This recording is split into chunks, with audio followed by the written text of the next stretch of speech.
into play later today because it's going to get pretty big and wild out there. All right. Well, with that information and the call, let's look to Laura Enever. Yes, good morning everyone. Another beautiful day here on the North Shore, and I'm down here with Jesse Malidaya to let us know what's happening today. Yeah, we're going to have a full day of the men today, so we're going to have 2 rounds, overlapping format. It's looking like we're going to have a lot of swell on offer, and it's picking up like really, really quickly from about 10 a.m. and we're expecting it to be pretty big. Yeah, and we've seen those buoys already hitting overnight, so usually that means, you know, throughout the morning we'll see that swell come up. So yeah, are we looking for a big, big day and super exciting? Yeah, so we've got a couple of forecasters we use here. Marty Thomas in particular has a local guy that we use on Kauai, and he's claiming it could be, you know, 20-foot faces by this afternoon. So it's going to be a really exciting day, and I'm keen to see what the guys do out there. Well, amazing. Get your seats, everyone, and we're looking for an exciting day. Back to you guys in the booth. Well, there we go, Rosie, and it is going to be on, anticipating the start, and with the overlapping heat format, we are going to get through a lot of heats today. Yeah, this is going to be so awesome. I love this overlapping feel, just the fact that you can really maximize what's on offer in the water. Obviously, that really comes into play here in Hawaii. Having 4 people in the water at once is pretty crucial. Now, we don't really want to see any waves go to waste as well. We got the countdown for the opening heat of the day. The horn has sounded, and it's going to be a matchup. Conor Coffin versus the wild card Baron Mamiya. 40 minutes on the clock, Rosie, to start this opening heat. Yeah, let's get into it, Capo. Looking at all of this round on paper, it's crazy. The matchups are, from the get-go, I mean, Conor Coffin, Baron Mamiya. I mean, how impressive was Baron as a wild card in that opening round? Just really impressed with this young guy. He's so competitively savvy, and not to be counted out, Conor Coffin has a home just a few doors down here, so he knows Pipeline really well too. Coffin coming off of his best season on tour last year, 2021, where he finished number 4 in the world. The 28-year-old out of Santa Barbara, California, has been a proven North Shore performer, coming here to Oahu's North Shore since his early teenage years. Like you said, having a house here, he should be very comfortable in the lineup. Yeah, and just, you know, we've heard all throughout this waiting period, or, you know, it's just so well said that you have to come and spend time out here if you're going to compete and make a name for yourself. Being out in this lineup is so crucial to your career. So I think Conor can really give his parents a big old hug for making that decision to get a home here, and the fact that he can spend some time out here and know the waves so well.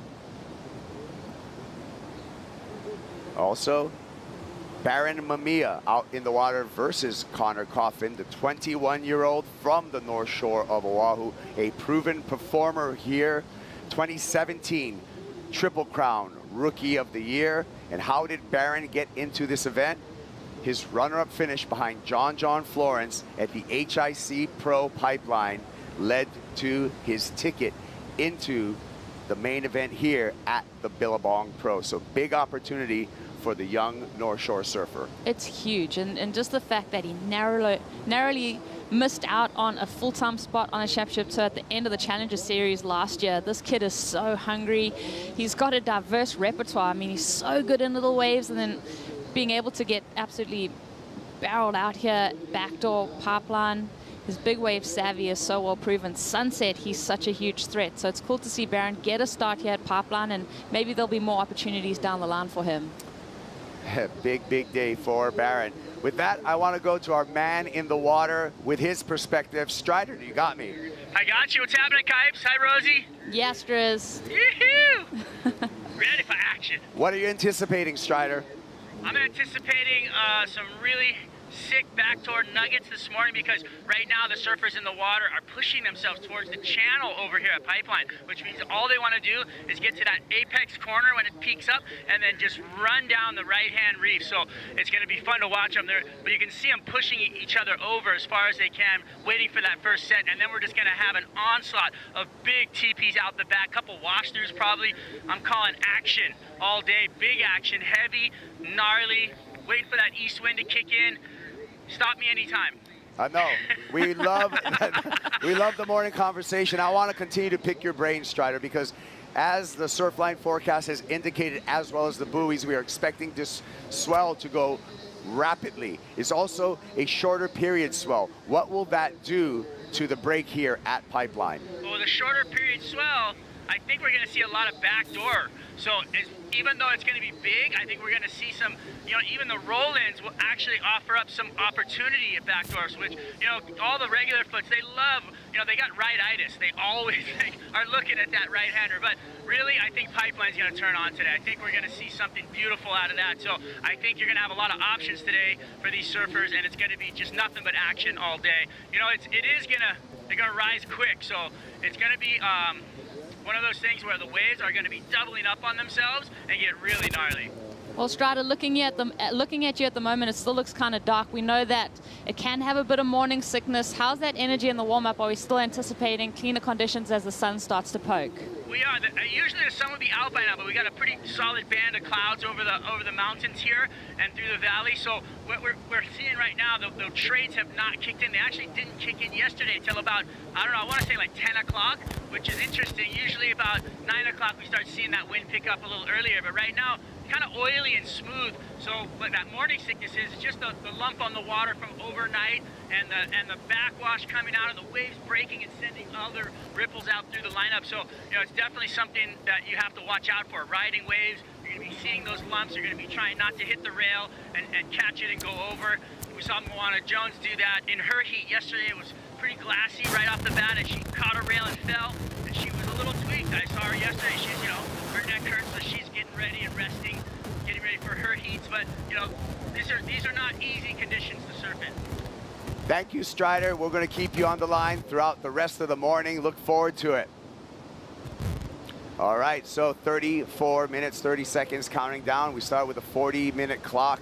In these overlapping heats, Rosie, at the 20-minute mark, the next heat of the day will enter the water in the non-priority heat position. So Conor Coffin, Baron Mamiya will be the priority heat in the back half of their 40-minute heat, non-priority in the early first 20 minutes. We're taking a look back on day one with Baron Mamiya, and Baron performing out of his skin just as a rookie wild card. Huge expectations on this youngster's shoulders as he took the water for this heat, and he did not disappoint. The waves were absolutely firing. Like you said, Capo, so many fans tuning in to watch this day of action. You had veterans on tour like Kelly Slater, a lot of the boys just coming in with huge smiles on their faces. Just the conditions were so impeccable, and it was just a great thing to watch Baron do his thing.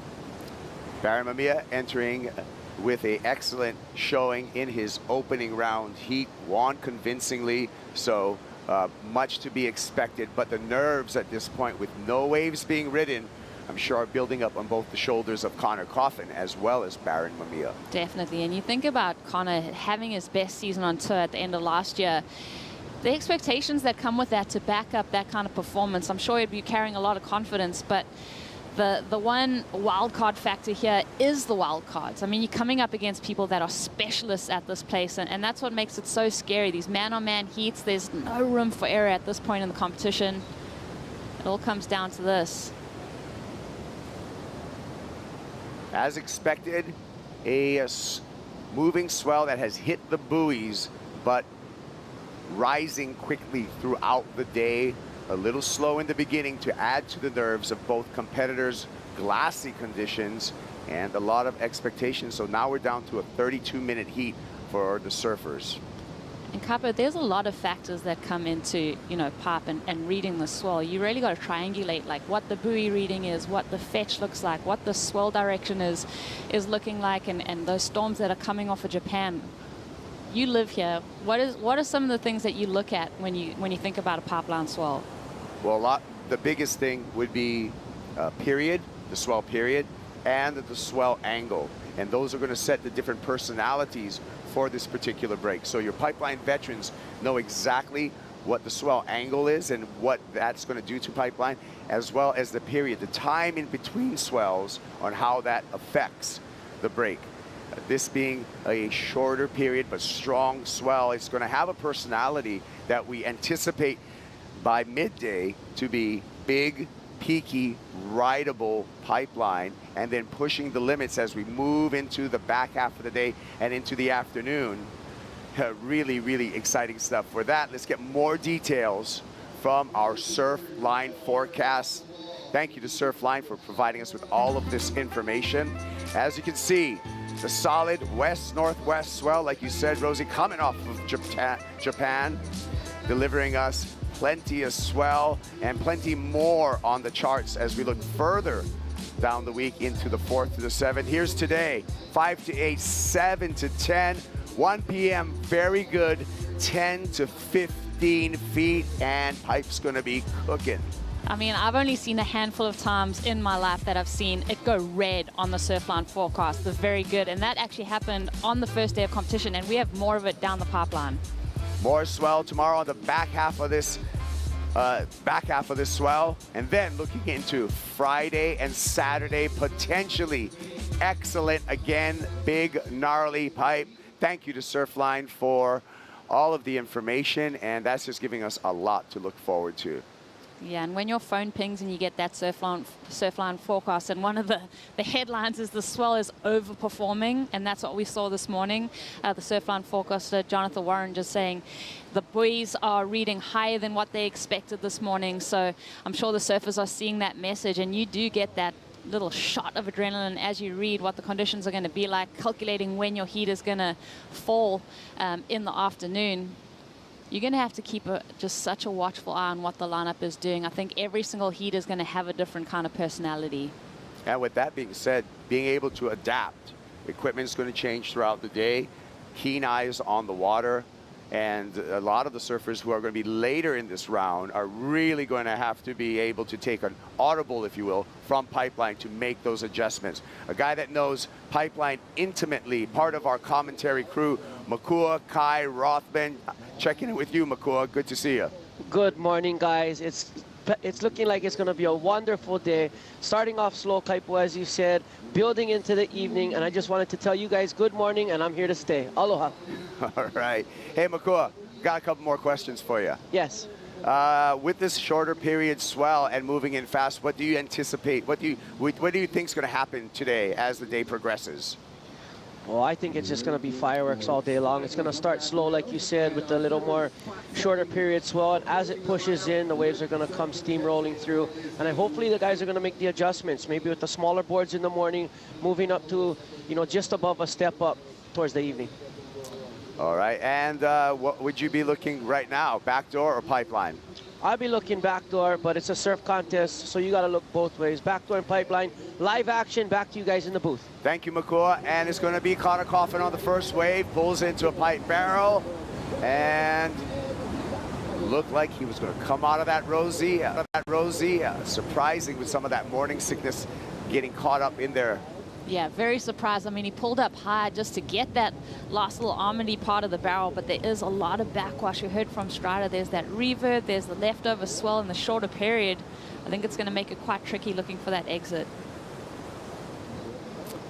Well, that use of priority and to establish the priority, and with just a 1-point ride, now opportunity to the young Baron Mamiya at the 27-minute mark. With that 1-point ride, let's take a look at what we expect today and our judging criteria. Of course, commitment to the ride and the biggest, heaviest barrels. Deep and technical barrel riding will be highly rewarded. Remember, this is Pipeline, and that is the name of the game here.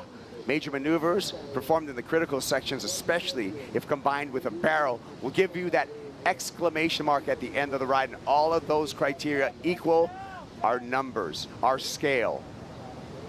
Everybody looking for that excellent ride, an 8 to 10-point ride. Baron Mamiya up now, Pipeline Cavern, and Baron easily comes out of that advantage to Baron Mamiya at the 26-minute mark. Yeah, this is interesting. That first exchange, that's going to come in handy for Baron, just exiting that barrel. I'm sure Conor's definitely kicking himself, wondering what went wrong on that wave. Let's have a look. Baron on his backhand. Pipeline threads through the needle of that one. A lot of wonk on that wave, so does well to just keep his composure throughout. Watch the ribs through the face of this wave. Holds onto that rail, slows down, uses his backside, doesn't quite put his hand in the wave there. Knows that he's got to find that Armady exit. So we are waiting for the score for Baron Mamiya to set the situation in this heat. 26 minutes still on the clock. 6 minutes till we have the next heat enter the water. The next heat that is going to be entering the water is going to be a great clash of a legend versus a newbie, a rookie. Next heat in the water is going to be Kelly Slater versus Jake Marshall in this overlapping heat format. Welcome to the tour, Jake Marshall. You're up against the 11-time world champ. I mean, it doesn't get more difficult than that. Coming up against Kelly at his pet event. He's so decorated here in the Pop Pro. A focused Kelly Slater. It'll be surely better than a 1.0, but we'll see by how much. We'll have an update for you. 5 minutes, 25 seconds. As Kelly checks in, Baron looking back door. Here we go, Baron Mamiya. Great stalling, keeping and maximizing his time behind the curtain. Great job from Baron Mamiya for ride number 2. Now a distinct advantage to the wild card. Yeah, good to get those 2 scores on the board, Capo. Like you said, you've got to be willing to adjust your game plan. They sat out there for a long time waiting for the bigger sets, and now Baron's kind of hunted down those medium-sized waves, the smaller waves. Definitely dragging that arm, trying to maximize his time. But 2 okay scores on the board, applying that pressure to Conor Coffin now. And the ability to really slow down, speed up, maximizing that time behind the curtain. That would be considered a technical barrel ride, although the size was not there, but still made the most of what was on offer. Yeah, he definitely maximized that wave to its potential. But I think the judges, they're going to keep a lot in their back pocket for the rest of this heat, the rest of the day. And the judges really taking time to establish the scale this morning, as they owe us 2 scores for Baron Mamiya, 1 for a pipeline left and 1 for a backdoor right. 24 minutes on the clock, counting down. Glassy conditions continue, and pipeline starting to wake up for day 3 of competition here at the Billabong Pro Pipeline.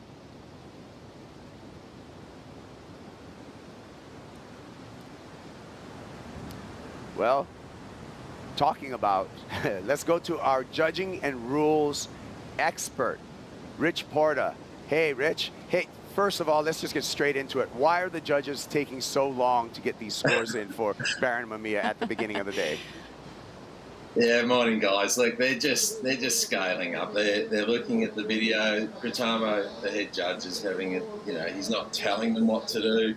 He's just asking the individual judges the questions, and they want to set the scale right. So, you know, it's no big deal at the start of the heat, because the best thing that they can do is take a little bit longer time, have a couple of looks at a few angles, and then they drop the score in, which they've done. We're expecting the swell to increase rapidly today, Rich. How is that going to affect the scoring scale? Yeah, as we saw on day 1, the scale is going to be quite low this morning, because they want to hold something in reserve for the waves that are coming. Each heat lives in its own world. But having said that, you don't want to overcook yourself. And, you know, as we saw on day 1, Geordie's wave was by far the best wave of the day, and scored accordingly. And even, you know, a lot of people saying should have been a little bit more. So the scale will increase as the waves increase in size and the barrels get bigger and gnarlier. All right, Rich. Well, we're about 2 minutes away for the non-priority heat to start and enter the water. That's Kelly Slater and Jake Marshall. Can you give us a little bit of an explanation of the priority in these overlapping heats? Yeah, sure. So Baron and Conor have ultimate priority because they're the first heat in the water. Kelly and Jake have priority in amongst their own heat. So what that means is that they, for their first 20 minutes, have to effectively get what's left over from Baron and Conor. Then they still have their own priority. The cool thing about the overlapping is that we see a lot of action But also, say Kelly has priority in his heat. Now, he can paddle for a wave with Conor paddling for the same wave, and he won't lose his priority with Jake. So there's some good rules in there, but as viewers and fans, it's awesome. I love the overlapping heat because so much action happens. And you talk about the rookies coming into pipe and it's all a bit daunting. Well, none of the rookies, unless they've been a wild card in the CT event, have surfed in an overlapping heat. So they've got that extra pressure chucked on them to figure out, what do I do now? I don't know what's going on because so much happens, especially once the waves start pouring in. So it's a really good format, and the judges definitely have their work cut out for them because they're living in two heats at the same time. So they've got to keep their scale going quite consistently. It's a great day, and it's going to be amazing for sure. Thank you for the insight, Rich Porta. Incredible to have him on our crew. Rich Porta, 20 years in the business as a judge, half of that time as the head judge. Baron Mamiya in the barrel, and Baron, no problem. Again, going to be applying more pressure, Rosie, to Conor Coffin. Surfing under Conor's priority, Baron may have elevated his scoreline. Definitely. I mean, looking to improve on that 3.67 that he scored on the backdoor wave. Yep. We're waiting for that score. As we wait for that score, we're going to take a quick break. The first one of the morning, but guess what? We'll be right back. Much, much more to come.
The Billabong Pro Pipeline is brought to you by Billabong, the official apparel brand of the Billabong Pro Pipeline. By Expedia, the official travel booking partner of the World Surf League. By Oakley, the official eyewear of the World Surf League. And by 805, hashtag Properly Chill, proud partners of Conor Coffin. Welcome back to the Billabong Pro Pipeline opening round, opening heat, and the GOAT has just entered the water in the non-priority heat.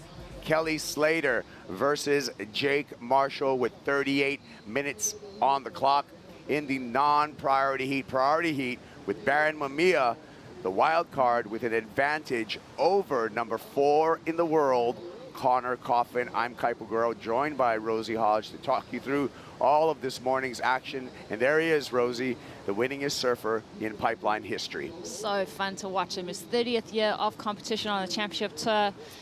So excited to see his froth level, especially after that opening day of competition. 11-time world champ, 7-time champion here at Pipeline. His first Pipeline title won in 1992. If he were to win here, that stretch would be 30 years in between. Again, a potential of making more surf history. Kelly Slater.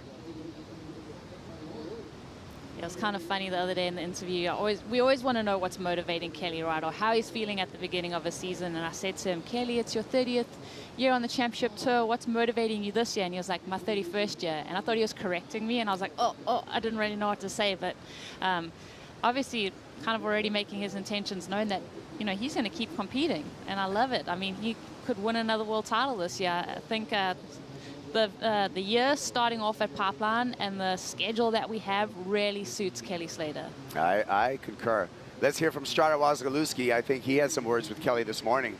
Yeah, as he paddled out, well, you know, Kelly Slater is known not to be a morning guy, so he's always slept in a little bit. He always creeps out in the afternoons, even right before dark, kind of getting the nickname Batman because he's always in those dark caves coming out of the barrel right before dark. So, you know, he paddled out. He's like, oh man, you know, waited a little while, you know, ready for some offshores or, you know, some smooth surface. But that said, you know, he's ready to go to work. So I feel like, you know, he wants nothing more than to win this event. It's something you can just see in his eyes as he paddles out, and you know he's always got something to say. But when it's time to go to work, he gets the work done.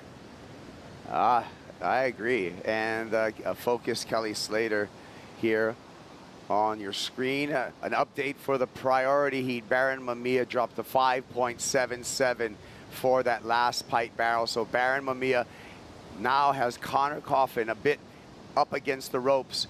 Coffin looking for a 9.77 to get out of this heat at this moment.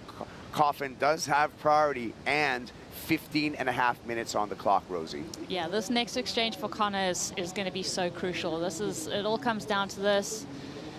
I know he's been working with micro again. This season, he's going to want to just be taking those deep breaths. It's so crazy. I mean, you get into a situation, Conor had the first of that exchange. Had he made it out of that barrel, I mean, things would have been a lot different. And 9.77 is what's required to take the lead.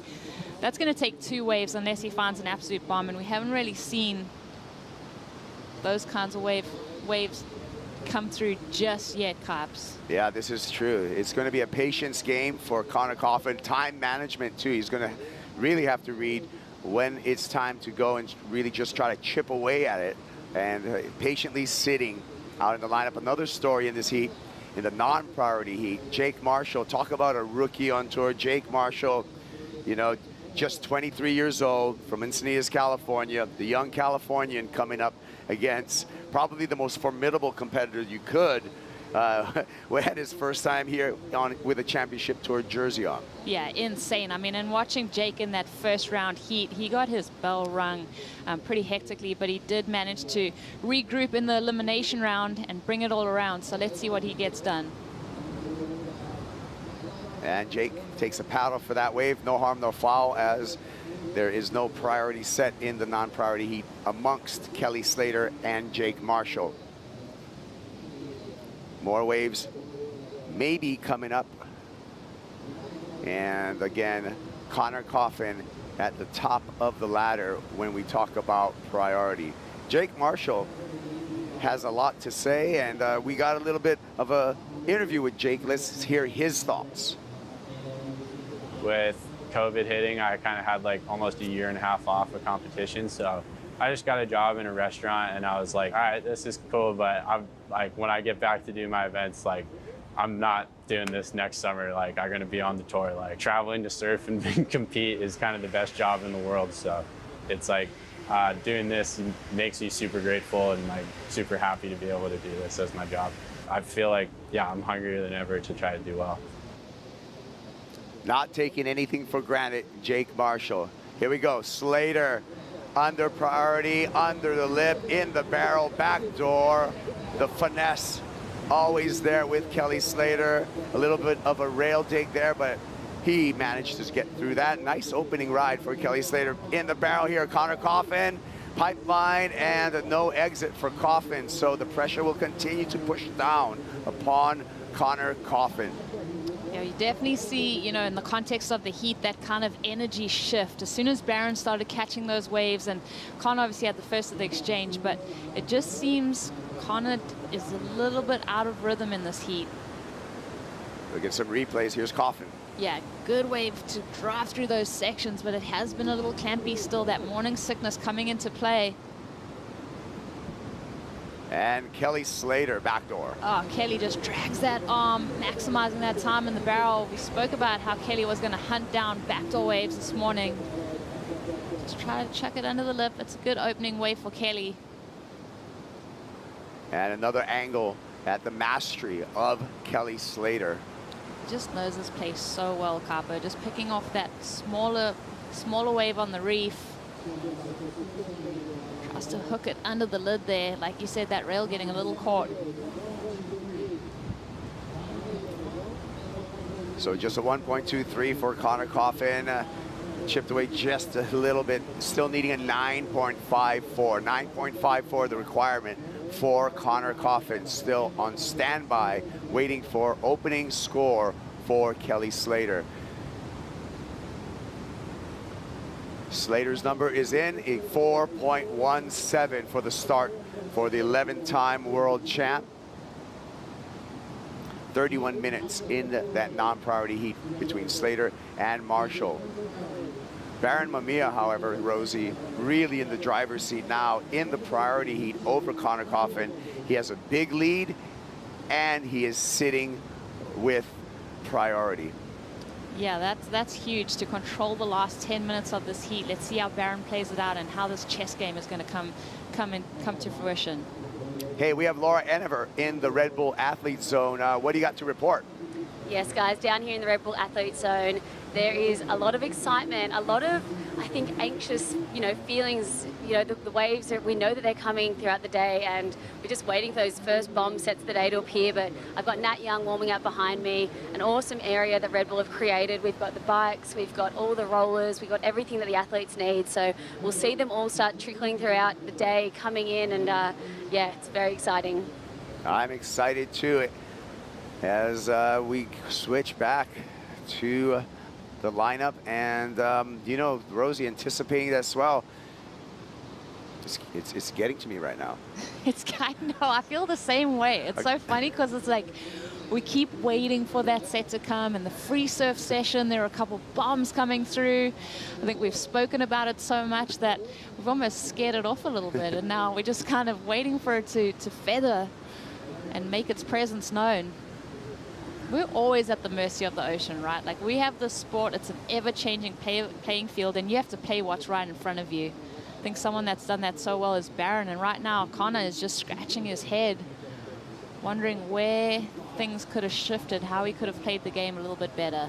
Yeah, and well, you made a point earlier on just momentum, and with that being said, Baron Mamiya has had all the momentum. Opening up with this 5-point ride out of pipeline straight after Conor had a wave. Couldn't make it out. This is where he could have turned things around, Carps, and unfortunately gets a little bit clamped. Then Baron for the best wave of the heat so far, the 5.77. So both pipeline waves gaining the most points for Baron. 5.77 and a flat 5-point ride for Baron Mamiya. 8 minutes 45 seconds counting down.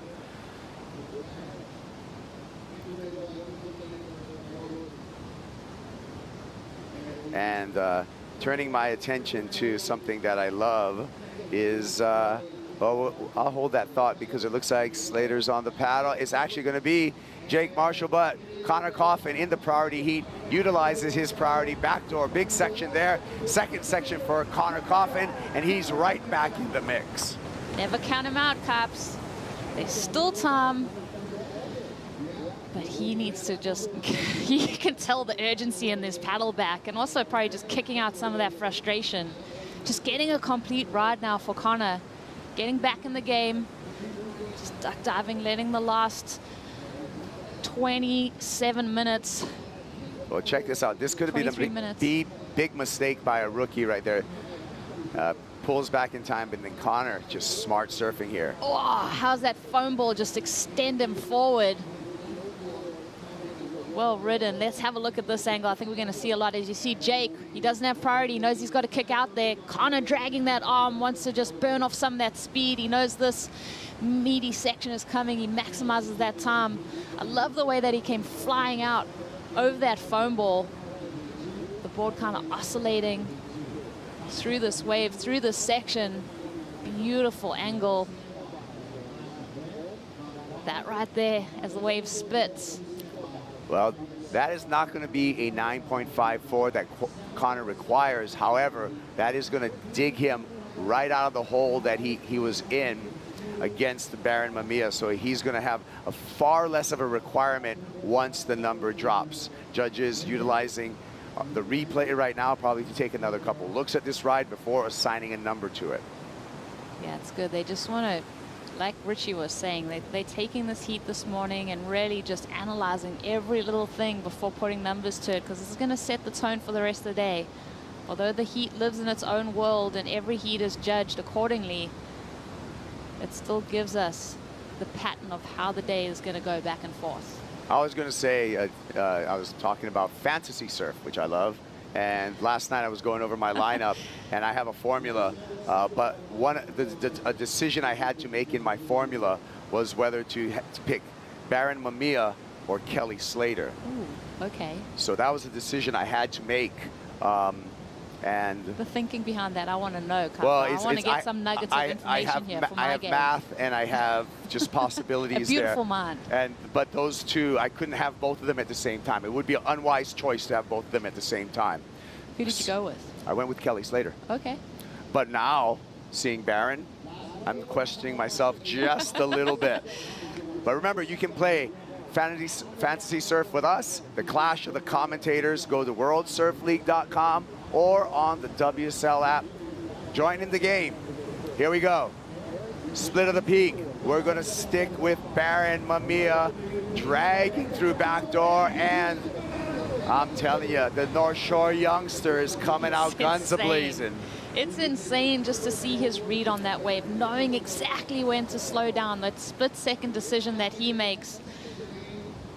Slater did go on the left. We'll catch up with what happened there. And here we go with Kelly Slater at Pipeline. Kelly just dragging his body through the face of that wave, burns the speed. So 2 waves on the board for Kelly Slater.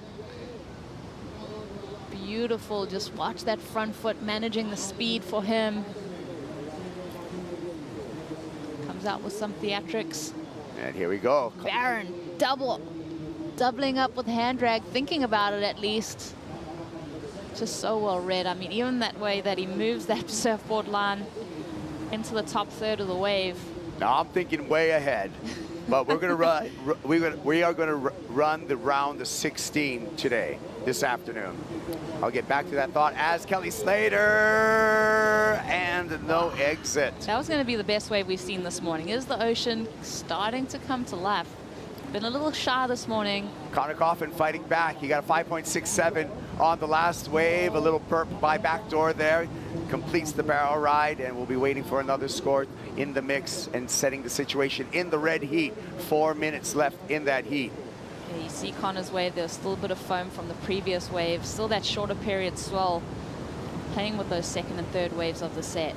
So I was going to say, thinking ahead, that if Baron wins this heat and Kelly wins his heat, then the round of 16, those two are going to be matched up against each other, and that's going to be a clash. That's going to be a huge clash, and that's probably where your formula is going to come into play, where you chose Baron. You chose Baron. No, I chose Kelly. Chose Kelly. Okay, there we go. Oh. That was the forethinking, I think.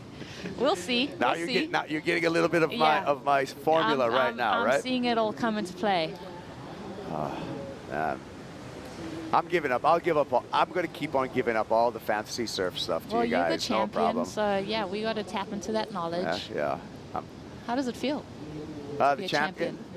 It's a great trophy to have on the mantelpiece right now. The spam trophy. But again, oh, wait a minute. More conversation. We put that on hold because now the swell is starting to kick in here. Mamiya. Again, backdoor, second section, way deep, and oh my goodness. It was interesting, Kappa. The previous wave he kicked out, you could tell that his board was quite slick. He kind of slipped off, and just right there, that error from Baron, that could turn this heat essentially, because that would have increased his scoreline. Now Conor's sitting out there with priority, 2.5 minutes remaining. Can Conor capitalize on this mistake from Baron? Because this was a beautiful wave. All intentions of increasing his scoreline, increasing his lead, and he just buckles. So that whacks just a bit of a equipment malfunction there from Baron.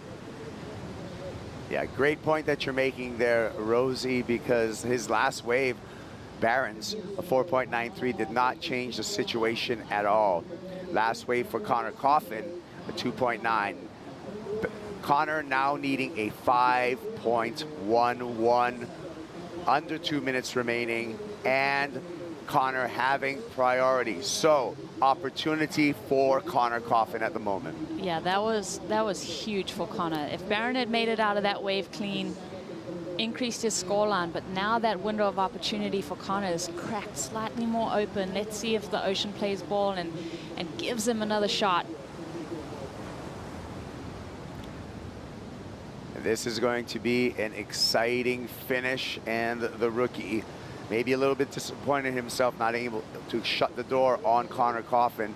Is just going to have to wait underneath priority and see what Conor can manifest in this last minute and 10 seconds. And it is going to be all about manifestation for Conor Coffin at this moment, because he needs a wave. He needs a wave. You can tell that Barron's kind of making his presence known. He's applying the pressure. Not too much energy in the water at the moment. Let's see if something can pop up. A couple lines over my shoulder. Will they get here in time? Under a minute remaining. You never want to go out in the heat sitting down. This is so intense. We mentioned Conor's finished the season last year, top 5 in the world. Look at this. There's a little bit of a bump. 30 seconds. There's just going to be 2 opportunities right now for Conor Coffin. He's on the move. Again, 5.11 is his requirement. He's going to have to go on this one. Looks pipe left. No. 10 seconds. He may just be able to get this next wave, the countdown, and I don't think it's going to come in time. That's going to be the end of Conor Coffin. So, tough start for Coffin on the road to the Rip Curl WSL Finals. Barron Mamiya moves into the round of 16. We'll be back with more action. Day 3 of the Billabong Pro Pipeline.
In surfing, there's often a single defining moment that changes everything.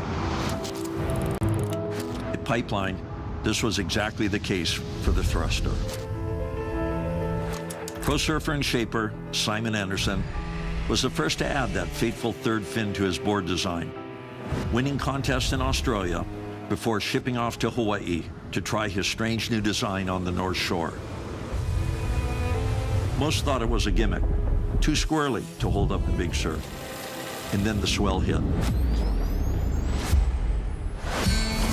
It was some of the biggest conditions I'd ever seen at the Pipe Masters, and Anderson didn't flinch.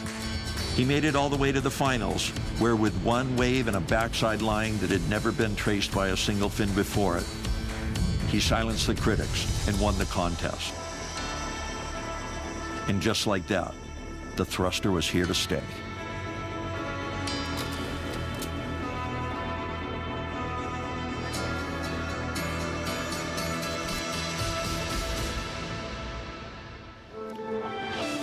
Pioneers of Pipeline, you can catch that on worldsurfleague.com, a wonderful series narrated by Mark Cunningham. Barron Mamiya continues with the lineage here of great pipeline surfers. He just won his last heat over Conor Coffin. And that, when looking back at 1981 and Simon Anderson's performance out here at Pipe, I don't know if it's fortunate or I'm going to say it's fortunate that I actually was on this earth and remember that event in 1981. It was a landmark event. It was insane. I mean, just to see that evolution of our sport, obviously riding that wave, riding that board in the huge swell at Bells Beach, previous events over Easter, and then coming over to Hawaii and proving its design. I mean, we got Simon Anderson to thank for advancing surfboard equipment in a huge way. All right, well, I'm calling this the medal heat right now. Kanoa Igarashi versus Owen Wright. Kanoa holds an Olympic silver medal. Owen Wright has an Olympic bronze medal, and they are matched up right now in this non-priority heat. So that's quite a clash. Before we get into this clash, let's hear from the first winner of the day, Baron Mamiya. Yes, guys, I'm down here with an absolutely wrapped and a slightly cold Baron Mamiya. I mean, amazing. A wild card into the event. What a way to start the morning. Yeah, you know, I'm super stoked to be here. The waves are a little smaller than expected, but the buoys look like they're huge right now, so this afternoon should be pretty fun. Yeah, and talk us through that heat. I mean, we saw some amazing backdoor waves coming through in the free surfs, and it just went like slightly slow at the start of your heat, but you seemed to pick off a couple of those lefts, and yeah, what was your strategy? Yeah, like we kind of sat there for about 10 minutes. I knew the swell was picking up and it was going to be a little lully. So when I got I kind of was like, okay, I'm going to change my strategy, try and get 2 scores on the board fast and put the pressure on him. And then, yeah, you know, stoked it worked out. Yeah, well, you did exactly that. And I've just got the word through that if Kelly makes it through this heat, you'll be matching up against him in the round of 16. So talk us how about that feels. Yeah. You know, I've always wanted to surf a heat against Kelly, so yeah, we'll see how it goes, and hopefully he makes the heat because I'd love to surf a heat against him. Yeah, well, that'll be amazing to watch. And guys, back to you. Thank you, Laura, and congratulations to Baron Mamiya. He's ready to face off against the champ if the future wills that. We will see Kelly Slater currently in the water in the priority heat against Jake Marshall. Slater with the advantage of 4.17 and 4.1. Jake Marshall, no waves ridden as of yet. He does have first priority over the entire field. So Jake Marshall's just waiting for a good one to come through, Rosie. Yeah, Jake just taking his time. I mean, if there was an opportunity for Jake, looking at the conditions that we have today, you would think that this would be the kind of scenario where Jake could get the nod over the champ. Nothing but opportunity for the young rookie on the championship tour, Jake Marshall. We heard a soundbite from him earlier that he's just grateful to be amongst this tour, and the fact that he really is a blue-collar surfer. You know, had to take a day job in the off-season. Here we go, Kelly Slater. Pipeline dragging through, gets under the curtain, unable to find an exit as that wave clamps. Effort continued by Kelly Slater, surfing under Jake Marshall's priority. No harm, no foul, and the situation will remain the same, Rosie. Yeah, it's interesting to see Jake not having a wave under his belt at the moment. The sun's starting to hit the lineup though, Capo. I think we'll see things start to settle in. All right, well, a lot of thoughts going through the mind of 11-time world champ, 7-time pipe champion, Kelly Slater. Let's hear from Kelly. Starting the year at pipe is a lot different. My first one was in 1991, so it's like 27, 28 times I've surfed it. I don't know. Getting close to 30. I'll see if I can hit that 30 number. A real benchmark for me, a real goal for me to try and do well in this event. You know, if I could win this contest at this age with this level of competition that's out there, it would be probably as good a feeling as I've ever had out there. But, you know, I still feel like my level's there, and if I pick the right waves and pace my heats right, that, you know, I have as good a shot as anybody. And there you go. Well, long time in the business. You wouldn't know it because he still looks as youthful as ever. His 50th birthday coming up in a little over a week. I don't even know an He's explanation. speechless, right? I know. Yeah. It's like it's hard to put words to the anomaly that is Kelly Slater. It's just insane. He just seems so youthful. I mean, doesn't change at all. The surfing is getting better. He's still experimenting a lot with equipment. Kanoa Igarashi, non-priority. Little trip into the tube at Pipeline, and that's going to be Igarashi's second wave and his first meaningful score in his matchup against Owen Wright. Kanoa starting his pipe event with a bang, one of the better waves that we saw from opening day of competition. Here, the little wave just pulling under the hood at pipe. I think this is going to be the strategy for a lot of these morning heats, is just get those first few waves under your belt and then anticipate something a bit bigger, something that's going to offer more scoring potential. You can tell there's a lot of length in Kanoa's board, Carps. Yeah, Kanoa riding sharp eye surfboards, and Kanoa wants to channel some of that good feeling that he has at Pipeline. Remember back to his rookie year, 2016, where he was a runner-up here. That year, Michel Perez took the win, but Kanoa, Igarashi probably wanting to channel some of those good feelings that he's had in past competitions here at Pipeline and apply it to his matchup against a formidable pipe surfer in the way of Owen Wright. Such a huge accolade to make the final at pipe in your rookie season. He just eats competition for breakfast. I mean, he had finished up his season on the championship tour, went on to the Challenger Series, just couldn't stop himself from surfing heats, taking away just so many people's hopes and dreams on that Challenger Series. It was really cool to watch his campaign through that and just staying warmed up for the new season. Paddle here for Igarashi. Again, Pipeline, and is able to bust through that chandelier curtain. And let's get some turns in to add to that score. Strider, what you got? Well, I think we got some sunshine. We got a little bit of the trade popping through, and I feel like we've got a little bit of a turn of flow. I feel like we're going to start to feel more energy coming in. You can see a little bit more lines on the outside. I think things are starting to happen. This is what we wait for every day to clean up the morning sickness. I mean, you can still see the lump in the water, but I feel like that's going to fade away as the swell comes in. It starts to pull the sheets tight. We got the wind kind of kicking in, and the sun's on it. It's going to warm it up and make it feel a lot more inviting. But the teeth are out. I mean, the ribs going up the face on some of those waves that they're having to deal with. You guys saw Kelly Slater not executing some of those backhand barrels. It's just got that little bit of warble in it, and it's catching up just at the end. So hopefully they can clean this lineup up in the next couple of minutes here, and we can see some red-hot action. Thanks a lot, Strider, and that is what we are looking forward to. Kelly Slater, 9 minutes 15 on the clock against Jake Marshall. Marshall still without a wave being ridden, so the rookie really needs to kick it into gear right now, Rosie. He needs an 8.27 if he wants to do it on one wave. Yeah, it's interesting as the time starts to wind down, and Jake hasn't given himself the best opportunity here. He's just kind of dropped anchor out the back, waiting for something that hasn't eventuated. Yeah, and how would you not be intimidated when you look at the stats for Kelly Slater? It's just incredible of what Kelly's been able to do. 55 career wins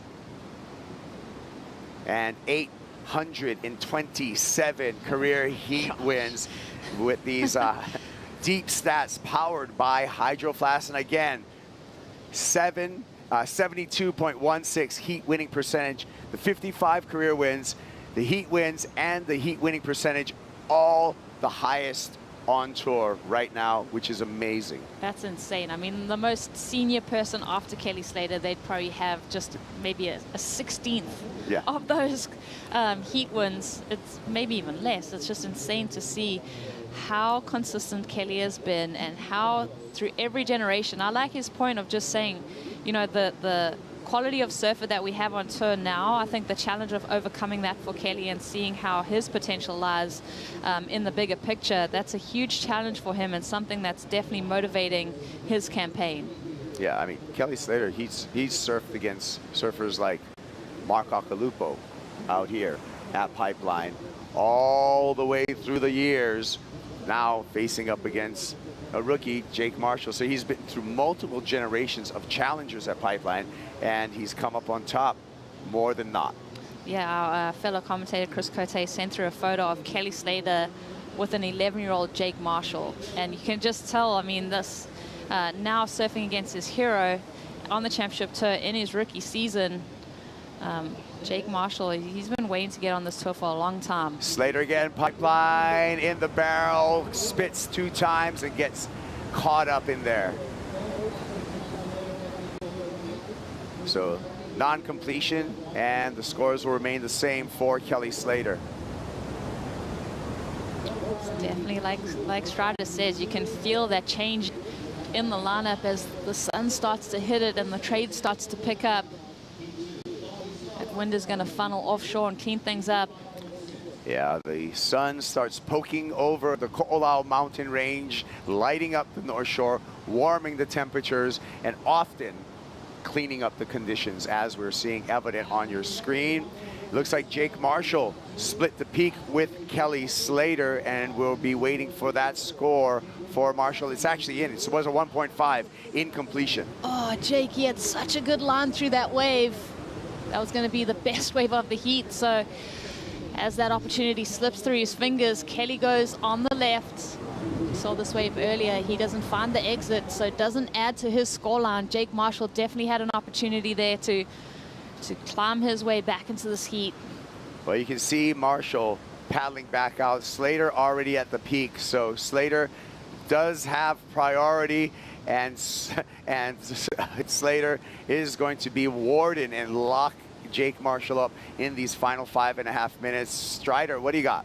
Well, we saw the rookie just, charging into that backdoor barrel. It was a really heavy section. Unfortunate for him, he didn't make it. But then he just go back out through backdoor.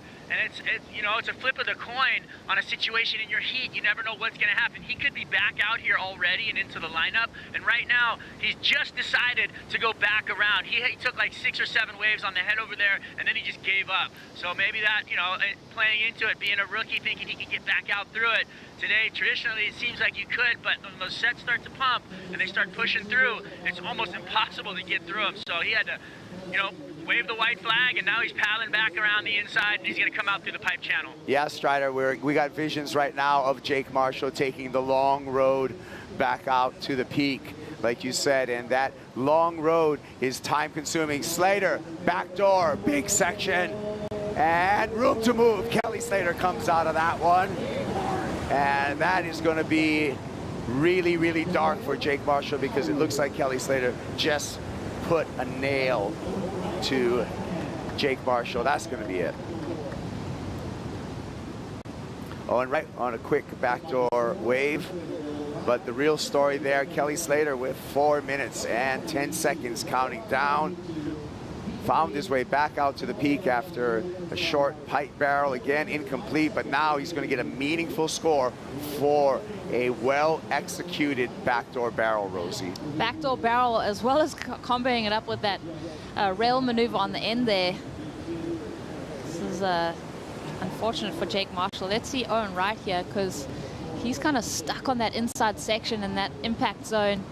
He's going to have to make that decision. Can he squeak out at backdoor, or is he going to have to get the treadmill back around Parkway? Watch him try and squeeze through this one. Replay, Owen Wright. This is what Owen got done. He's just trying to push the brace. You can tell there's a lot of chowder on the face from Kelly's wave previous, so not much of a wave there from Owen. But this one from Kelly Slater drops in, drags the arms through that heavy section, disappears from view. Beautiful rail line through this. So Kelly Slater seems like he's just warming up. We're going to see these guys surf multiple times today if we go into that round of 16. Beautiful drop and read. Watch that eye line. He's eyeing out the section, eyeing off the top third of that wave, looking for the daylight. He exits out of it, digs in that whole rail, drops both arms in the face of that wave. So comboing up that barrel. He read the judges' notes this morning. He sure did, and impressive entry into that wave. A guy who's been doing it forever, really knowing the reef here at backdoor, and able to enter from behind and get the maximum tube time for a 7-point ride for Kelly Slater. Jake Marshall now needing a 9.67. And again, Slater back out with priority still. Oh my gosh, When Jake. I talk about locking someone up, being the warden, and throwing away the key, that's what's happening right now to Jake Marshall. Jake has learnt a lot in this heat. I bet you he's going to go in, he's going to have a debrief with his coach, Chris Gallagher, and there's a lot to take away.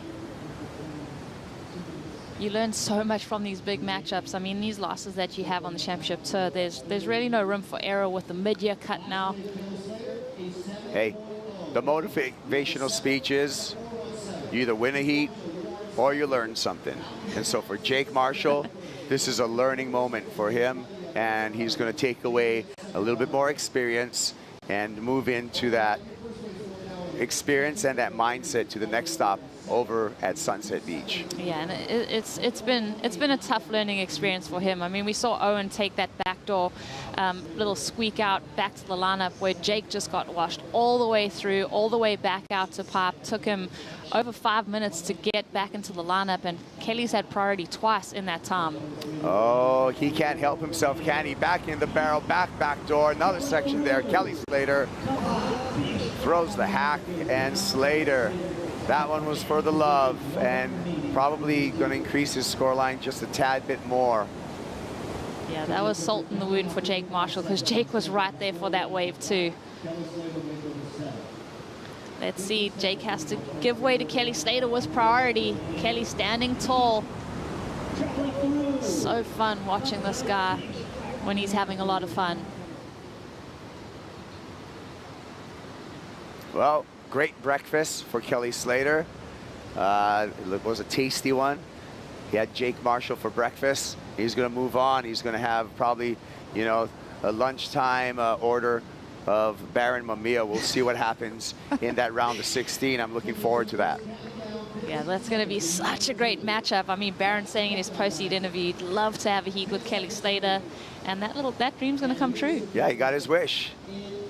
5, 4, 3, 2, 1. Let's make it official. Kelly Slater moves into the round of 16. We'll take a break, but when we come back, we'll have Ross and Chris in the booth talking you all through day 3 action.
Welcome, surf fans, to the Billabong Pro Pipeline. Chris Cote here with Ross Williams, and we are well into the action already this morning. A glorious day here at the world's most famous wave, the Banzai Pipeline. The North Shore has come alive.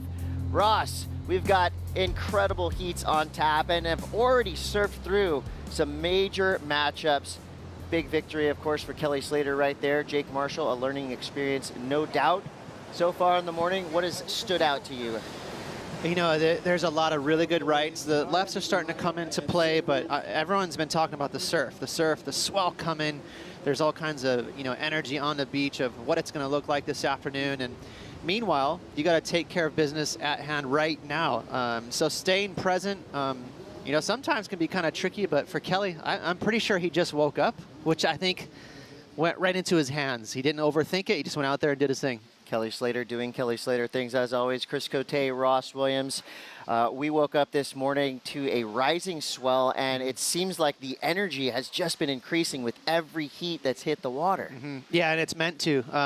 By late this afternoon, like after the competition wraps up, it'll be way too big out here. It'll be washing through. The buoys, I just called them. They're already 13 feet, 15 seconds. That equates into like small Waimea. So we have a lot of energy in the water and marching its way right towards us, Chris. 15 feet, small Waimea, that's what this guy calls it. For the rest of us, it's giant, and it is going to be huge This could be one of those scenarios where you're pushing your limits in the afternoon, surfing big waves, and then things just escalate, like in the documentary North Shore. That's I don't know right. if you've seen it. Yeah, love that movie. But here's the good news, Chris, just to talk a little bit more about the waves. This swell is generated close to the islands, so we're going to see relatively short interval. So it's going to be a very surfable, 8 to 10 feet later on this afternoon. Sometimes it gets real slabby like chopes or something like that, but this is going to be more A-framey and peaky, and so we'll see a lot of big rights today as well. Love to hear it. Ross, in layman's terms, I hear a lot of things thrown around. Buoys, these reports, buoy weather reports that basically time the swells. What is the most simplest way to explain when a swell hits the buoy? How does that translate into waves that we see on screen? Yeah, well, the science behind it is they obviously clock the size of the swell out in the middle of the ocean, and also the intervals. And the longer the intervals mixed with a large swell, that equates into a big ground swell. So you do those maths together, you combine those numbers, that's when you're looking at a real serious swell. For example, like a really huge swell, something they would hold the Eddie Cowan at Waimea, that would be 20 feet, 20 seconds. That's just, look out, the whole North Shore is going to be whitewashed. But for a pipeline, 8 feet, 15 seconds, that's kind of magic right there. All right, I like that scientific breakdown. The action in the lineup, as you see, we have 4 surfers in the water, overlapping heats. This is our way to maximize this swell. We want to get every inch, every second of energy out of it that we can, and we want to see a lot of waves ridden. So far, so good. 15-14 to go in the Owen Wright Kanoa Igarashi heat. 35-10 to go for Nat Young and Leonardo Fioravanti. You see Leonardo making his way back out into the lineup the hard way. Even relatively smaller waves coming through on this reef will smash you, as Leonardo discovered right there. So as Leo makes his way through the gauntlet, we're going to go down to the GOAT, Kelly Slater with Laura Enever. Yes, guys, down here with Kelly, who has just confirmed to me that he's not, in fact, a morning person. Kelly, talk us through that morning heat. I didn't think it was going to be on this morning. I was looking at the buoys. I didn't actually look out here. There were some nice little waves at backdoor when I looked back on the rewinds, but I just thought we would probably wait till that swell pulse, or just let it fill in a little bit. The beginning of these swells can be so slow, and you saw it with Jake in our heat. He didn't catch a wave for like 30 minutes, so that was probably pretty painful for him. And then when he did, I guess he just didn't make that the end of his good one. But it was kind of slow. I was just trying to pick a couple off to get started and get the legs moving. I used a new board, I have it ridden, so I was just trying to get my feet in the wax and feel what it felt like. And I knew off the sets those guys would be looking at right, so there might be a couple lefts, and I just snuck a couple of those. Yeah, and talk us about positioning out there today when you know that the swells could be hitting. Did you sort of know a certain time that it's meant to be coming through, so you could, find your positioning and not get caught by one of those, bigger sets? I knew there'd be 4 runners at this, 8 o'clock, kind of 7, 8 o'clock, but I don't think till about 11 it's going to really fill in and start pulsing, but it should get big pretty quick today. I think it'll be at least like 6 to 8 foot, not quite as big as the other day, but we're going to have a definite quick pulse, and it's going to jump up all afternoon, so it should be fun. Hopefully rights and lefts. Yeah, and you'll be coming up against the local wildcard, Baron Mamiya. He's pretty stoked to have a heat with you. Yeah, me too. I love Baron. He's a really great guy. He's an awesome surfer. He has that kind of wild card. You don't know what he's going to do out there. He could get 210s. He's made finals at the Pipe Pro. I think everyone recognized him as one of the guys to beat out here. He'd be sitting in the top 10 of people you'd expect to do well at Pipeline, and it'll be a fun heat. Well, epic. Go have an epic breakfast. What's for brekkie? Breakfast. I had a honey turmeric drink to start. I don't know. I don't eat a lot on contest days. I sort of fast. I don't know, I might just make a little smoothie and have some hot water. Oh, well, nice. Go have a nice little rest, and we'll see you out there later today. Back to you guys. Thank you, Laura. Okay, what do goats eat? Turmeric. I'm writing this down. Chris, you going to have some hot water after this? Yeah, I'm going to have some turmeric. I mean, Kelly Slater does it. I want to do it too. Big news, of course, in the sports world. Football's GOAT, Tom Brady, announcing his retirement. I hope Kelly does not make that announcement, because I think Kelly's got a lot of years left in him. And just judging by the ease in which he weaved through that first heat, we got a lot more Kelly to come. Speaking of that, Kanoa Igarashi weaving through a nice backdoor runner. just noticing the speed that this swell is providing these surfers. Quick look for Nat Young right there, in and out. Scores dropping, nothing above that mid-range quite yet. I do like that the judges are leaving the upper portion of this scale open for us today. As we know, with a swell like this on the horizon, wind conditions in our favor, Ross, we could see a perfect 10 today, at least one. Yeah, I mean, you know, it's the cool thing about talking about scores, and if it's on the lower side of the scale, it's interesting to pay attention to these surfers' faces as they look to the beach and listen for the scores. Sometimes psychologically they get affected by it. Say they throw out a 4-point ride when they maybe were anticipating a 6, something like that. That's what I always look at, is their face, to see if they grimace or are they okay with it. And so far I've been watching everyone's faces and they're like, okay, I guess I'm good with that 4 or 5 or 6. So acceptance. They're accepting it. And the waves are a little bit tricky still this morning. But just to back tag the comments on Kelly, I think it's so interesting. So we see Kanoa have a quick look here. He's going to kick out. You know, he was literally probably sleeping at 7:30 a.m. I think that's more of the reason why he wanted the contest to kind of wait for the swell to fill in. It was more because he wanted to sleep in a little bit. But did you notice, Chris, he actually had a good strategy. He's like, hey, I think all those regular footers and these grommets out there are going to be looking for backdoor, and he snuck in a couple left. So this guy sleepwalks into good strategy. He's the GOAT for a reason. Yeah, and I'm excited to see. You always love to see a wild card versus a GOAT. And we're going to see Baron Mamiya versus Kelly Slater. That's going to be a really fun heat to watch. See the lineup now. Igarashi with a 4.5 and a 3.17 in the lead. Owen Wright, he needs a 4.84. He does have priority over all surfers in the lineup. So if you're in the priority heat, it's kind of like double priority. So there is a line that you have to wait in. If you're in that secondary heat, Nat Young and Leonardo Fioravanti right now, they still have 30 minutes. Owen Wright, they've got about 10 minutes. So positioning is going to be crucial today with this swell changing throughout the day. Strider Wasilewski, positioning, how key will that be to a victory here at Pipeline today? Well, you know, it's wild. We've had some lulls, you know, and before the swells come, there's this calm, and these guys are getting sucked to the inside of this reef. So if a big set comes, they're all going to be racing out to it, and you know, possibly seeing that flying embers drop of the day happen.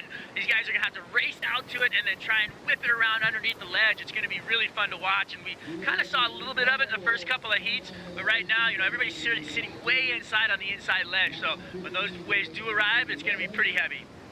Got a great visual there of Owen Wright. Just gets, Nat Young just getting pinched at the end. Did have the chance to look at Nat Young's boards. He's got everything from a 6.3 to a 6.4, 6.6. So it's one of those days, Ross. I'm sure these surfers come well prepared with their whole arsenal. How many boards on average, and what size do you think these surfers brought down to the beach today? It's a good question. Today is a tricky day. You know, typically the size of the waves are very steady throughout the day, but today we're all expecting it to climb. So you'd bring anything from your normal step up, like 1 or 2 inches taller than your height, all the way up to potentially even a 6.6 or a 7.0. And we're expecting some large waves this afternoon. So, you know, a lot of times surfers will bring down maybe 2 boards, maybe 3. And today it's possible that these surfers will bring down 4, 5, or 6 boards. Here goes Nat Young. There's a similar wave to his previous effort. Nat yet to break that 3 mark, 5 waves ridden. So in that secondary heat where you don't have priority, you know, you kind of have the ability to sneak around and take the scraps. But here we go, Owen Wright. Can he power through? He cannot. I love overlapping heats. You just see more waves. I mean, that's the simple equation. Some surf spots are built for overlapping, and pipe and backdoor really is. It deserves it, because you don't want to see really good waves go unridden, and this format really gets rid of that problem. I like Owen too, Chris. You know, Owen is a goofy footer. You'd think, oh, traditionally back in the day, goofy footers stuck to pipe, but he's got perfect technique at backdoor as well.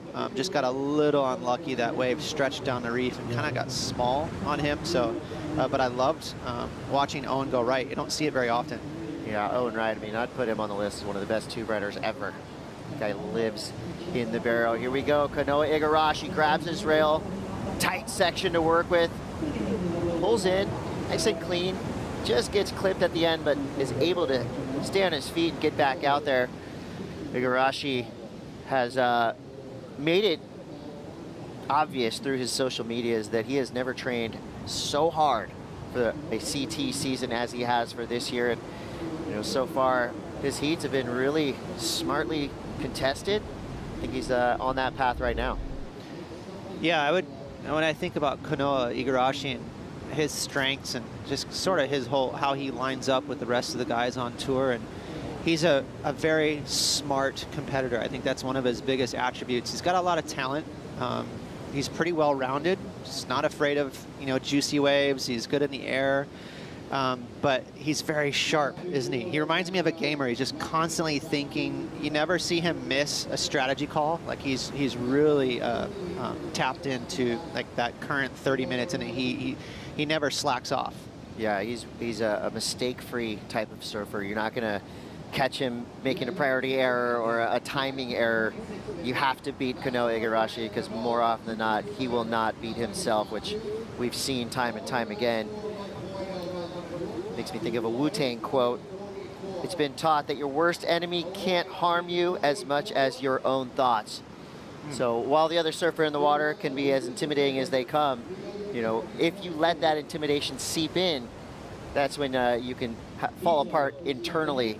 How important is a solid mindset going out, no matter who you're surfing against? Well, that's appropriate, because Kanoa is not lacking confidence. I would say that's the other thing I think about him and his character. He's very confident, even borderline cocky, which is kind of rad. You know, we want to see our surfers kind of scrappy and cocky, like watching an MMA fight. You know, he's not lacking confidence. Fully agree. Leonardo Fioravanti. Nice tube carve combo there.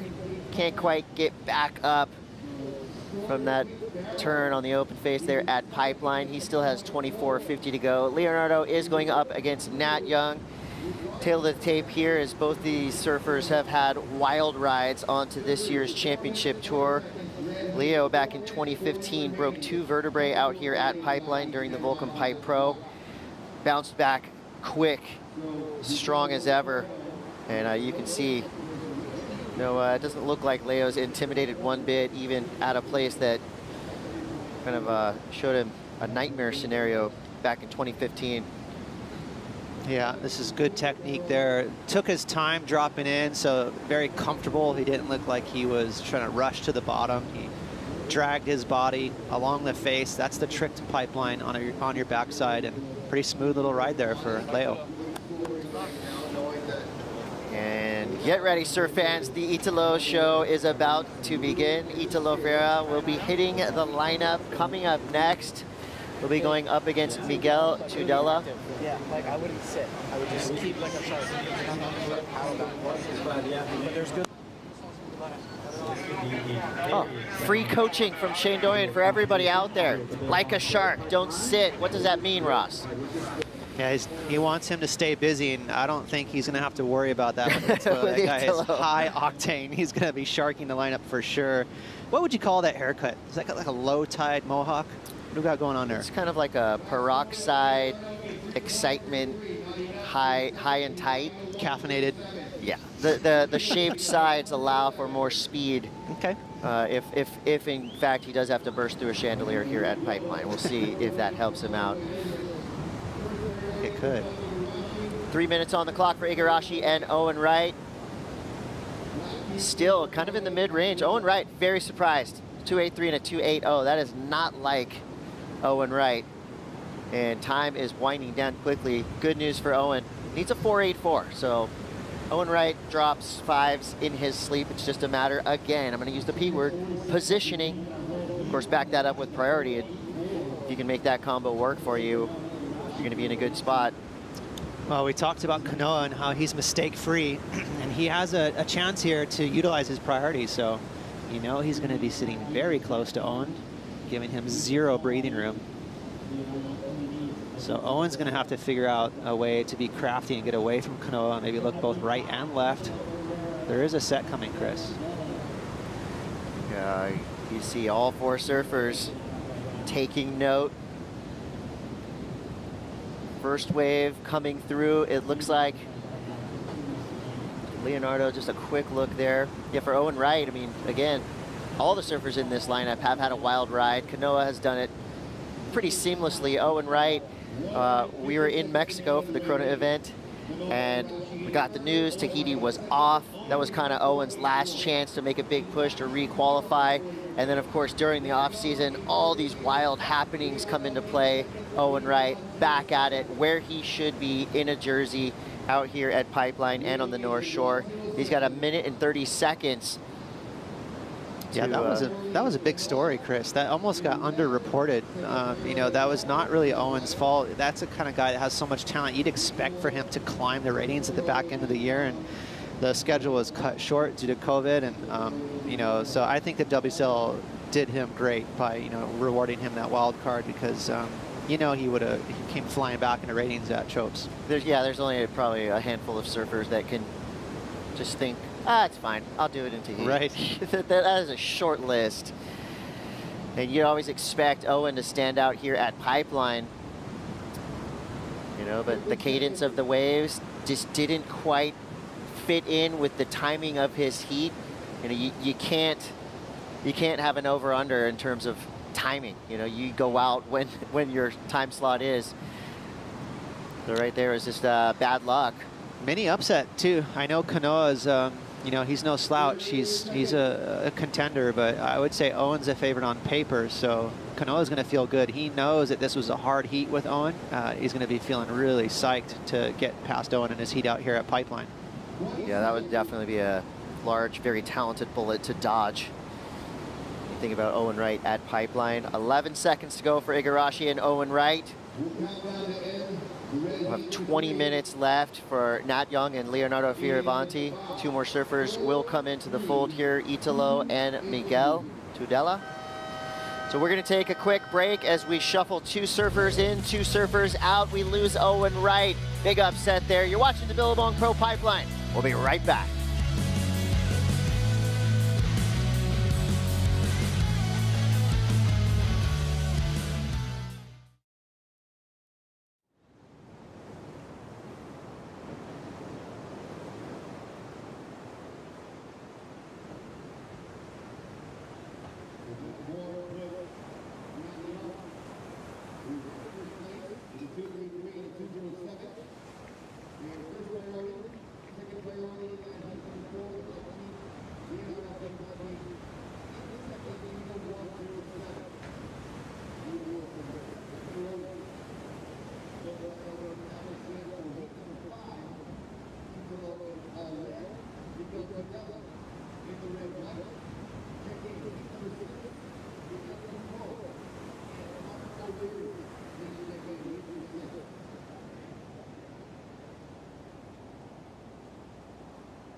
Esse aí é Italo Ferrera.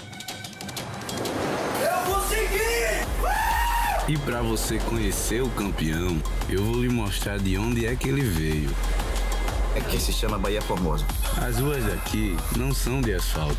Um cara comprar pão na padaria e entra com bode e tudo. Eu era muito fissurado no surf. Começou numa taubazinha com um pedaço de isopor. Que as pessoas falavam que eu não ia conseguir. É um peixe muito grande para o tamanho desse aquário. Podem achar assim, Ítalo veio do nada, mas aqui ele tinha de tudo que ele precisava para ser quem ele é.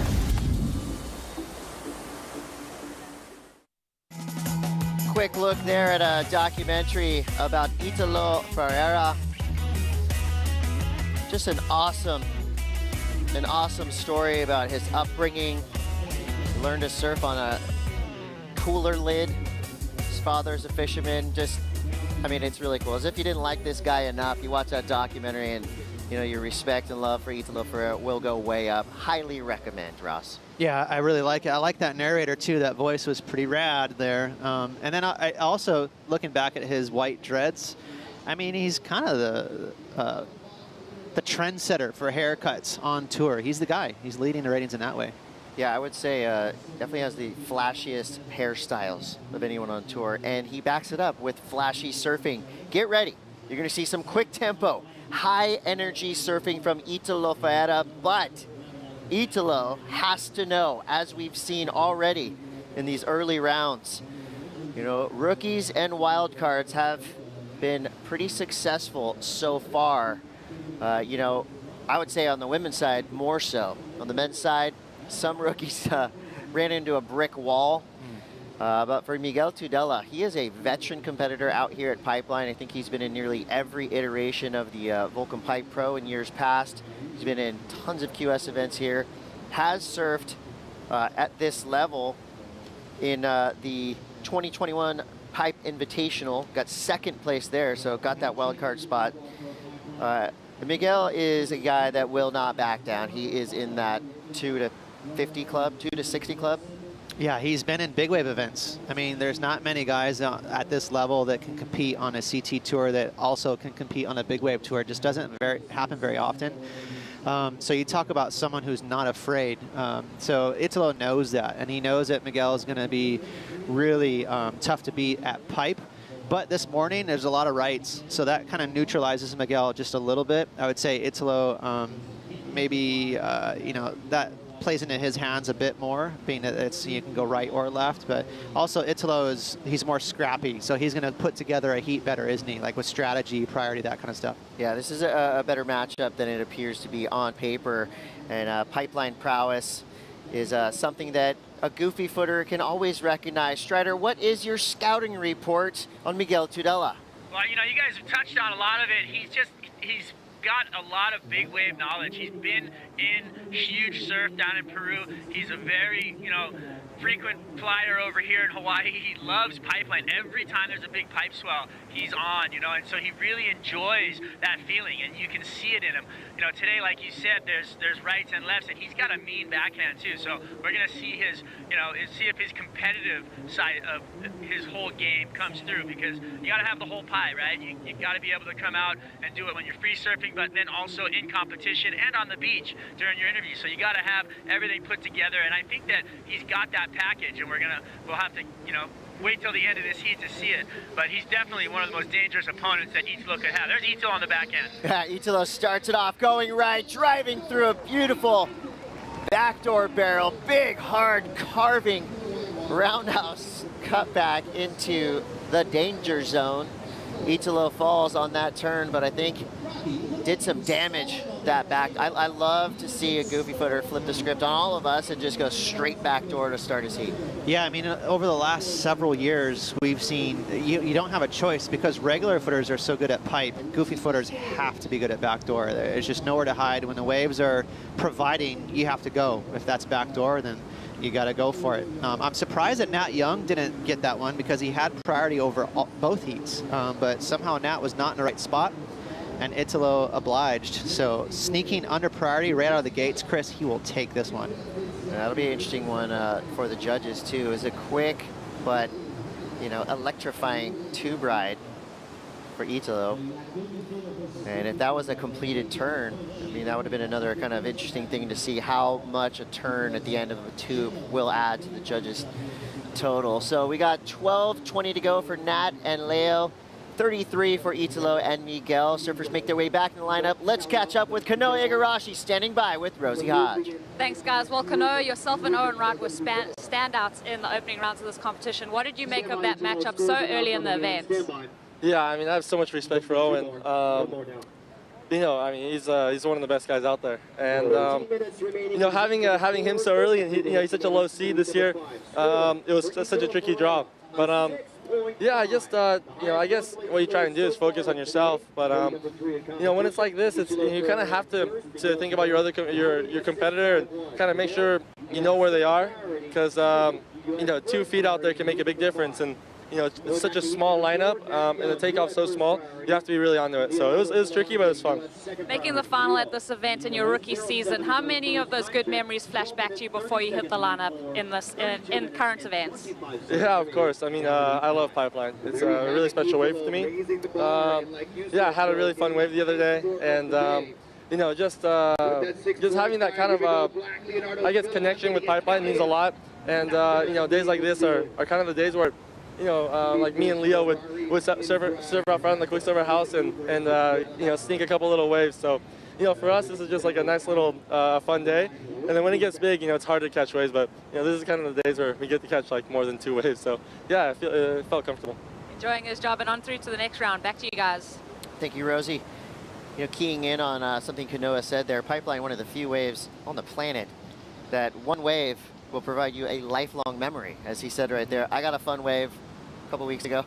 That's like, you know, you don't think about that at lowers. You don't remember a wave that you got from 2015. Right. Pipeline, though, one good wave can be a life changer. Yeah, it charges your batteries.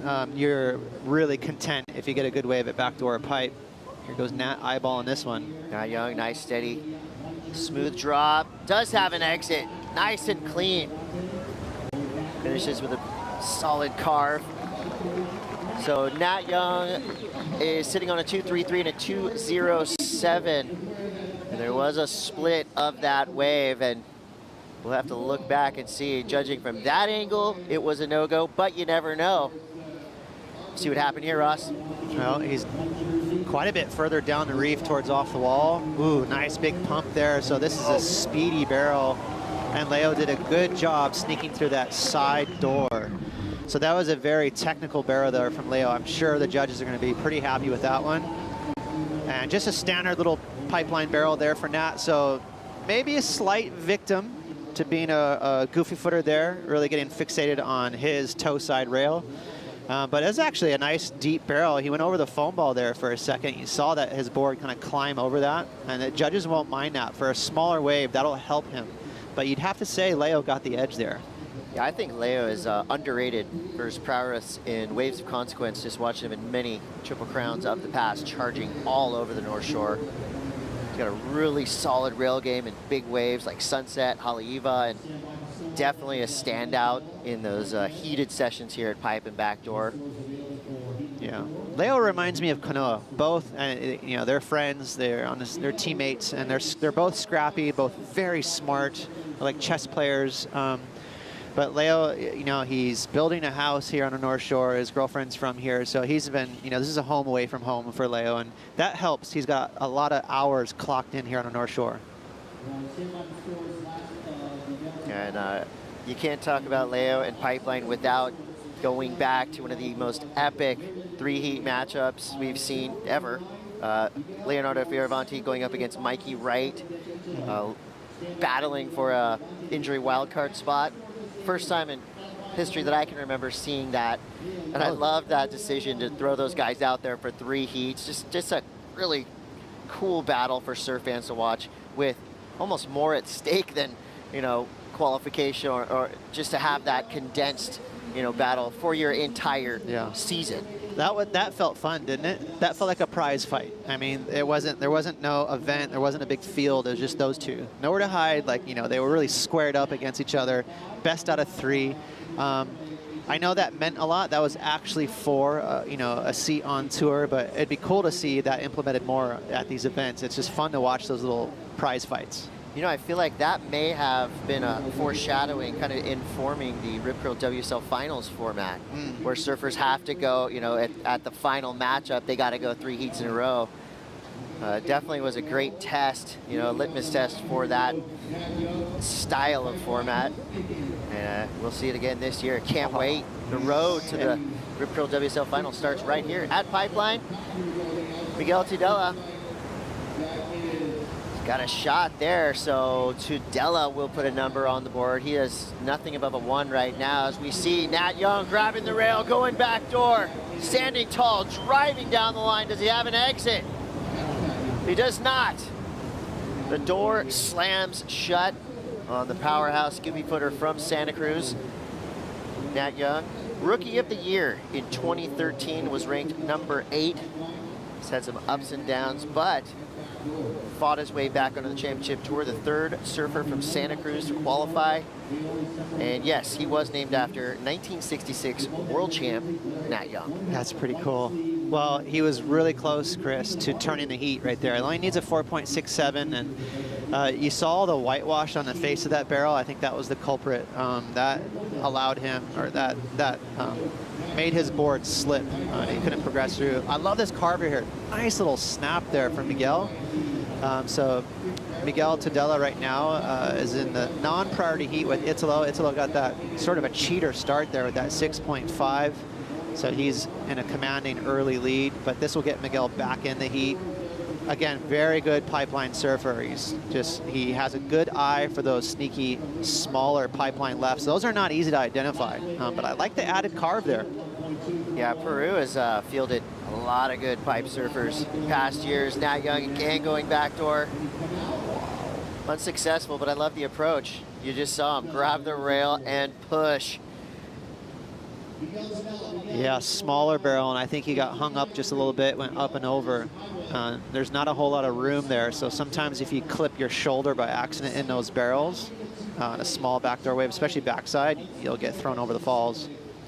I've heard backdoor specialists talk about the waves they want actually looking like closeouts. Is that something that really in-tune surfers going backdoor look for? Not necessarily a closeout, but you don't want to discount it, right? That's the key, because sometimes they do look like they're going to close out, and it actually allows you to do that little side door, doggy door exit that we always like to talk about towards aints. So a lot of times it's not on people's radar, and the more shifty, crafty local surfers, they know which ones to sneak under priority. So sometimes those closeouts, they actually provide. Yeah, we've seen it so many times. Kelly Slater, for example, you know, he drops in, you kind of look away, what are you going to do for the rest of the day? All of a sudden you hear cheers coming up the beach. I'm sure we'll have that more throughout through the day. 5:20 for Leo and Nat, 25 minutes for Italo and Miguel. So this is a fantasy scenario for any elite level surfer to be out at Pipeline with just a handful of people. But if you're like us at home or watching playing fantasy, hopefully your team is still intact. No more changes available. Strider, you've been in the water all morning, so you didn't have the opportunity to change your team at all. You feeling good about who you fielded? You know, I built my team on 10-foot pipe, and we haven't seen 10-foot pipe yet, so I'm getting destroyed right now on my fantasy team. They're dropping off like... Well, the good news is, Strider, you can still adjust your women's team if you get in time. So there are changes you can make on the women's side of the draw for men. Hopefully you have your team locked in like you want it. Italo, the highest single wave score of this heat so far, a 6.5. Leonardo with a 6.33. Lots of time for Italo, not a lot of time for Leo. For our audience at home, keep in mind these are two separate heats in the water. They're all surfing together, they're playing nice, and they're sharing. Ooh, nice wave here for Italo. Big peak, Italo fades left, late drop, under the hook. Oh, so close right there. It was literally just a matter of inches, but something came from the deep and grabbed onto Italo's fins, it looked like, and just, you know, that's Pipeline. It's never easy. That was a wild ride right there. You know, some surfers will just set it and forget it, meaning they'll draw their line and stand there, but Italo's not one of those surfers. He'll make little adjustments the entire ride. Very late drop that put him on his heels. Right here, he's desperately trying to get ahead of the foam ball. He does that, Chris, but then a second section unloads in front of him and he's just a little too deep. What happens when you're too deep is all that foam fills up in the barrel and you lose traction, you lose momentum, and you sink through the floor. Yeah, that wave just congealed around him and sucked him under. Grabbed him a couple times. He did really get to get through that first section. How dangerous is Pipeline at this size? It's dangerous. Even a 3-foot wave at backdoor, I mean, you can bang the reef so hard and get stitches, and not to mention hit your noggin. So Pipeline is never safe. Even if it's 2 feet, it's just a shallow, hard, unforgiving reef out there. So if you want a closer look without risking life and limb, we can take you under the water at backdoor. This is a beautiful place to snorkel when there are no waves, but not a beautiful place to be thrown at, driven into, dragged across. That is not an even surface, ladies and gentlemen. Oh, I mean, forget about finding Nemo. You're going to find skin, jewelry, fins, carnage. Bits of hair. Haunted house out there. Sketch.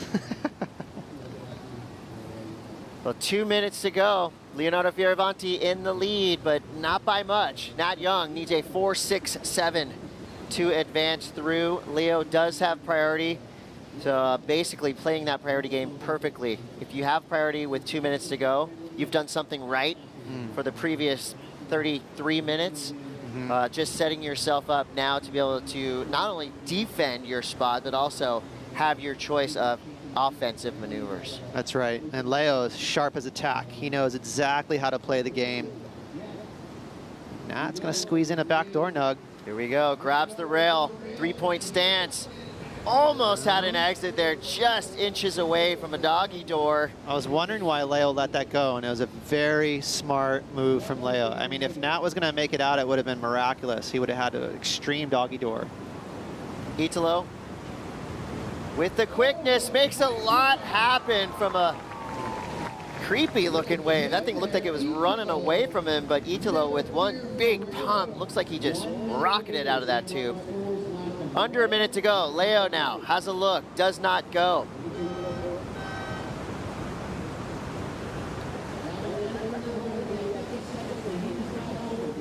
So if you heard a horn, got 43 seconds to go. Here goes Miguel Tudela, beautiful pipeline wave, and almost gets the exit, but body surfs out.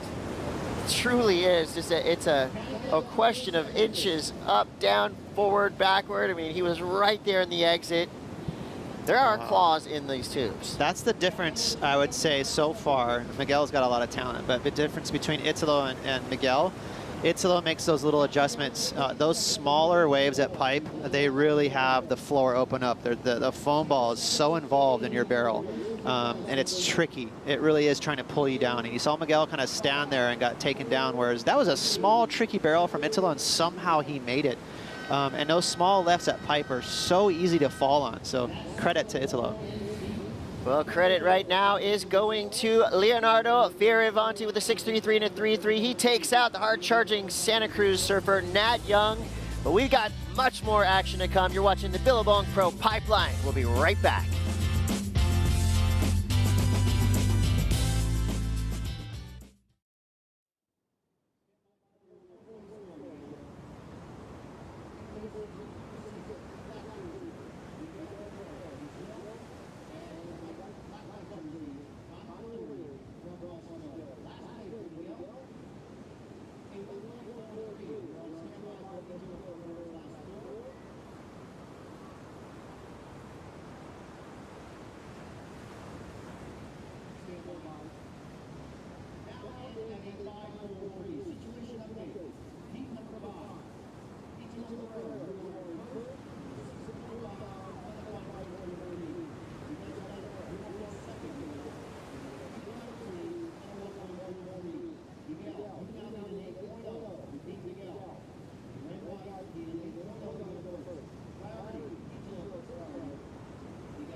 Wonderful little vibe setter right there. We are live from the North Shore of Oahu, the 7 Mile Miracle. And all eyes right now are on the Banzai Pipeline. This is the Billabong Pro Pipeline. Chris Cote here with Ross Williams. We just watched Leonardo Fioravanti dispatch of Nat Young, and now we're watching Italo Ferrera and Miguel Tudela, who have 17 minutes to go. Conor O'Leary and Miguel Pupo will enter the chat. Two goofy footers that have both qualified, fallen off, requalified, but have returned with seemingly more swagger, more skills. Whatever mistakes they made in the past have been corrected. Awesome to have Miguel Pupo and Conor O'Leary back in action on the championship tour. Absolutely, and both these guys are kind of under the radar, but very good at pipeline. I've seen Miguel get absolutely piped out here, some big lefts, and Conor got one of the better waves of the morning the other day too when the waves were pumping. So, you know, everyone plays favorites, and there's some typical names, but you know, the roster these days, all the names on the list, it's a pretty well-rounded group, isn't it, Chris? Yeah, no doubt, and at this point, it's still anyone's ball game. We've already seen some big names bow out of competition. Ooh, and that will continue. Here we go, Italo, another quick drop straight into the pit. Wow. Expertly done. And a wonderful 90s throwback chop hop alley-oop for Italo Ferrera. One of the most entertaining surfers on the planet right there, big smile. And just right there, that's the energy that we are used to now from Italo. I don't know if anybody on tour has this guy's stamina and this guy's, you know, excitement levels. I'd agree. He is so electrified. He's just constantly buzzing. Almost got spit off his board. You can see his board was shuffled off his feet a little bit. Watch where he's standing right here. See his front foot is up by that red logo. Watch when he gets spit out of the barrel. That board is going to be further up his feet. So this spit right here is so strong, it actually shoved the board. Look at that, almost pushed the board off his feet. That's the force from all that water trying to exit the barrel. But Italo, he is so feisty, like you said, Chris. He just ticks all the boxes. He's not a relaxed surfer. He's very energetic. He's just always flexing in the water. And he took care of that barrel. And that was another tricky barrel. As the waves get bigger, we're going to see wide open barrels, but right now they're still technical. And that chop hop right there, that was a subtle claim. And that's my favorite claim of the event so far. Quick little ollie into the flats for Italo, and he is rewarded. A 717. We do have a new high mark of the day for Italo up there near the excellent range. And, you know, for Italo, that drop right there, I mean, it was so fast. It was, you know, it was, but he made it look so easy. And Ice-T once said, oh, one of the things about powerful people is that they have the ability to make it look easy. And that's what Italo did on that last wave. And on his previous wave, I mean, he's already got two big drops that are in the running for the Flying Embers drop of the day. So Italo's looking confident, looking strong. Miguel right now, kind of the flip side of that. He does have a 3.93, but he's still sitting on a 1.43. He's got just under 15 minutes to go. And I would even add to that, Chris, what you just mentioned there. You know, that I think that's one of my favorite things about Italo is he actually doesn't make it look easy. He exerts all this effort. He's not making it look hard either. It's apparent. You're seeing all his effort out there. He puts, you know, he wears it on his sleeve, and he's not like a stylish Tom Curran type of surfer. You know, he's a very energetic guy. I love that he's right on the edge of out of control at all times. Right. Here's Italo, big backside bash. Italo got the note from Shane Dorian. Be a shark. He is sharking the lineup, catching a lot of waves. That is his 5th wave ridden, most likely a big score, as well as Conor O'Leary hanging on there. Almost gets pitched, but is able to gecko toe his board into submission and complete that wild ride. That was fun. Barrel float. Oh, that's a rare maneuver. Barrel to float. And he made it too. He did another technical, weird little tight cylinder. I mean, look, there's no room in there. He's constantly touching it with his back. His, you know, all his body's involved in that barrel, but he's just competing, isn't he, Chris? He is like, I will make it out of this little barrel. And Italo at this point is just having fun. I think he knew that he wasn't going to improve his score. He just like, I can't help it. I'm psyched. That backside snap was amazing. I was going to say, threw a lot of water out there. Well, the power is happening in the lineup, and the power is on the sand right now. Leonardo Fioravanti looking strong so far, standing by with Rosie Hodge. Well, Leo, we were just talking about the pressure alleviating after making that last heat. How important is it just to get that heat under your belt, especially with the mid-year cut and then the WSL Finals in the horizon? For sure. I mean, any heat is so important, especially the start of the year. And, you know, I haven't won a heat yet this year as it's the first event, so it felt really good to win my first heat of the year. And the penny just dropped for me. You'll be coming up against good friend Kanoa Igarashi in the next round. What do you think of that matchup? Your eyes seems to light up when we kind of mentioned it earlier. Yeah, I mean, Kanoa and I pretty much grew up together, and we've had a bunch of heats together, but never in firing waves. So I hope that we get to share perfect battles together and just trade off, you know, stand-up barrels. Just how competitive does it get with one of your best friends in the water? You know, we're, you know, grew up together, best friends, but, you know, we're so competitive with each other. He's at this level, I think, thanks to me as well. And I'm at this level thanks to him as well for, you know, always pushing each other. So it's so cool that, you know, at 24, we met when we were 12, and at 24, we're about to surf a Pipe Masters heat together. A lot to look forward to, Leo. Thanks for your time. Thank you. And ciao a tutti in Italia. Un abbraccio forte. Dai, yeah. Little shout out to home from Leonardo Fioravanti, born in Rome, Italy. So from Rome to Pipeline, quite the journey that Leo's on, and a lot more to come. This young man has definitely earned his place on the Elite Championship Tour. So he gets the win. And Ross, something I'm noticing, and I don't know if it's by design, but everybody so far in the lineup is surfing with the surfer they're going to be going up against the next heat. So as Leo said, he's going to be going up potentially against one of the surfers that he has been surfing with in these 4-man heats, which are really 2 different 2-man heats. Right, yeah, and that is, we heard Rosie ask him about that, and it was interesting because, you know, surfing against your best friend, there's nowhere to hide in terms of, like, secrets. You know him so well and intimately that I think sometimes that can ruffle the feathers a little more than a normal heat, because it's like you don't want to be the victim of being needled by, you know, someone you're hanging out with for the rest of the year. So a little extra passion in that next matchup. Yeah, somehow it always seems to happen. If you have a roommate that you're traveling with on the championship tour, you're definitely going to surf against your roommate at some point of the contest. It just always seems to happen. Awkward. Yeah, maybe they make some, you know, bets. Losers got to do the dishes for the rest of the week. Right. It's gonna boil over into some sort of weird house chore. Like, hey, I took out the trash last week. It's your turn. Yeah, but I won the heat. Well, I beat you at ping pong the night before. Well, it is nice to see the trades pick up. The wind has freshened a little bit, and that's going to help keep these barrels a little more friendly. They'll blow open a bit more, give these guys a touch more room. Traditionally speaking, you know, the classic conditions would be offshore wind, where you can see the spray coming off the waves. But what would be your ideal dream scenario in terms of wind here at Pipeline?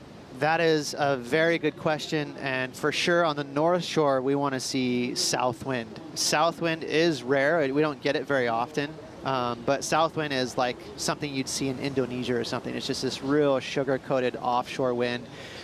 Trade winds for us is northeast. I would say this is a little bit better than normal trade winds. It's east-northeast, so it's like side offshore. It's very clean. We're not going to grumble about that. But, I mean, if you're going to draw it up, I'll say south. South is great. South, all right. Let's keep it south through the day. Chris Cote with Ross Williams, enjoying the morning here on the North Shore. And when you're looking at Pipeline straight on, the dream scenario is that peak, the beautiful right and left with 2 surfers splitting it. We've seen a couple of examples of that so far. And I would say score-wise, you know, Italo with that 717 and a 6.5, he's just done it right and left. You know, day 1, we saw kind of a similar thing, mostly lefts, but I think today it feels like a 50-50 split. I mean, the numbers kind of help us out there with both scores being available right and left. So Goofy's regular, take that advantage, throw it out the window. It's an even playing field. Yeah, good observation. And you know, that is benefit to the origin of this swell and the proximity and how close it was generated. We're seeing relatively short intervals. So that's going to make these A-frames stand up nice and tall and early, a little more surfable.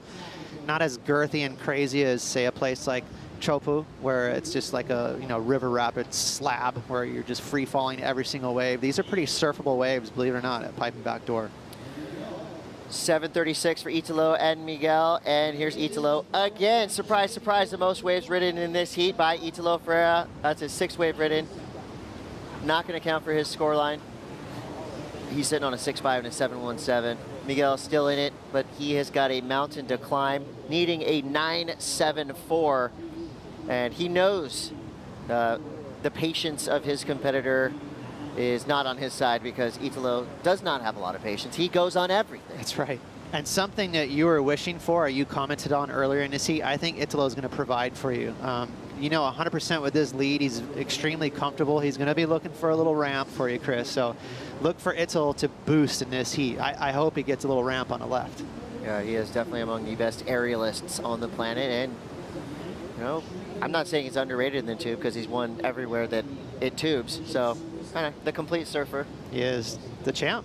He's a champ for a reason.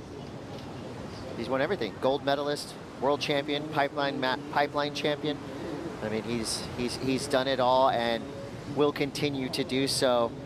With the announcement that Gabriel Medina is not going to be competing for the near future, I mean, not that Italo hasn't taken him out for a title before, but his path to a potential world title, I'm going to say a lot easier without having to go up against Gabriel Medina. Yeah, and Gabriel is this real powerful version of Italo. They both have the same moves, very similar surfers, but Italo's got that speed and that twitch.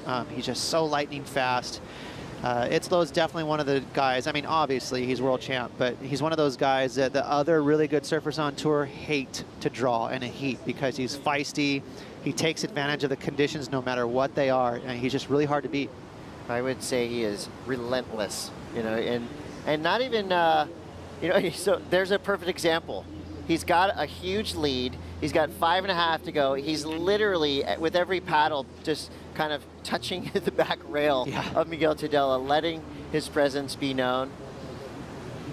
With that haircut and that beard, and he's just all smiling and probably got like Red Bull still on his chin. This is a psyched individual who's just got a grip on you with 5 minutes to go. Jammed. He's a foot away. Miguel can feel his breath on the back of his neck going, come on, man, just give me some room here. Takeoff zone today looks pretty compact, Ross. Yeah, it's again, it's that A-frame that you were talking about. It's right in the middle. Sometimes you can kind of venture down towards off the wall and look for those little waves that hide, but the energy is filling in currently, so it's getting bigger, and that's going to sort of collect all these waves to the traditional peak. Quick flip for Connor O'Leary, or Miguel Pupo, as he drives through and tries to Mark Cunningham his way out of that tube by way of body. Cannot do it. So again, the claws come out on these small pipe waves, almost more difficult to negotiate than if it was a barrel twice that big, because then you'd be dry in that tube until the spit hits you. Right. It's true, though. It's easier. The more room you got, the better. The only hard part is when it gets 6 feet and bigger is the drop, right? That's when that's the tough part, is getting into those 8-footers. It's a big effort. But once you're standing in a barrel, there's a lot of room when it's bigger. Time winding down for Italo and Miguel. 3 minutes and 50 seconds to go. Miguel still needing that near perfect 9.74. At this moment, right now, he does have time for 2 waves, but that allotted time period is going to go quick. When in panic mode, Ross, how long would it take you to potentially catch 2 waves on a day like today? I mean, never say never. You can get back out in a heartbeat out here at Pipe. If you get a big old shack at Pipe and paddle back out, it takes 60 seconds max. So it's possible, but Miguel is definitely doing the math right now. He knows where he's at. And this is right about that time mark where you're starting to really feel that feeling like, ooh, I think I'm going to lose this heat. So it's a daunting feeling. It doesn't feel good. But you can't give up hope. And Pipe is way easier than a wave like Bell's, to your point, where it's like it takes 5 minutes to get back out. And at this point, you'd be like, I'm toast. It's over. But you never know. There's a hope and a prayer. And one thing I've seen from Miguel Tudela in the past, multiple 10-point rides at Pipeline in QS events here. So he has the ability, he just needs the wave. And we've seen some pretty high numbers so far today. Nothing quite up in that 9-10 range yet. I say yet because the buzz on the beach tells us that throughout the entire day, things are just going to escalate from here on out. Looking over my shoulder, Chris, there is some stacks coming in. Lots of time for this set to build up. So maybe one of these lefts will provide for Miguel. It's not over, like you said. 10 points is available. Just get a 9-8. Right? You know? It's a big ask. But all of the surfers we have in the draw, male and female, will go on any wave that comes in. So very excited to see these last 2 minutes for Tudela, who does have priority over Italo Ferrera. There he is, just keeping things calm. 4 surfers in the lineup, 2 separate heats. Overlapping format means we can see the most waves ridden. Okay, he's trying to line himself up. This has some girth to it. Got potential. Tudela paddling, needs a 9.74. Stalls with the back arm, deep, thick barrel. Comes out clean with the spit, so nicely done for Tudela. And while that was the glory dream wave for 99.9% of surfers on the planet, for Tudela, who needs a huge score. Oh, quickly. Oh, that's exactly what we talked about. So 1 score on the board now, drops into another quick tube, busts through the door. Now things could get interesting if he got a 6.5 and a 3.5. That's the total that he would need with 50 seconds. Italo's now on the back, wondering what just happened. A heat can turn just like that in about 30 seconds. Did Tudela do enough? Well, you can look at the 2-wave total for Italo. He's got 13.67 points. So, you know, he's going to need a hefty score, 2 hefty scores. You know, so he's got his work cut out for him. This is a good start, though. So he does have the option to get back out there and get another mid-range score. I just think this wave is too small. It's not critical enough. It's going to be probably like a 2.5, to be honest, something like that. So in the last 15 seconds here, he's going to need another wave. Well, he can feel good knowing that he made it a heat in the last minute of this. He's dangerous. Italo, 5 seconds to go. Does he have a chance? He does not. So now the waiting game begins. Did Miguel Tudela do enough with 2 waves ridden? First score is coming through, 5.67. I'm not very good at math, but he would need a 4+ on that secondary wave. Well, combined, it would have to match Italo's 13.67, so he actually would have needed an 8. Oh, I'm worse at math than I thought. It's okay. I went to Waialua. I'm not going to judge you. But with that, Italo advances through another tough heat. We do lose Miguel Tudela, so the rookie story not going so good so far this morning, but we'll see more. You're watching the Billabong Pro Pipeline. We'll be right back.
In life, there's always sort of a give and take, a yin and yang. And at the Pipeline in the late 80s, that was Tom Carroll and Derek Ho. Derek was a local legend, destined to be Hawaii's first world champ. The younger brother of Michael Ho, he was a savant at Pipeline. Derek had this unique combination of modern aggressive surfing with that casual Hawaiian style from the past. And then on the other side of the coin, you had Tom Carroll. What Derek had in style, Tom had in power. Carroll took off later and deeper than anyone in the lineup. Good thing he started wearing that helmet. Both in their own way, there was no question that these guys were the two best surfers at Pipeline. But their influence would ripple through a whole new generation of pipe surfers who were just starting to join the lineup.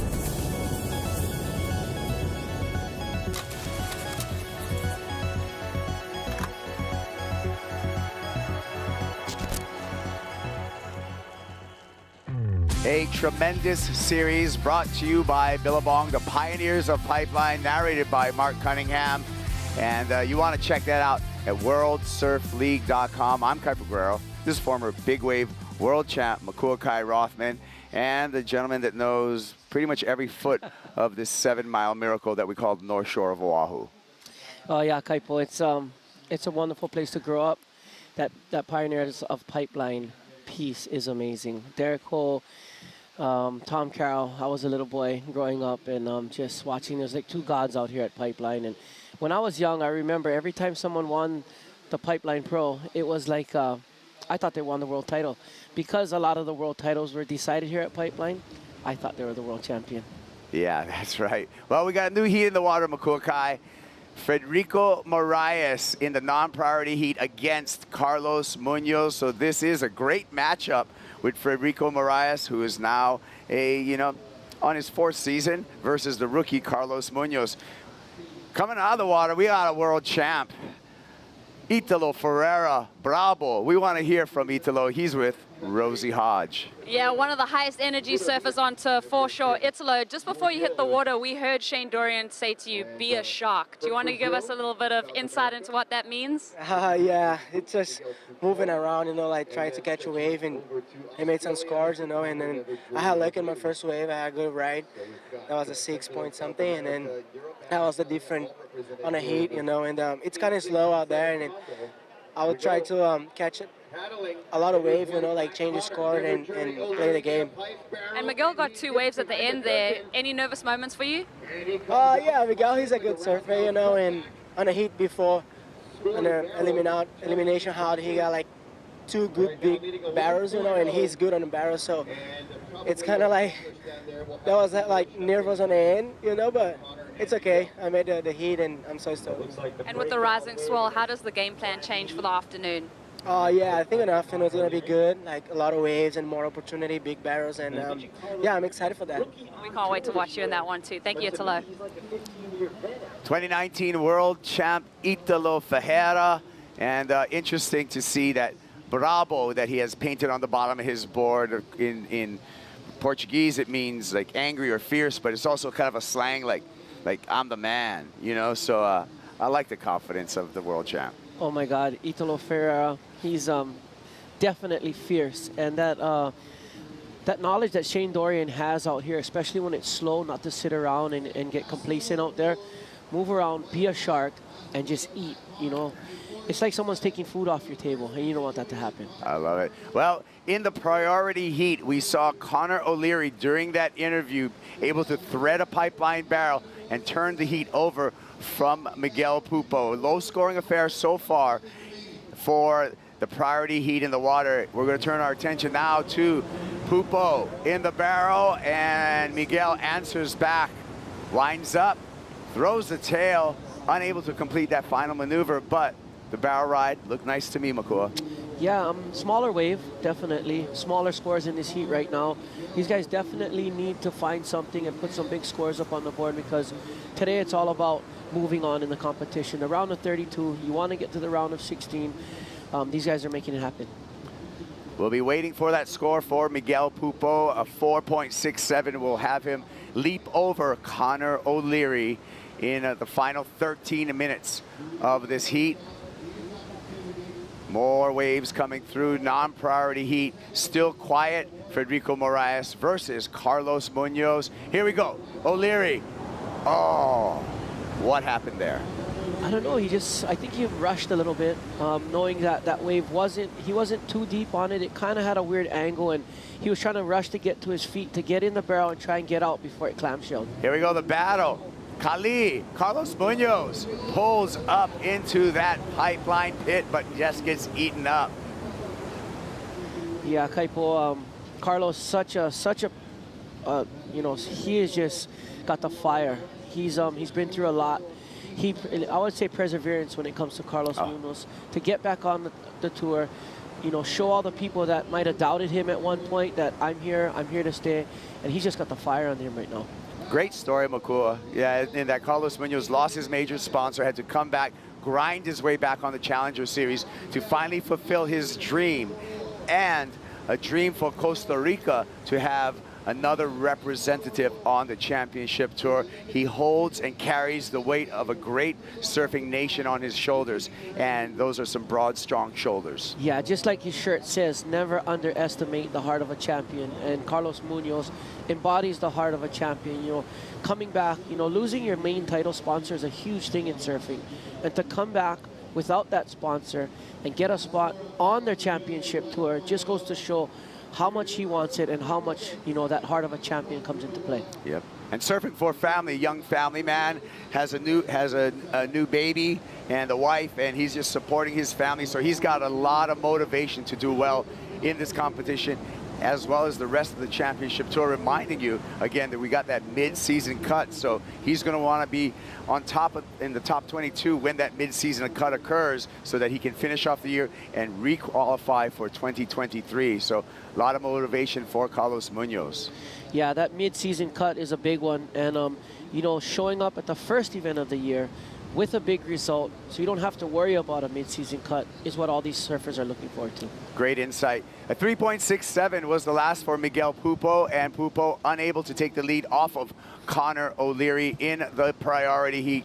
Carlos Munoz, we are just got a 1 point ride to start off this heat, so it's not going to factor into anything other than within the non-priority heat. Federico Moraes now has priority over Carlos Munoz. Yeah, it's interesting that you say that priority under priority. So these guys have priority under priority. You know, for those of you that don't know, these are overlapping heats. You know, there's priority in both heats, and the first heat has priority over the second heat. So they're actually surfing for second priority of priority. Yeah. Everybody understands the ladder right here as we take a look at the 30-year-old from Cascais, Portugal, the pride of Portugal, Federico Moraes. Got a, let's take a look at some action before we get that. I was going to talk about Federico Moraes a little bit more. Got an injury replacement wildcard in 2019. Surfed his way to 10th place on the 2021 Championship Tour. Easily qualified, powerful surfer, and a big influence for Portuguese surfing, and which is, as you know, Makua, a wave-rich region. Yeah, you know, the great Tiago Pires, the Prince of Portugal. Prince of Portugal. And, you know, Federico is definitely carrying that torch well for Portugal. Here we go, a little scramble in the lineup. Let's see who's going to come up with it. Split of the peak. We're going to stick with Carlos Munoz. Pulls out the back there at back door. Looked like Miguel Pupo went left at pipeline. And Pupo finish off his ride. Pupo again looking for a 3.44. We'll see on the replay if that wave would be in that range. Here it is, Makua. Just stalling, grabbing that wave. Beautiful positioning, high and tight. Navigating that end section that a lot of guys are getting stuck with, and coming out nonetheless with a big wrap to finish off that ride. And Carlos, what happened here? Just a late drop, a little too deep, trying to pull through the back, and unfortunately got sucked over the falls.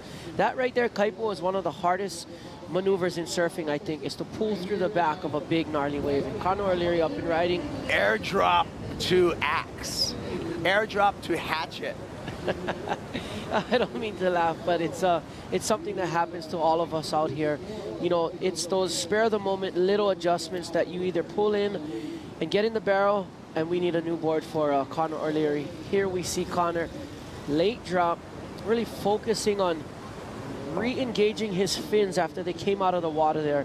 And it looks like his board just it's almost like a little equipment malfunction there.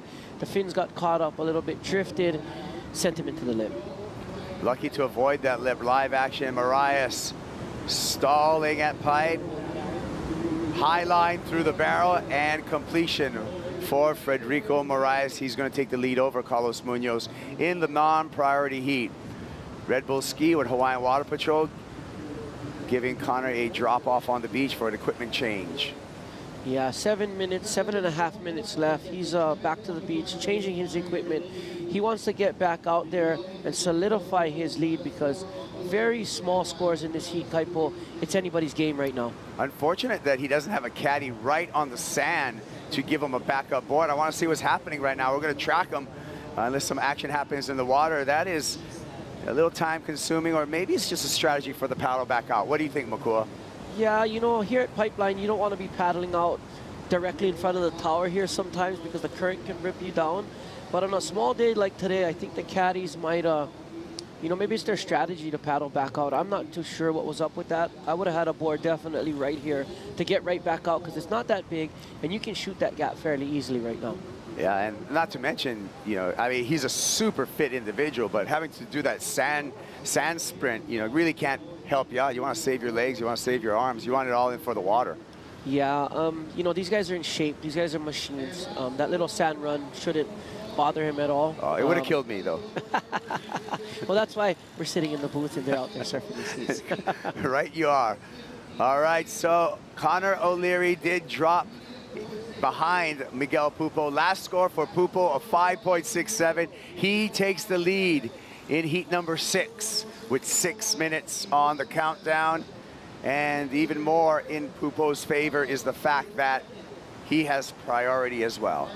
Yeah, and let's not forget, I still got to surf Jaws, so it's a little different arena out there. But here we have on screen right here your next competitor in the next heat. Yeah, Luca Macines, the first Peruvian male to make the championship tour. He's a rookie this year, and he's going to be coming up against Kalohe Andino in heat number 8 of this round, the 32. Wow, Kaipo, first Peruvian surfer to make the tour. That's some weight to carry on your shoulders. Like first male. First male. Excuse me. Yeah. We had world champion. Yes, exactly, Sofia Milanovic. But on the men's side, yes, first time, a lot of weight to carry on your shoulders. Peru, you know, very talented field of surfers, unbelievable waves over there. Peru is the spot where I won my first big wave. I wave. remember that. I do. Tell us about that. I had, you know, been given a wild card into the Big Wave World Tour. I actually came straight out of the hospital. My daughter was born. I flew from Hawaii all the way to Peru. And if anybody knows, having a child, you don't sleep very much. I mean, you're obviously big up to all the wives out there. They do all the hard work. We're just there supporting, but it is grueling. And to come from the hospital straight to the plane, straight to your first Big Wave World Tour event, win that event with the hospital band still on my arm was a special thing for me. And it was all motivated by my daughter, Hikiana Leah, and what a great win it was for me. Set up my first world title. Exactly. I was going to go on to say that momentum really carried through to more success on the Big Wave World Tour and eventually a world titles. Yeah, I was, here we go, Kaipo, up and riding Miguel Pupo. Pupo trying to get him, and he gets it. Miguel Pupo extending his lead over Conor O'Leary right now. We'll see if he replaces his 3.67. I think he just did. What do you think? Oh, definitely replaced the 3.67. That had a lot to do with Conor O'Leary coming in and changing his board, not getting that priority back, letting Miguel Pupo out the back by himself, right in position for that wave, Kaipo. Just momentum and rotation. Here we go, the replay. Yeah, steep, deep, behind the peak, everything you want to see out here at Pipe Lane, blown out with the spit. That is going to be an excellent score. You see him just really over that front foot right there, making sure he engages that rail so the board doesn't drift away, getting his stance set. You know, right there, just hands up, almost a little Derek Ho-ish coming out of that barrel with the hair and the hands up and everything. I love it. And maybe a contender for the Flying Embers drop of the day. Back to Conor O'Leary. Lining up here, getting behind the curtain. Is going to have to fight for an exit and unable to do so. Miguel Pupo for that last wave, a 7.17. And he extends his lead on O'Leary. O'Leary now needing an 8.17 on the paddle back out. He's going to hear that news, and Conor O'Leary's in a desperate situation. Yeah, to me, Kaipo, that was a big mistake, taking off on a small wave with priority. Knowing you have small scores in your heat, you only have 3 minutes left. You might as well use that whole 3 minutes to maximize your scoring potential. And that just goes to show right there. He lost his priority. Miguel's going to stick to him like, you know, flies on rice, and it's pretty much a done deal. That's right. If he plays the game right, Miguel Pupo will be in the round of 16. Moraes grabbing rail and easily threads through a pipeline barrel. Nice snap on the backhand before he kicks out. Federico Moraes opens up with a 1.77. We'll be waiting for that score in the non-priority heat. 21 minutes and 53 seconds still on the clock for that non-priority heat. Yeah, I think these guys, Federico Moraes and Carlos Munoz, they're just surfing, staying in rhythm so they don't get stale out there in the lineup. Not necessarily the biggest wave or the best wave selection. I think he's just keeping his feet in the wax, making sure he's ready for when he does have the priority in the main priority heat, and when those sets come in, he's ready to go. Miguel Pupo, really impressive in this heat. He's in a special club, Makua. He has scored a perfect 10 in the past here at Pipeline in this competition. And a perfect 10, by the way, this year in 2022 will not only give you a good heat score, but it would also help replenish the Maliko Gulch, care of seatrees.org and Billabong in their Ho'o Vai Vai project. 10 square feet for every point scored in a winning heat, but if you get a perfect 10, you get 1,000 square feet for that wonderful project. You can learn more at c-trees.org and how you can help. Wow, that's amazing. Maliko Gulch, I would love to get involved with that project at Maliko Gulch. That gulch means so much to us. Launching our jet skis out at Jaws for the Jaws competition, Maliko Gulch is everything. You know, you don't have to come from Kahului Harbor. And to restore that area is amazing. And you see all the Groms enjoying the day down here, Kaipo. Great insight again, Makua, because that's where the journey to Jaws begins for a lot of people. In that little gulch, small little boat ramp. And it's a legendary place. Yeah, I mean, I've had so many close calls in that gulch. You know, Maliko Gulch, when it gets big, it's crazy. It closes out, washes cars down the road. Yeah. Well, we're going to finish off this heat because it will be Miguel Pupo moving on to the round of 16. We're going to saunter on into a short break, but stick around. We got more from Pipeline on the way.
Back in action at Pipeline, and we got a paddle here.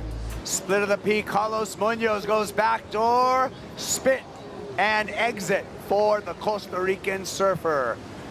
And a nice start to the back half of the heat for Carlos Munoz. You are watching the Billabong Pro Pipeline. I'm Kaipo Girl, joined by former Big Wave World Champ and North Shore born and bred Makua Kai Rothman to talk you through the action here. As Makua, we have a new heat in the water in this overlapping heat format.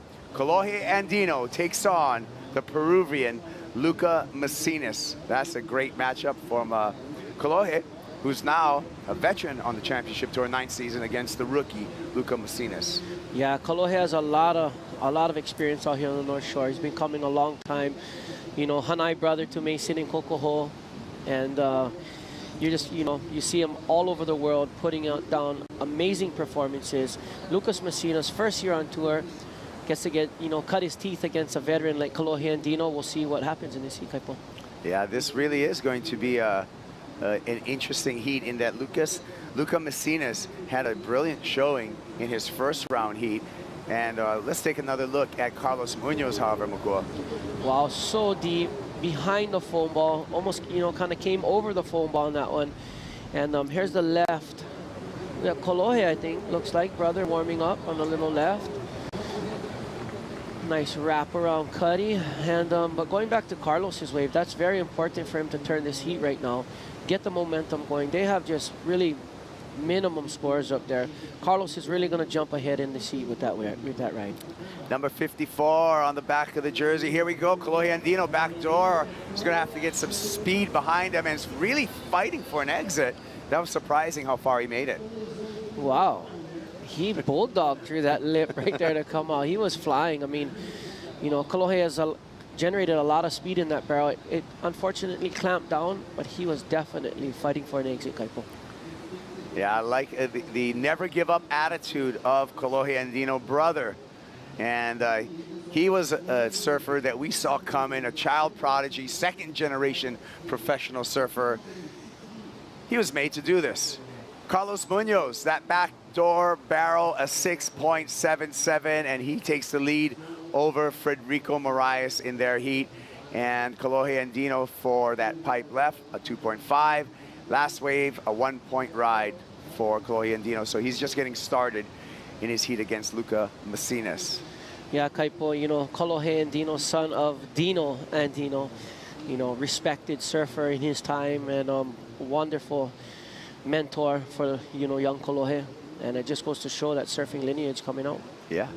And a little Hawaii, Kolohe meaning rascal. So you name your kid a rascal, you know what you're going to get. Well, you got Dino and Dino. He's got two first names. And then you got Kolohe. But no, yeah, it's you know, it just goes to show how much, you know, Dino really loved Hawaii, and how much of a part of the lifestyle he was. He named his boy with a Hawaiian name. Good point out there. All right, we're flying high up above, and surfers caught a little bit out of position with this rising swell that we're expecting today. The waves really shaping up for us, Kaipo, here in the round of 32 for men. Here we go. Moraes, and that's a straight hander. And I can see by your body language, you're saying, like, yeah, why'd he go? You're gonna have to ask him why he went. I'm not sure. You got priority in the Pipeline Pro. Yeah. And you're going on a wave that's full of foam. Just I guess a mistake there on his part. Yeah, that would be a priority error for Federico Moraes. He's going to have to make up for that in this 13 and some minutes in this heat. So that's not going to help his cause. He handed over priority to the leader, Carlos Munoz. As we look to the lineup, and Luca Macinas, big drop for the Peruvian, pulls up, under, should come out of this one, sure does. Oh, that was well done, Kaipo. We can't wait to see the replay and break down. That was a pretty critical drop that he pulled out. And as a Pipeline surfer, Makua, a lot of it comes to just his positioning. I was really impressed, like you said, of the position he put himself in for that drop. Yeah, to pull his nose out of that, it looked like he was going to pearl for a second, repositioned his weight, got it back on the back foot, and then switched his weight back to the front foot, grabbed that rail, got over the front foot, got that speed, and made that barrel. Well, we'll wait for that score. As we're waiting for that score, let's hear from Miguel Pupo with Rosie Hodge. Yeah, Miguel was exiting the water. Couldn't help but notice the huge smile over your face. Miguel, obviously the waves are getting a lot better. Your heated start seems like it's starting to turn on. Give us a little reassess of the conditions. Yeah, it was really hard for me choosing my board. I wanted to go 6-4, but right before my heat, I saw the sets were a bit slow, so I went down to 6-2, and I think it was the right choice. You know, I was trying to make those drop look kind of late so I can get better scores, and at the beginning I was trying to find the back door, but I couldn't, so I was just lucky to be on the right, you know, side of priority and got the better waves. And you also got a taste of it before your brother Sammy goes out into the lineup. One of his first heats, his first event as a rookie on tour. What kind of advice will you give to him? I know the conditions will change a lot, you know, later on, but yeah, I just told him to surf as much as he can.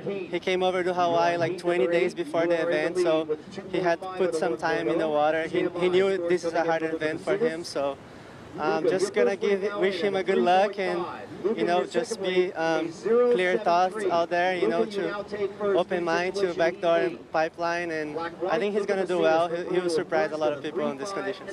That's some good advice. Well, Miguel, you've also got a growing family. Obviously, you know, it's hard to be away from them, but how important is it to do well in this event, to go back home and have something to show for yourself? I picked this event to be a good event for me, you know, because I knew the conditions suit my surfing, and I'm already on the round of 16, so I'm pretty happy with that, but I want to go further. You know, I've been training a lot the last 4 months. I want to change everything, so hopefully I can keep going all the way. It's like to see the Pupos on tour. Thanks for your time, Miguel. All right, well, Miguel Pupo on to the round of 16 here, and just going to continue through. Now, you know, he's going to shift focus to helping his brother, who we'll see a little bit later in the competition. Sammy Pupo, little bro, on his rookie year, will be coming up later today. Yeah, it's awesome to see brothers on tour again.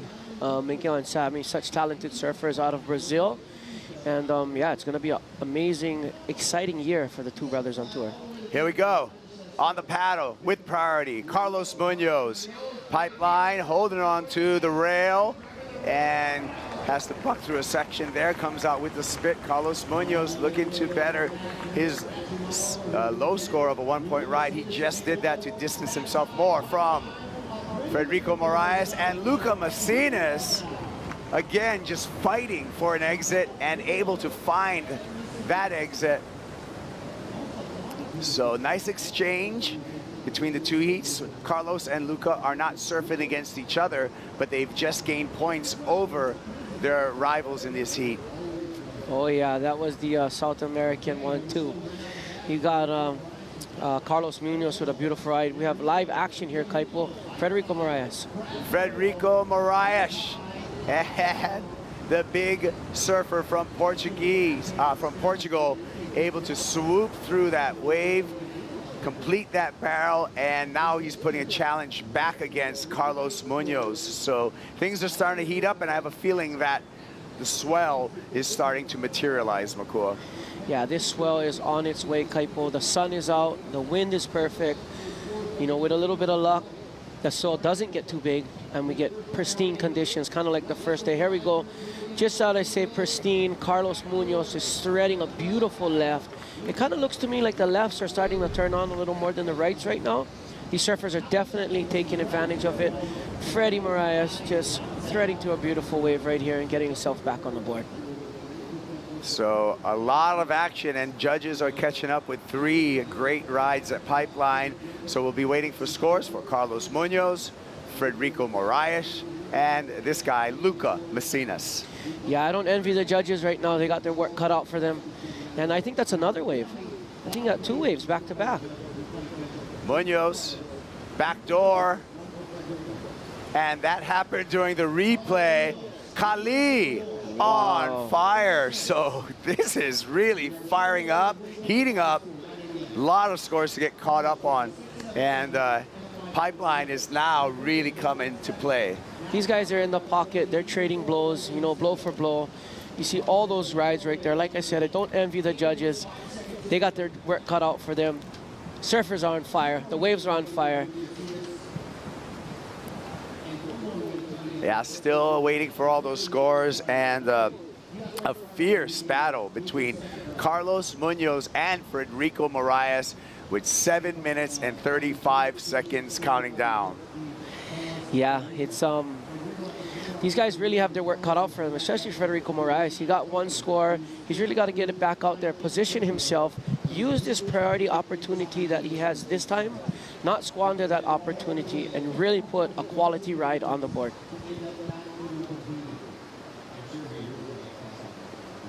Well, we got more matchups coming up. This guy, the wild card, Ivan Florence, is coming up against Felipe Toledo. And Ivan Florence, underground here at Pipeline, youngest of the Florence brothers, but a force to be reckoned with. For more on that, I want to check in with Ross Williams. Yeah, Kaipo, thanks. You know, Ivan's an interesting one. Obviously, the Florence brothers, very famous in their own right. There's 3 of them. Of course, you got Big Dog John, who we don't need to, you know, talk about too much. We all know John. Nathan, very popular surfing as well. Ivan's sort of the underground brother of the 3, but he does have a couple things going for him that he can kind of hang over his brother. He definitely has the best style, and we always tease all the brothers about that because Ivan just makes everything look really easy. He's by far the best skater.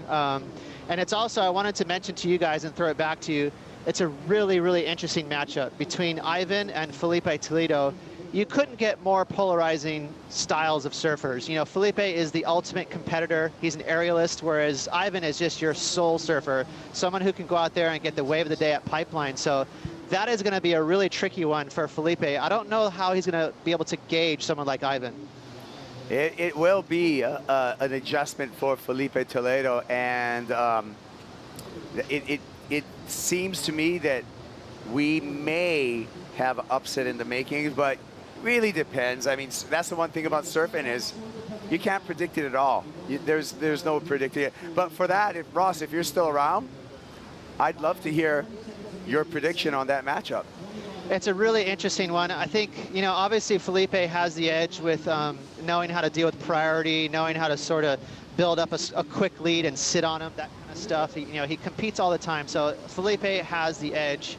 But Ivan is a better tube rider, you know, let's be honest. And the waves are building, so if it starts building a little bit more and we see some traditional pipe waves come in, Ivan is clearly the favorite. So very interesting.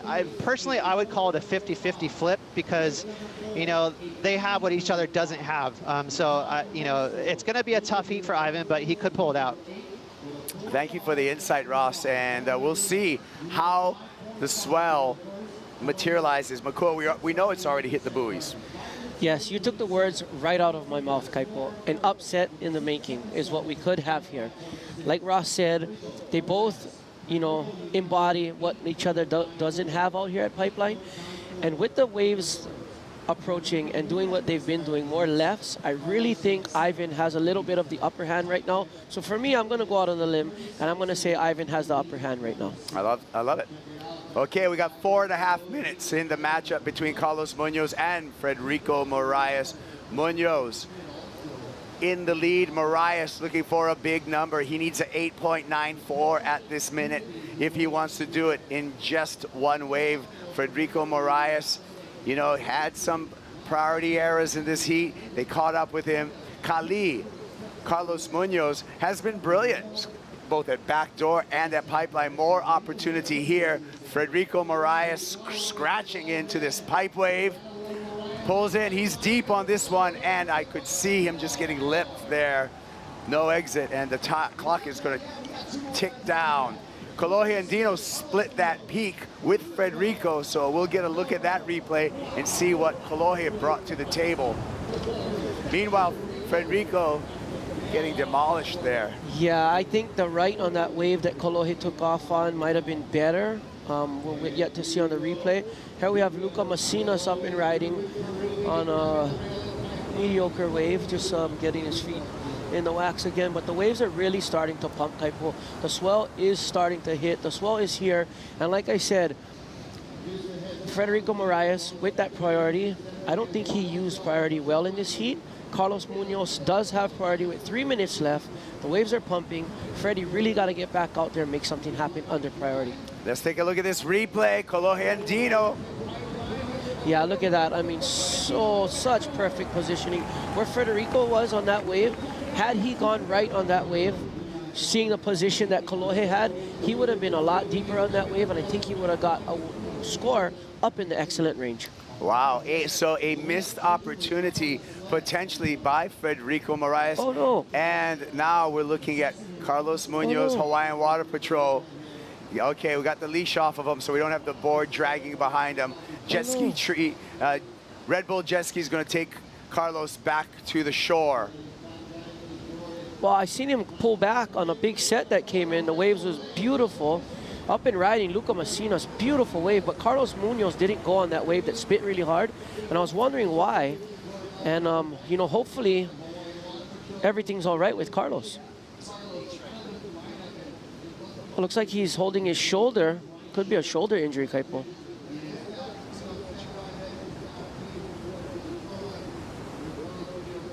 All right, so best in the world right here, Hawaiian Water Patrol.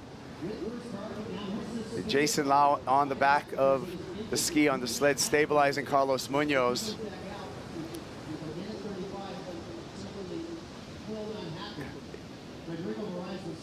Well, it looked like he popped his shoulder out paddling or something. I was wondering why he didn't go. That wave was an absolute bomb. And yeah, we'll see. We'll just want to, you know. Yeah, one more time. Take a look at this. Makua. There you go. He's paddling. Paddling hard. And yeah, I mean, look. Oh, the agony on his face. We're yet to see what happens. And we'll just pray for Carlos Munoz on the beach, Kaipo. Yeah. So Kavika Foster there from Hawaiian Water Patrol, and Spencer Chang from our medical team from Hawaii Pacific Health. Also there, Spencer, a orthopedic surgeon. So we got some of the best right here on site, making it down to the sand to treat Carlos. Oh yeah, Spencer Chang, amazing doctor, took care of me as well when I broke my sternum at Puerto Escondido. Up and riding, this is what he needs right now, Kaipo. Moraes, backdoor, and is successful. Needs a big number at 8.94. That's going to be his last wave because there's just 15 seconds remaining in that heat.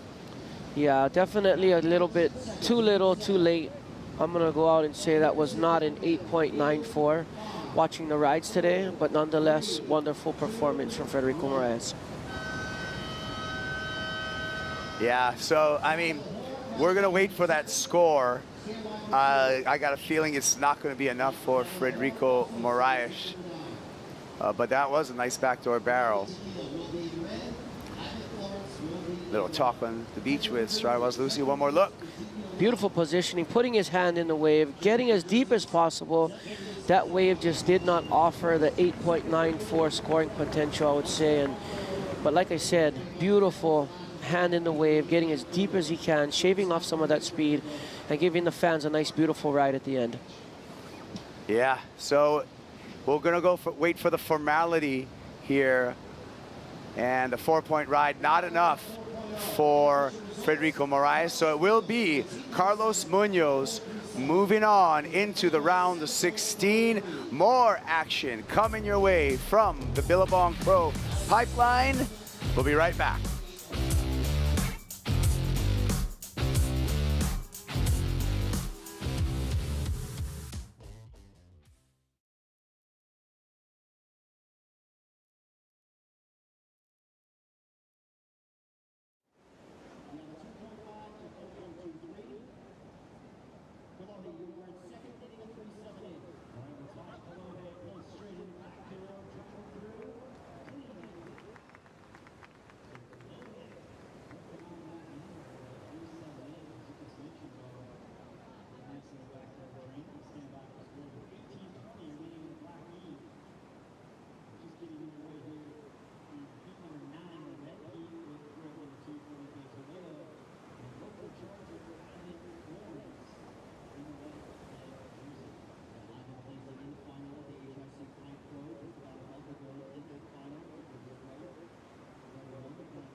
The Billabong Pro Pipeline is brought to you by Billabong, the official apparel brand of the Billabong Pro Pipeline. By Shiseido, the official sunscreen of the World Surf League. By Flying Embers, the official hard kombucha of the World Surf League. And by Hydro Flask. Every adventure begins with 2 simple words. Let's go. Back in the action at Pipeline, Kalohe Andino at back door as the swell continues to arrive here at Ehukai, and Andino does a great job of threading through that barrel. He's trailing Luca Macinas in his heat with a new heat in the water. Now in this overlapping heat format, Felipe Toledo versus Ivan Florence. Thank you for tuning in. I'm Kai Pogoro, joined by the North Shore's own Makua Kai Rothman to talk you through all of this action. And Makua, you've been noticing Pipe starting to come alive. Some beautiful lefts. You've seen Brother on an unbelievable right there, getting deep, getting the score, showing his local knowledge. Like I said, Kalohe's been coming here a long time. He knows this wave fairly well. But this next heat in the water, Felipe Toledo versus Ivan Florence. Here you go, crouching down, driving through that section, coming right into a nice big little carve. Went from a big to a little carve, but nonetheless, beautiful ride for Brother, getting his score up on the board. Yeah, so we're going to wait for the numbers for Brother Kalohe Andino. Meanwhile, Ivan Florence, casual, and takes a nice technical line through a pipeline barrel, just getting warmed up with his matchup against Felipe Toledo. Oh yeah, Kaipo, I can't wait to see some sets come in this heat for both surfers. For Felipe Toledo to stamp his mark here at Pipeline, you know, I think he's really yet to put up big scores in big surf. So if he makes it through this heat, the next round is really gonna play, you know, for him to really get in there and get those big scores. Yeah, great point. Toledo's 9th season on tour, his best finish here at Pipe was a quarterfinals in 2014. So, you know, Toledo's still needing to make some stuff happen over here. And these wild cards, we've seen the history, Makua. They're dangerous.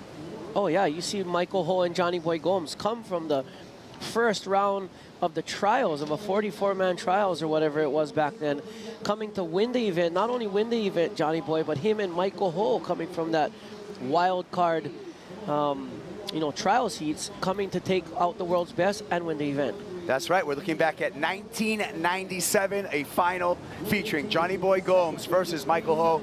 Kalohe Andino continues to mine at backdoor and comes up with another gem. Andino on the comeback right now. So more scores owed to Kalohe Andino. It looked like it was all Luca Macinas at the beginning of their matchup, but now Kalohe Andino coming on the back half of their heat. Oh yeah, he's just putting that that local knowledge, that veteran status on tour, you know, really knowing when and where to put the waves and get the scores. And he's just on a roll right now. Once you get on a roll like this out here at Pipeline, it's really a hard thing to stop. And I think Brother's really tapping into that, and he's really getting on his roll right now. And I just see the confidence starting to build up in Kalohe Andino, where maybe at the beginning of the heat it was a little edgy, a little nerves. Luca Macinas right here, sticking to the left side pipe, grabbing the rail, too deep on this one. Oh! Talk too soon, Kaipo! That was good. Hey, I'm going to take that one back. 100% Luca Macinas. I'm going to wait for that score. Ivan Florence. Here we go. Pipeline's firing, and Florence out of the barrel there. The show is officially on. We knew the swell was coming. Brilliant waves by Kalohe Andino, Luca Macinas, and Ivan Florence all in a row. This is it. As soon as you said that, Kaipo, I had a feeling he was coming out for some reason. Luca Macinas did a great job to come through that wave. You'll see on the replay, the wave actually hits him in the head, slows him down, gets him super deep. He comes out after the spit, after the foam ball. What a great ride. I'll be the first to correct myself on that, but that's what those high scores come from. The waves that you don't think are makeable and are made, that's when you get the big numbers. So I'll be waiting for that number. And again, big surprise, full-on Houdini act by Luca Macinas, coming out somehow being shackled at Pipeline and just broke free. You're totally right, Kaipo. We've all done it. Oh, he's not going to make it. even the surfer probably thought he wasn't going to make it. And when you come out of those are the ones you want. Those are the ones that produce the big high scores. Luca Messina did it for you guys. All time. Let's look at Ivan Florence. Tucking down, just driving. He's weaving in that barrel. You can see him through the lip. Really solid front hand stance. Nice little wiggle off the top. And like I said, give this boy a couple of sets in this heat, and he's going to do that on some really good sized waves. Oh, look at this. This way, way deep and casual. Wow, he was gone. From even looking into the barrel, you couldn't see him. He was super deep. Hey, there you go. You know, you play fantasy surf tier 3, pick Ivan Florence. Here, Luca. There you go. The lip hit him in the head. He's totally gone, Kaipo. To your defense, I didn't think he was making that either. And this boy just really put on a show on that wave, disappearing Houdiniac. Here it is from the water. As you see him set his rail, you see the wave actually clip him right there. Slows him down. Wow, he's gone. Wow, gone. What did he get for that? We're still waiting for that score. Brother weaving through this brow. Everybody's getting on the foam ball right now. Brother's loving that wave. Looks like Brother is on a foil over here on the way back out. But yeah, I think Luca Messina's got a 5.40. I think the reason that wave, that score is in the 5-point range, I'm pretty sure is because of wave size and the waves that we do have out here. Had he done that on an 8-foot wave, 10-point ride all day. Yeah, I agree. Impressive. As we're waiting for a couple more scores, let's check in with Rosie Haas on an injury report. Yeah, guys, well, ordinarily we'd be giving Carlos Munoz half fives. He did win his heat and we'd be doing the winner's interview, but unfortunately, we saw at the end of that heat, he was getting helped up by the WSL medical staff. It appeared to be his shoulder. We don't have a report on it just yet, and we will catch up with everyone and confirm everything once we have more info. But yeah, Carlos Munoz, busy getting seen to by the medical staff at the end of that heat. We'll send it back to you, Carbs. Thanks, Rosie. Oh my goodness, big wipeout by Luca Messinas, and previous wave, another backdoor barrel for Kolohe Andino. The consistency's coming, Makua. The size is increasing. It is really turning on right now. If the waves weren't good enough the first day, I mean, look at this. Kolohe Andino again over the foam ball, getting himself deep on a roll. I mean, you see Lucas Messinas right here, up and riding. Just a little bit too late. His fins disengage, and he does the back flip boogie out here at Pipeline. Like I was saying earlier, if the waves weren't good enough on day 1, we're here on day 3. The waves are coming back, and they're firing. They sure are. Let's go out to the water with Strider Wazalewski. Yeah, Kayups, Yamakua, it is definitely breathing out here. That last wave of Messinas, you just saw the wave standing straight up, and it looked like he was trying to paddle into it like all the other waves, which had a nice entry. They weren't moving as fast. They didn't feel that intense, but that wave had that intensity. It had that real Pipeline look, and when those waves come, you gotta paddle a little bit harder, because those waves are gonna be lifting twice as fast. I mean, you know, Makua, these waves come in and they're marching, and when those 8-footers, 6-footers, and they're really starting to lift, you gotta have velocity to get down the face, and these waves are starting to come strong. Kolohe on a roll, Toledo getting a couple. I mean, it's gonna be on out here. I feel like those rights are still gonna come through, and you can talk to this, Makua, but the back door, the shorter interval, we could see some really big, heavy rights. Yeah, the waves could definitely peak up, Strider, with that shorter interval. Give us some very beautiful waves on the rights. And like you were saying, Strider, that extra paddle, the extra 1 or 2 paddles is a huge difference out here. When you're paddling into a big, wedgy, thick wave out at Pipeline, you definitely want to get down it. You want to take off almost, a quarter way down the wave. Instead of taking off in your usual at the lip spot, you want to be under the lip. You want to be about a quarter of the way down the wave and get into that thing driving. Instead of having, like you see Lucas Messinas was at the top, his fins disengaged there. Had he paddled a little bit harder on that leg drop, he would have had a chance of making that one. But what about the mind game, Makua, where you feel like I got to stand up? It's a steep wave, but having the mind game to actually put in those extra 3 strokes. Yeah, it's Pipeline definitely messes with your mind. And yeah, a few extra paddles is what is needed. You got to have a strong mind to keep that paddle going. Here we go with Ivan Florence from the side. I mean, this boy has immaculate tube riding skills. So deep, foam ball trying to eat him up, still just solid on his feet, just threading through that barrel like a true professional that he is. You know, and the scale still being a little bit suppressed by the judges because they're looking for even bigger, gnarlier, deeper rides. A 5.5 for Ivan Florence, just a mid-range score right now, and an indication that the judges are expecting even bigger things as the day starts to present itself with this new swell here. Yeah, well, I don't necessarily think the scale is suppressed. I just think those are smaller waves. And it's hard to give a really big score no matter how deep you are. When the swell's coming up, there are big bombs coming in that a couple guys haven't gone for. Look to see those scores elevated, and the judges' scale is set, I think, really well. And bigger wave, deeper, steeper, bigger score. Smaller wave, deeper, steeper, smaller score. On the paddle from above, Felipe Toledo dragging the back, getting behind the curtain, doing some work, but the challenge has been laid for him. A similar ride earlier in this heat got him a 2.2. We'll wait for that wave score for the number 2 in the world, Felipe Toledo. Yeah, he's definitely just surfing, you know, getting his confidence up right now, getting on a roll, staying consistent, doesn't want to stay still. Those waves aren't necessarily bad wave selection. I think it's a good way to keep yourself on a roll in an overlapping heat and continuing to surf, continuing to have fun. And when it is your time, I think that roll that you're on will continue very well. So a similar score appears to be dropping for Felipe Toledo. He'll continue to trail Ivan Florence in the non-priority heat. Turning our attention to the priority heat with Kolohe Andino and Luca Macinas. And Kolohe Andino on top in that matchup. 2.57 for Felipe Toledo. Again, second behind Ivan Florence in the non-priority heat. 5 minutes and 30 seconds on the clock in the priority heat. Luca Macinas, Makua, is going to have to come back from that wipeout that we saw him take earlier.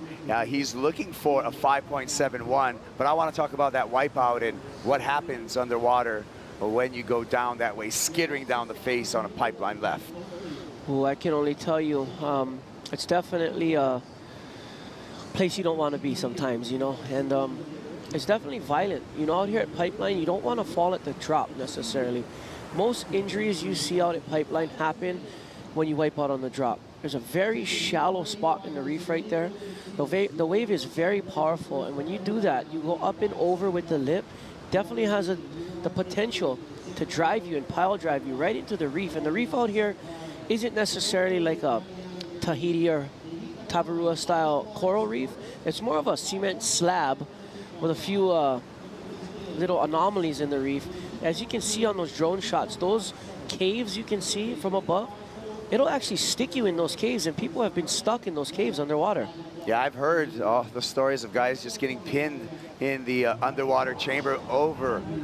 There we go with Ivan Florence. Looked like he had a good start with the pin drop, however, when he got caught up in the lip, so I expect him to punch back out.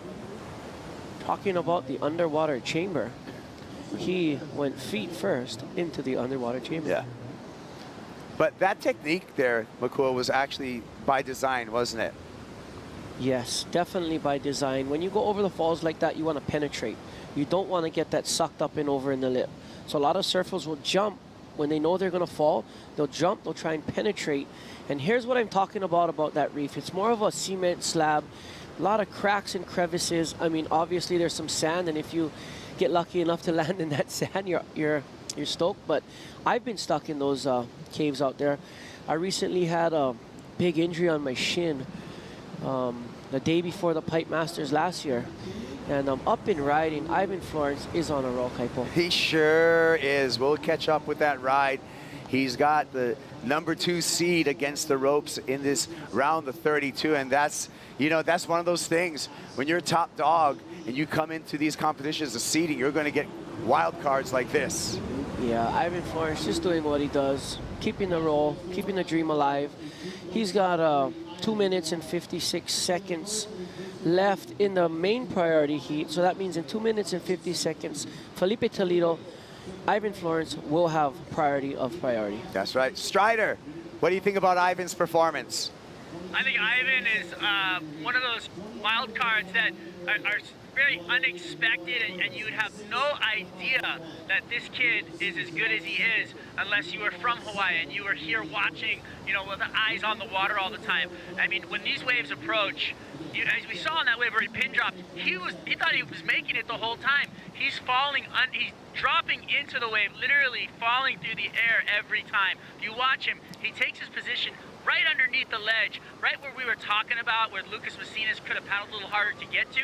That's where he is every time, and he just sits in that zone, he slides right in underneath it, and he just basically has perfect technique on the drop to barrel. Basically, when he's standing up on his feet, he's already in the tube. We saw him do it at Pipeline in the event with his brother. He got a 10-point ride all the way across. Incredible, you know, surfing. I mean, he's one of those guys that everybody loves here on the North Shore. Super humble, an amazing skater, and has that really, really, really, you know, twitch, you know, fast reflex where he can just get right up underneath it. And I think it's from skating, because you have to have all those small muscles working, and I think that plays into his surfing. Great point, Strider. Ivan Florence, an exceptional skater, and those quick skate feet come into play on his ability to get to his feet on these steep pipeline drops and able to knife in to the barrels the way that he's been doing over and over again. Yeah, he's used to those really steep transitions, you know, in the pool, in the big vert ramp. I mean, it really translates to his surfing. He skates a lot. You see the boy, you know, in an awkward position, in a very steep off-camber drop. He's very composed, and, you know, he's one of the best to do it right now out there at Pipeline. That's right. Well, in our priority heat, Kalohe Andino came back in the back half of that heat because he's got the lead over Luca Macinas, who started out strong, but now Macinas with priority and under a minute needs a 5.71. Macinas sitting there and with the number 44 on his back, hoping, praying for a wave and an opportunity to come through, and it's coming down to the last few strokes of the clock. And here we go, Makua. Could be an opportunity for the Peruvian surfer. With 22 seconds left on the clock, these waves, or this one would make it. I mean, we don't, you know, it's just up to Mother Nature now if that wave's going to reach him in time, Taipo. So it's going to have to be this back wave as the countdown happens. Can he get to his feet? Here he goes. Gets it. This is going to count. And Kalohe Andino splits the peak, goes back door, and gets that extra section. And you know what? That is going to seal the deal for Luca Macinas. That's it. And Kalohe Andino absolutely going for it. We'll catch up because the next wave in that set, it looks like Felipe Toledo got a gem at backdoor to put the challenge to Ivan Florence. We've been talking about so much. First, Luca Macinas on the left. Steep and deep, disappeared again, came out. I think this one's going to be a little bit better score than his last one, a little bit bigger wave. But out the back, I mean, look at that. Nice positioning, nice and deep, on the foam ball the whole time. Punches through that lip. He really needed that score, Kaipo. 5.71, he may have gotten that, but Kalohe Andino at backdoor may have improved his score line. Yeah, we'll see about that improvement of the score line on this. There's a triple barrel, the gift that keeps on giving bonus section at the end there. And he did, 5.1, so Macinas still looking for that 7.1. And Felipe Toledo. Wow, he just got that wave. I mean, what can you say about Felipe Toledo? Beautiful turn. One of the best to do it rail game right now. He's up.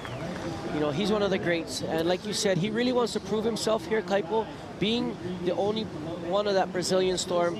You know, you got Gabby, you got Italo, you know, both champions out here. Felipe Toledo really wants to stamp his mark on this contest and say, boys, I'm here too.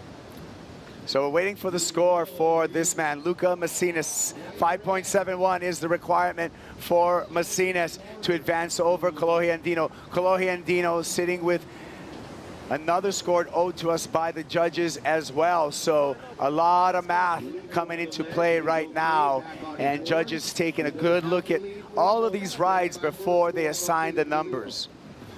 Again, Kolohe Andino looking to improve upon his 5.1. We don't know about that. Luca Macinas at the moment needs a 5.71 if Kolohe does not improve upon that 5.1. Kolohe also on the beach waiting. Another look at Luca. Kaipo, I mean, such good positioning, especially with 3 seconds to go. The pressure is on. You need to make that wave. It was closing down on him. He did all the hard work. Another look at Kolohe. Kolohe Andino on the back door. I mean, bonus after bonus. These guys are, like I said, every heat today, everybody's in the pocket, throwing blows. It's so close. The judges got their work cut out for them, Kaipo. So again, we're waiting for important scores for both of our surfers. In heat number 8, these last scores are going to make the difference. 5.07 doesn't change the situation for Kolohe Andino. Luca Macinas still looking for a 5.71. And Luca Macinas waiting for the numbers. He gets it, a 6.83. Luca Macinas, buzzer beater, last second in his challenge, overcomes a charging Kolohe Andino.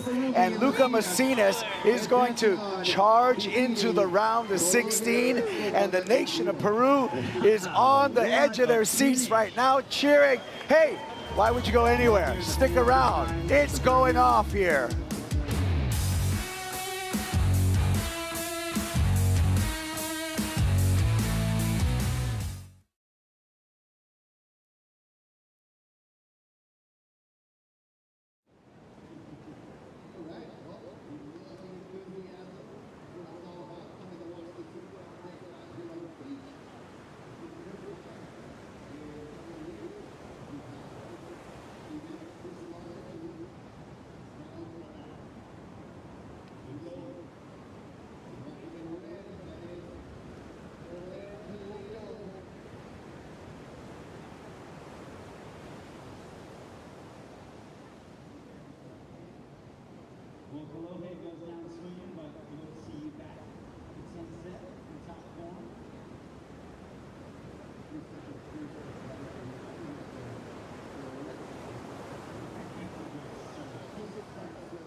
Guys, welcome back to the Billabong Pipe Pro. Lucas Macinas, a rookie on tour. You know what it feels like to stand on the sand waiting for a score. Tell us about the tension there. Oh, it was crazy. I was like, it has to be one more at least, you know, and then I didn't see any big waves coming in the back, so I was like, just like a medium size maybe. If I'm deep, maybe I can get the score. And yeah, it came in the last second, so I was like so stoked.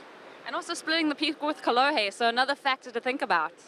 Yeah, I didn't know what to do. Like, I saw him like try and go to backdoor, and I was like, maybe I would just push him a little bit so he doesn't get too cover, you know. That happened to me the same with Kelly the other day when I was like in my last wave, and he went backdoor, I went pipe. So I was like, this time I don't want him to get too barrel, you know, because he can make a good score too. So I was like, I didn't know how the wave was anyway, so I was like asking everyone on the beach, hey, how the wave was of Kolohe in backdoor? And they told me it was alright, so I was stoked that my wave came and I made it out. It was pretty hard, it was like pinching in the end to at pipeline, so I was like, you have to go through it, you know, and I did it. Perfect pipeline, dream first event for you as a rookie on tour. Yeah, it was dreamy. Like the first day, it was amazing. It's the best pipeline I have ever surfed in my life. Surfing a heat, catching all the waves that I wanted, it was like a dream come true. Love it, love watching you surf. Thank you for your time. And that's the reason why fellow commentator Kale Carranza nicknamed him La Máquina, Luca Macinas. Taking out a hard-charging Kolohe Andino. That had to have been one of the heats of the day. We're back to the action here at the Billabong Pro Pipeline. Chris Cote, joined by former World Junior Champion, CT standout, big wave surfer. I could go on and on. Laura Enever, welcome to the booth. You were like me just then, standing right here, watching the screens, trying not to jump up and down to disrupt the broadcast, but nearly impossible at the end of that heat. Leave it to Pipeline to provide last-second fireworks like that. Oh my, that was absolutely insane. I thought we were gonna like push over the TVs for a second then, but absolute heartbreak for Kolohe, but fireworks, and what a feeling for Luca to come in and he's standing on the sand waiting for that score. Like, that feeling is just, there's nothing like it. But then being on the other side, being in Kolohe's shoes, there's nothing more heartbreaking than that last, second loss, and not knowing what they were doing on the wave, and just coming in and just trying to ask their coaches, like, what happened? What were they doing? And yeah, so absolutely crazy.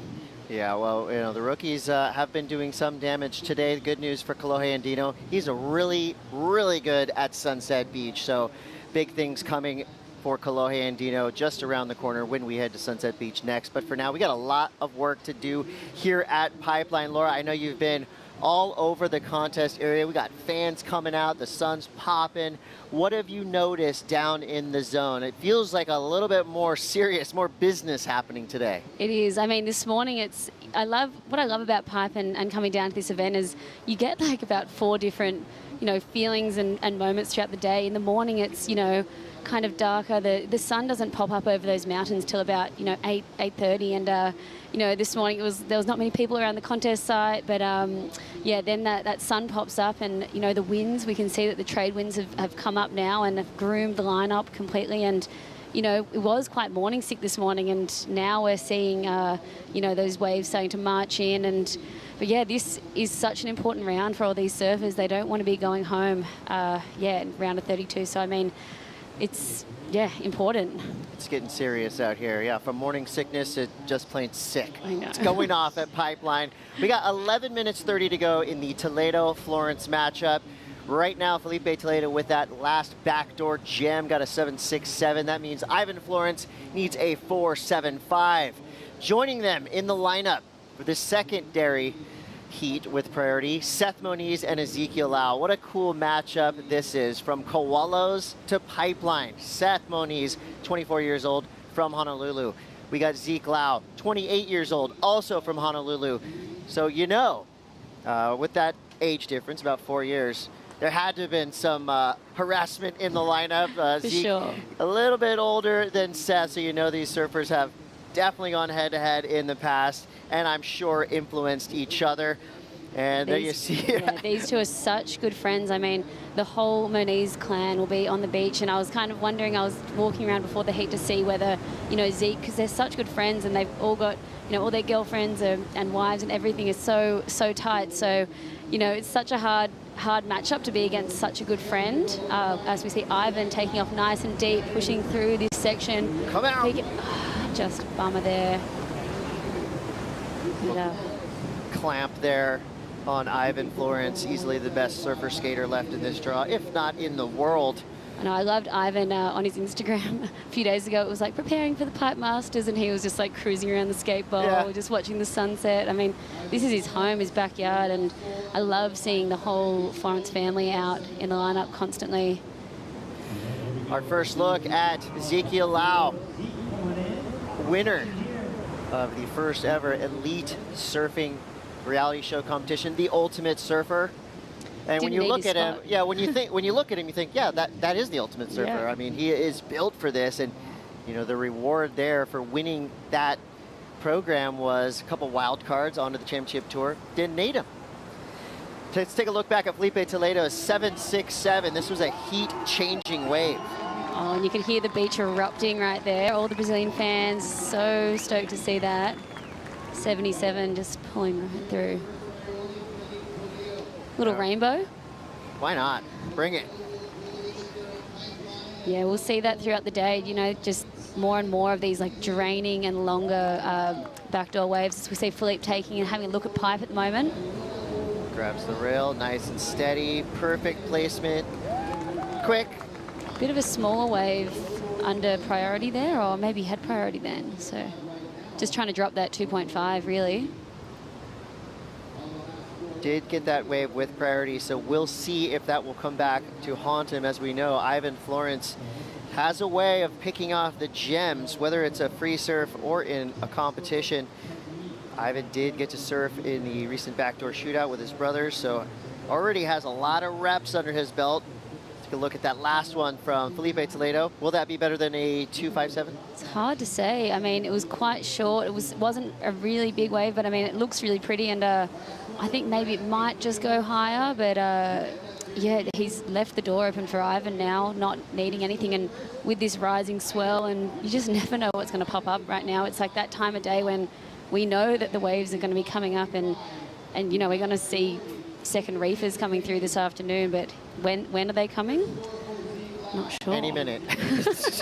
Any minute. Kelly seemed to think they were coming in at like 10:30, but he's a bit late right now. Yeah, maybe. Yeah, it's 10. It's 11:15 Yeah. local time here, so literally any minute. We just see like one big monster, and we'll be like, oh, all right, here we go. Everyone's changing their equipment up. There it was. Well, pipeline and backdoor, two of the most challenging waves on the planet. Sean Thompson, author of The Surfer's Code, says pipeline is the true test of courage, desire, and technique. And I fully agree, especially in the placement of those words. Courage, of course, you have to be brave to paddle out at pipeline on any given day. Desire, you have to want it.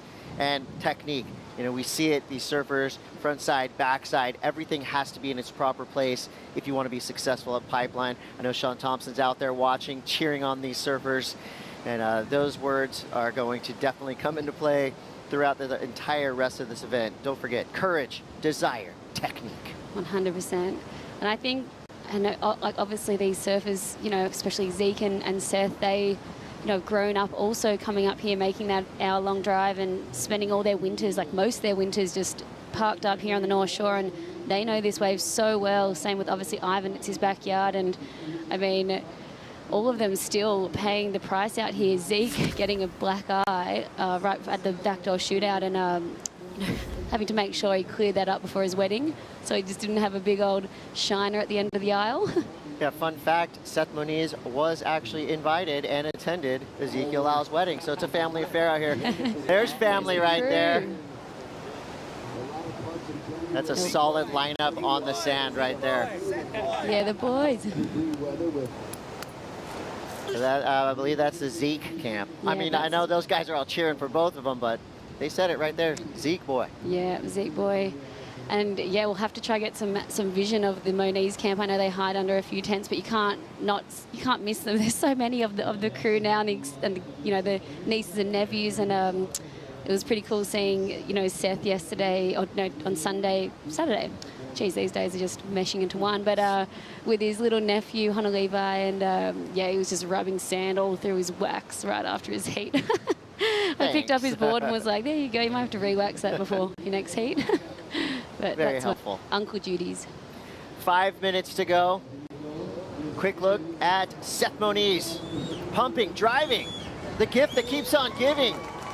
Goes from a little to a lot. A high-speed, mid-sized tube at backdoor for Seth Moniz. I mean, that right there, bread and butter for this guy. He has been charging out here and has really just reached his way to the top of the pecking order at backdoor. When it's as big and gnarly as it gets, Seth will go on anything. I like the looks of this wave right here. Yeah, and obviously just being in that non-priority heat, just trying to get the ball, just trying to get backup scores really, and try to get the longest backdoor drainer they can find.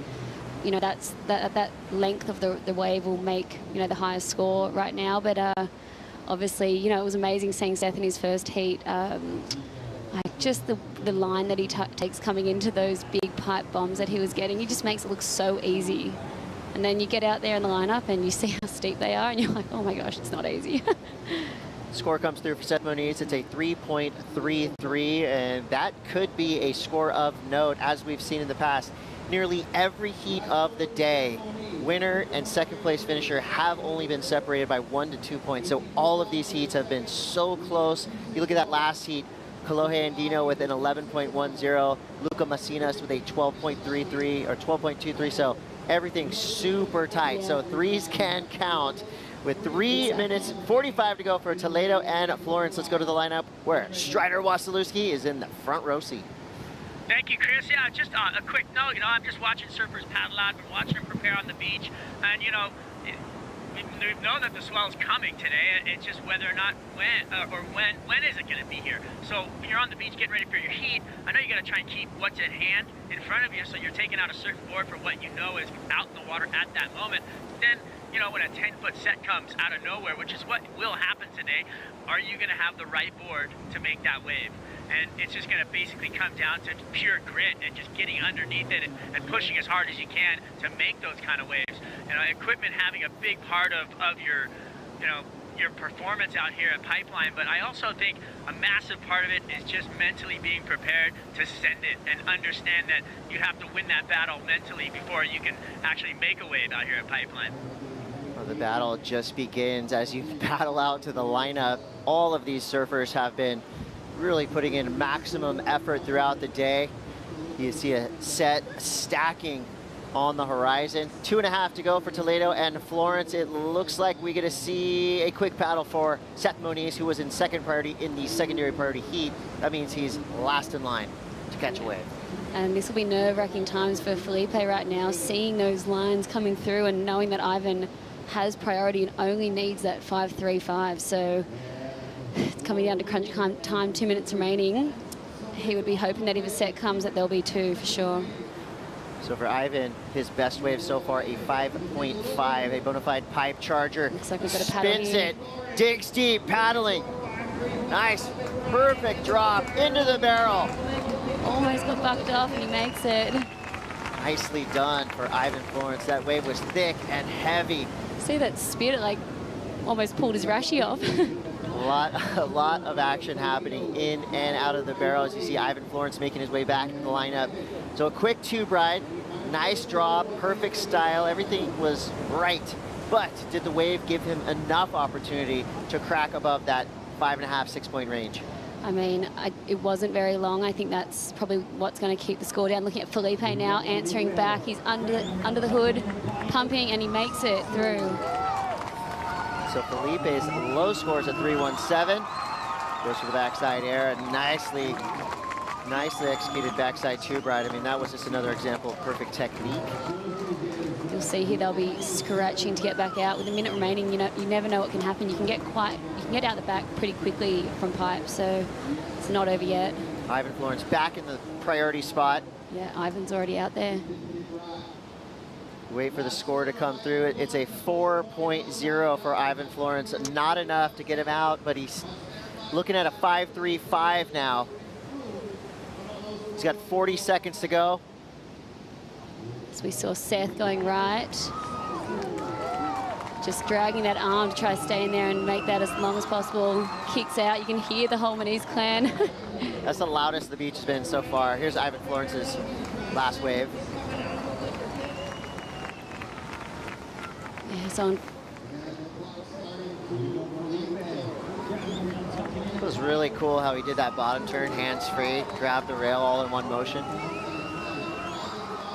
Nice little spin to end. And yeah, counting down this heat in 5, 4, 3, 2, 1. Fortunately for Ivan, just couldn't get there in the end.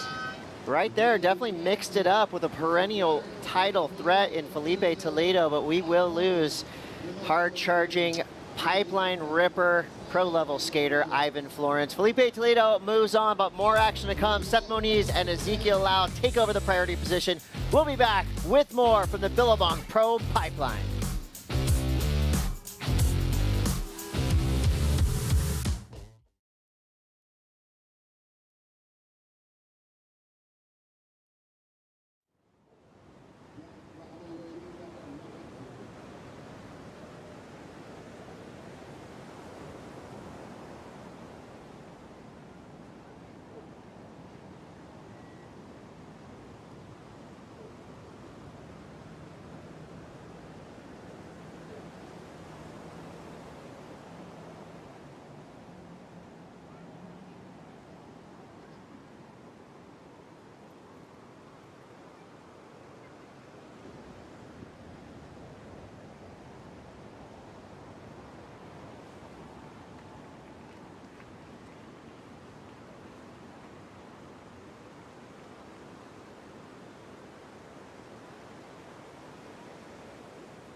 Get the perfect gift for the surfer in your life.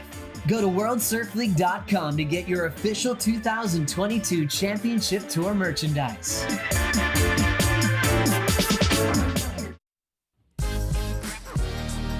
Back at it here at the Billabong Pro Pipeline. We see Seth Moniz grabbing the rail, pulling under the hook. Quick look back at the WSL jerseys you can get in the WSL store.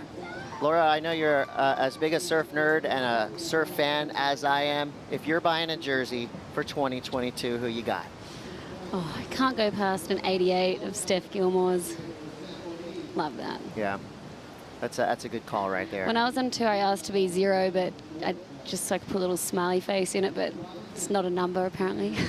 What number were you when you were on tour? I was 44. 44. Yeah. I think I wanted to be 4, and then no 4 was left, and then ended up loving 44.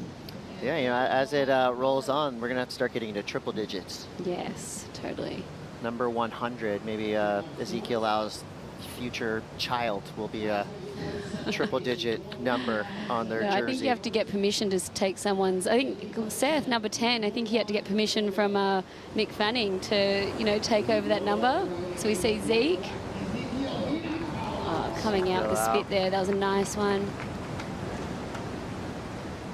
And so far, backdoor. I mean, it almost has a look like it's more threatening, more menacing. It's just so fast that the bulk of kind of these higher mid-range scores have been at Pipeline. We saw Luca Macinis with a Pipeline wave that saved his standing in that heat. Actually got him from second to first in the last 3 seconds of the heat.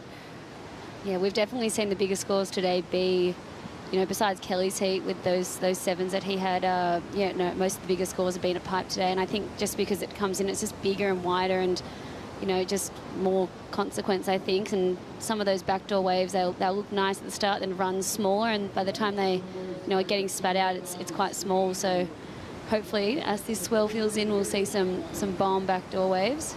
Oh, the fuse is lit. It's about to blow up out here. 16 minutes to go for Seth Moniz and Ezekiel Lau. And with that, boom, we got a big heat entering the lineup. The secondary priority heat is Jack Robinson and Zhao Qianca. This is going to be awesome. Jack Robinson, no doubt the story of the day on day 1. Second-year surfer on the championship tour going up against a rookie, Zhao Qianca. And another interesting side note, these surfers live together next door to us in the Volcom house. So you know there's some house pride on the line with this heat. We could hear the music blaring before this heat. I think everyone at the Volcom house will be, you know, sitting back just to watch the show. It is a win-win, but I'm sure there is a little bit of tension between everyone. Bemi will be walking up and down, drinking a kombucha, maybe a hard kombucha. Matt Bemrose, the coach to the Volcom Superstars. So 15 minutes on the clock for Moniz and Lau, 35 for Jack and Zhao. That gives us an opportunity to catch up with Felipe Toledo, who blasted through that last heat, taking down a hard-charging wildcard in Ivan Florence. Standing by now with Rosie Hodge. It's always good to catch up with Felipe. Felipe, looking at this round, so many hard matchups, but the wild cards at Pop, that is always the X factor. What did you make of that heat? Yeah, you're right. It's always scary to surf against a wild card, especially Ivan. He's definitely on my top 10 list. You know, one of the guys that's gonna get the barrel of the winter out here. So yeah, I was definitely nervous, but I was trying to focus on my strategy. So I was on the rise. I was kind of deciding which board I was gonna ride. But yeah, my choice was really good. The board felt great. I was lucky to get that one for backdoor. And then, you know, I had a couple mistakes going for smaller waves. Lost priority and let Ivan had the last set. I was blessed that last one wasn't really good for him. And I couldn't, you know, change my score on the last wave. But yeah, job done, round by round. I felt great out there. And yeah, it was an honor to surf against Ivan. And we're going to call you a veteran on tour now. And there is an added layer of pressure on the tour with the mid-year cut. What do you make of it? Yes, that's new for me. It's my 10 years on tour now. This is the first time we're going to have the cut in the middle of the year. I'm really excited for that, you know, really trying to start the year with a good result and, you know, to be on the top 10, top 5 already and not really worry about the cut. And last year you finished second in the world. What's it going to take to go one better? It was a really great year for me last year. Had a few mistakes here and there in some of the events. and counting the pipe was the first one that I couldn't do better, and now this year I'm already 1 round better, so it's more confidence, I guess, and trying to play smart the game and just win hits. Very focused, Felipe. We love seeing it. Back to you guys. Thank you, Rosie. I love that right there, that Felipe already addressing what a lot of pundits had been saying earlier. Can he do it in waves of consequence, notably pipeline and backdoor? The answer is yes, he can. Already improving on his stats from last year. Yeah, go Felipe. And just in that, during that interview, we saw a couple of amazing waves ridden. Well, one especially from Seth Moniz, waiting for those scores to come through, and we just saw an epic paddle battle, both Zeke and Seth scratching. Here we go, Seth's wave taking off deep behind the curtain, pumping. Wow. He was gone, disappeared for a while, so that was what he was looking for. That feels good. Perfect. This was Zeke just on the wave behind it. Oh. Not the wave he wanted, but just a good little correction right there. Riding a goat boat for a second. Now we're back to live action. Quick drop into oblivion. Those are those waves where you're like, you just hold your breath. Oh, and Zeke behind him, under the hood late. And now successful. Wow. Did you hear him yell? Yeah. As he exited the tube? That's a lion's roar right there. Ezekiel Lau back in the mix. Still waiting for scores to come through for Seth Moniz. It's very tight. Probably the tightest heat we've seen yet. 4.5 and a 4 for Seth. A 4 and a 0.73 for Ezekiel Lau. He probably, well, definitely just got rid of that 0.73. Judges working overtime with these overlapping heats. I mean, they have to be so on their game, and so far, I feel like all the scores have been right there in the zone. Judges are on fire today, as they've been throughout this entire competition. Not an easy job.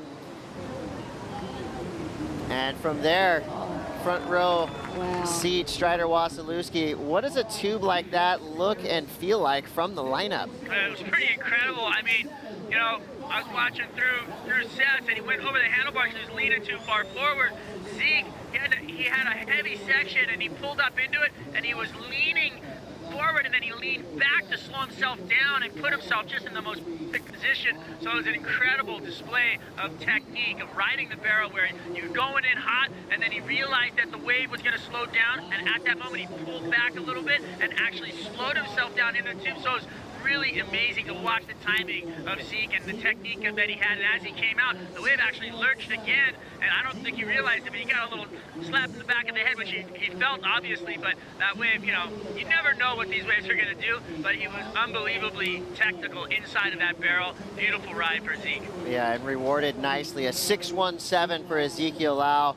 I love to really hone in on what these surfers are doing with their arms and hands. You saw Ezekiel Lau almost like his hand was skimboarding down the side of that wave. Laura, I know you've been coached and have coached yourself. Is there any tips of what to do with your arms in the barrel? It's one of those things, you know, in an awkward photo, you're like, I don't know what to do with my arms. Totally. What do you have anything that you've heard or done to help with your arm placement in the barrel? I mean, for me, I've always just tried to watch the best in the world and see what they do, and you know, the guys that have been riding these waves forever, but yeah, it is all about technique and, you know, where your shoulders go, and, you know, just seeing Zeke literally sitting on the back of his board, and some of those positions you wonder whether, if that wasn't on the board, if he'd be able to get up off the ground like that. But, you know, they just do it. These guys get in such incredible positions, especially when they're, you know, backside barrel riding, and I think right there we saw a 7.5 come in from Seth as well, and he's having another look here. Seth Moniz. Super deep. Very deep. Way too deep. Too deep. Well, for Seth Moniz, you're never too deep, because we've seen him come out of barrels like that look impossible. Completely. Keep our eyes on Seth. Straight back at him. I mean, he just got jackhammered by that wave, and he's right back on his board paddling back out. These surfers are tough. They are tough. So Seth makes his way back into the lineup. He has a lot of support on the beach, as always, not just from his family and friends. But watch out. Ezekiel Lau trying to silence the crowd. Drops down a mine to the center of the earth and pops back up there in the white water.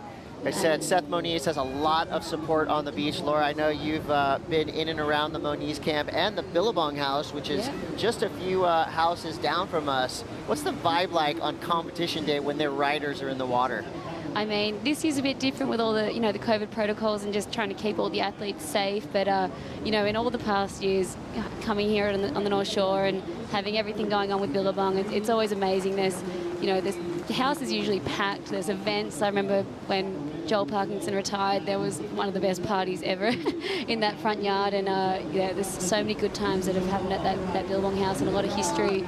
Seeing his Zeke, what was that, Jow? I believe it's Jow, and then he's gonna have a really nice view of Jack Robinson fading left, grabbing the rail. You want to talk technique? Just ride the barrel like that. One of the best in the business. He's been doing it since he was 5 years old in West Oz. Jack Robinson has really put himself kind of in the driver's seat. I mean, I don't want to get too ahead of myself, but I'm claiming Jack Robinson will be surfing for a world title this year. I agree. I think Jack, he's, you know, yeah, like we were saying the other day, he doesn't feel like this is only his second year on tour. He was a rookie last year, and he's just got that feeling and energy around him that he's here to do business, and he keeps calm, and he's one of the best barrel riders in the world, 100%. That's incredible technique. He's been doing that ever since he was 12 years old with his what is it, the bucket cut? The bowl cut. The bowl cut. Best bowl cut ever. Bucket bowl, one of them. I should say best modern bowl cut ever. Totally, you should bring it back. Yeah, for sure. I agree. But yeah, growing up surfing those waves in WA, up at Nalu, and just always surfing heavy reefs from such a young age, and yeah, just an amazing technique. He's then obviously spending so much time here on the North Shore. You know, and he's had the luxury of having the championship tour come to his backyard at Margaret River and the box.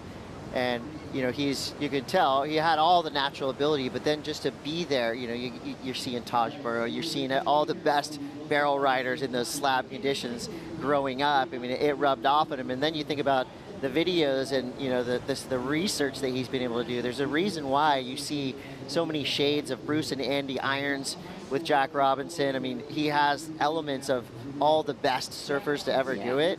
And, you know, you can just tell that it's almost just muscle memory to him at this point. Everything's always in the proper place when he drops into these waves at pipe and backdoor. Totally. I mean, he's been getting waves of the winter for years out here since he was, you know, yeah, 12, 14 years old. And I think it was kind of like, you know, when was he, you know, going to click into that competitive mode? And, you know, we know he's such an incredible barrel rider, and if he was going to be able to translate that into other waves where there's, you know, more sloppy, or just waves on the QS, or, you know, some of these waves where he's just doing turns, but he silenced the critics there, and he, you know, his surfing in Mexico last year was just absolutely insane. So I'm super excited to watch him throughout the year. Oh, it's on. Quick little paddle battle there. It's going to be surfer in black, Seth Moniz in and not out, underwater at the moment. But watch out, backdoor happening. Wow, that was a claim. Zhao Chianca with the triple claim, warranted. Love to know what that was. Was that like a maybe making pancakes? Chop suey, yeah. We're gonna have to get the replay on that one. So by the looks of at least the second half of that wave, that was a good backdoor barrel for Zhao Chianca. Must feel so good to get this under priority. Massive drop, and just not even having to slow down, pumping through. Let's see what it is here. Oh, love you, throw the heart, pancake flip. Pulling roses, rose petal, whatever he just did. I mean, the drop, the bottom turn, in danger, deep in the tube. Incredible surfing from Zhao Chianca. Wow, so we've got a heat on our hands with Jack and Zhao. And here we go, back to our priority heat. Ezekiel Lau. Wow, Seth and Ezekiel Lau have been sending it on so many waves. It looks like Seth is on his 8th wave ridden. Ezekiel now with 7. And down to 4 minutes remaining for heat 1. Seth's in priority, and Zeke looking for that 5.84. So it must be so hard when you're in that priority heat, and then you see the non-priority heat jagging these waves while you're paddling back out. It's, you know, that bit of frustration, like, I should have waited, but. Oh man, here we go.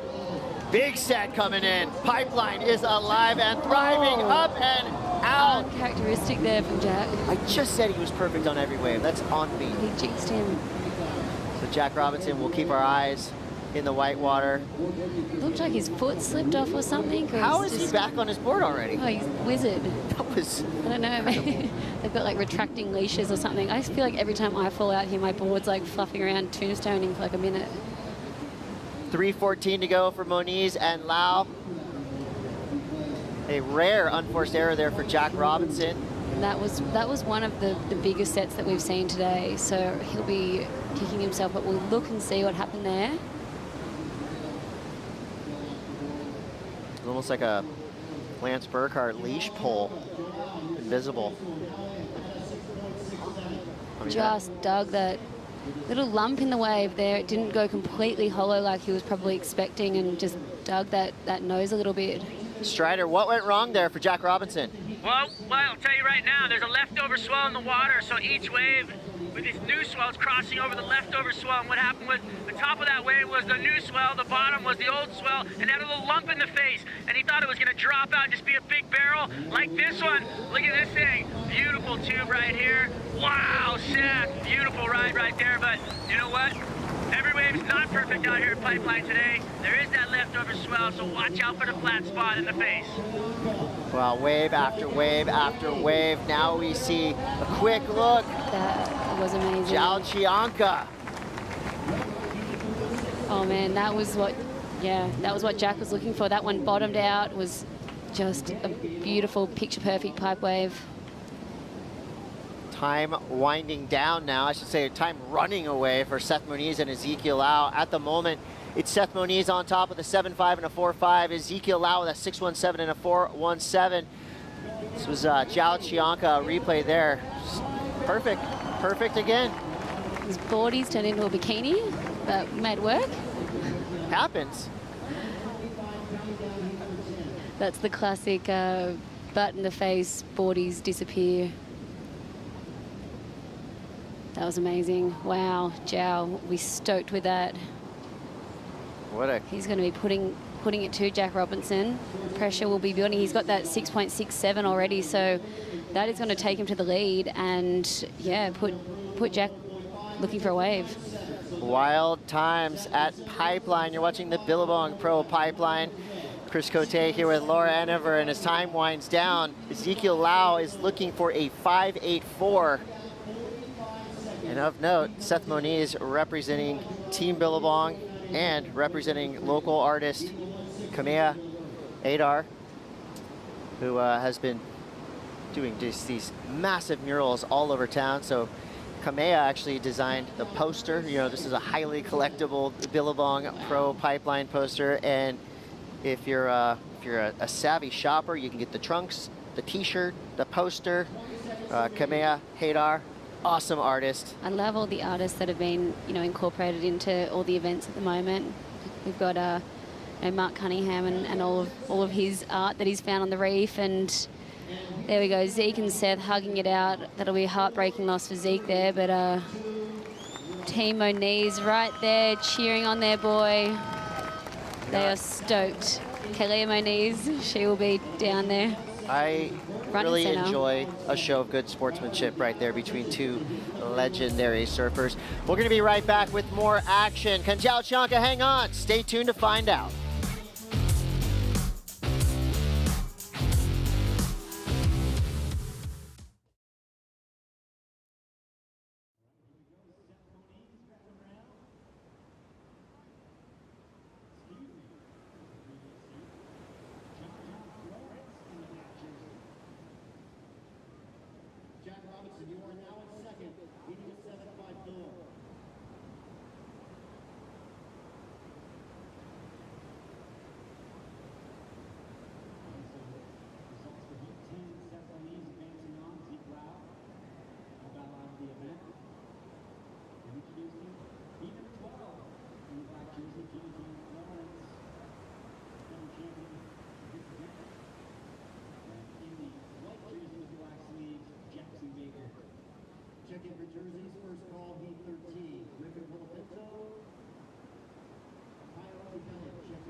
The glory of being a pipe champion relived right there. Perfection. It can happen out there. You saw a quick look at Joel Parkinson, one of the only surfers to ever get a perfect heat at Pipeline. If you hear a siren going off behind us, just a test. Monthly tsunami test. 17:30 to go now. Business at hand is heating up. Zhao Chianca right now shocking the world with the edge over Jack Robinson. And now we go to our secondary priority heat, starting off with Jackson Baker, the rookie, going up against a surfer who's known to be pretty good out here at Pipeline, John Florence. Pretty good, pretty good. He's had some couple of highlights throughout the years. Since he was 6 years old? Since he was 2. Yeah, wow, what a heat this is going to be. I mean, I saw Jackson on the bike path yesterday, the infamous bike path that connects the whole North Shore, and he was going for a little stroll, and we were talking about this heat today, and he was just stoked. He's like, I can't believe I get to surf pipe with John. He's just wrapped, and I mean, he was just buzzing from, you know, round 1. Yeah, he's just excited to be here, really. And Jack Robbo, really important wave for him right now. Nice and deep, holding his line, and another. If Jack Robinson couldn't make it out of that tube, nobody could. Yeah. 16 minutes to go for Zhao and Jack, and here goes John Florence. Style master, technique master. He can do it all. And I gotta say, in terms of family presence at Pipeline, you know, you think of the McNamara's, they've got a lot of great Pipeline surfers in their family, but for the Florence family, you got Ivan, you got Nathan, you got John, you've got Alexandria Florence, who rips out here at Pipe. I love seeing, I had a few sessions out here over the last few weeks, and all 4 of them were out together, and it was it's just awesome. It's so sick to see Alex just, you know, sitting and catching some solid waves on her longboard, and that family feel is just amazing between them all. So these heats that are overlapping, again, just gives us the most opportunity to watch the best in the world surfing really good Pipeline. An increasing swell will pulse throughout the day. We're going to work our way through this round of action right now. This is probably one of the longest rounds of the day. Just, you know, this is when every wave is going to count. And scores starting to drop in for Jackson Baker and John Florence. And it's really, I can't believe what just happened. John Florence, right off the buzzer, got a 4, just backed up with a 5.33. He's already got almost a double-digit total. Wow, that is wizardry. That must have been about a 2-minute turnaround then. That was literally on the buzzer. 2 waves at Pipe in 2 minutes. Wow, John does. Damn. Wow, look, he's stoked there to kick off the heat like that. Dropped out so nice, beautiful technique, perfect positioning, slowing down to just stay in there as long as possible, and epic spit. We've seen throughout the day, a lot of those have pinched, and so it's good to see them all spitting into the channel at the moment, and yeah, it's nothing like that feeling. Doesn't happen for me much, but could imagine. Well, John Florence already with a 9.33, Jackson Baker with a 2.67, room to grow for both surfers. On the glass right now, we've got Seth Moniz, just got the convincing victory over Ezekiel Al, standing by with Rosie Hodge. Yeah, how much fun was that heat to watch? Well, Seth, a couple of weeks ago, you were at Zeke's wedding, now up against him at Pop. Bittersweet? Yeah, very bittersweet. Zeke's been like a big brother to me, like a mentor. He's shown me like what hard work takes and what it takes to be on the championship tour, but kind of sucks to draw him in an early round, but it is what it is, and I'm sure we're going to have tons of heats together soon, so it'll be a back and forth battle. So sorry, Zeke, but like, you know, he knows what it is. Like, once that horn blows, it's just like, it's game on. You've got your goals, Seth, and obviously you've started with such great momentum. How do you carry that through the rest of the event? Yeah, I know. I think the waves are going to be a different story in about a couple hours, so hopefully it doesn't get too big and it's going to be firing pipe. So I'm just going to keep that same momentum going and, yeah, have fun. How do you mix up the game plan with those breeze rising? You know, just keep a look on it. Probably ride the same board I rode on the first day of the comp. That board felt really nice, so I just hope the waves just stick like this. I'm pretty sure it's going to be pumping. Enjoying your job. We love watching you. Thank you for your time, Seth. And just an update, guys, on Carlos Munoz. He did dislocate his shoulder in the round of 32. He does want to surf. It's just about getting clearance from the medical staff. So we'll stay on that story and update you as it develops. Thank you, Rosie. Yeah, Carlos Munoz, he is a warrior. So if anybody can come back from an injury like that, which is very serious, is Carlos Munoz. Munoz, you know, he has the power of Pura Vida, and you know how bad he wants it. Fought his way for many years to get onto the championship tour. Also got to send a shout out to Liam O'Brien, Iago Dora, both injured before this event.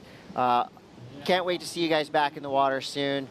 Let's get you back to 100% ASAP. We will keep you updated on Carlos Munoz as we move through. Yeah, there's really no worse feeling than, you know, getting injured the morning of the event, in the event, and you know, it will be incredible if Carlos can get back out there. That'll be pretty heroic after a dislocated shoulder. Hopefully it was not too bad, no ligaments, but I guess we'll wait and see. But if he gets back out there, he's a legend. No doubt. Well, as our surfers get themselves set up in the takeoff zone, let's go to Ross Williams to talk about the phenom that is Jack Robinson. Yeah, a really interesting story. You know, for Jack, he's been coming to Hawaii since he was probably about 10 years old. We talked a little bit earlier about how, you know, he was raised in Western Australia with very similar type of power. So he's used to these types of waves where the order of the day is commitment. And beyond that, he's very passionate about Hawaii. Jack comes to Hawaii in the wintertime.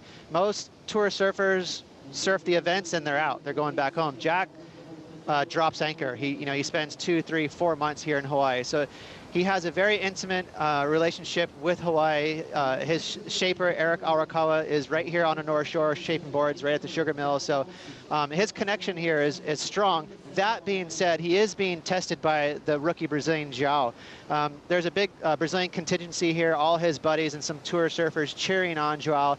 They know that, you know, Jack is the guy to beat. So is there an upset, you know, in the making here? Jack is, you know, he's on his heels right now. He's got his work cut out for him, guys. Yeah, this would be an upset for everybody except for João Chianca and all his fans. But Jack Robinson, I mean, he's been touted heavily as one of the best surfers at pipe and backdoor the better part of the last 5 years. So Jack right now has to get things moving. No easy task. He needs a 7.54. That's a big number today. I mean, I'm sure it'd been a lot of fantasy surfers teams. As we say, Jackson Baker under priority, just a quick one there, getting some scores on the board. But yeah, I think, you know, Jack's got 10 minutes left. He knows the lineup here. So we see John, Florence. So good they named him twice right there. That is just a literally walk through the backyard for John Florence on his trusty Paizel surfboard. John, and John. The three John, and John Paizel working literally daily, if not hourly, on designs and refining boards for Pipeline, Backdoor, and all the other spots around the world. It's really fun to talk about kind of the surfboard shaper battles. These are works of art that are actually ridden as sports equipment, if you will. That can break quite easily at Pipeline, which is quite unfortunate. I have seen a lot of surfers this event, and they're like, "Damn, I broke my favorite board that I've had for years." But yeah, they're masterpieces, really. Totally agreed. 9 minutes to go for João and Jack as our surfers find their zones in the lineup. We've got Strider Wasilewski right in the mix. What's the vibe out there, Strider? Feels serious. Serious, definitely. I mean, before the heats, all the surfers are pretty chatty, but once it's go time, you know, they basically go into ice mode. You just look right through like laser beams. I just wanted to note on João Chianca. João has put himself in a position here, to me, as one of the most fierce rookies to come on the tour. He had John on his heels the other day when it was really pumping, and John had to turn up the heat and really dig in to win that heat. Now he's got Jack on his heels. He's one of the best surfers at Pipeline at the moment, and Jack's having to work to try and get back in front of this. So, you know, it's interesting to watch and fun to see and to feel the energy out of João Chianca. Chianca paddled over here, ripped off his jersey, took off his wetsuit top, threw it on the boat, made sure he had the freedom that he felt like he needed. He's making adjustments on the fly. You can see it in his eye. He wants to win. He feels that energy, and I love to see it out of a rookie. So he is not laying down for anybody. Keep an eye on that boy. He could be your rookie of the year.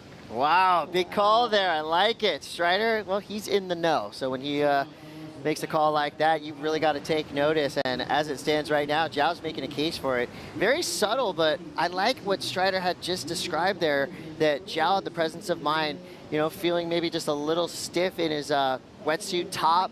It's not going to be a huge difference, but he took that thing off, threw it to the side. He's back in trunks and the jersey.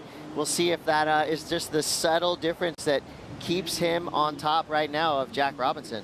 Totally, and I mean, I think this morning it actually was quite cold, but you know, we're midday now, and yeah, Zhao must have just been burning up. So a quick costume change.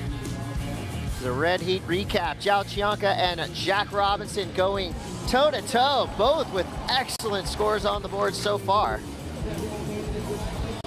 Yeah, Zhao's just really been able to pick off two amazing, I mean, they're only, you know, mid-sixes or high sixes, but they've been beautiful rides. I was just going to say, I said excellent scores, then I looked at the board and going, well, they're excellent waves, but you're going to have to do a little bit more if you want to reach into that deep bag and get an 8 above from the judges. No, and I think Jack's been so close. He's actually been very close to a couple of excellent scores, but just hasn't been able to push through or find that wave that he can usually summon. He's all about the energy, Jack. So, I mean, he's got six and a half minutes to go, and he'll just be, you know, well, he actually can't really drop anchor right now. He's got, Zhao's got priority, so he's going to have to, he's got his hands tied a little bit, but so much can happen within that 6.5 minutes. All it takes is one set with a couple of waves, and this heat could switch up. Pretty cool matchups right now. You've got two just, you know, otherworldly pipeline surfers going up against two rookies. I won't say untested or unproven, because just making the championship tour means that you've put in your time. Jackson Baker and Zhao Qianca coming on tour as rookies, both with their work cut out for them right now. Jackson Baker needs a 6.9. He's got plenty of time, 25 minutes to go. Zhao just needs to play defense right now. Jack Robinson still needs a big number, a 7.54. Jackson Baker, when I think of him, whenever I see him, I just feel the stoke. Is anybody more happy to be on the championship tour than Jackson Baker? No, I honestly, no. I think, you know, Jackson had that epic result at Portugal during the Challenger Series, and then he had to kind of just wait and see what happened when he got to Haleiwa, and, you know, that I saw the vision when he, you know, was announced as he'd made it, and it was so special to see, and all of his friends, and it's just, this is a dream for him. And they actually, him and Philippa Anderson actually crowdfunded to get the money to go on the Challenger Series last year. They don't, you know, and so this is a dream, and they had the community help get them there, and he made it. He's living his dream right now. So, like I said on the bike path yesterday, he kind of looked like a little tourist. He had his, like, bouncing around, that's so cool. Yeah, but he was just so pumped. No wonder I've been so tongue-tied this heat. It's all J's.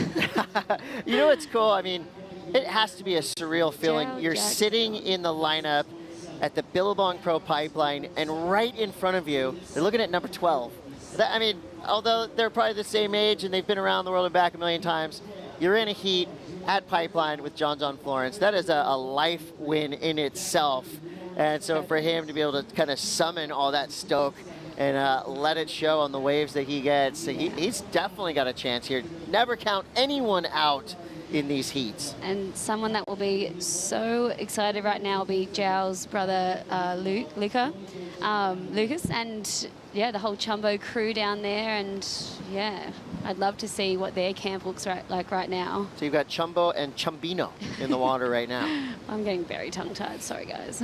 Under 4 minutes to go for Zhao and Jack. Tense times for the Jack Robinson camp. Both these surfers representing Team Volcom, their house right next door. So I'm trying to listen. It's very silent, very tense over there. You don't want your teammates to get involved together this early, but as we've said before, you're going to surf against your roommate no matter what. It's just, that's how it happens. You are. It sucks surfing against your roomie, but you get used to it as, you know, the more you're on tour. I think this year especially is so hard surfing against your friend or your roommate first up, because, you know, we have that mid-year cutoff, and you don't have that flexibility to have those throwaways, and it's interesting to see the vibe around the, you know, the contest site. This is all so much more cutthroat than it has been before this mid-year cutoff. So yeah, everyone's looking to get those, you know, those results. You got to get points, and while we are kicking things off here on the championship tour on the North Shore of Oahu, the QS is heating up as well. Got to give congratulations to John Mell, taking out the event that just happened in Pismo Beach. John Mell, son of the Condor, Pete Mell. So shout out to the Mell family. It's a great way to start your year on the QS. So basically you got to get through the minor leagues and to get up to the major leagues, go from the QS to the Challenger Series to the championship tour. Sounds easy, right? It is a long road, but it's a long way to the worth top it. if you want to rock and roll. Yeah, I mean, yeah, the QS onto, you know, the regional QSs onto the Challengers. It's, yeah, it's all changed around this year, and I think, you know, when you get to those Challenger Series events, they're pretty special and wild, and there's a lot of incredible surfers there. So, yeah, it's amazing to see all the rookies this year. I cannot wait to watch this year unfold. And with 2 minutes remaining, yeah, Jack will just be praying for a set to come through. I'm just looking out there now. It looks like there might be some lines on the horizon. Yeah, it's weird to say stress and fantasy in the same sentence, but I'll tell you right now, 90% of fantasy surf players are stressing right now. Everybody put Jack Robinson on their team, and as it stands, it is getting down to the wire. Of course, anything's possible. I'm not projecting anything out into the lineup, but right now, Zhao Qianca with 13.37, a 6.7 and a 6.67 has the edge over Jack Robinson, who needs a 7.54. With almost just a minute to go, Qianca also has priority. Everything is looking like it's in Zhao's favor. It is. But we're talking about Jack Robinson here. Anything's possible. I know, I'm just looking out, and it doesn't look like there's much that's going to make it. And how long do you know how long it usually takes from when you start seeing the lines to make it in? From what we've seen, about 30 to 45 seconds, depending on the size of the wave coming through. 45 seconds on the clock now, and there is opportunity knocking. I should say opportunity is banging on the door. Zhao is going to be sticking right next to Jack, I can imagine, just like glue. Same tactics that would be happening in Huntington Beach or Lower Trestles happening at Pipeline. 25 seconds to go. Here we go, last chance. Zhao's taking it. With priority. And this could be a score of no if he comes out. Where is he? That leaves 10 seconds, anything happening behind, and unfortunately it looks like there's not for Jack Robinson. That's a heartbreaking loss for him there, but wow, the rookie Zhao Qianca, Brazil will be stoked. Shock and awe, a major upset already in the books. Brazilian rookie Zhao Qianca plants his flag in the sand as a surfer to watch, taking out event favorite Jack Robinson. Big things happening here at Pipeline. You're watching the Billabong Pro Pipeline. We'll be right back with more action.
back at the Billabong Pro at Pipeline with a growing swell and some hot heats in the water. The back half for John Florence versus Jackson Baker, and a horrible wipeout as we come back to live action for Jackson Baker, trailing John Florence, looking for a 6.9. I'm Crap Girl, joined by Laura and Ever. Wow. Wow, well, I just heard the beach absolutely erupt in that break, so I'm guessing that John just got a bomb. And here we go, Kaipo. Nice and deep, getting spat out. Wasn't massive, but it was a beautiful, That was the crowd roar. Wow. What a beautiful wave. And take another look at the water angle here. Beautiful water angle. And we're gonna catch the back there. 4 foot out, John Florence. He's just playing with it, having fun.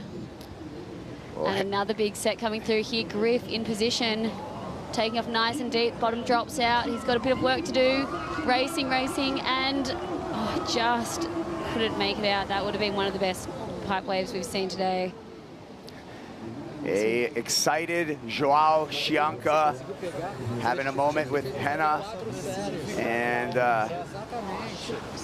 really big victory for the rookie on the tour, taking out one of the event favorites, Jack Robinson. Now, mind you, those two did share a final at the Vulcan Pipe Pro, in which Robinson won, but Joao, actually has already finaled out here. So great comeback there, Joao Chianca. So they had beef. Well, it's competition, and there's always beef. Yeah. John Florence, we're waiting for that score, but let's take a look at some replays, starting with Griffin Colapinto. This would have been amazing if he could have snuck through that doggy door. Fortunately, won't be much of a score, but John he actually put it locked in 8.5 for this wave, which was one of the highest scores we've seen today. And a replay, John. So deep. Didn't even have to really pump. And there he goes, gets moving, spat out, and then eyes off a little spinny section. Yeah, and an 8.5, excellent score for John Florence. Strider, what do you got? Well, as you saw, it was an excellent score. As you saw, it was a perfect threaded tube ride. Staying right on the edge of the foam ball the whole time. Perfect speed through that barrel.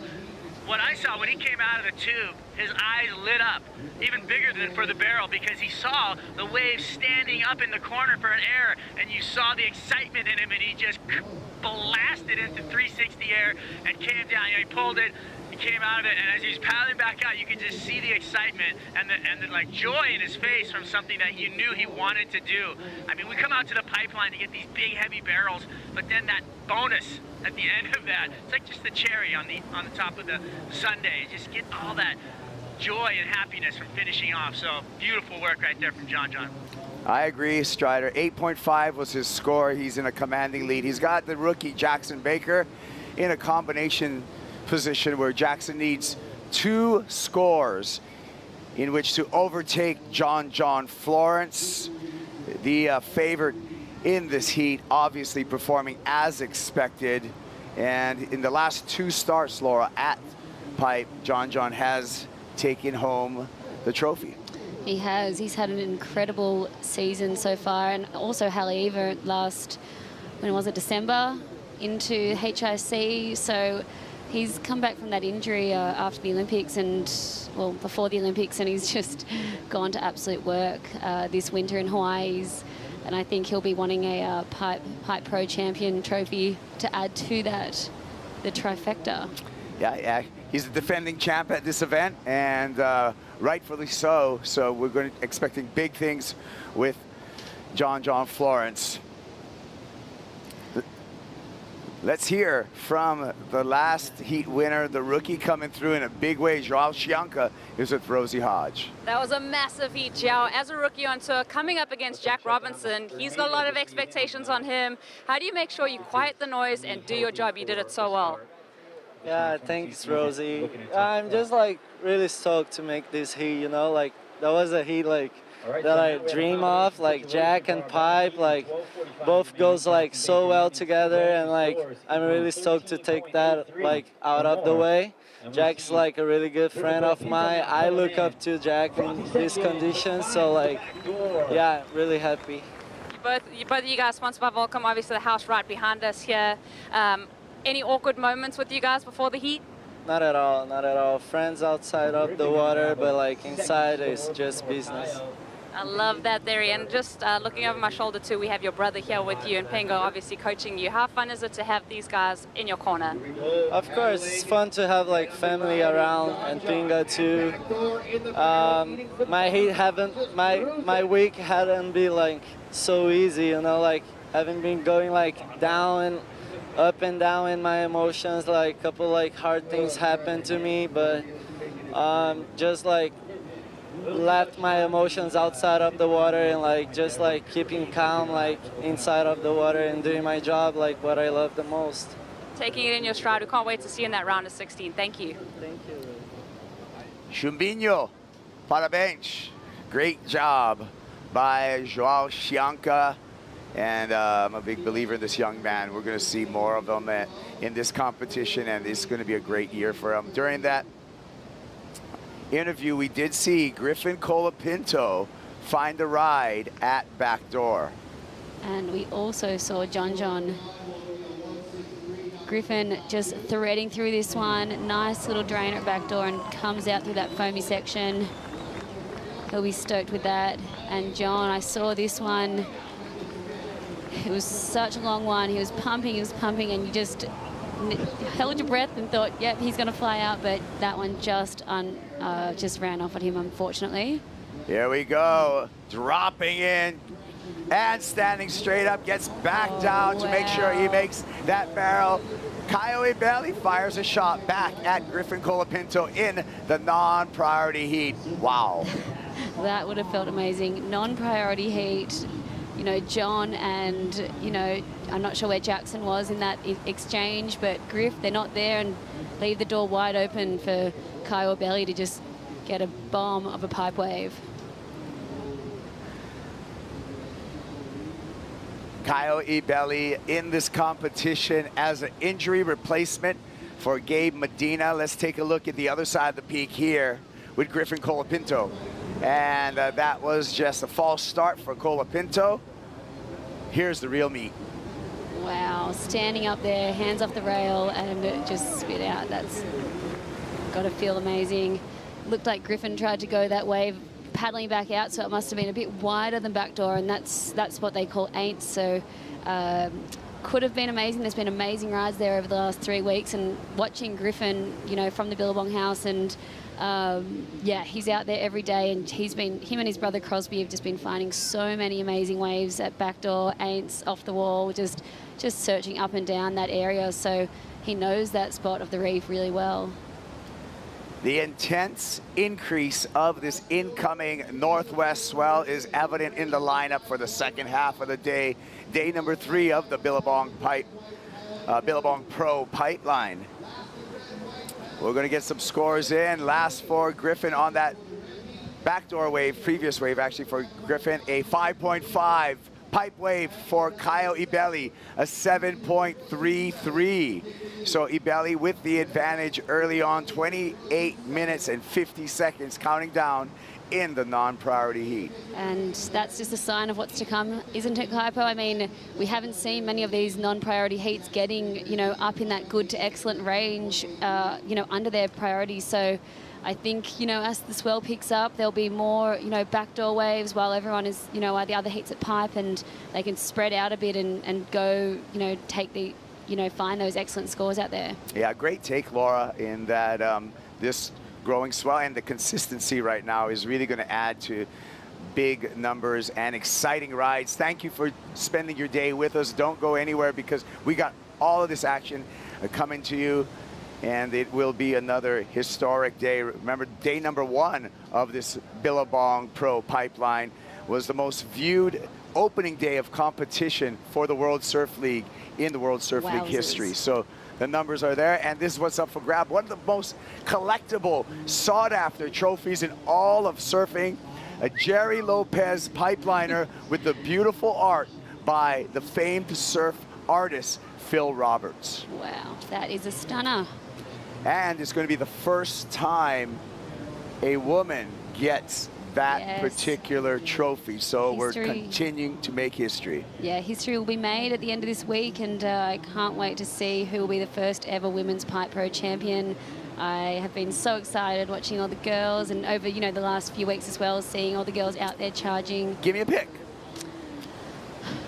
I didn't mean to put you on the spot. You can give me a couple picks. I think, you know, Moana. Okay. Tati. Yeah. I did think Courtney was going to be up there. She's been charging the last few weeks, and unfortunately, yeah, we're gonna give the girls some good waves. Don't you worry. Don't you worry there. Don't you worry, guys. Cardboard sign writer.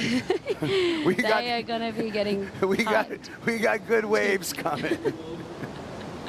All right, John. What's he doing? He's in the barrel, he's traveling, he comes out, he does John stuff. Then he does a little hop out the back to gain some yardage on his paddle back out so he can beat these sets and not take them on the head. Cowie Belly. Oh, Jackson Baker. Oh, Jackson Baker, taking sorry. Up, almost catches that rail, just, you know, wave wasn't really there once he made that drop. Yeah, thanks for the correction.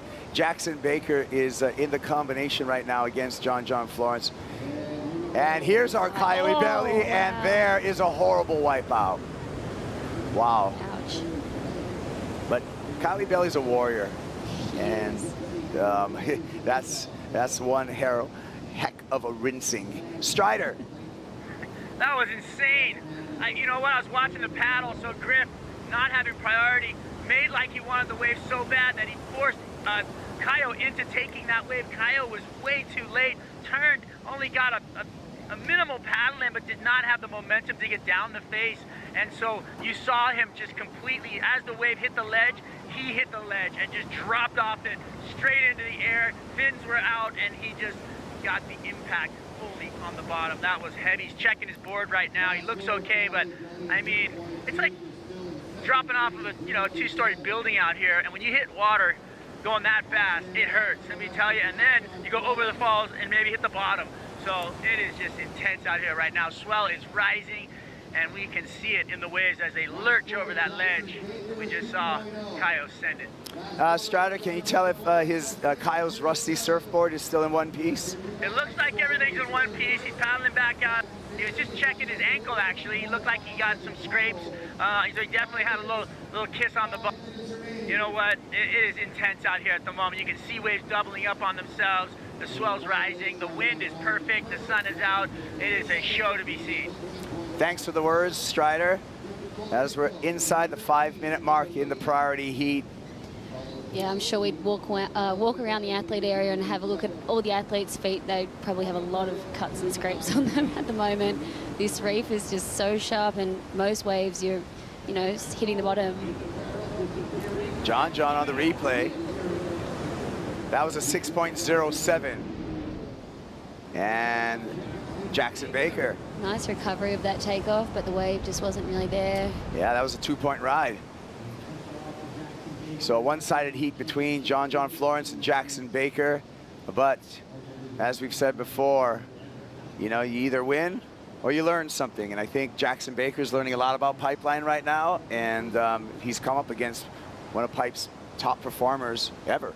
Totally. And I mean, I think for Jacko, it's like he probably hasn't had that much time out here. It's so different out at Pipe when, you're not out there with the crowd. And I know, yeah, just like I've said, he's stoked. He obviously wanted to obviously get something more than this, and the heat's not over yet, but he'll be looking to hopefully scratch into a bomb. I loved on that first day of competition, he went one of the gnarliest, grittiest waves that was just so thick, and yeah, the whole crew down on the beach, the Rip Curl crew were just going nuts, but he was just couldn't wipe the smile off his face.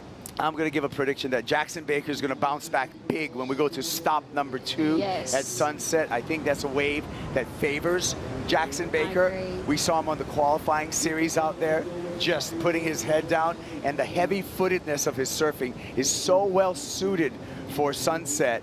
I think he's going to come right back stop number 2. Yeah, you called it. I think, you know, Jacko's just such an amazing power surfer, and, you know, we saw him obviously, yeah, at the Portugal event, getting his second there when it was like big and chunky, and he knows how to do a good big carve and a hack and just throw a lot of spray and a lot of water. Yeah, I think so, Laura. So here we go, down to 2 minutes and 35 seconds, counting down.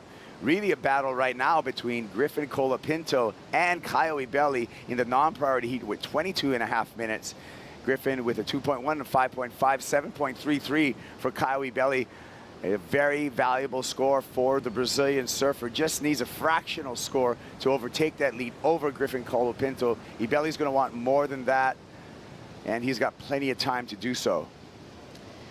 Yeah, Kyle was down here in the dark this morning, and I don't actually think he might have gone out for free surf, and yeah, Griff obviously has been here for many weeks, and he actually got one of the waves of his trip before the event started on Saturday morning, so he was stoked. It's, you know, this is how it is for these surfers. You'll go out for a free surf just to warm up and could possibly come in for breakfast with one of the waves of your life. Well, as we look at the digital Triple Crown, Griffin's younger brother, Crosby, actually won the pipe version of those digital contributions. Crosby got an incredible ride at backdoor, so the younger Colapinto got an award here at Pipeline as well. Well, they always surf together out here, so they must just push each other and just be going bigger and bigger. And yeah, it's amazing to see that, you know, the brotherly rivalry is just pushing each other. That's right. And Griffin Colapinto, we just need to look back into 2017 when Griffin was the first Californian ever to take out those 3 jewels as well, that combination. Yeah, I'm sure we'll see Crosby do some damage. He was heading home to do the QS, and then, yeah, we'll be possibly, yeah, hoping to get on that Challenger Series and join his brother here next year. Well, we're about 40 seconds away from bidding a farewell to Jackson Baker, in that he does need 2 waves, and so impossibly mathematically and physically at this time. So nice congratulations and good sportsmanship to John Florence. Having a nice little chat now.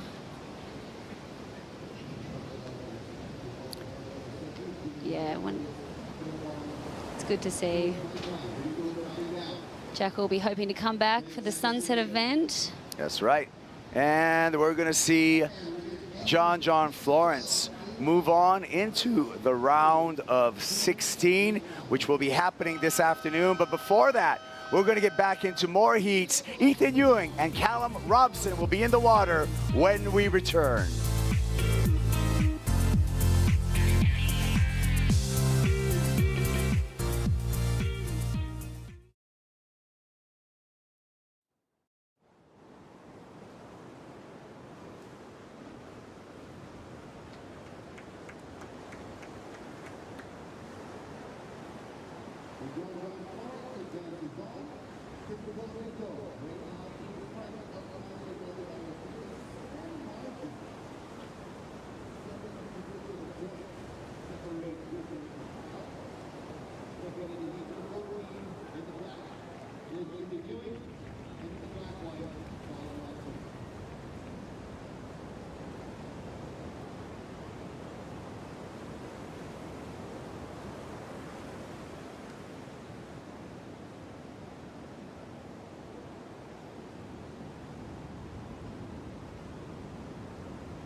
The Billabong Pro Pipeline is brought to you by Billabong, the official apparel brand of the Billabong Pro Pipeline. By Shiseido, the official sunscreen of the World Surf League. By Flying Embers, the official hard kombucha of the World Surf League. And by Hydro Flask. Every adventure begins with 2 simple words. Let's go. Another epic day of competition on the sands of Ehukai. This is Pipeline, the site of the Billabong Pro Pipeline, day number 3 of action. And we have some new contenders in the water. But first, Griffin Colapinto threading a pipeline barrel. Big spin. still going, but unable to find that exit for the young Californian. I'm Kuiper Guerra. I'm joined by North Shore stalwart, member of the momentum generation, and one of the best analysts in surfing, Ross Williams. Kaipo, thank you. Thanks for that really nice entrance. It's good to be here with you, and the waves are slowly picking up, so this is getting exciting. Hey, there's a guy that you know, and he did pretty well. He won his heat. John Florence is with Rosie Hodge. Yeah, Uncle Ross is super proud of you, John, but that 8.5 to start the heat off, that was so impressive, so explosive. Tell us about that ride. Yeah, that was a fun wave. I was like, didn't know whether to go on that one or the second one, because there's been like kind of 3-wave sets. And I was like, oh, it's the first one. It just started with priority, like, okay, I guess I'm going. And I was stoked. It ended up being like a nice kind of running wave and had a little air section at the end. And how about having your brother Ivan in the event? Has it been fun supporting him? Yeah, it's been so much fun supporting him. It's been so cool. Like, we got to have a lot of good heats together at the HIC Pro. And so for him to be competing in this event, it's like, I don't know, this event to me is like one of the biggest events on the tour, and it has so much meaning behind it. And to see him out here kind of coming to his own, it's really fun. It's so fun watching your winter so far. Feeling healthy this season? Yeah, definitely healthy and just excited to be competing and surfing again. And we've had a lot of events leading up to this, so we've had a lot of good practice and competing again, because the last few years I've had some breaks. So I'm stoked. And I'm training harder, so try not to get hurt again. Well, so looking at the swell that's on the way, round of 16 is on the cards. What do you think it's going to do throughout the day? It's really hard to say. I thought it was going to be a lot bigger at this point already, but I think it's still. I think it's going to. There's going to be some waves this afternoon. We can't wait to watch you in that round. Thanks for your time, John. All right, well, John's going to move on to the round of 16. That's the goal of every single one of these surfers, to come out of these man-on-man matchups in the overlapping heat format. We saw during that interview a 2.5 for Ethan Ewing. He's in the non-priority heat with the rookie Callum Robson. Yeah, I was really impressed with Callum. That first round, Kaipo, we both were. We're looking at each other like, wow, this kid charges. He's got good technique. He seems steady. He pulled into some big waves, so let's keep an eye on him. It's going to be a pretty tough draw for Ethan. And really impressed, too, with that barrel from Kyle, that 7.3 Kaipo before a handful of minutes ago. That was a really nice wave. And Kyle's one of those secret chargers, too, and that's what I like about Pipe. We get really fixated on the Johns and the Kellys, and they deserve it. But some of these underground guys that we don't talk about, they charge, too. And Pipeline sheds some light on these guys. Yeah. Kyle Ibelli, I mean, if you really look at a lot of his career, it's interesting, and almost there's an irony to it, too, that Kyle came into this event as the injury replacement for Gabe Medina. Kyle and Gabe have had really kind of this rivalry, if you will, if you think back into 2019, interference at Peniche, at Super Tubos, with Gabe Medina, really hurt Gabe's lead going into the final event of the year here at Pipeline. And also, they met up again here at Pipe that same year in the round of 16. A little payback. And Gabe had a little payback with Kyle Ibelli. But there was this really weird mind game going on between Gabe Medina and Kyle Ibelli. Yeah, that was one of the more interesting strategies we've ever seen in competition history in surfing, where Gabe and his dad on the beach did the math quickly on their feet and said, hey, just drop in on him. Even though he needs a score, if you drop in on him, your single wave is higher than his total. And he did it and made the heat. Everyone was just kind of dumbfounded. But Gabe is just a magician. And I believe, I'm going to have to double check, but I'm pretty sure they adjusted the rules in the rule book for that not to happen again. The Gabe rule. Yeah. Yeah, every now and then someone does something so crazy that they get a rule named after him. There's the Zeke rule when Zeke kind of hounded John at Bell's, and now there's the Gabe rule from the drop-in here at Pipe. So, you know, these guys are feisty, they're competitive, and they look for every little nook and cranny in the rule book to take advantage. Yeah, and that's why we continue to evolve the rules and the way that we run competition. And that's why every year I keep on saying, this is the best year ever in pro surfing. Yeah. And it actually holds true every year. It evolves, and the goal is always to have the best surfer advance. The one who's utilizing the conditions, the bravest, the best, the most talented. And then, of course, we want to see a competitive spirit. So I think we're getting there, Kaipo. Like I said, I think we're in the best time. period, especially looking forward to this whole road that we have in front of us towards the Rip Curl WSL Finals. The tour this year, incredible stops. Yeah. Mid-year cut, that makes it even more fair and even more exciting because wave quality is going to go way up in the back end of the year where we have less run days. So much to happen this year on the tour, and one to really look forward. I look forward to it, and I hope all the fans look forward to it as well. Yeah, I agree. I think on paper, and we're off to a flying start here at Pipe, but this is the best year I've ever seen. For the schedule, you gotta love the excitement and enthusiasm around the finals at lowers and how the world title's decided. But the schedule itself is so spot on. You have a great mix of performance waves, heavy water waves, barrels, reefs, sand, everything is in there. It's the dream tour. Well, we know what this wave's all about. It's about the barrel, and here we go. Griffin Colapinto a little too far back on that wave to execute a barrel ride. We got multiple waves in this set, so Colapinto's gonna have to make his way back onto the lineup. Ibelli, backdoor, Kayo, tall, proud, cruising through that, tickling the roof of the barrel, and comes out, Kayo Ibelli. Standing tall. That was a beautiful backdoor barrel, and sometimes you just get mesmerized by the pit and you just stand there and enjoy it. So instead of sort of stalling and maximizing time behind a curtain, he just sort of said, okay, this is too good. I'm gonna just soul arch.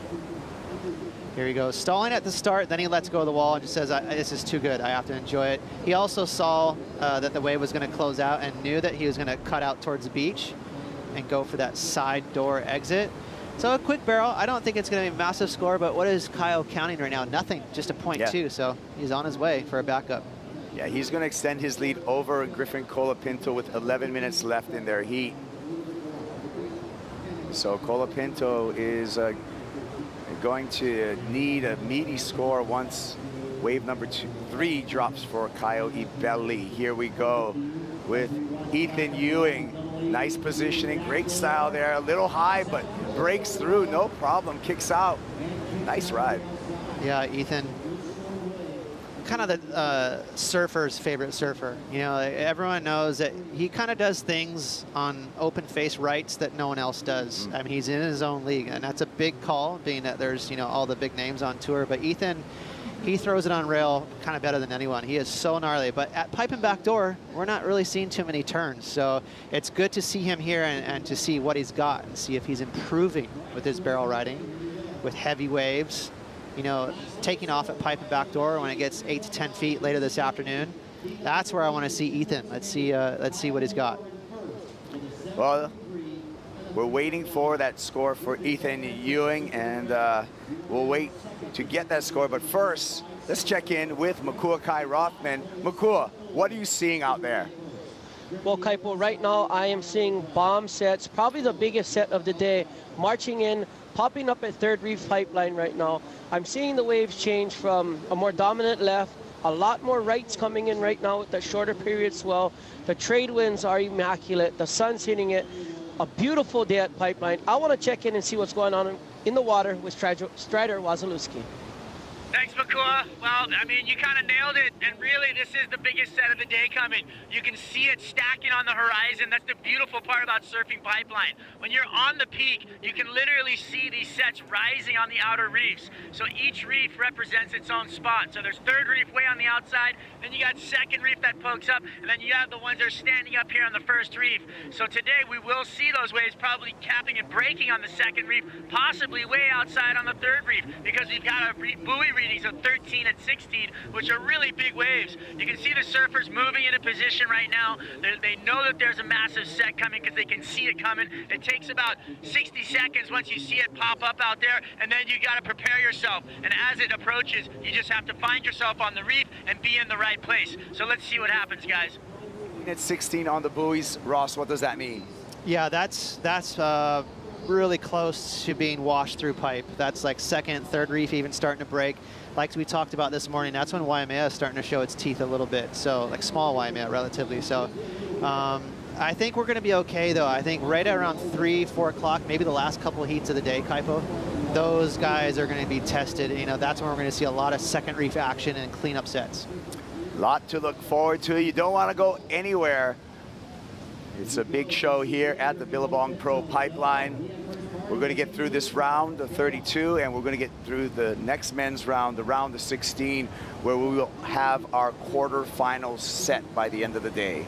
Fast and furious. These overlapping heats, it just smokes through the schedule, which is kind of cool. And it's also, you know, it's a little bit tricky for the competitors. They have to be on their toes. They're so used to these events kind of slowly going through, and they can process each round one at a time, nice and easy. But on a day like today, you got to keep your energy right, all your drinks and your food and your snacks, and everything's got to be lined up.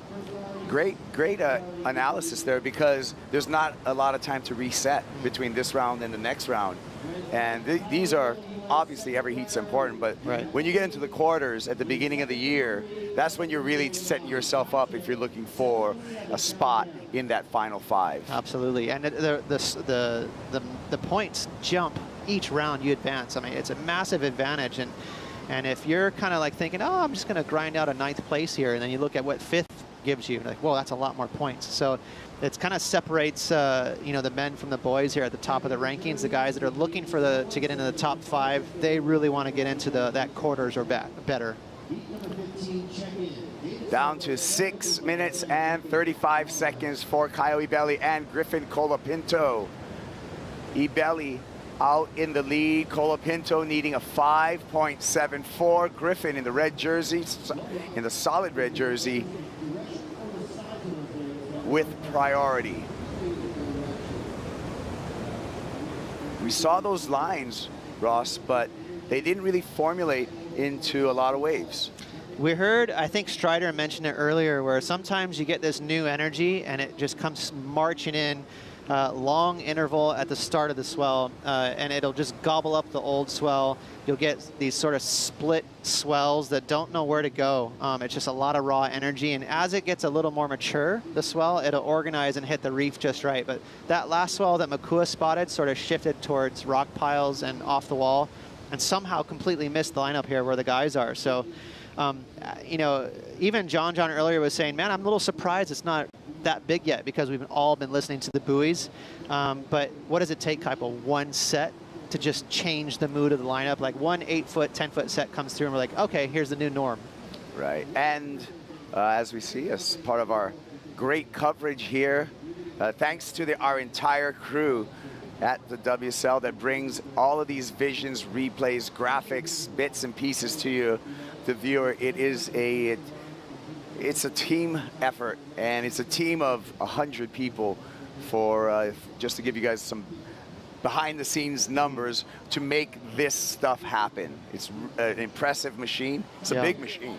It is. I mean, all the way down to the catering with Thomas and Kanui Kitchen. You got like security, all the boys holding it down, and the producers and everyone in the truck. It's a lot of people here. Colapinto, clean pipe barrel, no problem on the exit there for Griff. Oh, and a little off the toes there, but sticks to his board, fighting back for a 5.74. You think you got it, Ross?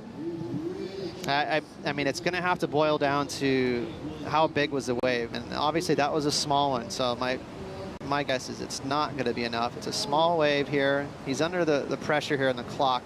It's nice and deep. I mean, the surfing that he laid down was nice. Kind of a little hack there and another little backside rip. But I'm guessing he's going to go underneath it just due to the size of the wave. It was a little too small. 4 minutes left in the heat, and Caio Ibelli with the advantage at the moment. Ethan Ewing with a fast start against Callum Robson in the non-priority heat. Numbers coming through for Griffin Colapinto, and it looks as if it's going to be just under the requirement that he needs, just as you said, Ross. A 4.93, not enough. Colapinto continues to trail Caio Ibelli. The only thing that has changed now is Ibelli has priority over Griffin, so he can really control the last 3.5 minutes of this heat. And you mentioned it before, and the tenacity and how smart Caio is. So let's keep an eye on him, because this guy knows how to sit right on the shoulder of a competitor to close the heat out. He has priority. He's going to take full advantage of sort of stifling the lineup for Griffin. Griffin's the one that needs to score, so Kaio is just going to be on him like a wet rag. Kaio is going to be like the melted cheese on top of the burger of a Ibelli burger. Wow, free commercial for Kaio. Hey, I hear they're really good. They're grass-fed beef. Ooh, that does sound nice. So Kaio going to be just sticking to Colapinto right now in the last 2 minutes and 40 seconds. We'll see if Griffin can shake Kaio Ibelli and score a 5.74 or higher. And credit to Griffin, he definitely tried his very best on that 4.93. That wave looked like it was going to be a 3 when he stood up. It was so small, but he just surfed it perfectly into nearly a 5. But you got to take off on a wave that's critical out here to get the judges' attention. I mean, at this point, as a coach, Ross, what does your surfer do? For Griff? Yeah. Oh, man. I mean, he needs a 2-wave set, right? He needs to sell a wave to Kaio and really force the issue with getting him to burn his priority. I mean, he's at the mercy of Mother Nature, but that doesn't mean it can't come in here in 2 minutes. Well, it does seem like we have some lines on the screen and coming through to the reef. We'll see if the angle is favorable in this set. And you can see the paddle by Griffin Colapinto heading to the left of your screen, and he's trying to shake Kaio Ibelli right now. Kyle's not falling for it, but here's the urgency right now. This could be the sell. Let's see. And he's saying, you gonna go? No. Kyle's not falling for it. They're really far down too, Kaipo. They're towards off the wall, way off the normal peak. But, you know, Griffin's, it's desperate times. He needs to do something. Been a couple of upsets today. You know, Griffin's the favorite on paper here in this heat. So this is going to feel salty for him. He does not want to lose this heat. Yeah, my fantasy is taking a beating right now. Well, Colapinto can do nothing but sit and let the clock tick down at this moment. I mean, Griff has been putting together crazy highlights during all the free surfs the last few weeks out here. So he would have had a lot of confidence coming into this heat. Yeah, this is really unexpected defeat for Griffin Colapinto this early in competition. Yeah, one more little wave here. Don't see much size though, Kaipo. Yeah, it's not going to happen. I like the never give up that we're seeing right here by Griffin Colapinto, however. Look at Kaio too, not an inch, just not, I'm here right with you. Give him no chance. That's respect. Give him no chance.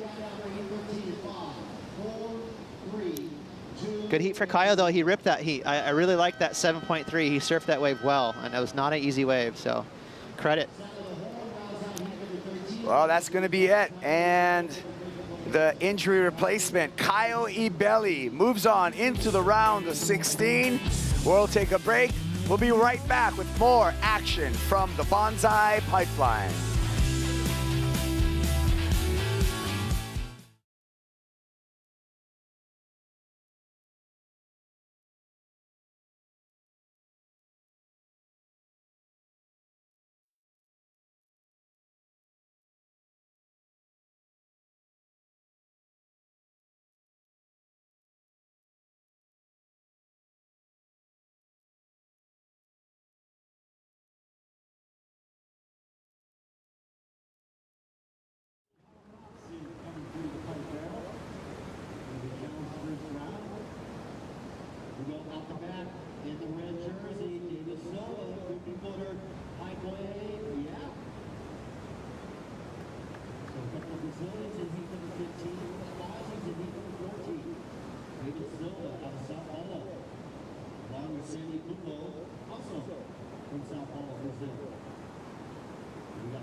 Back at Pipeline, and Callum Robson grabbing the rail and coming out of a pipe barrel. Callum up against fellow Aussie Ethan Ewing. New heat in the water.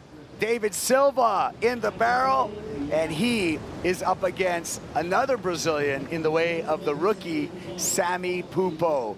Thank you for joining us this afternoon. We're at the Bonsai Pipeline, day number 3 of the Billabong Pro Pipeline. I'm Kaipo Guerreros, Ross Williams with me, and here's the new heat in the water, Ross. Yeah, David Silva, he is a goofy footer, so right foot forward, and we got Sammy Pupo, younger brother to Miguel Pupo, who had a good heat this morning. He's a regular footer, so kind of fun dynamic right there with the two Brazilians, Kaipo. Yeah, that's going to be a great dynamic, and I like the brother story this year on the 2022 Championship Tour.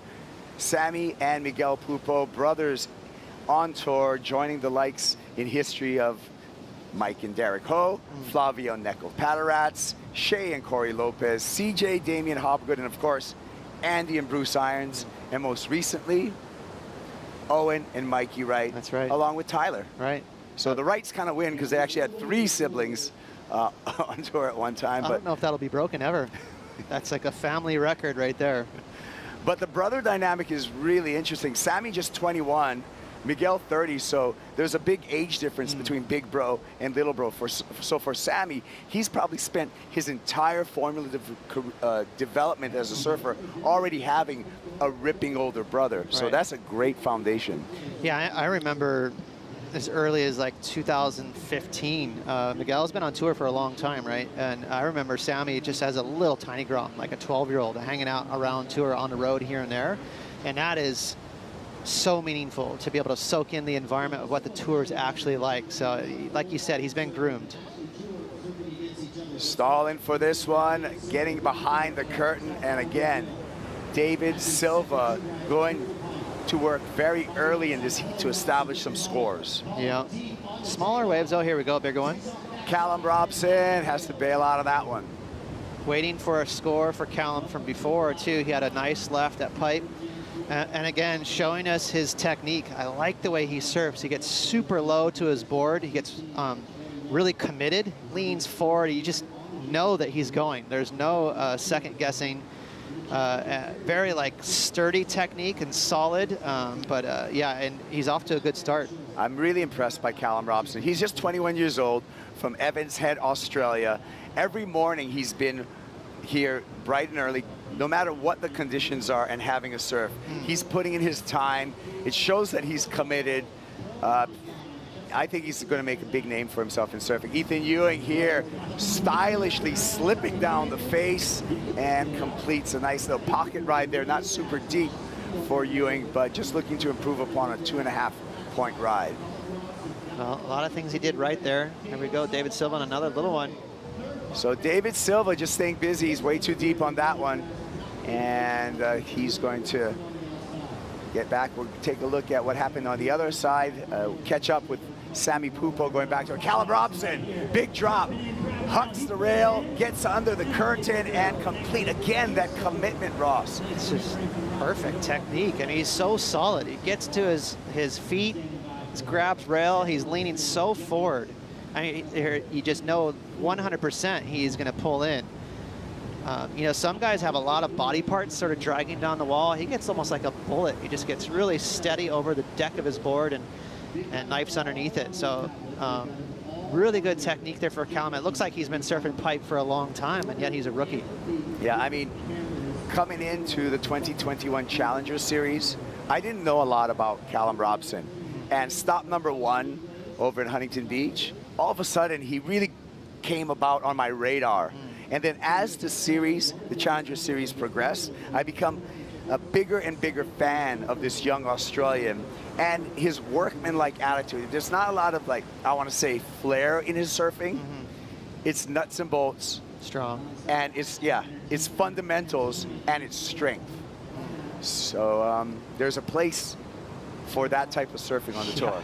Especially because there's so much power on our schedule, right? Like if you got a really gnarly power wrap on you, I mean, you can live on tour for many years with a strong power surfing. You don't have to be a flying act like an aerialist.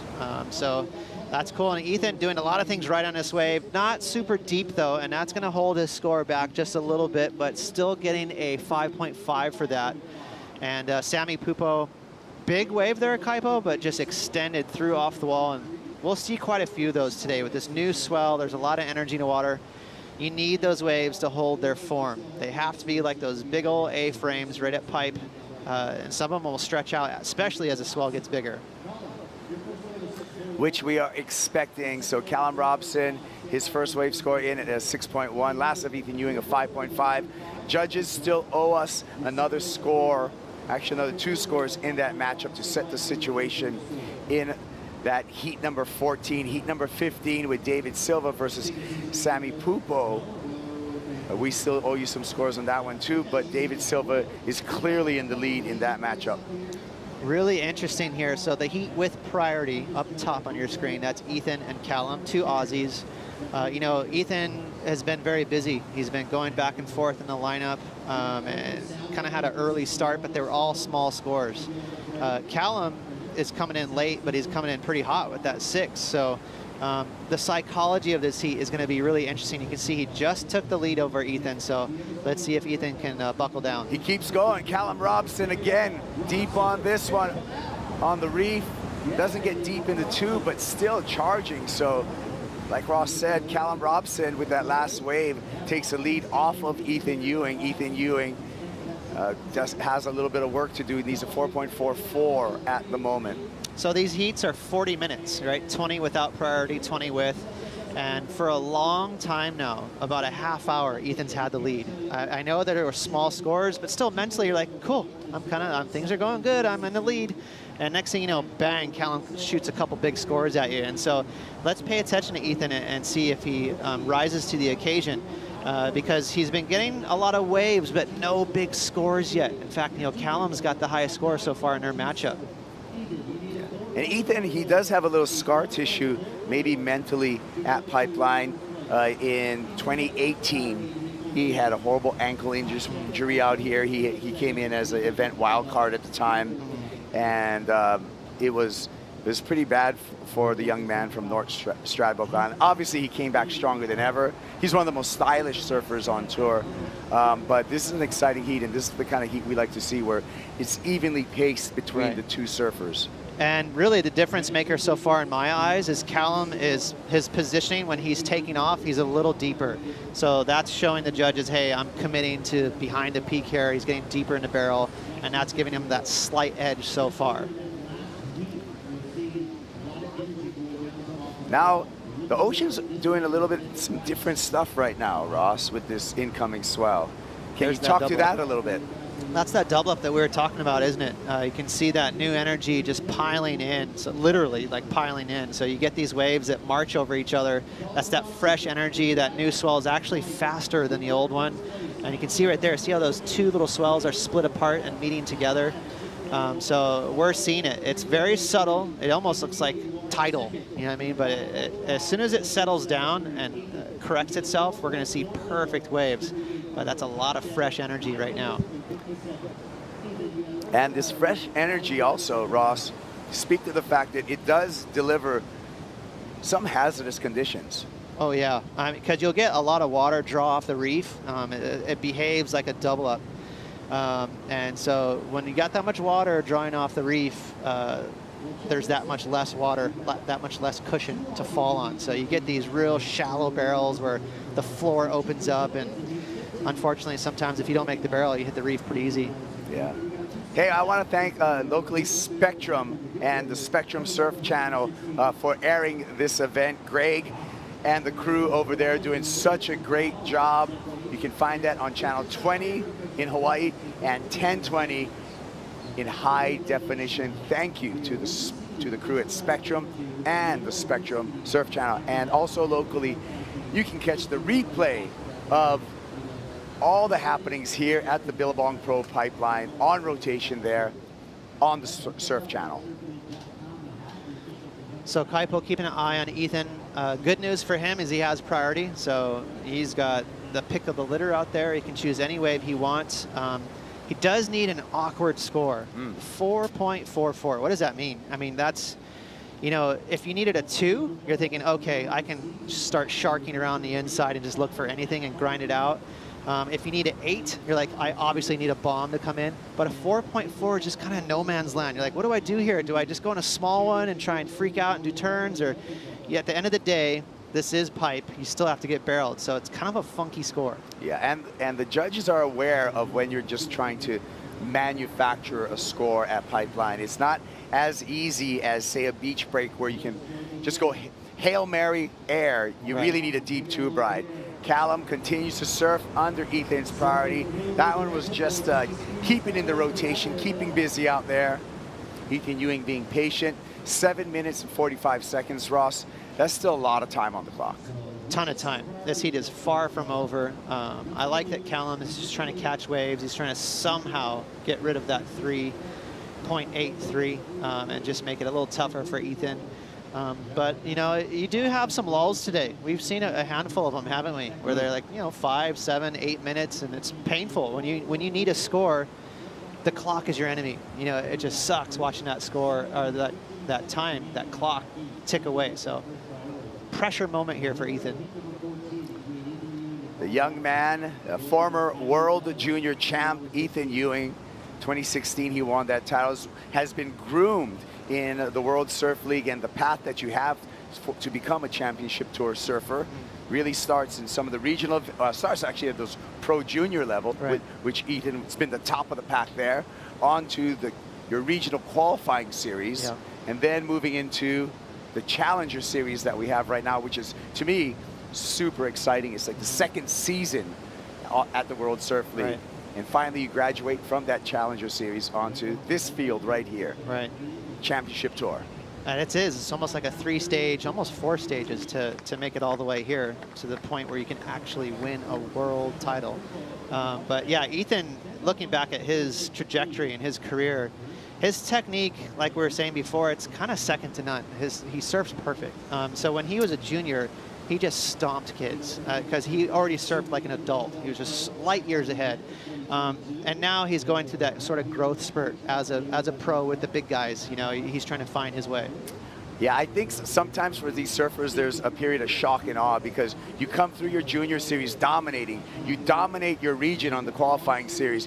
Some of these guys, before we had the Challenger series, would actually qualify very easily just through the qualifying series. And then the shock of being on the championship tour and the level change there. As you see the big man, Jordy Smith, eyeing up the lineup, getting some words from O'Neill's Garth Tarlow. Scores for Samuel, whatever you do. White red. Samuel needs a 4-6 to make sure so red heat, 26 minutes remaining.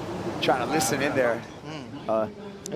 Wasn't getting much, but I was trying to see what the words were being said. I mean, Garth was saying a lot. He was definitely trying to give him some tips on where to sit and probably like the frequency and waves. And I mean, Jordy obviously doesn't need technique tips. He's just like, hey, where are the good ones coming? How often?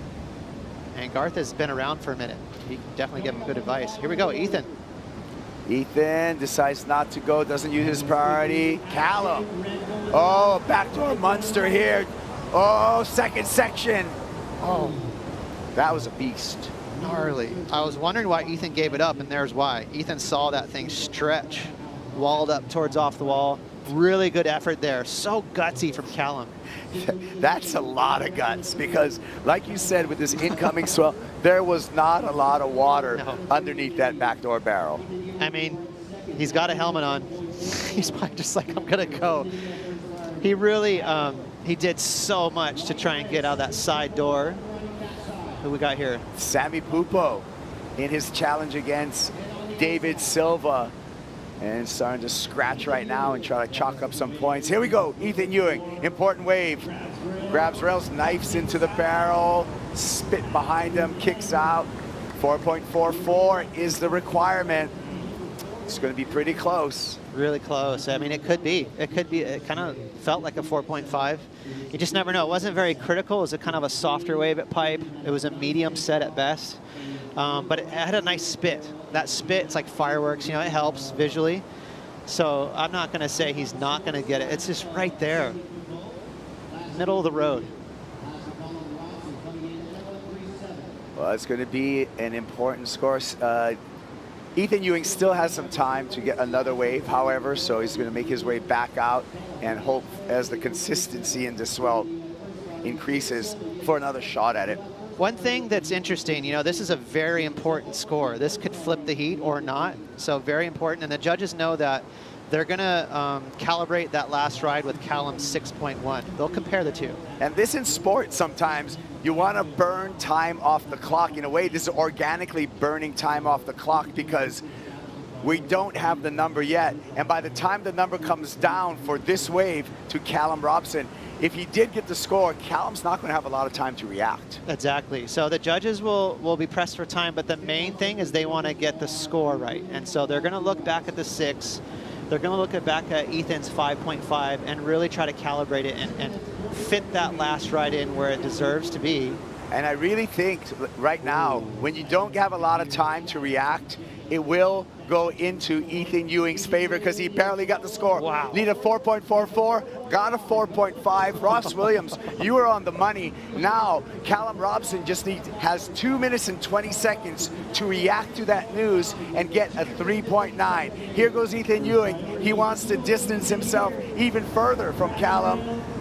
Beautiful style. And doesn't quite disappear, so I don't know if that's going to help his cause, but the real story for Callum Robson is he needs to react right now. David Silva in the non-priority heat. Foamy section there, and goes complete. So I'm just trying to search the lineup to see where Callum is.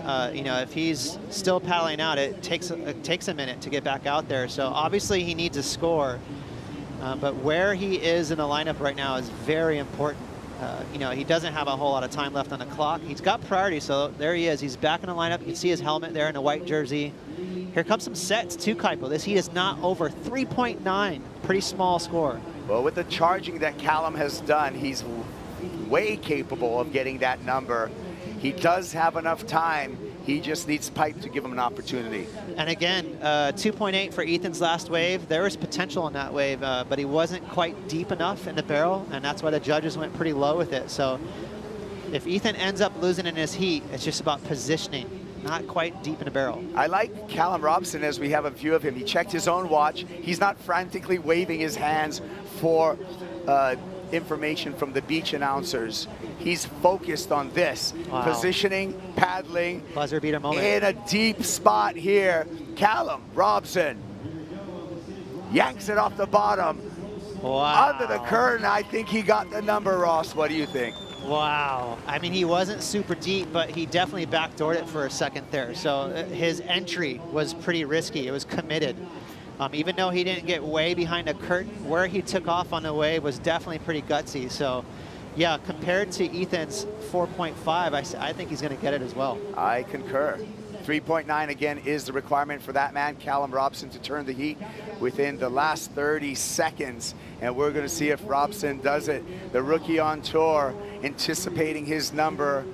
And the heat's going to end without that information, so he's going to have to wait a little while longer to find out if he goes into the round of 16. Really interesting heat. I mean, it kept the judges on their toes. Let's see. Now, the entry is pretty far behind. A big old bottom turn, a huge pump there. So, again, he wasn't that deep in the barrel, but where he entered the barrel was way back there, and that shows commitment. It's not easy to do, so. And he does it. Wow. Callum Robson turns the heat right in the final minute. 4.87. Robson on to the round of 16. Ethan Ewing eliminated from competition. Wow. I think Ethan had the waves. He just was a little too far in the pocket in some of those barrels, and it cost him. Great show by the rookie, and the show continues as we roll through the day. We'll be back right after this.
Get the perfect gift for the surfer in your life. Go to worldsurfleague.com to get your official 2022 Championship Tour merchandise.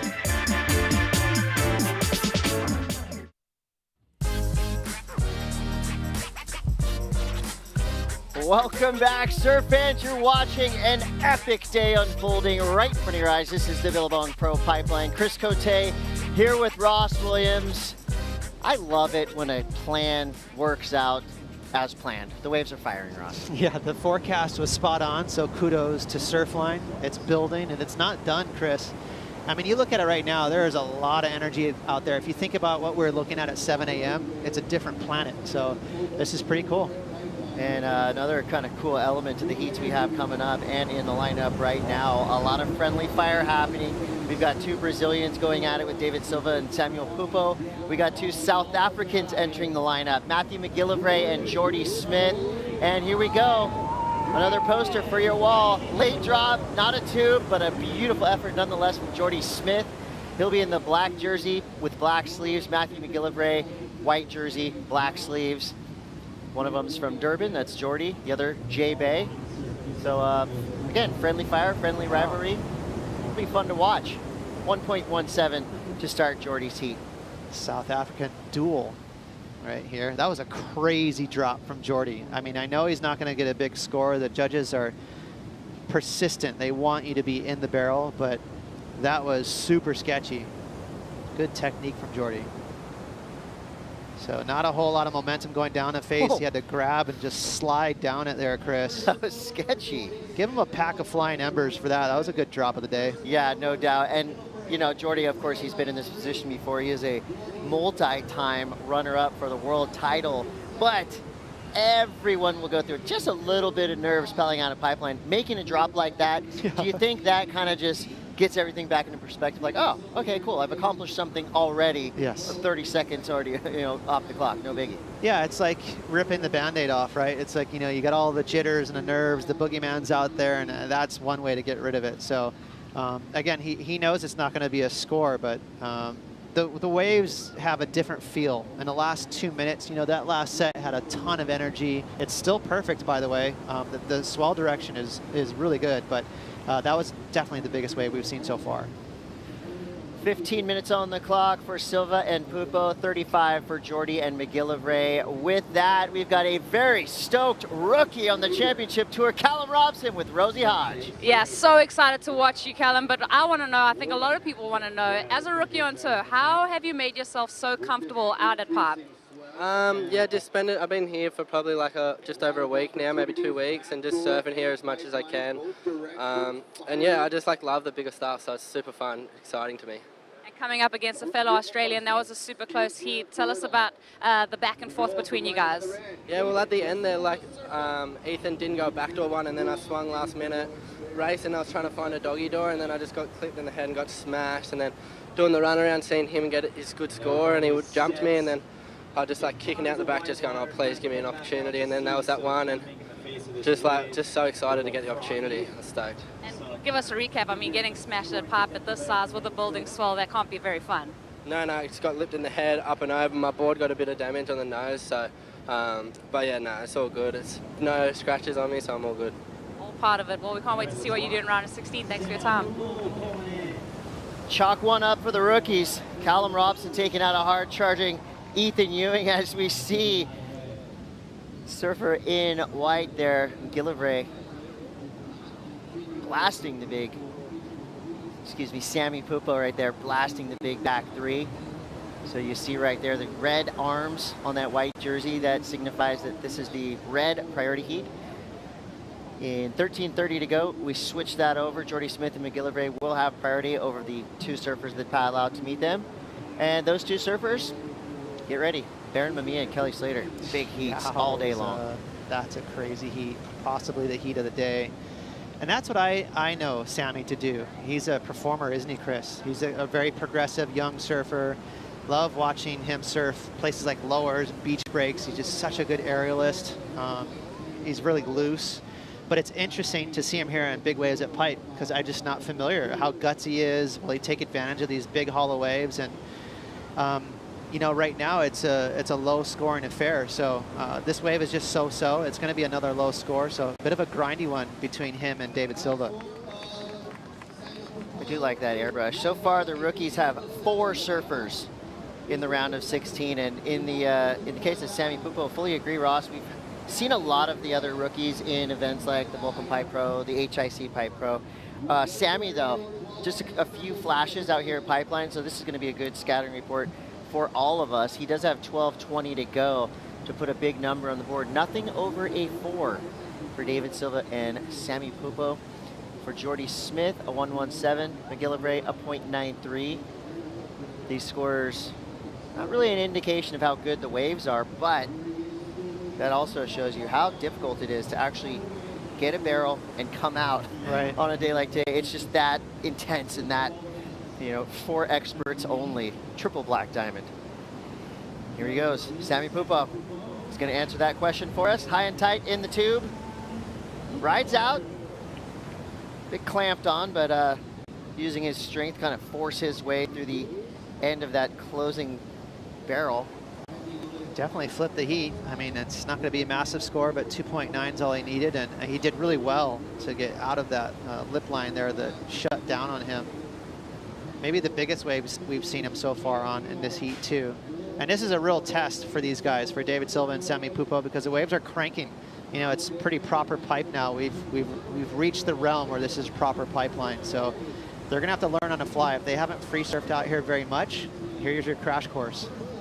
From super deep. There we go, David Silva. He was even out on the shoulder, but still pretty deep on that one. No tube available for Silva. So that'll be another wave, probably in that 1 to 2 point range. Ross, I'm looking at it on screen right now. There's a little bit of texture, but I mean, it is glassy, it is beautiful.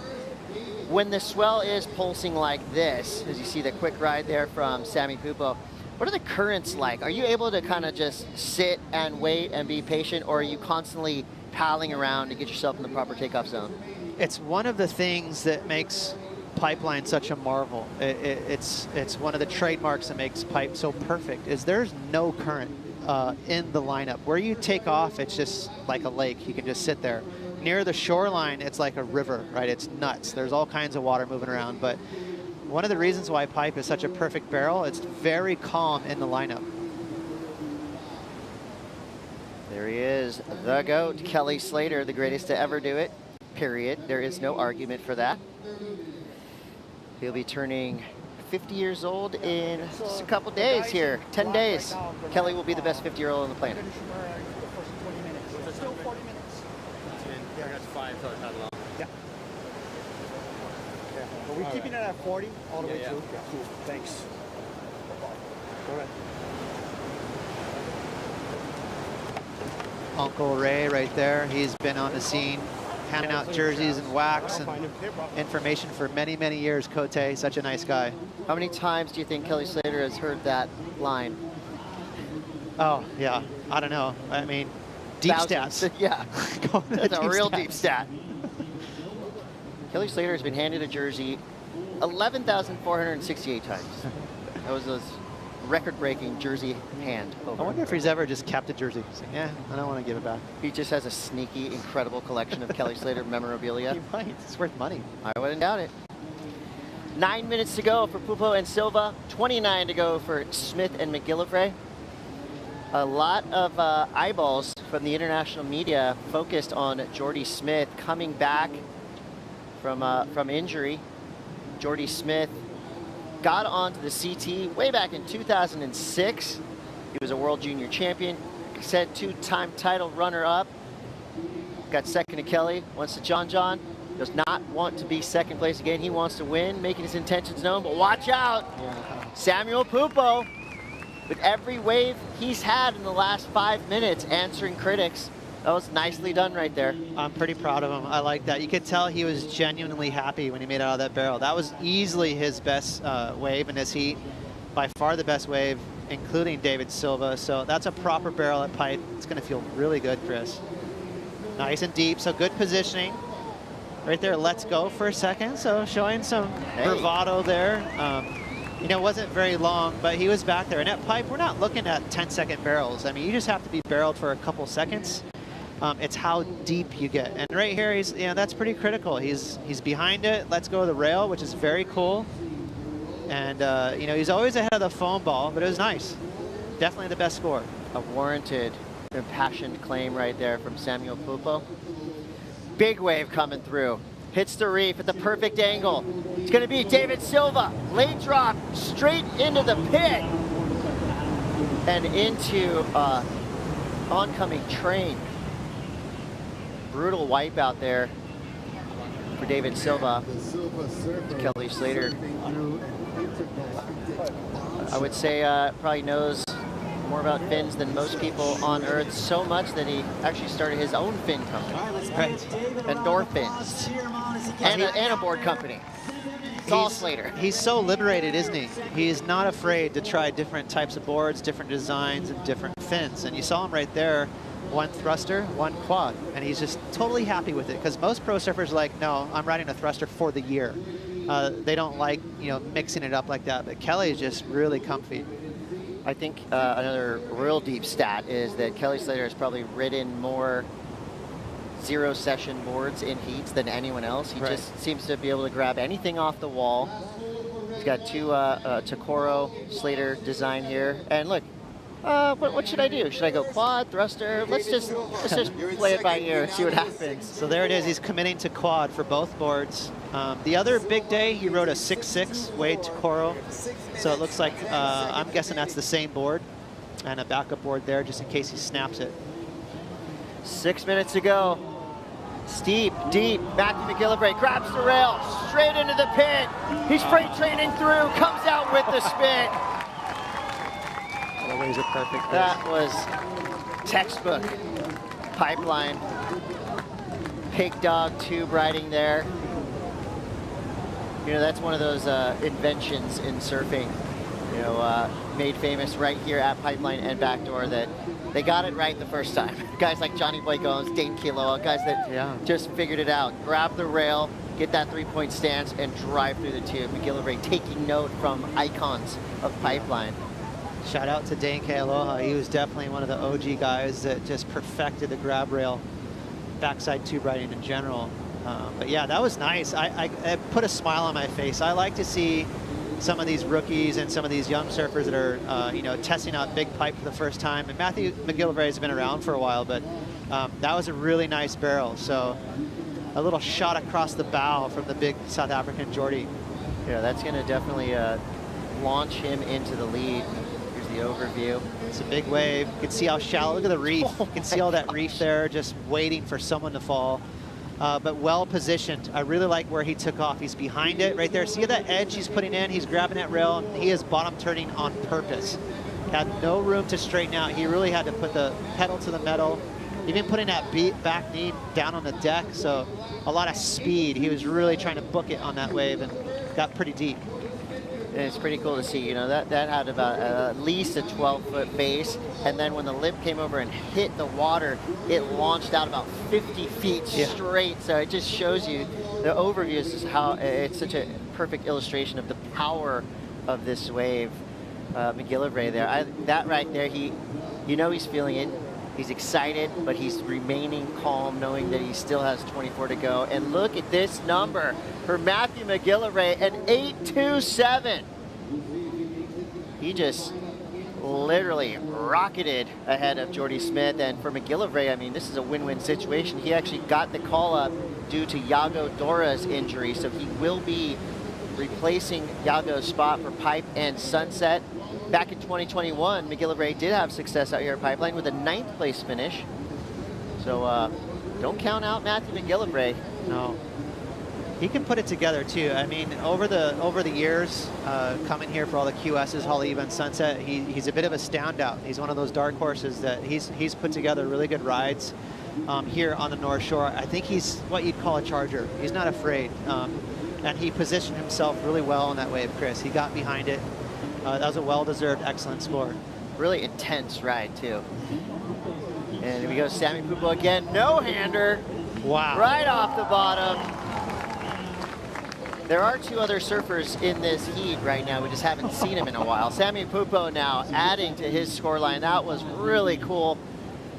Anytime you see a surfer do a no-handed bottom turn under the lip into the barrel, that right there just adds that much more danger and difficulty to the wave. I'm really impressed. I feel like Sammy Pupo, as minutes burn through this heat, he's getting more and more comfortable. He's getting more warmed up. You can see him starting to feel confidence, going, you know what?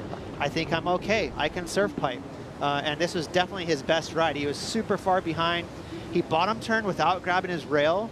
I mean, that's some Bruce Irons style type of surfing, you know, where he's very confident. That's not easy to do. You know, when you do this right here, that's a lot of force, and your board wants to skip out. He was just on edge right there, and he committed to no grabbing rail. I mean, that is a big deal, and I think it's going to be a massive score. The judges will definitely spot that. I loved it. And you saw his front arm dragging that in the water too, just adding to the style element. You know, speed, power, flow is different everywhere you surf in the world. Here at Pipeline, those three words, I mean, are all wrapped up in the wave we just saw. He had to have a speed burst to get out of there. The flow element was with the style, and of course, power, being able to engage his fins and stay in the wave. We saw a quick ride there for Matthew McGillivray. His low score, a .93. Not out of the woods yet. We're talking about Jordy Smith here. You have to beat Jordy Smith.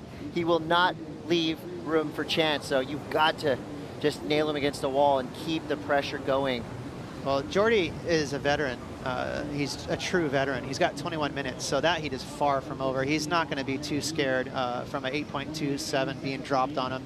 He's just going to take his time and utilize priority. But David Silva right now is getting smoked. Yeah. You know, the young Grom, Sammy Pupo, is putting it to him. And look at that score, Chris. I was going to say, totally different story in the red heat. David Silva now in a combination spot. You know, on paper, you would look at this heat and go, okay, David Silva, he's a goofy footer. I mean, this kid's like the human cannonball. We've seen him time and time again flying in and out of big pipe barrels. But right now, Sammy Pupo, again, whatever critique people had of him in Waves of Consequence before this heat, I'm not saying he's proven himself at Pipeline, but he's showing us that he's got the goods, no doubt. He's answering, and he looks like he's getting more and more comfortable. Going back door, McGillivray. Dragging everything he's got to stay in the tube, just stayed in there a little too long. You do get credit for time traveled in the barrel? Definitely. At the end of the day, it's probably not going to be a score that you'll keep, but you know, they take it into consideration. Wow, look at this wave, Chris. We got 15 seconds to go. Big set coming through yet again, and it's going to be Jordy Smith disappearing, reappearing in the mist. Jordy now on the board. All right, Sammy Pupo handily dispatching David Silva. Brazil versus Brazil goes to Brazil. Sammy Pupo gets the win. We got more time for McGillivray and Jordy Smith. We'll be right back with more action and two hard chargers. You're watching the Billabong Pro Pipeline.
Action.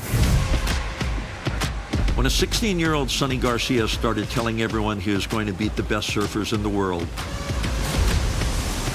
we all knew he was serious. Inspired by the legendary Hawaiian powerhouse Dane Kealoha, Sonny took his talents to backdoor, showing all of us what was possible at the sketchier right-handed brother of Pipeline. But when it came to all the best surfers in the world, just one guy stood in his way. Sean Thompson once said, there's pipeline before Kelly Slater and pipeline after Kelly Slater. I think I have to agree with that one. Taking cues from Michael Ho's backside rail grab, like all things Kelly, he took it a step further, sticking his left arm in the wave and proving just how deep you can get going backside. But that was just the beginning. Sonny absolutely dominated the North Shore's Triple Crown, while Kelly claimed the world. That's until two brothers and a bunch of their friends from Kauai came to town.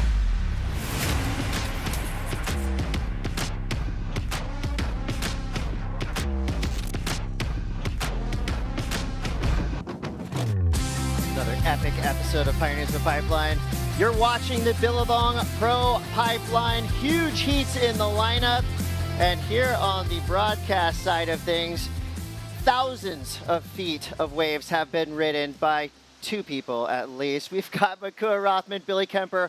Welcome to Pipeline. I know both of you have a beloved relationship with this wave behind us.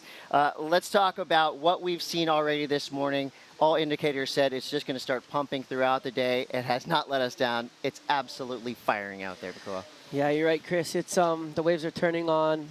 The swell's picking up, the scores are getting bigger, and what can you say? It's just fireworks all around. And Billy, I know you've had a lot of heats out here. You're probably itching to get out there yourself. In the lineup now, Kelly Slater, Baron Mamiya, McGillivray, Jordy Smith. I mean, a surf fan's dream this morning. For sure. I mean, first off, that last heat that's continuing, South Africa heat is, you know, two really, really good surfers, kind of the guy who's leading the way for South Africa and then the future. And Matthew's got a really good score under his wing. Jordy had, in my eyes, the best wave of the day on Saturday. And up next, just started, local boy, Baron Mamiya, and the GOAT, Kelly Slater. So, I mean, this is definitely fireworks when you're talking about seeing a highlight heat. This is one you want to be watching. Yeah, easy promise to make. The next 45 minutes of surfing at least is going to be incredible. Speaking about incredible, the performance from young Sammy Pupo, turning heads at Pipeline. He's on the glass now with Rosie Hodge. That's right, Chris. Well, Sammy Pupo, welcome to the championship tour. This is your job now, getting barreled at Perfect Pipeline. How happy are you? I'm so happy. My two only heats out at Pipe was the best pipe I've ever seen, so just happy to have some time by myself out there and you know, trying to get better and better out here. And your brother said when he was on the glass earlier that you're going to surprise all of us. What makes you so comfortable out here? Well, I'm not comfortable. That's probably the best wave at Pipe so far, so happy and just, you know, as I said, enjoying my time out at Pipe by myself and trying to get better every day. And who do you watch to kind of emulate out there? John's been the guy that I've been watching my whole life to, you know, get ready for this contest, so John is definitely the guy to beat out here. Sammy, stoked to have you on tour. Like that, a little bit of honesty in a post-heat interview. I'm not comfortable. Well, with every rep that he gets, just more and more in the zone. Congrats to Sammy Pupo. That brings us to the lineup. 14:30 to go for McGillivray and Jordy Smith. 34:30 to go for Mamiya and Slater. The red jerseys now have the priority, but check it out. You see Jordy Smith in the black jersey. That is your priority heat. Baron Mamiya and Kelly Slater have to give way to McGillivray and Jordy. Now, I know both of you guys have watched young Baron Mamiya's rise, a quick rise to the top. I don't feel at all like Baron Mamiya is going to back down to Kelly Slater. I think a lot of surfers can be starstruck when you enter the water with the GOAT.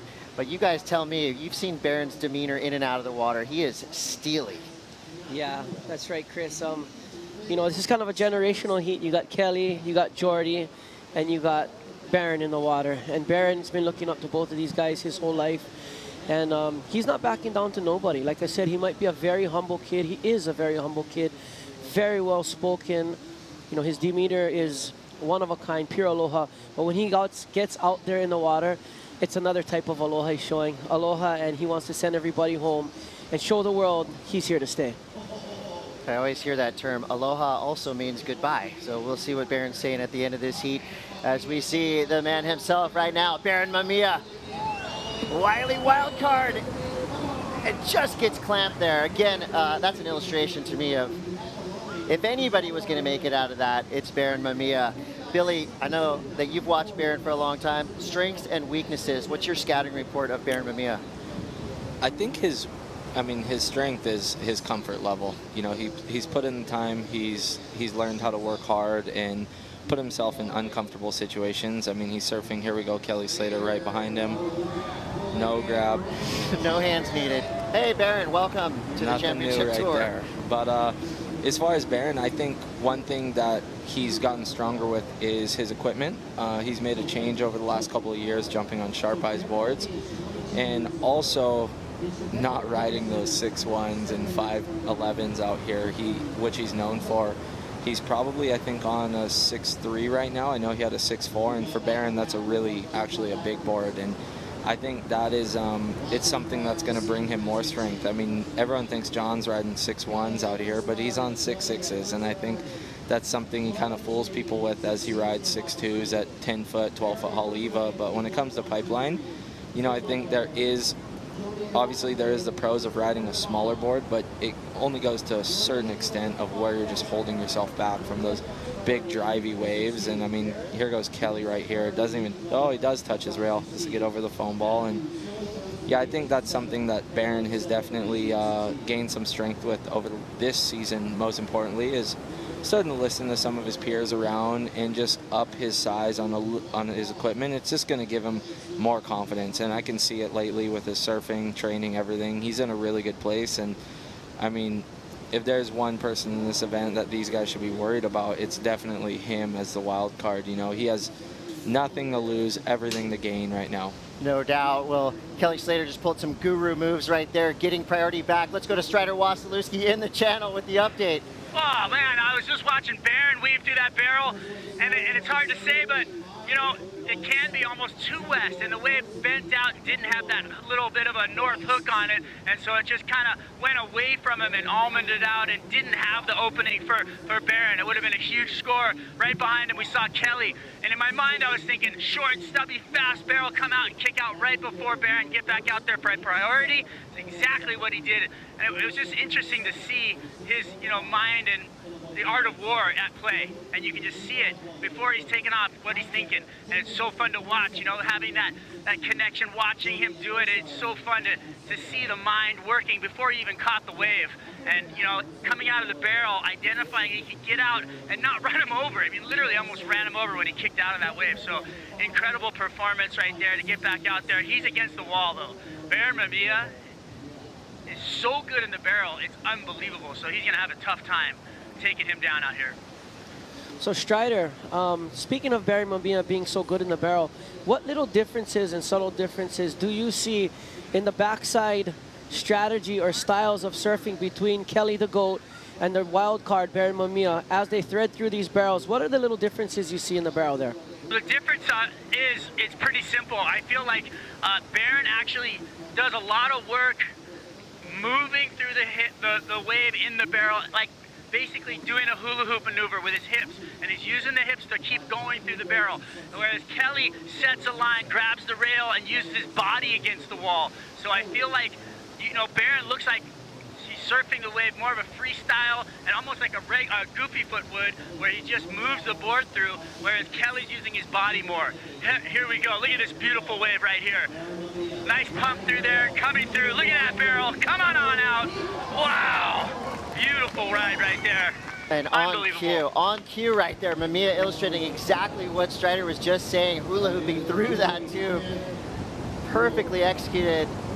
And then the next wave, the clamp down, hits Jordy Smith, who right now needs a 3.51 to get up and above Matthew McGillivray. McGillivray's out the back with priority, as well as Kelly Slater. Matthew and Jordy have 8:40 to go. Kelly and Barron 28 to go. Sets pulsing through as we wait for scores. The anticipation just builds every time you see a bump on the horizon. What's it like when you're sitting out there with 4 surfers and you just see the horizon start to lift?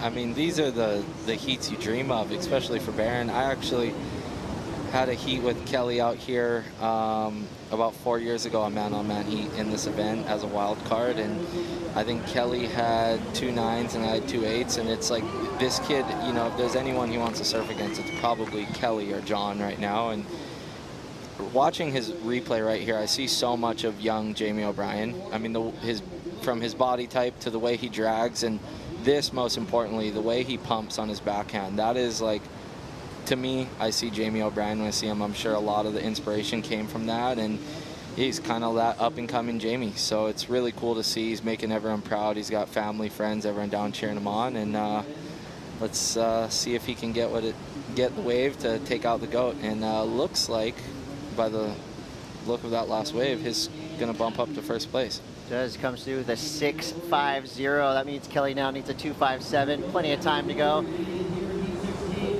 Going left, that was Matthew McGillivray. Escaped the implosion, but then gets detonated on. So we see now some masterful backside surfing. All 4 of these surfers, regular footers. And in looking at Barron's last wave, again, how much he was having to gyrate, grab his rail, and pull up through that barrel.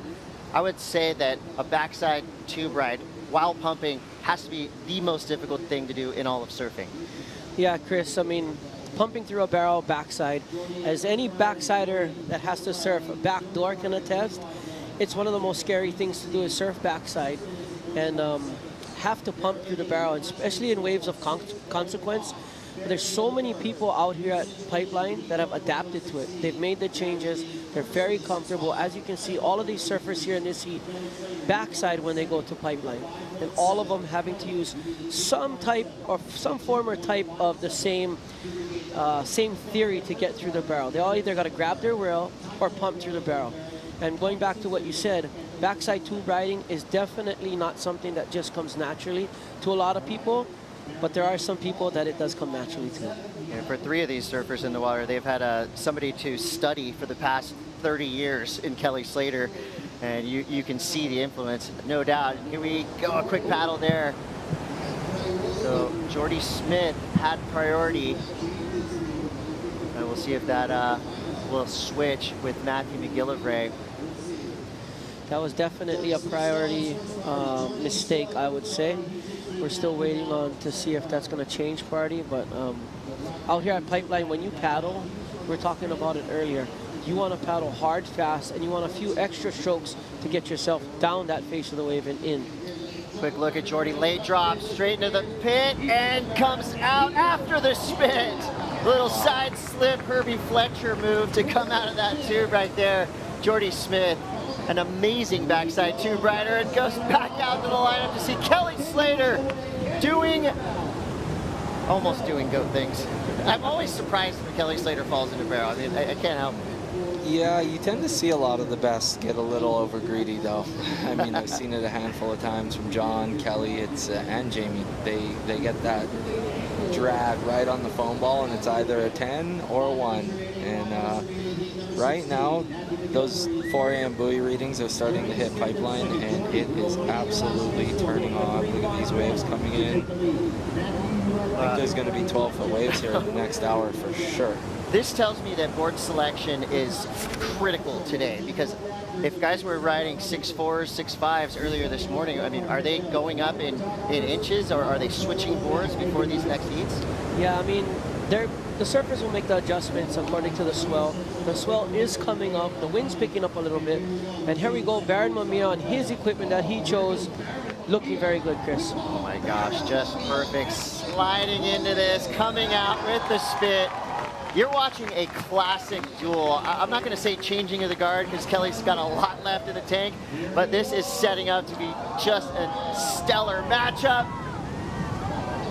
Gurgling out of the depths, that wave takes out that surfer, and it is just pumping. You can feel the beach shaking.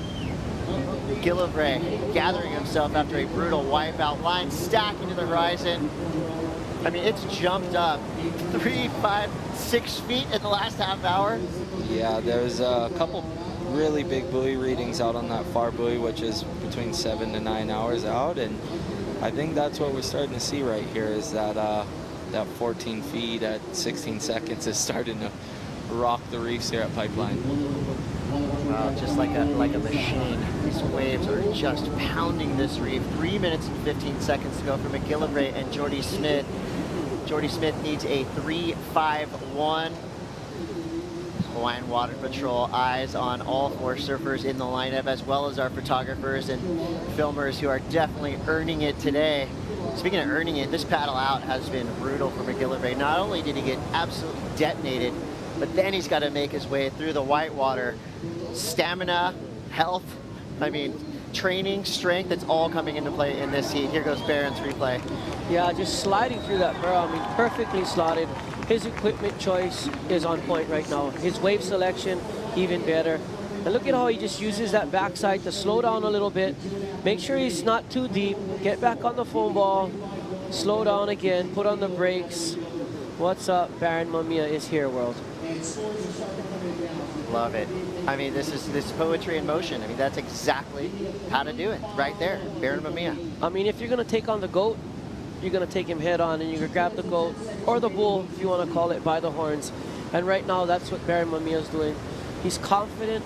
He's poised to really, really make a name for himself in this heat, especially going up with the likes of Kelly Slater. And here you go, Chris. This was Kelly Slater's wave earlier. And nothing wrong with Kelly surfing. It was the wave that was a little too west, like we talked about earlier. Bent out to sea. And then we have Jordy Smith right behind, needing a score, coming out after the spit. And you can tell by that expression, Jordy liked that. I mean, all these waves just came on in the last minute. Strider, what are the energy levels like in the lineup right now? The energy levels are through the roof. Surfers paddling by, breathing hard. You know, Baron Mamiya paddled by. He had this gigantic smile on his face. I just want to touch on holding the line, knowing that there's a 12-foot washoe coming outside and staying on the inside, hoping for that wave to catch that wave, as I think doubled up on the first ledge. It was a big move for him, and it paid off big time. That wave was so rounded, so incredibly perfect, wrapping down the reef. It was one of those dream waves, and he was right there for it. Everything worked out for him, and my hat's off to him for holding the line, staying underneath the whole thing, and getting the best wave of that. Wow, I can't imagine what it looks like from the channel there. On any other given day, if there was not a contest out here, there'd be about 100 hungry surfers. And these two guys right next to me would not be sitting in these chairs. They would be right on the peak. Chris Cote here with Makua Rothman and Billy Kemper. Big numbers flying across the board. Baron Mamiya, an 8.67, one of the highest single waves of the day. Why, Billy, did the judges deem that wave the best wave of this heat so far? I think for one, it was the size of the wave. It was one of the bigger pipe waves we've had today. Then you go into style. Look at how comfortable he was, where he positioned himself. He's riding the foam ball from start to finish. And I think when you do that on the bigger waves of the day, that's where you're going to deem excellent scores. I was also touching earlier, it's hard to go into the excellent range by stalling, but I think how heavy and critical where he was positioning himself, like above and near that foam ball, you have to deem that excellent. I mean, yeah, there's room to go bigger, but that was very, very well ridden. Yeah, and I feel totally safe in promising all of you surf fans there will be more excellent rides today. You're watching the Billabong Pro Pipeline. We'll be back with more action. The GOAT is in the lineup.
Incredible visuals from one of the most dynamic surfers in the draw. Baron Mamiya, as it stands right now, a huge lead over Kelly Slater. Slater needs a 10 if he wants to take the win in this matchup against his wily wild card. Mamiya with an 8.67 and a 6.50, looking solid at Pipeline. Chris Cote here with Makua Rothman and Billy Kemper. If the last 30 minutes is any indication of what we're going to see for the rest of the day, I hope your couch or your seat, your office chair, wherever you're watching, I hope it has a seatbelt, because you're going to need to fasten that and prepare yourself. It's about to get radical here at Pipeline. Oh yeah, Chris. Well, you know who's got to strap their seatbelt on is Mr. Slater out there, the GOAT. He's needs a 10-point ride, which is by no means out of his reach. This kind of reminds me of when Kelly was up against Timmy Reyes once upon a time out here at Pipeline. He needed 2 huge scores, and I think within 2 minutes, if I'm not mistaken, maybe even 90 seconds, he got a 9 and a 10, or maybe 2 9s. And you can never count this guy out no matter what. He is the GOAT. Baron Mamiya is taking it to him full blast right now. Future GOAT potential with Baron Mamiya. He is that good. And we get back to the lineup now. Your secondary priority heat is a big one as well. Homies, Igarashi, Fioravanti, teammates on Quicksilver. These two surfers grown up together, and now they're experiencing a magical super heat going up against each other, but also sharing the lineup with Kelly Slater and Baron Mamiya. This is what I guess any surfer would ask for growing up when you're competing against your buddies in the amateur ranks. You're going, oh, one day we're going to be doing this at Pipeline. That day is here for Kanoa Igarashi and Leonardo Fioravanti.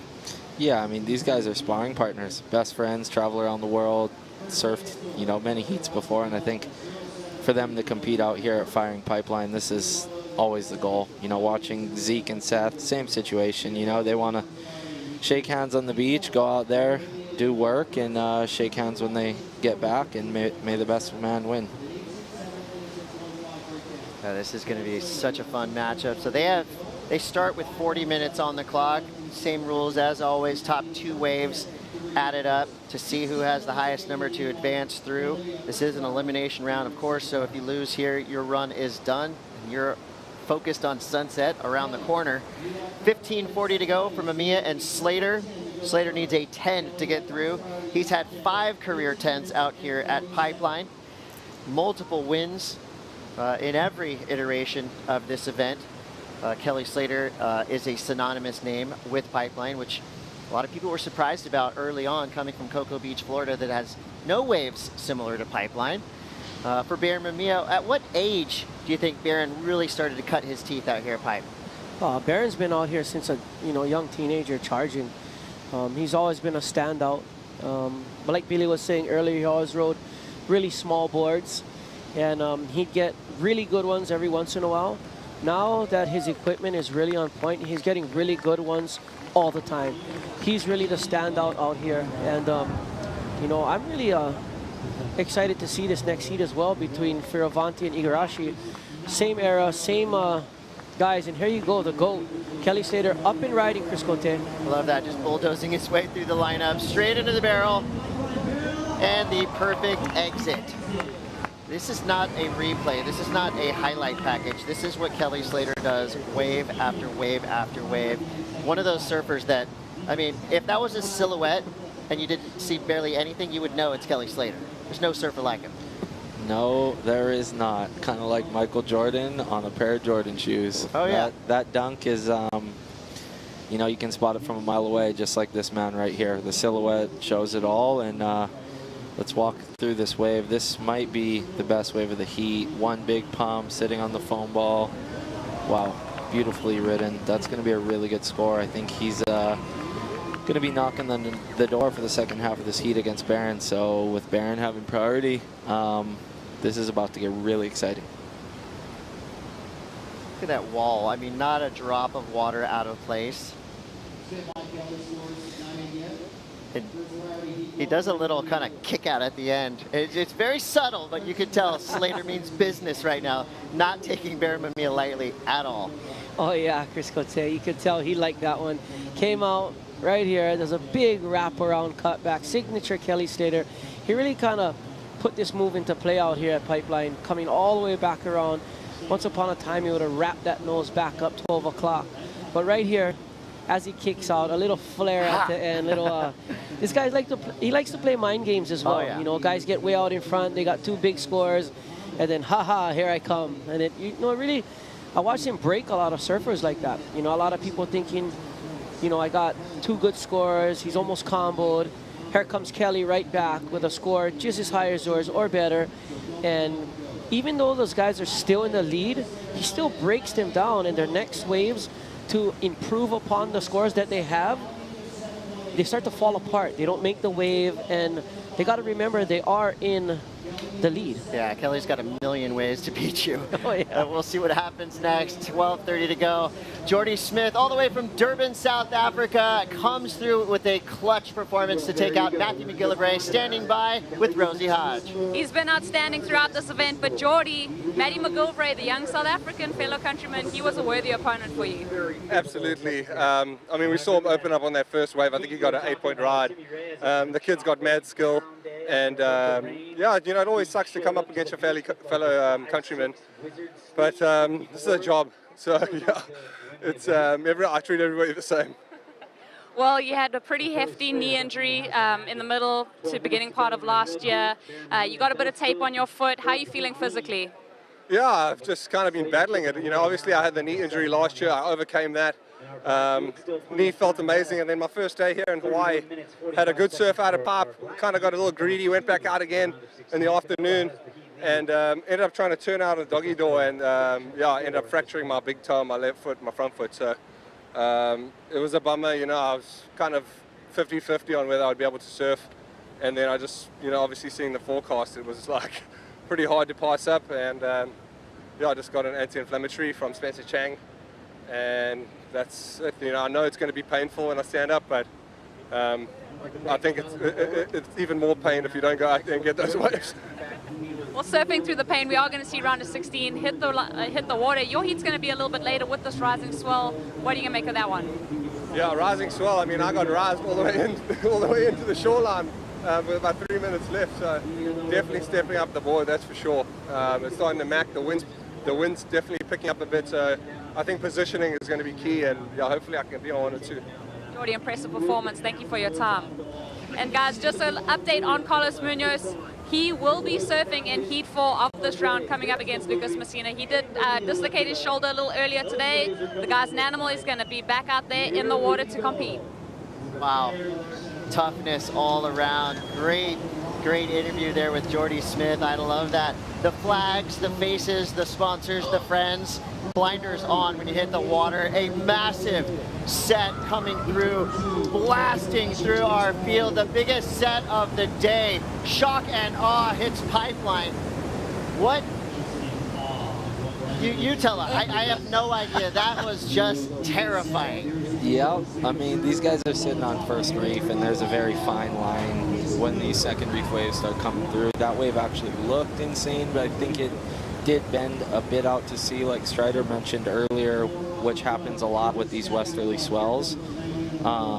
You know, it is starting to get very heavy. You can see that boil. That's the traditional Pipeline boil, and it's actually been pretty crazy to watch the people who know Pipeline and the people who don't throughout the last few days.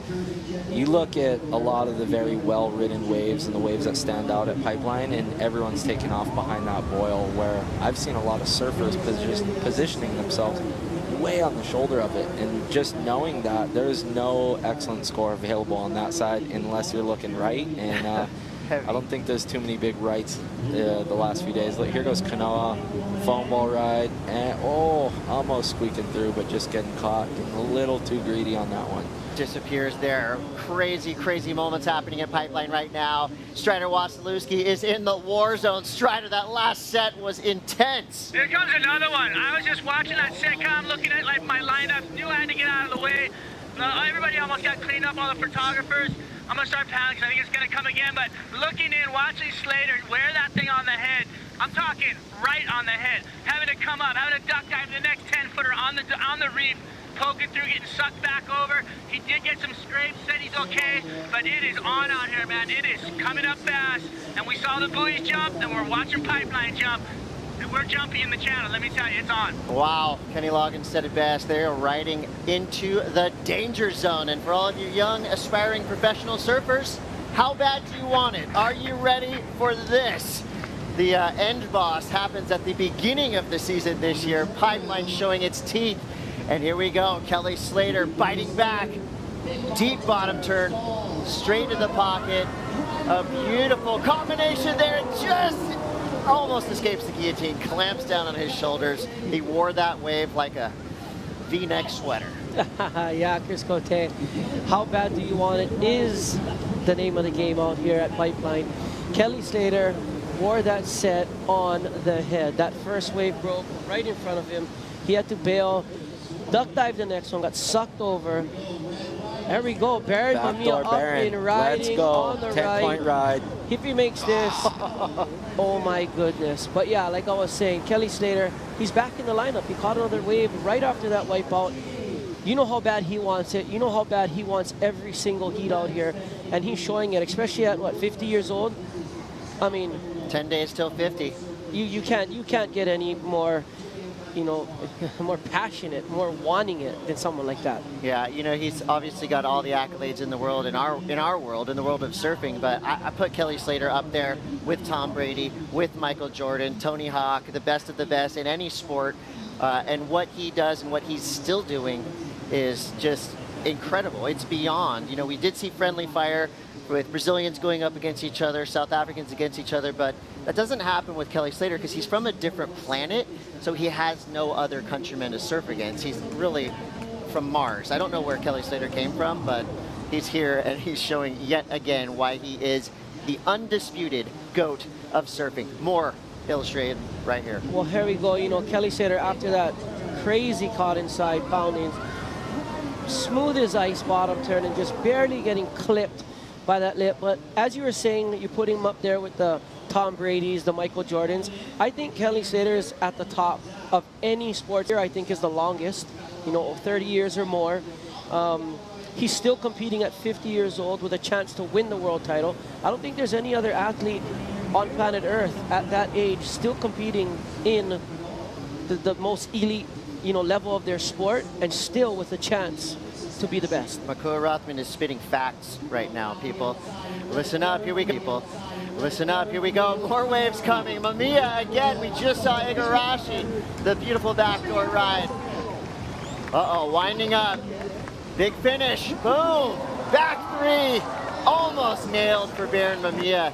And let's not forget that Barron, give him a ramp and he will blast. He is kind of that new prototype surfer who can charge Pipeline with the best of them and also do some of the biggest airs. He's actually had award-winning video parts already this year. The kid is on fire and right now not backing down to Kelly Slater. Not one bit at all, bringing it head to head. This is Barron. This is his pride and joy right here. Look at this wave at Pipeline. Very similar to the first one. This is the difference where the new generation is flying, coming really close to riding out of that. Looked like his front foot just slipped off as he was spinning.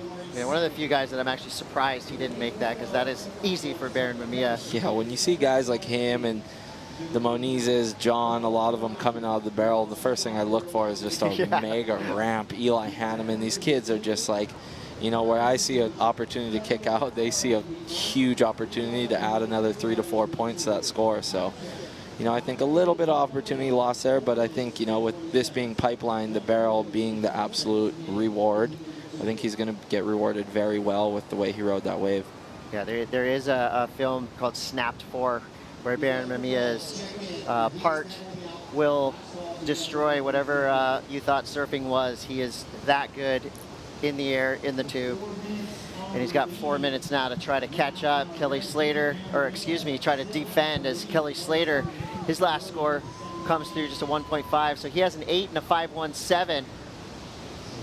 This is Leo actually splitting the peak with Barron.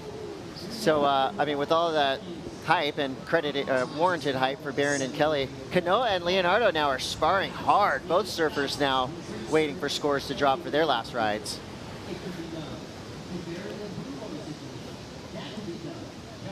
Yeah, Chris, you know, seems like every time Kelly Slater's in the water, no matter who he's surfing against, it always eclipses what's going on. You know, that Jordy Matthew heat was that thing was just, I mean, one of the heats of the day, yeah. Definitely one of the heats of the day. Coming back into Leo Faravanti, Kanoa Igarashi. I mean, you have an Olympic silver medalist in the lineup right now. And, you know, this event, this pipeline event is so important. It's the first event of the year. To take out a win here and be on top going into sunset, heading into Portugal, it means everything to win the first contest of the year. The confidence that you get going into the rest of the season, winning the first event of the year is huge. But you do have some wild cards that can pull off the upset out here. And right now we're seeing Baron Mamiya about 2 minutes and 40 seconds to the biggest win of his life. Let's see if the GOAT Kelly Slater can pull one out. Wow. I mean, you can't script it. Strider Wasilewski, you have been at the 50-yard line. I mean, you have the most VIP box seats there is in the world right now at Pipeline. Kelly Slater's doing his little water splash thing. What does that mean? There goes the splash. He's calling. Conjuring magic, right? We've seen it before. But you know what? It just went epic on Surfline. It went red mode. It's just insane out here. The conditions, the glass, just the light trades, the 12-foot bombs coming in.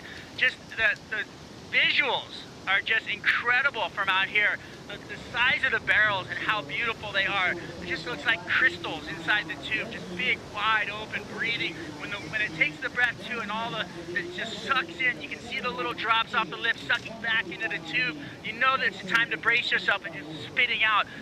Some of those things are unbelievably unable to actually talk about it. It's so hard to actually tell you what it's like to feel that. But these guys are feeling that on every single wave, and that is the best feeling in the world. I mean, you guys know in there, you know, Makua and Billy, about what it's like to have that wave suck in and then spit out, and then all that. It's like almost the most beautiful pain you could ever feel.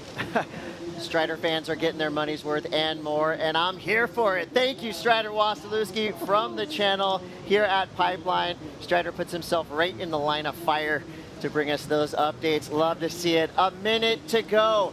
Baron Mamiya with a 15.17, huge heat total, fending off Kelly Slater with a 13.17. Under a minute to go. Slater needs a 7.18. Meanwhile, Igarashi and Fioravanti going head-to-head, waiting for some scores to drop. Nothing in the range now that they would like to hang on to, so all eyes are now on Slater and Mamiya. Any chance this set can come through in time? Anything can happen with Kelly Slater. We do see a bump in the water here. The boys are paddling. There's 26 seconds. I mean, if it's not this wave, it's the next one. And I think there might be time because of the period in the swell. But here's Kanoa Igarashi with a beautiful, beautiful left nonetheless, coming out. And 10 seconds left. There is a wave for Kelly Slater, ladies and gentlemen. And that wave from Kanoa, that's exactly what the judges want to see. They want to doubt you. Here we go. Kelly Slater looking for a 7.18. The GOAT doing GOAT things, blasting through. Well, that's what you call the greatest surfer of all time. Oh my goodness. GOAT, baby. Wow. That's what we call, you know what we call that? We call that the bingo, bango, pico, mango. Oh my goodness. There's his family. If you don't have chills watching this right now, turn the channel. You're watching the wrong thing. That was amazing. So technical. I mean, that check turn on the bottom turn right there for him to knife it into the barrel, get under the lip, drag himself, get deep as possible, come out, and show the world why the GOAT is the GOAT. Look at this from the water right here. Just that little adjustment right there was the whole difference to dodge the lip. And then that, look at him, wide open hands. He knows he's home free. What's up? Billy said anything's possible, and look, everything just happened. Yeah, I mean, I think Baron not pulling that air rotator at the end kind of really left the door wide open. And if there's any possibility, 9.9 with 2 minutes left in Kelly's court, I mean, you're giving him the option to win. And that's what happened. The GOAT sealed the deal. Scores aren't in yet, but I mean, yeah, by the looks of it, that is that's pretty damn good surfing out at Pipeline. With everything that transpired in the last 4 seconds of that heat, of course, Kelly Slater needs a 7.18. Looking back at that wave, the drama, the excitement, the energy, everything was there. So now it's up to the judges. Makua, what do you think? That's not hard. That's an easy one for you. This is the judges. This is easy for the judges. I mean, the exact score, maybe not, but that was, I gotta say, that was up there with his 8-point ride. I mean, he was so steep, he was so deep. He made the adjustments to get in the barrel, and Kelly Slater doing Kelly Slater things. Like I said earlier, you don't give this, if there's any time left on the clock, no matter what the score is, combo situation or not, that man on your screen you see right there, there's a reason he's the best ever. And look at those scores on your screen, ladies and gentlemen. Kelly Slater with a 9.23. And the crowd goes wild, and Rosie Hodges right in the mix. Wow. What a lesson. Kelly Slater, are you even real at the moment? I mean, tell me about that. How many seconds were left before your hands left the rail for that 9-point ride? There was less than 20 when I saw it, when I saw the wave. Kanoa, Igarashi, I gotta go give Baron a high five real quick. I'm sorry, I don't want to cut you off. But... And for Baron Mamiya, I mean, pretty much did everything he could do. He just went up against the Miracle Man himself. Well, Kelly, there was 4 seconds left as your hands left the rail. Is there any better feeling in surfing? A hard-fought battle. Congratulations, Baron and Kelly. Italo Ferrera and Pipeline comes screaming out. That's how we do it, you know? That's what it's all about. It's hard not to get emotional, Kelly, but as you stand on the sand, what is that emotion that you're feeling? Just having it on a moment like that, you know?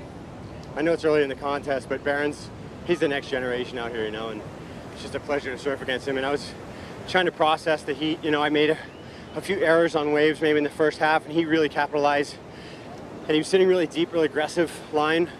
I was kind of sitting on kind of where I was lining up earlier because I thought there would be some rights that would sneak wide or deep for the right, and you know, he just decided to sit way underneath the ledge deep, and a lot of times if the wave doesn't have enough west in it, you can't make it across the reef from there. But he got that one really good one, and you know, then I got cleaned up by that big set, and it really took a lot of the wind out of me because I fought hard to try and swim under it, and I was pretty winded. Then I got that one that closed out. It was just, I just wasn't feeling it, you know. And then I just calmed down, and so you know what? Either wave comes and I get a chance or not, and I'll be happy for Baron if I don't get it, you know. And either way, I was going to be stoked. It was a good, exciting finish. But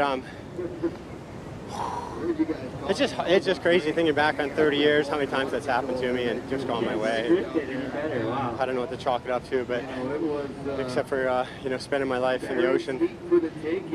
Manifesting and motivation. If you look in your crystal ball, where do you see yourself at the end of this waiting period? Well, there's a whole lot of guys I'd like to surf against in this contest, so I'd like to make that final and get through a few of them, but we'll see what happens. You know, with both these guys have had my number, Leo and Kanoa, Sayo, both these guys, either one of them, bring it. But anyways, yeah. We can't wait, Kelly. Well, we'll be back with more from the Billabong Pro Pipeline. Don't go anywhere. The waves are on the way.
Are you not entertained? If you are just joining us, you missed some surfing history. You'll see it on the replays. Incredible matchup we're coming off of. Kelly Slater versus Baron Mamiya. Kelly Slater with a buzzer beater, 9.23 ride. Combine that with an 8-point ride, 17.23 for the winningest surfer in the history of competition at Pipeline. And we cut to a replay of the priority heat in the water. This is Kanoa Igarashi. He's matched up against Leonardo Fioravanti. Leonardo right behind here. And the two good friends are duking it out at Pipeline, battling for a berth in the in the quarterfinals. Italo Ferrera, he's in a non-priority heat against Miguel Pupo, and Ferrera easily in and out of a barrel. One more time on the replay with Ferrera.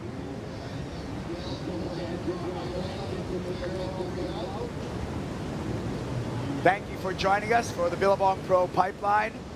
I'm Kaipo Guerrero, joined by Ross Williams and Makua Kai Rothman, and it is it's a hot afternoon, isn't it, Ross? Yeah, it's gnarly. That was crazy action right there, and I'm just in disbelief that Kelly had the wherewithal to pass up that first wave in a set. It's like he's connected like no one else to the earth, and just knew that that last wave was going to provide. And what, 2 seconds left when he stood up? That was just mayhem.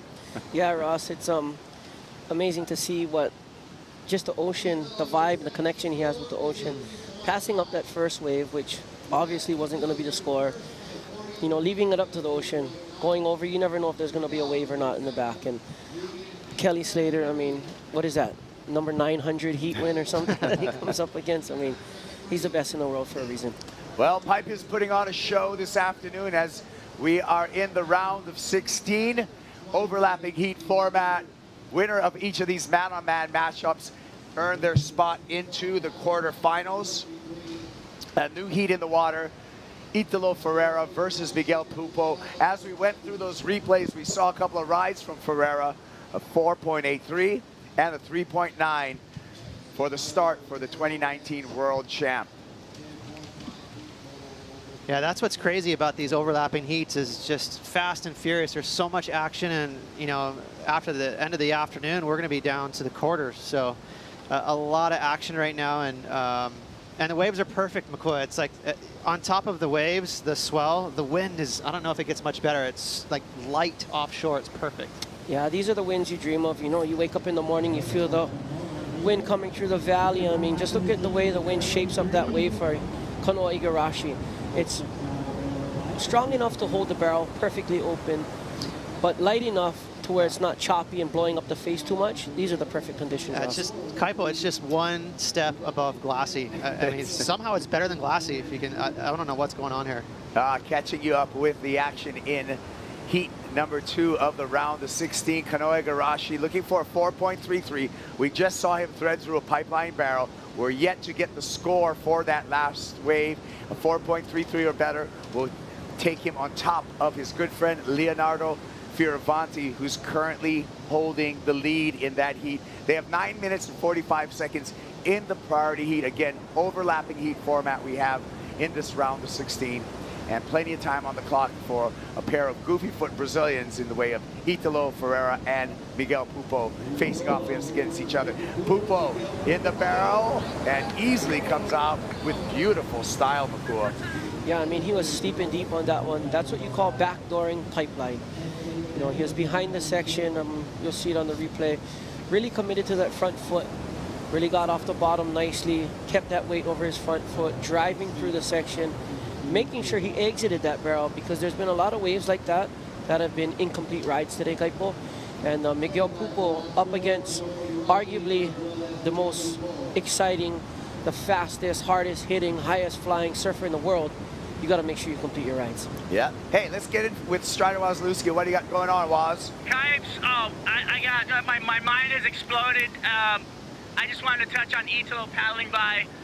just was said, he kind of just blurted out, it's pumping, and then he just pulled out, it's amazing, and he was just like his emotions were coming out, and this pure stoke as a surfer came out, and Dave Wassels out here just said it. He said, this is why you sign up to be on this tour. This is why we take the job to do the commentary. This is why the photographers take that job. Why everybody comes down here is for these moments right now. These are the most amazing, probably best moments that you ever see on this tour, and they're going down out here, and we got to appreciate them and take them to the next level, because this is just the next of the next, and I cannot believe how amazing it is out here right now, watching these guys ride these waves, sharing these emotions, and seeing how amazing the level of surfing is out here at Pipeline today.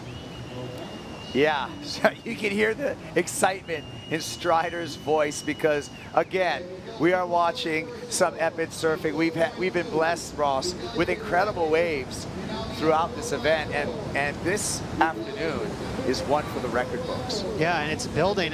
The only thing I'm just kind of crossing my fingers for is that it holds on. Meaning, there's a lot of swell still coming in this afternoon. So right now it's absolutely a 10 out of 10. It's A+ Pipeline. But I'm hoping it hangs on to this sort of size right here, this category, because if it gets a little too big, it'll start washing through. I saw a huge set break on the third reef outside of Rocky Point, so this swell is definitely still building. Update you on heat number 2. Kanoa Igarashi did get the score he needed, and he took the lead from Leonardo Fioravanti. Igarashi with a 5.53. Now the ball is in Leo Fioravanti's court. He needs a 5.88, but let's watch Italo Ferrera. Oh, and that's a roomy tube, but I don't think he's going to find the exit of that one, but some travel time for Italo Ferrera. Yeah, Kaipo, he definitely charged that one. Behind deep, he's under priority. Looked like he could have, if he would have came through that section, would have got a long barrel. Italo just with ultimate confidence right now. He's charging everything he can get, and it just goes to show right there, really putting it on the line, trying to get the scores. Yeah, Ferrera, one of the most exciting surfers in the world, and that's why he's a world champ and an Olympic gold medalist. But Ross, he is up against a sneaky good pipe surfer in the way of Miguel Pupo. Contrasting styles, Italo's energetic, like Makua said, he's a high flying act. He's probably the best in the biz at jumping and doing huge airs. But Miguel's smooth. He's a bit of a tribute to someone like Jerry Lopez. He's very stylish. He makes it look smooth and easy. Italo is like very physical. But Miguel, we've all seen him get really barreled at Pipeline. So he's not scared. If a big set comes his way, he'll go. So keep a lookout for him. And also a note on Italo's style of surfing heats. He likes to build a lead right away, especially when he's in a beach break. He'll just manufacture scores and go for big airs and closeouts and grab the lead from you and just squash you. But here at Pipe, if it's your turn and an 8-foot wave comes in, you're going to get a huge score. So, it's not as easy to sort of build a house. We might be losing the buoy out there. All right, well, he had a shoulder injury in his last heat that he was able to get through. We're going to see how that shoulder's working out right now for Costa Rica's Carlos Munoz, getting ready for his matchup against another rookie in the class, Luca Macinas. That's going to be coming up in the next heat, heat number 4. But we got plenty of time. Well, we got 4 minutes and 45 seconds right now for the priority heat. So actually, Makua, it's go time for Leonardo Fioravanti, searching for that 5.88. Yeah, here's come some nice waves right here. I mean, these guys are in position. We got some live action. Pupo, big drop, and gets blasted. That is something you do not want to do, Kaipo, right there. That's very dangerous to get hit by that lip with that much power. Might be a contender for the Flying Embers drop of the day, however. I mean, small prize for the beating that Miguel Pupo's taking right now. Let's take another look at it, Ross. Yeah, he's going to fall. He just gets hung up, and when you take off late, the other culprit for this ride is he's on the apex. He wasn't behind it, so when you're on the apex of these giant A-frames, you get hung up. And when you get hung up just for that 1 extra second, you free fall and it's game over. You really got to somehow find a way to slide underneath that lip line. Makua, it always amazes me just to see guys get back up and paddle back out after a beating like that. Well, you know what's crazy, Kaipo? Is those big waves, when you charge them hard, a lot of the times it's a lot safer than the smaller ones. A lot of the injuries you see, Dusty Payne, Mikey Red, a lot of the stuff that's been happening lately is on smaller waves on top of the shelf at backdoor. And these bigger waves have more power, but they also have more water on the reef. They have more water behind it. So, you know, looking back to the past of Pipeline, a lot of the injuries you see out here are on smaller waves. Really interesting insight right there. Thank you, McCoy, and makes sense there. Here we're down to just 3 minutes, and I'm glad to have on set 2 of North Shore's.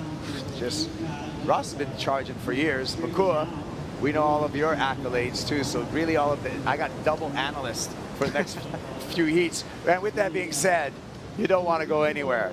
You want to stick to this programming because this is a historic afternoon in the world of competitive surfing. Beautiful pipe and a talented field, a lot on the line.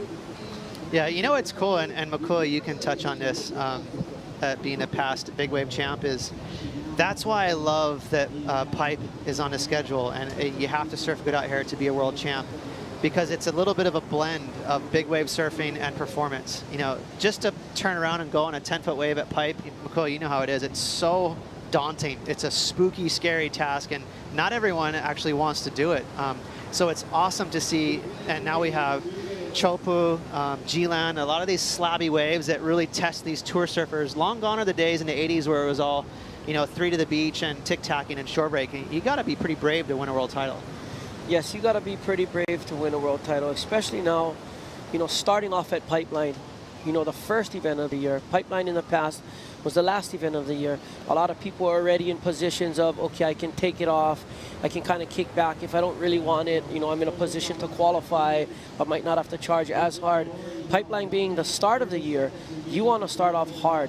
Pipeline is the wave that you make your name in surfing. Kelly Slater, like he said, looking back at his 30 years and how many times that happened to him, he, of all people, the greatest of all time, had to make his name here at Pipeline. This is where Kelly Slater really became the Kelly Slater. I agree. This is where you stamp a name in surfing history books, but just as importantly, you earn that respect of the elite peer group of surfers when you're able to put in great performances at Pipeline. Under a minute, and this is go time for Fioravanti. Here we go. 5.88 is the need. Spit. And unfortunate before the Italian surfer, no exit. He was there. You can see the body English as he paddles back out, Ross. But, and looking at his watch, hoping he has enough time. It's going to be a battle to get another shot at it. He had a chance, so he's got to be pretty happy with that. Had he got blown out of that and made it into the channel, he was looking at a 6. So really close there, but he had to push it. For a wave at that size, he needed to be very deep. So I don't blame him for pushing the envelope a little bit, but man, he was about 4 inches away from coming out of that thing. And the countdown, the final 10 seconds in heat number 2, round 16. Fioravanti a little frustrated.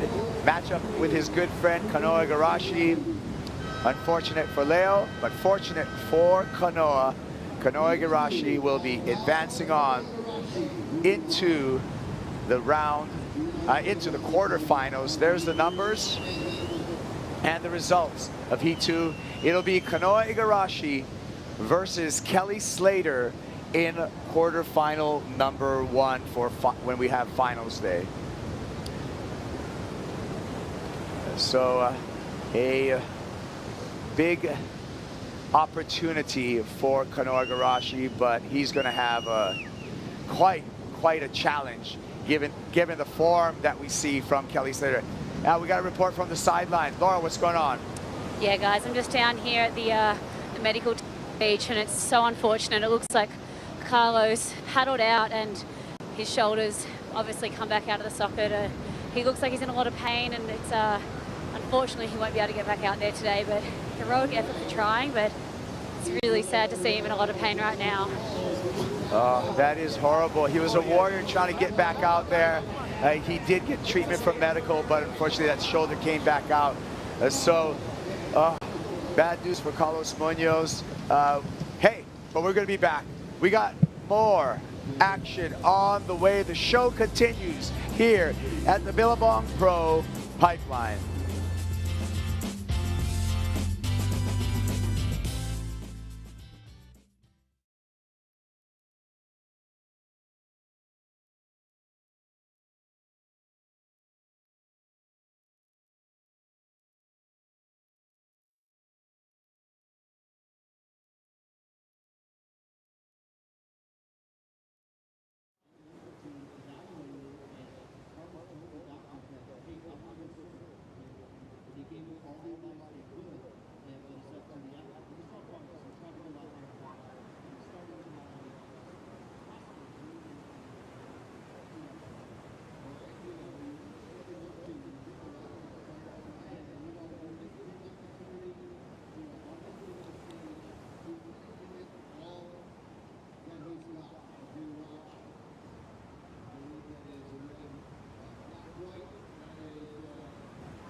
An epic afternoon at the Billabong Pro Pipeline as we see Luca Macines thread through a barrel.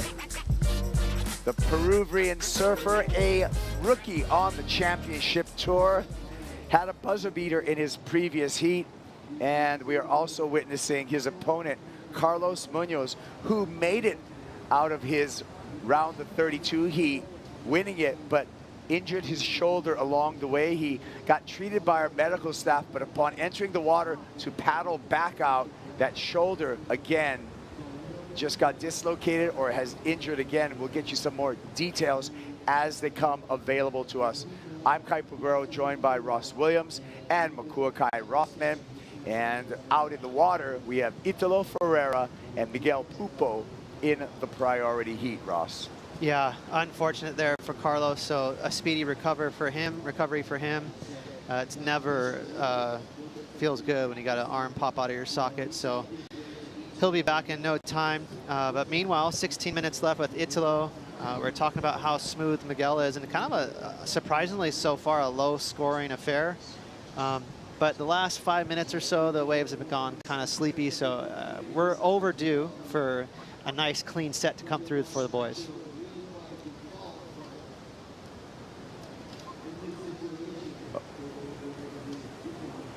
All right, well, I got phones ringing. Who's there? I think it's Yago Dora. Hey, Yago. Hello. Hey, I just want to be first to say that we miss you, Yago. And so first of all, I'd like to get an update on how you're doing with your recovery. Yeah, thanks, guys. It's a bummer missing out on this event, especially with how good the waves are right now. I really wish I was there, but it's all going smoothly here. I'm on my 6th week right now, so the end of this week I'll start my first steps. I'm still wearing my but I'm gonna start leaving the crutches soon, so that's a good sign, and it's going good. Of course, it's gonna take a while still, but I'm trying to make the best out of it and watching the show. Well, thank you for watching the show. What do you think so far about what you've seen? It's amazing. It's been insane. That first day and now this afternoon, it's just like picture perfect pipeline. And I surfed a couple good heats at pipeline, but never got the chance to surf waves this good out there with nobody out. So it's a great opportunity, and it's been super fun to watch, and to watch a lot of the rookies as well. It's been really interesting to see the new faces like go out there and have their opportunity. And I mean, of course, I'm bummed not to be there, but just as I said, I'm trying to think on the ball side and just watching the show. Yeah, good to stay on the positive side. This matchup between a couple of your friends, Italo Ferrera and Miguel Pupo, who are you picking in this matchup? Yeah. Look, if I'm thinking by friendship, I'll pick Miguel, but I think Italo is the favorite in this heat. He's just so consistent in every condition. I would say like guys like John or Kelly are definitely better surfers than him at Pipeline, but Italo is just so consistent. He competes so well and he can adapt to anything. All right, Italo just got another quick in and out. I don't know if that's going to be one of his top two, staying busy with 13 minutes remaining, Ross. Yeah. Hey, Iago, I wanted to ask you a quick question. Maybe there's some people out there that don't know what happened to you. Can you give us an update on how you hurt your foot and what exactly happened? Yeah. So it's sad because I was preparing really hard for the start of this season.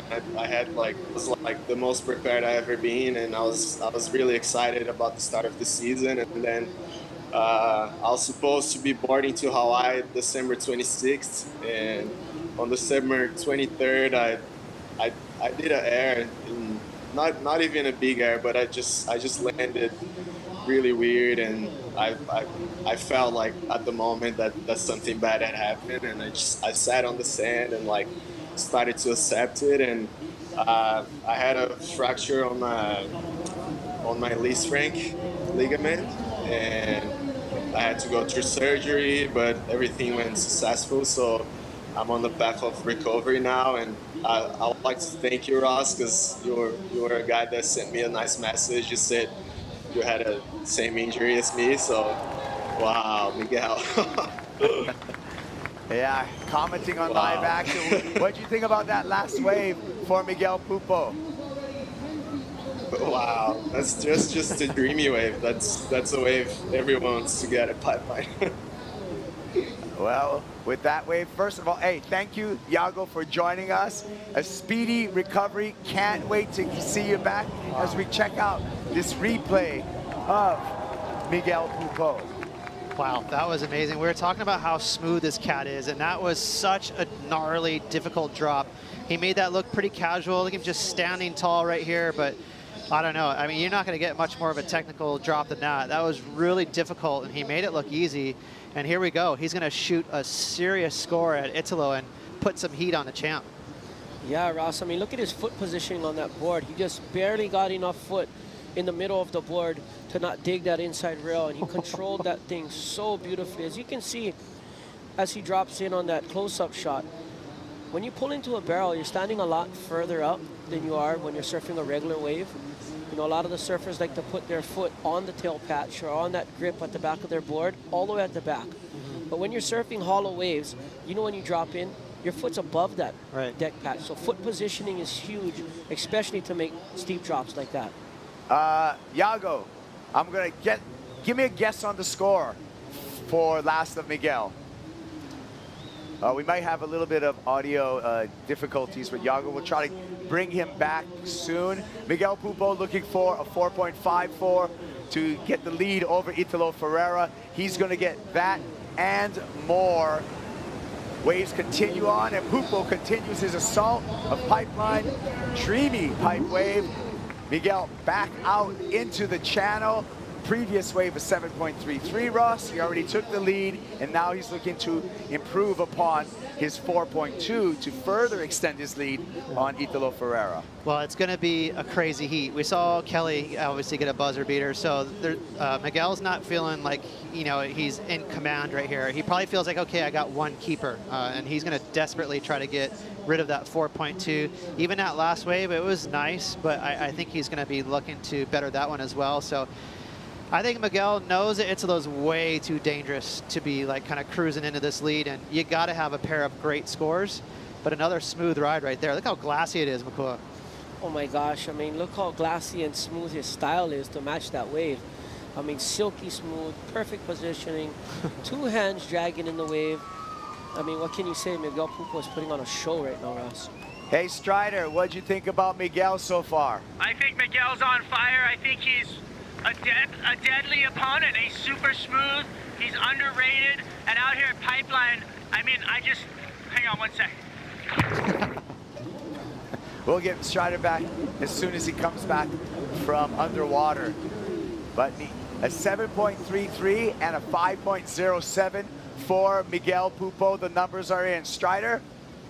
We're back. Hey, so I just shared a moment with Ross Williams at Kelly Slater's house when Miguel went black to green on an amazing wave here in this event, and we both looked at each other, and you know, Ross had a very funny comment, and I just wanted to say that moment defined Miguel Pupo to me, knowing what he can do out here, and I'm watching him do it again, and it's one of the coolest things because Miguel's a really nice guy, family, very humble, but when it comes to big heavy surf, he does have that Lopez-esque style, but he's got the technique to execute with all these guys out here who are, you know, rated as the That's best right, guys. Strider. I believe that was his best finish. A quarterfinals in 2013 where Miguel Pupo scored a 10-point ride that you're remembering upon in that moment. And we're living live action right now with Miguel Pupo continuing to show that silky smooth style, Ross. Yeah, I mean, and again, Miguel's a good competitor. He's been on tour off and on for many, many years. So he knows the task at hand. He knows that Italo is going to throw another big score at him. So, you know, I think he could close him out right here. He's really dangerous here. But again, like we're all saying, he's pretty underground. You know, we like to talk about the favorites, but Miguel is you know, he's a dark horse, but he could do it. What do you think, Makua, when the waves get serious, sometimes it opens things up for surfers that may not on paper be your pick? Yeah, Miguel Pupo, I mean, he's so talented. I mean, he's been doing this for a long time. His style suits this wave, especially when pipeline is pipeline and there's a lot of lefts. He does have the talent and the style to match this wave. That being said, Italo Ferrera reminds me of kind of Johnny Boyish. He's real tough. You know, he moves around a lot in the lineup. He's really strong. He's not going to take no for an answer from any surfer. And, you know, it's a cool relationship to that thing where, you know, his style is kind of like Johnny Boy. They have a little cool relationship going on. It goes to show right here. Don't count Italo out as well. I agree. And Johnny Boy Gomes, a former pipe champion, really took Italo under his wing. And when Italo Ferrera's grandmother passed away, Johnny Boy drove some lays out here to the North Shore to help blessing. Here we go. Ferrera, frothy, angry barrel, and that one just chomped him, but no lack of effort or power there, Ross. Yeah. He made it as far as he could. That's 2 waves now in this heat for Italo that didn't quite open up for him. So he's doing a lot of things right, but you know, you need pipeline to open up for you to get out of these barrels. But you know, I love the comparison with Johnny Boy. You know, I know Johnny Boy likes to call Italo like his Hanai son. They do have a lot of comparisons, and I think the main thing for me is, much like Johnny Boy, Italo has a lot of fight. You know, he's real scrappy out there. He gives it 110%, and so 100%. You know, he's still in this heat. You see, this season, Italo Ferrera has bravo written on the bottom of his board, meaning angry or fierce, a slang word for like I'm kind of the man, and you know, I'm the man around town, and I'm angry with it. So already he understands that part of his personality himself, Makua. So that was a really good pickup.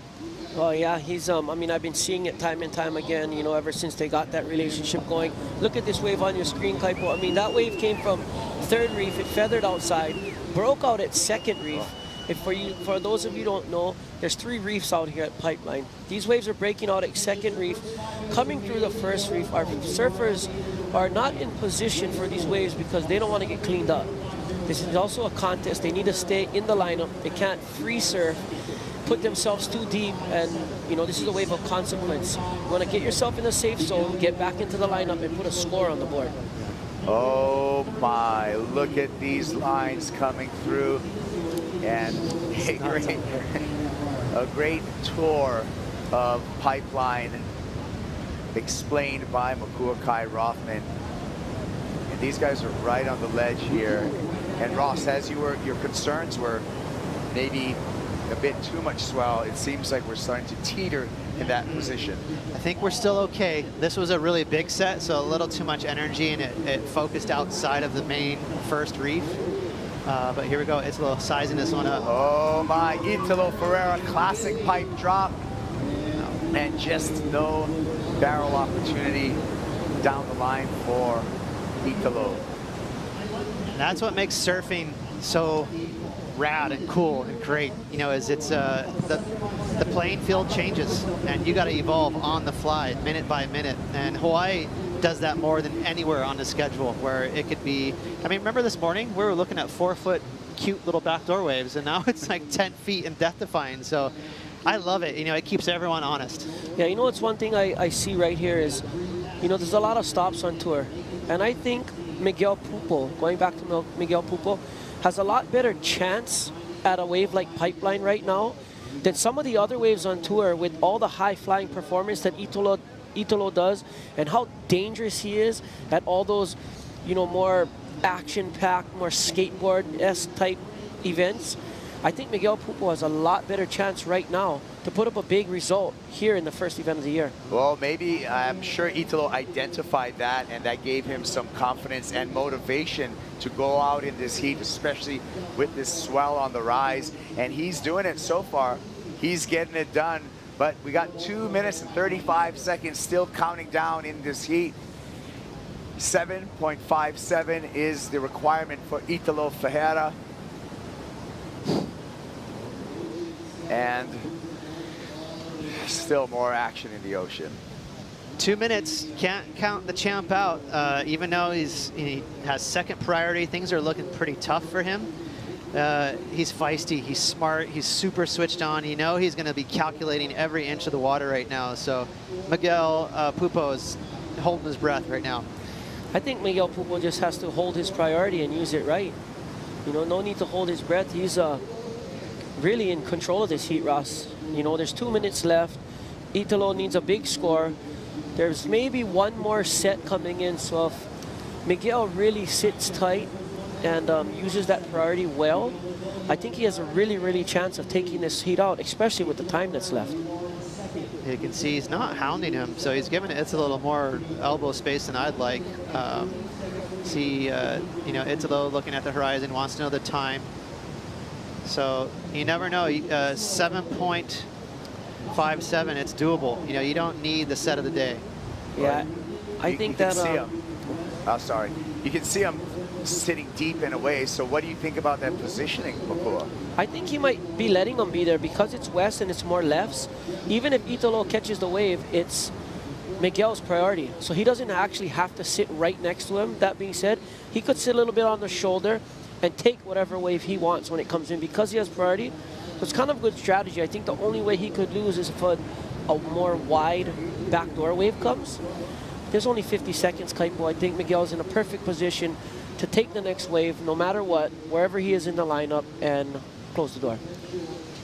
Well, great performance by Miguel Pupo, and you need to file this under upset for Italo Ferrera, who would have been one of the favorites coming into this year's Billabong Pro. Absolutely. Yeah, it's a huge upset here. 20 seconds to go. And now Miguel is definitely closed in on him. So long gone is that 10 to 15 foot space he gave him. He's sitting on his shoulder now. And but like you said, you know, Pipeline, if it chooses you, sometimes you can get the one. Italo had a couple ways where he didn't get let out of the barrel, and definitely made a difference. Not for lack of effort from Italo Ferrera. Unfortunately, we're going to lose him, but Miguel Pupo gains a spot in the quarterfinals. We got more action coming your way from the Billabong Pro.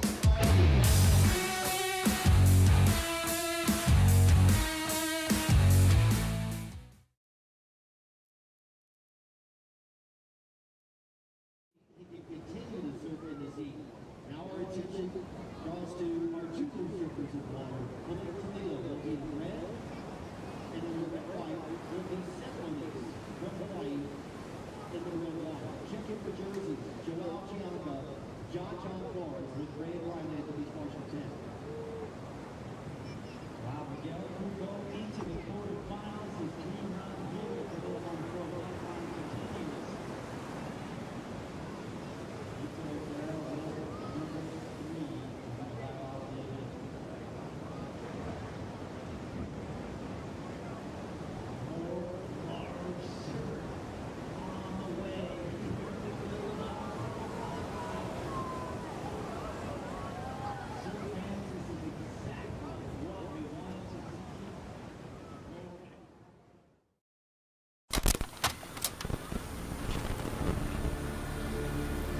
There's no legend of Andy Irons without Bruce.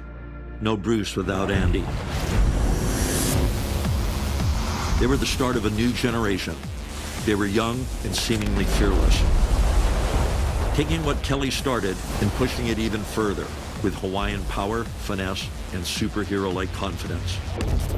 We all know about their Pipe Masters wins, about Andy's world titles, about the storybook rivalry with Kelly. But I'm not sure either brother would have achieved their greatness without the other. And as surf fans, we're all just fortunate to have witnessed what I think is still one of the greatest, most progressive eras in surfing history. Bruce Irons pulls in maybe a little bit.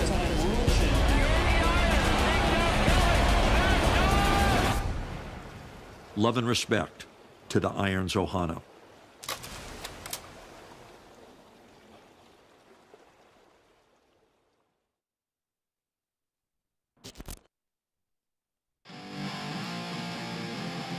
The pioneers of Pipeline and the Irons brothers. Right now, we have a dynamic duo of brothers still in the mix.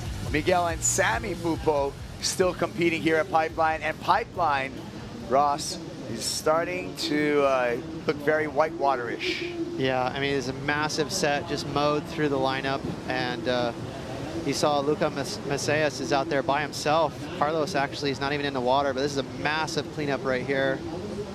It's still pretty, but I can assure you that is sketchy.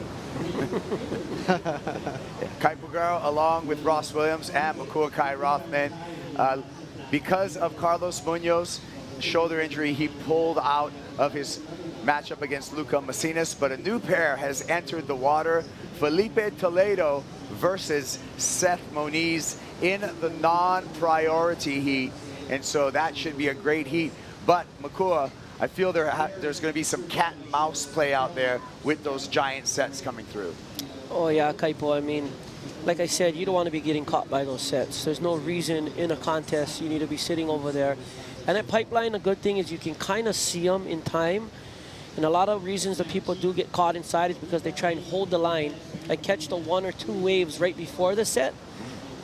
If they don't catch those 1 or 2 waves before the set, they're done. They'll be getting dragged all the way to the beach, going all the way back around towards Eukai, paddle back out. So, Makua, when you see those third reef waves crack, where do you escape? Where do you run to? Where do you paddle to? Well, it depends who you are, where you're going to paddle to. Like I said, some guys will paddle deeper towards the, the breaking waves because they want to get those 1 or 2 6 sets and get a big barrel before the big set. A lot of the other people are paddling towards Sunset Beach. There's a pretty big wide open channel here at Pipe once you pass the shore break. As soon as you pass that shore break, it's pretty clear. I mean, it could be 15, 20 feet and there's still a channel out here. So Pipeline does have a safe zone, believe it or not, but there's not very many safe zones at Pipeline. Great insight from Makua Rothman. Let's get some insight from a heat winner. He did it beautifully. Miguel Pupo's with Laura Enever. Yes, guys, absolute elation down here for Miguel Pupo. What a heat. I mean, taking out Italo Ferrera, we were just laughing about how you like to do one big drop on a big closeout or straight hander, but that's your sacrifice to Pipe. Yeah, right when I was paddling out, I thought my board was a bit small, but I was just there, and that wave I should have been deeper, so it would be an easier drop. But I guess every time I go straight and make the heat, I'm pretty happy for sure. And it's picking up so quickly out there. We've been waiting and anticipating for this to happen all day. How did it feel out there? It feels great to be out there, There's a lot of push from off the wall, a lot of water moving. And yeah, just happy to make the heat, Italo is just such a tough competitor, and then I've trained hard to be here, so I'm stoked. And a special moment between you and your brother, both in the round of 16. Now you're in the quarters. Is this like a dream come true to be here with your brother? Yeah, definitely. I was super proud to see him get barrel like that. Like no hand, like getting 8. So I was pretty stoked with that, and gave me a lot of confidence to go out there and try to beat Italo. So I hope he do the same right now and be stoked for me and go do the battle. Well, we love to see it, and good luck. We're so stoked to watch you guys, and yeah, absolutely amazing work. Back to you guys. Laura. And we're watching a paddle battle between Seth Moniz and Felipe Toledo, elbow to elbow to try to gain priority and be first back at the peak, Ross. Wow, well, it looked like Felipe was had the nose the whole time, just had a little bit further out, and actually they gave it to Seth. Or sorry, yeah, Seth Moniz. So, wow, that was crazy. And I think they paddled way further out than they wanted to, but they were just trying to establish priority. You don't see that very often at 10-foot pipe. Tell you the truth, Kaipo, they're actually in the channel. They just paddled straight out. They're nowhere near the peak. Right. I think that paddle is just for priority, and I think they're going to be creeping more as they look at the beach. You will see them paddle deeper for sure because they're in the channel now. Yeah, I mean, I can't blame them, and I talked to you, Miguel, again about what I feel is going to be a cat and mouse game right now, where you have to dart in to the actual peak, but still be aware to try to get to the safe zone when those giant waves come through. Well, those giant sets are kind of few and far between right now, so they're kind of hit and miss. It's not like a day where it's really consistent like that, where you're actually playing that cat and mouse, in, out, in, out. You can kind of sit there, be confident that, you know, most of your heat will be within the rideable conditions, but you also got to watch out for that mouse trap or that rat trap out the gap that could get you. And talk about, actually for a lot of pipe surfers, Ross, well, let's get to this replay first. And here we go, who's this? Seth Moniz. Yeah, that wave just clamping. So right now the lineup is, and the takeoff spot is trying to reestablish itself. You know, we had a couple of wash throughs, and what happens when you get a wash through is it's just all kinds of funky stuff happens. It gets a little funky, so I think hopefully it'll clean up here. That was the little takeoff there from Felipe, and he tried to battle Seth for it, but Seth held him off. What I was going to say before we went to that replay was, we got to acknowledge Luca Macinas. For any pipe surfer, I'll go to Miguel with this. He's having a free surf right now. He's just by himself in his own heat. I was looking at that when Carlos pulled out. I'm like, is Lucas still going to surf? And I thought to myself, of course he's going to surf. Pipeline with only 3 guys out now. He has priority for the next 11 minutes. So it's basically him in pipeline. And this is one of those rare situations where the surfer gets to have priority at pipeline by himself, 10 to 12 foot, pumping surf, and only you have priority to catch waves. Ross, if we had to put a value on a price tag on that for a pipe surfer to have absolute priority over the whole lineup, what is it worth? It really depends on who we're talking about, because we don't even know, like Lucas hasn't even really caught that much of a wave yet. So some people, you'd have to pay them to be out there right now, because the waves are kind of scary, right? It's big, and guess what? He has nowhere to hide. If a perfect 10-foot slab comes at him, everyone's gonna be like, well, dude, it's your turn, you better go. So I think for someone like Makua or even myself, yeah, you pay some money to be out there right now, but you really have to ask the right person. Well, we've seen Luca really charge so far through this heat, and we got way more sets coming through, so a rare opportunity for the young Peruvian who can position himself anywhere he wants in the lineup. Nobody else is going to paddle for a wave with him, and he can just, you know, he can pick whatever his favorite candy is right now. Kaipo, I think that's unheard of. I don't think there's been too many heats or days surfed out at Pipeline by yourself with absolute rain over this lineup. This is unheard of. All right, so let's see what's going to transpire here. We got sets pounding the reef. Could be a good one right here. This is another big set. It's gotten to that point where now we're really teetering on that edge of it being unruly. This set is also kind of straight, you know, so it's hitting the sandbar and the reef at pipe at the same time. So now we're really teetering on that edge, aren't we? Oh yeah, you got reef fish underwater right now on the reef, just getting blasted all over the place, spinning in circles. Well, Kaipo, I take that back. I've actually seen another day where somebody had absolute rain over the lineup at Pipeline, actually had people blocking for them. This was their session. It was Noah Johnson during the filming of Blue Crush. There you go. With the bathing suit on, doing the stunt work. Good shot back in surfing history. Strider, what's going on in the water? You know what? It's a bit unruly. We got some waves still coming over each other, so that swell's still rising, and we got waves over the top of other waves, and then we've got those big washes creating all this current pulling out through the lineup. So the surfers are actually way off the peak where you would normally sit at the moment. You guys touched on a little bit after that paddle battle, saying they would paddle way deep, but they're not paddling that into that zone. It seems as though there's a lot of current back there right now, and there's a lot of double ups, but there haven't been a lot of great waves in the last about, you know, maybe 10 minutes, I'd say. So we'll see what happens as these new sets come through. But I think what Makua said, you know, there isn't that many gigantic sets, so you can get in there if you want them. I think they're back there. You know, the surfers in the water, I think Seth is definitely hunting them down, but you got to really sit back there and play cat and mouse with it, and there's a lot of current in there. If you can get an overview of it, all that white water and all that current pulling back out after all those waves come through, it's making the surface a little choppy. We'll see. We'll see what happens in this next set, but the conditions are insane. Yeah, Strider, how difficult is it to position yourself out there given the current? Well, it's, you know, even just for me, I've been constantly paddling around trying to get out of the way. I've been getting sucked deep into the bowl. So right now, I'm getting sucked back onto the peak. So there's a lot of current out here. Now, if you're in your heat, if you got your lineups, you got to stay on them, but you really got to, it's a heads-up situation and constantly out here trying to position yourself. All right, I don't want you to get swept too far back. We're going to end our conversation so you can start paddling right now, my friend. Here we got more sets coming through, and Strider was right. I could see him drifting, getting pulled into the bowl as he was just sitting there and not paddling.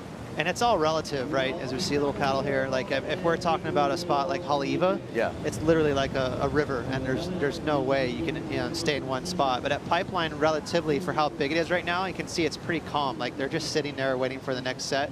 But what happens when you get these third reef, 10 to 12 foot sets that wash through, you get this sweep. There's so much current energy sweeping from left to right on your screen that it takes a few minutes for the water to calm down and the lineup to reorganize itself.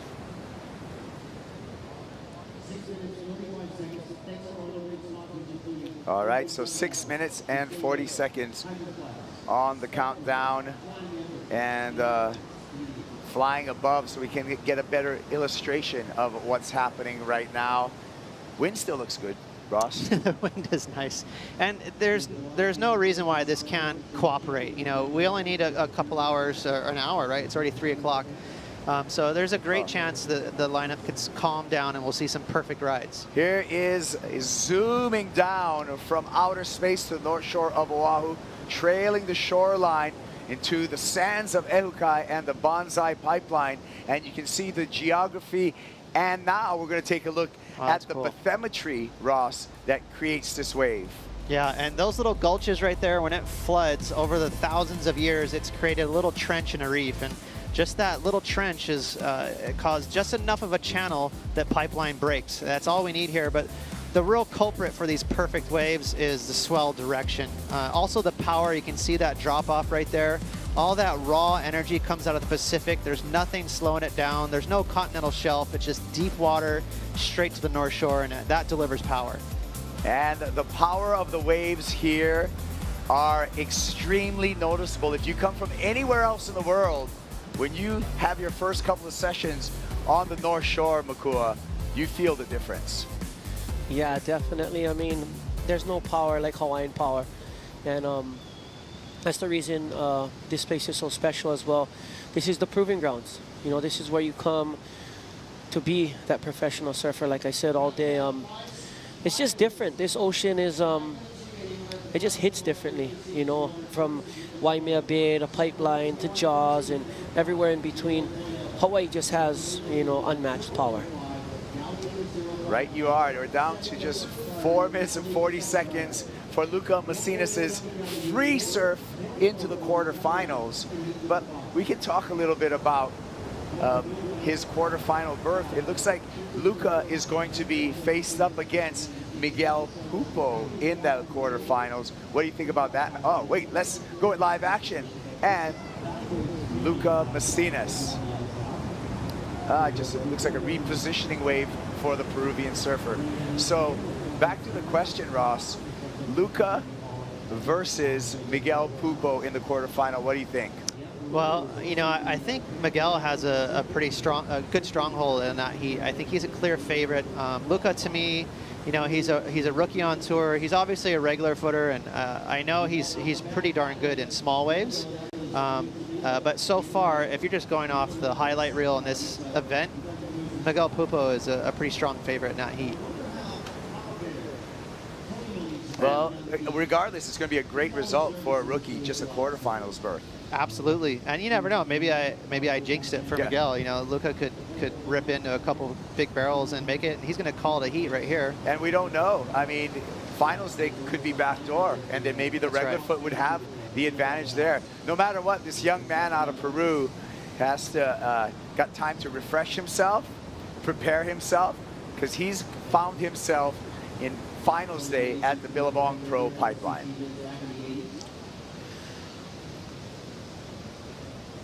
Kaipo, I like the thought process of this young man. He went out there. The waves are kind of getting funky at the moment. He's made it into the quarterfinals. No reason to get hurt. Nothing to prove right now. Come in, rest, get your bearings for the next event round. You know, the quarterfinal round. Mentally, he's ready to prepare. No, like I said, no reason to, push anything right now. This is the competition. It's the long haul. He's into finals day. He has a chance to win this event. Good idea to come in and relax. I like your thoughts on that, Makua, and I agree with that as well, because that's just being a smart athlete, being a smart surfer. We saw, things can go dangerously wrong, especially on this rising swell. So relish in the moment, Luca Macinas, La Machina, and enjoy it. Could be as exciting as Baron Mamiya and Kelly Slater's heat. Oh, for sure. Yeah. Those kids in their fan club out for Lucas Macinas there. You know what? Pipeline's been kind of selfish lately to the general public. It's been pumping like day one during the contest. As soon as it comes towards the end of the event, it starts to get a little bit funky when the rest of the boys want to paddle out and surf. I've been noticing that. Yeah, a little grumpy in the afternoon, perhaps. Pipeline 1 minute and 40 seconds. Luca's already out of the water. More importantly, 21 minutes, excuse me, 21 minutes, 35 seconds for Seth Moniz and Felipe Toledo. And Ross, just a 1 point ride and a half point ride on the board. It's going to be a 20-minute heat between these two. Yeah, there were some advantages too, because the heat before them had priority, but obviously Carlos wasn't in the water, and essentially these guys have had the pick of the lineup the entire 40 minutes. But the waves said otherwise. It's been washing through, and there hasn't been much potential out there. So Seth and Felipe are just hoping the lineup cooperates and doesn't go crazy here. But if you look right there on the horizon, that looks like another pretty solid set. Look at that wave that just came by underneath everybody. Oh my goodness. And this direction's a little straight, so. Here we go. Seth Moniz going to have a dig. Concave drop. And pulls in, spin. And the young Hawaiian cannot find the exit door there. Out the back is Felipe Toledo. We'll see if he finds a wave himself. Seth Moniz up above water. And is going to be taking us some beatings. Felipe Toledo trying to position himself. Last wave, Seth Moniz 1.23. More sets coming through here. And huge action. We're at the precipice of the start of the next heat with the next group of surfers in the water. We're going to take a break, but when we come back, we're going to have Joao Chianca and John Florence in the water, along with Seth Moniz and Felipe Toledo.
The Billabong Pro Pipeline is brought to you by Billabong, the official apparel brand of the Billabong Pro Pipeline.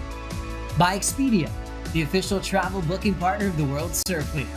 By Oakley, the official eyewear of the World Surf League. And by 805, hashtag Properly Chill, proud partners of Conor Coffin. Just when you thought it was safe to turn away from your screen, think again. Another action-packed foursome in the lineup. Now Seth Moniz and Felipe Toledo in the priority heat with 18 minutes to go, and Zhao Chianca comes up against John Florence. This is a matchup we've all been waiting for the better part of the last 30 minutes when we've been just ripping through heats. Chris Cote here with Rosie Hodge. Rosie, you've been in and around the zone. We're seeing thrilling victories, the agony of defeat and injuries. I mean, this is one of the wildest days of professional surfing I've seen in a decade. It's a full gauntlet, Chris. Right now we're seeing so many mixed emotions. Looking over our shoulder at these huge walls of water coming through, feathering at second reef. It's been insane. I mean, I think this is one of the best days at Pipe that I've ever watched and been a part of. So, yeah, feeling very fortunate to get to sit front and center and watch these heats unfold. Yeah, and sometimes, you know, we say that, and, you know, there's opinions out there, but there's no arguing against that when guys like Kelly Slater, John, etc. are saying this is the best ever. Well, 16:50 to go for Moniz and Toledo. You see the beautiful conditions we still have as we look towards the horizon. Yep, more sets coming in. And one story that we're definitely going to hit on in the post-show, I'm sure, is the upsets we've seen today. Italo Ferrera out. Jack Robinson out. Two favorites to win this contest out of contention. So like I said, a wild and woolly day here at Pipeline, and it will continue to be just like that as we see Felipe Toledo. That way have had more spit than two. Yeah, that was crazy. Well, I think, you know, as this building swell comes through, there is just so much force behind it. Even though the wave height isn't always there, that water pushing through is surging. Look at that. Wow. You can hear it. You can feel it. You can feel it here on the scaffolding when it breaks, that vibration. Oh, we can feel it up here. I can't imagine what Strider Wasilewski is feeling right there next to the impact zone.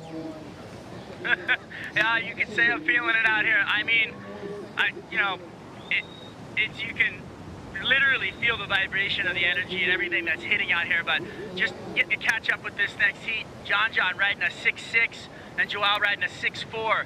So these guys are definitely stepping up. Oh no, I gotta get out of here. Oh gosh, look out. You know, you don't see NFL sideline reporters have to paddle for their lives to get out of the way of a monster like that. Strider Wasilewski, thank you for your commitment to journalism, literally putting yourself in the danger zone for our information and entertainment. 15:15 to go, Toledo. Moniz, that's last score from Toledo. I think it's a 3 for now. Though even though there are hundreds of waves coming in, you know, with each and every other heat, now it's kind of reaching that threshold to where these surfers have to be careful because some of these waves are just too big. The Pipe Reef just can't handle the size, and that tells me that things are escalating out there. It is, and I think that positioning is going to be so key. Someone like John, he knows this reef so well. I mean, you've really got to pick your timing to kind of throw yourself in the right place to find a little nugget between these bigger rogue sets. Well, if anyone's going to find him, it was John Florence. And by little, I mean absolutely monstrous. For John, that's a little wave. That's a warm-up. John on that trusty Pizel blade. They have been in the shaping room. If they're not in the water, they're in the shaping room or in one of the yards talking design. And you think a lot of technology and skill goes into designing an F1 race car. These surfboards, I mean, millimeters could be the ultimate difference between a good board and a great board. So it's always fun to hone in on the boards these surfers are riding. I mean, most of us would never have the need for a 6.6 pipe gun, but they're sure fun to look at. They're so fun to look at it. And just noticing John's board from earlier today while I was interviewing him. He was still on a bit of lumber, so I think, you know, he probably went back and he's maybe even on something a bit bigger. I don't know, maybe warmed up on the board that he was going to surf throughout the day. But these guys want the bigger waves. He's just going to assess the equipment right now. Yeah, these boards are nothing compared, or nothing to the power that Pipeline has. I mean, your board will snap in an instant if caught head on by one of these waves. 13:15 to go in the Toledo-Moniz matchup. That is the priority heat. The black heat, John Florence and Zhao Chianca, they have secondary priority. Within that contest, you have Zhao with priority. Here goes John on a little inside runner. And remember, when we say little inside runner, we're just talking about in terms of what we've seen so far today. You know, the scale we're looking at, that was the biggest wave that most of us would see at our local break, maybe once every 10 years. But out here, Pipeline, that's a medium to small-sized wave from what we're seeing. Now it gets a bit dangerous with the way that John took off on that medium-sized wave and where it's positioned him. Broken board for John. Sorry, I guess I manifested that. I'm sorry, Paizel. One more board bites the dust. How quick are the Hawaiian Water Patrol, though? They are so on it. They almost foreshadow what's going to happen. They so just finger on the pulse the whole time. These guys have to feel just a little bit more safe having those guys on the lineup. I think a lot of these boards, actually, there is a limit, right? You don't want the board to be so indestructible that it doesn't break, because that's when you can really, you know, cause bodily harm. So they are built, you know, to withstand a certain amount of pressure. John Florence has his backup board. He's ready to get back out there.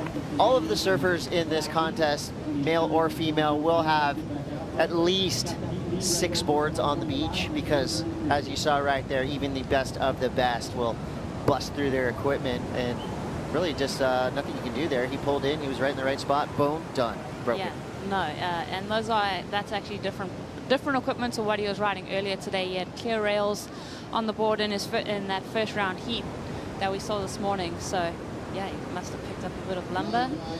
Now he's on a backup board, so definitely going to have a couple of those boards on the beach. Well, we've got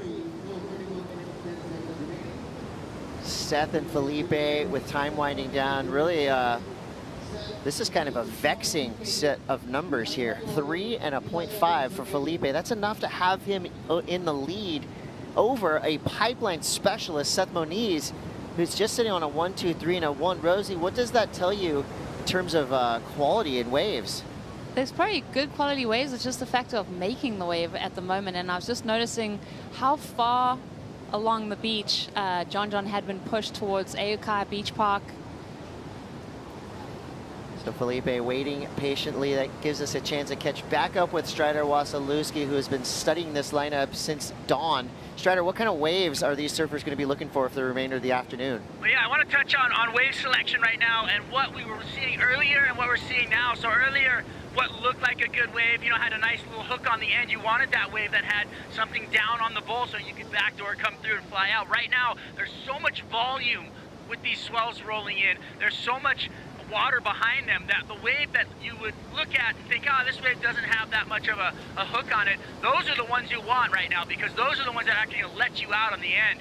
I talked to Seth while he's paddling back out. He's like, wow, that wave was so much different. I thought I was going to make it, and the wave just hooked, and there was so much volume that it just sucked off the reef and closed out on him in the barrel. So they're readjusting what is a good wave and what it looks like. And right now you can see those big ones. You saw John taking those inside nuggets, but they have too much wall on it. So he's going to probably adjust and just look for that much bigger open corner with a big shoulder, and those waves are actually going to pipe off, and there's so much girth behind them. You see that giant spit every time. It's amazing.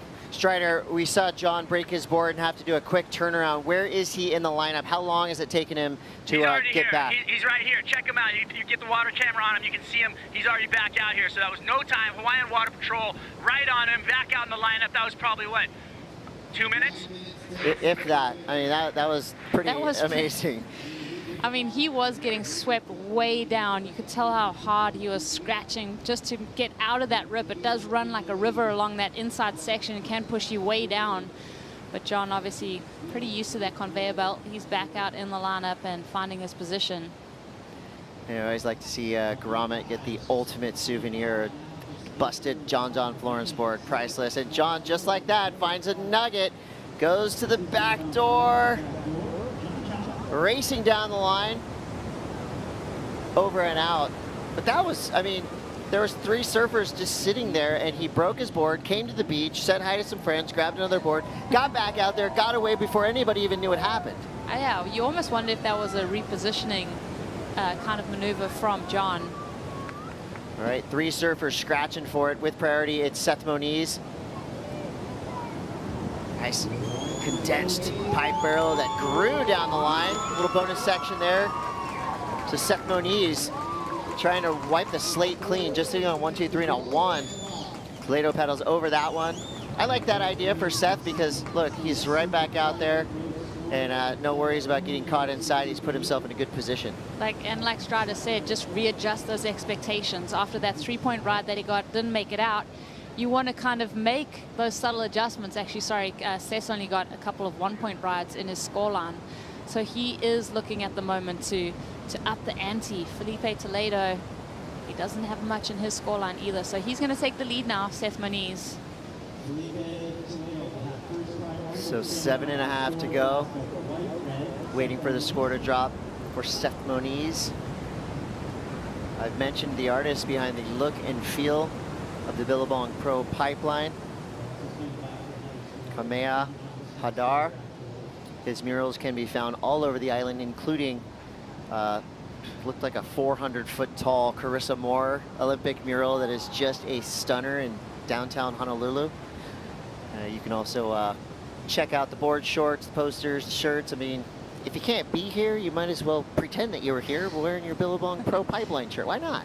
Get all the memorabilia. I mean, this has been such an amazing year so far already. We've had 3 days run of competition, 2 of them. It feels like it's been a whole season. Insane. That was a cool shot right there as we see high and tight. Is that Seth? Seth again, just right there in the pocket, cannot find the exit. Well, his last score came through a 3.67, so he's completely flipped the script. On paper, these numbers are low, but they do carry a lot of weight in terms of impact. A 3.67 on a day like today, it's kind of counterintuitive, but at the same time, it's gnarly out there for different reasons than earlier this morning. Now it's about survival almost. I know, it does feel like that in a way. You've got to just have your wits about you at the moment, just because there's so many factors playing into what the lineup's doing. And identifying a wave that you can get the risk reward. But a lot of the times, you know, Seth's playing it so smart. Just getting a complete ride, that's a reward enough. 5.5 for Moniz and Toledo. Cat and mouse in this lineup now, and the cat, well, it's a tiger. Pipeline showing its teeth. And it's fitting because this is the year of the tiger. And I think that's a really fitting start to what we've seen so far. It has been animalistic out here at Pipeline and Backdoor. Yeah, happy Lunar New Year. Thank you so much. Couple little scores coming through for John Florence, a 1.5 and a 0.93. I can all but guarantee you that those numbers will be changed within the next 5 to 10 minutes. If anybody can decode this confusing lineup right now, it's John Florence, and of course Seth Moniz, who has so much time in the lineup out there. Look at the family on hand. Mom Tammy right in front there, trying to ease the nerves. Tony doing the shuffle. Lindy Irons, remember this event, the Billabong Pro Pipeline, in memory of Andy Irons. Yeah, usually if that group was all together, it would be a fun party, luau kind of vibe. Right now, it is all business. Yeah, it looks like everyone's just holding their breath and pacing and just willing a couple waves Seth's way.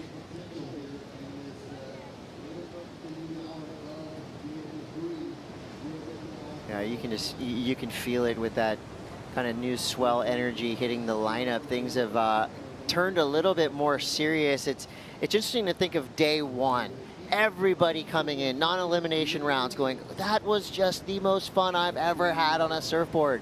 And then you get to today, and you've had injuries, you've had high-ranked surfers knocked out of competition.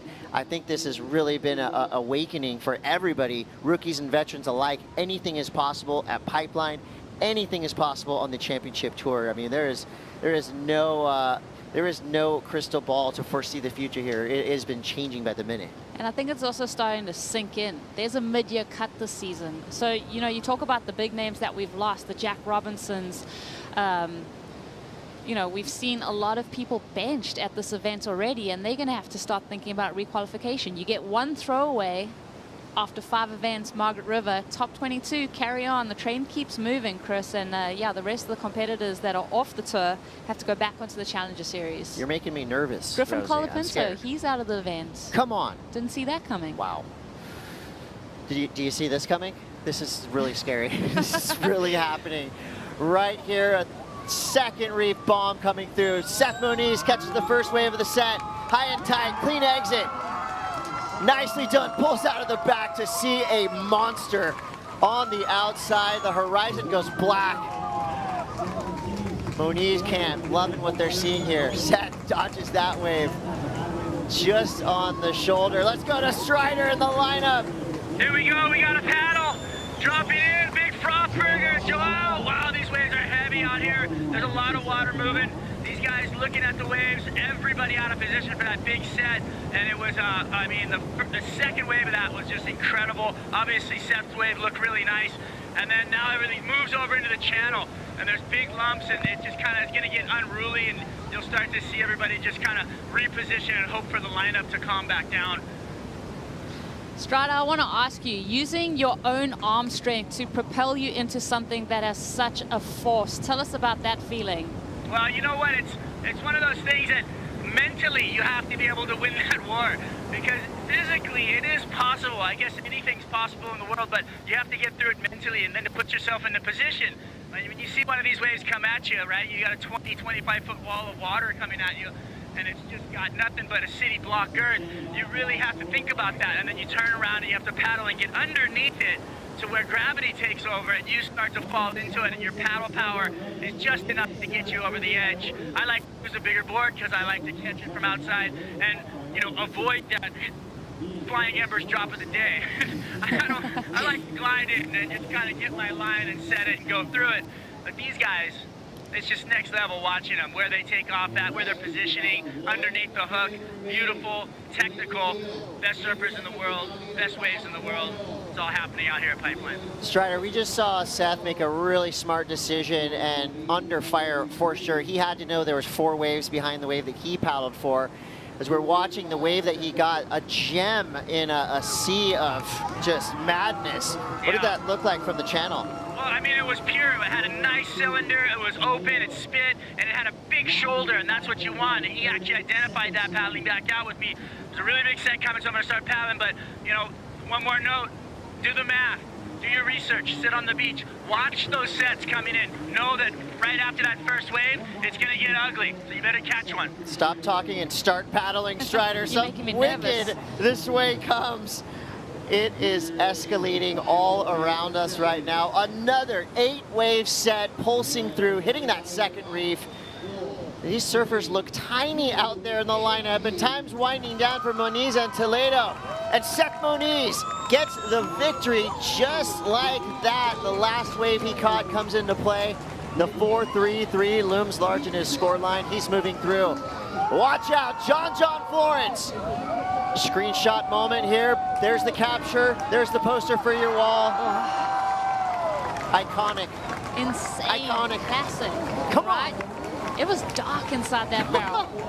And more to come. Dropping from the sky. Zhao Chianca answering back. Oh, that was awkward. You just put your board in hell. Yeah, So and your scary. body. The body was in the air, the board was in the impact zone. It is all going crazy right Looked now. like he was pole vaulting over the lip. It's hard to stay seated. As we look at the war zone that is Pipeline. Oh, John just using his entire frame to slow down, put the brakes on. Look at the way that whitewater is exploding above the wave. So much velocity. Insane. He goes over that little ledge right there.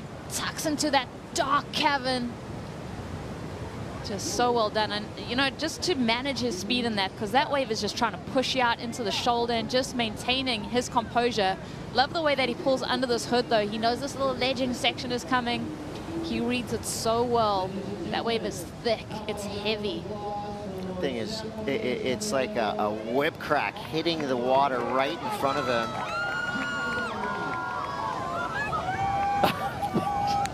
Couldn't have said it better myself. That's the reaction. So the Moniz camp cheering for Seth with a buzzer beater finish. And again, one of our highest ranked surfers in this event is out. We lose Felipe Toledo. Yeah, that's a big loss for, you know, looking at the roster, finishing #2 in the world. But Seth Moniz, being a local here and just the momentum that he's had throughout the rounds, not really surprised. No surprise here. Seth Moniz is that good. And with that amount of support on the beach, he's going to go deep into this contest. And we could see quarterfinals very soon. And for our fans watching in Brazil, future coverage of the quarterfinals will continue exclusively on WorldSurfLeague.com and Sport TV. So when the Billabong Pro Pipeline is on next, head over to WorldSurfLeague.com. Sport TV for uninterrupted coverage for more waves and scores like this. The show is far from over. And John Florence just got one of the highest single wave scores of the entire event. A flawless, perfect pipeline beauty.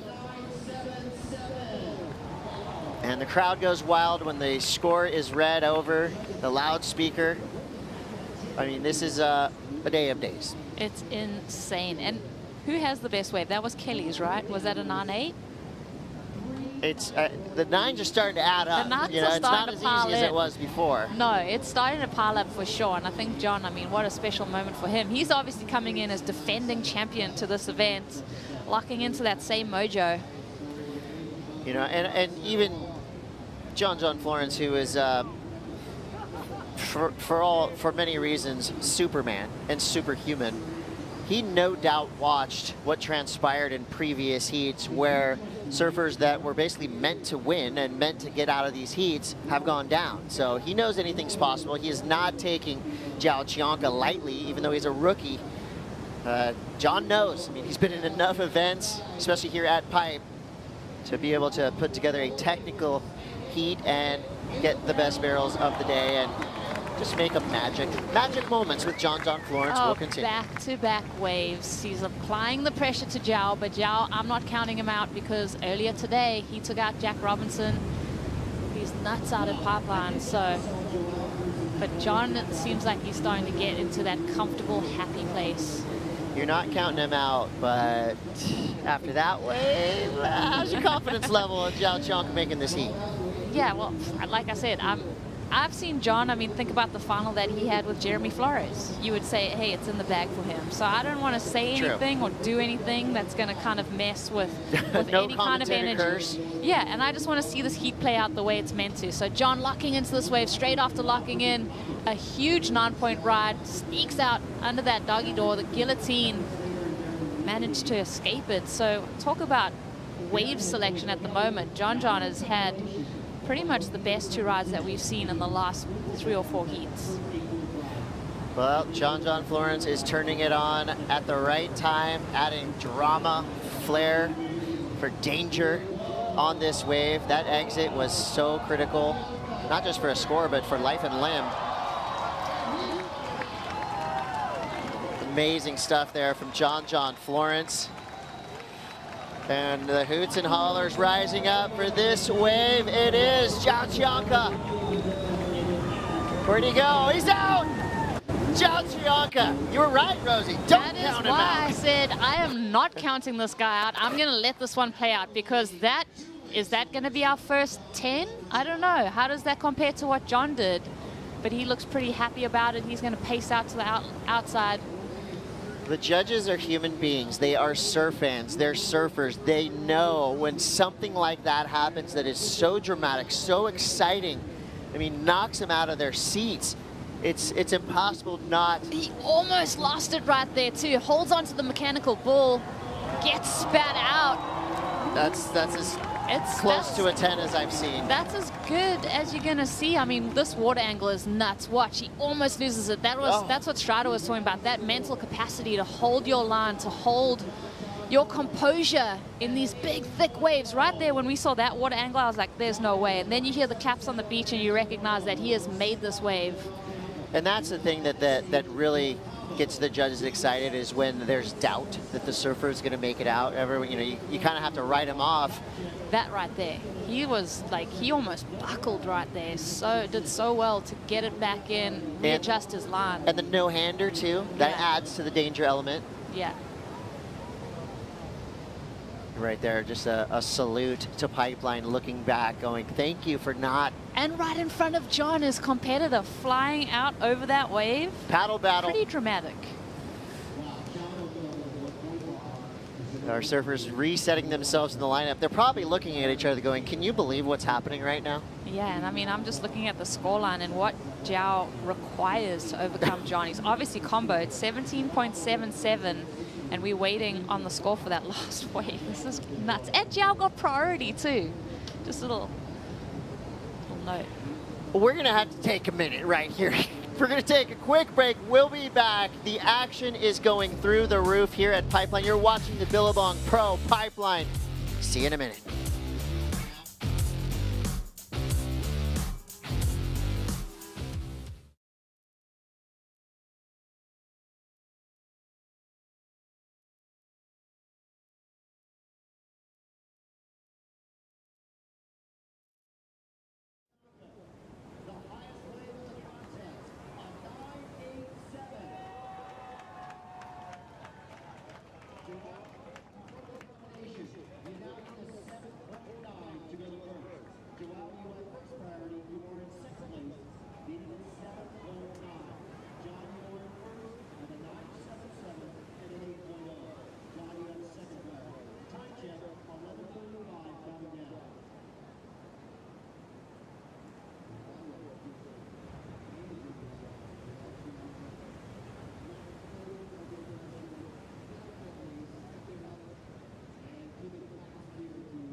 Welcome back to a day that will be remembered in the annals of surf history.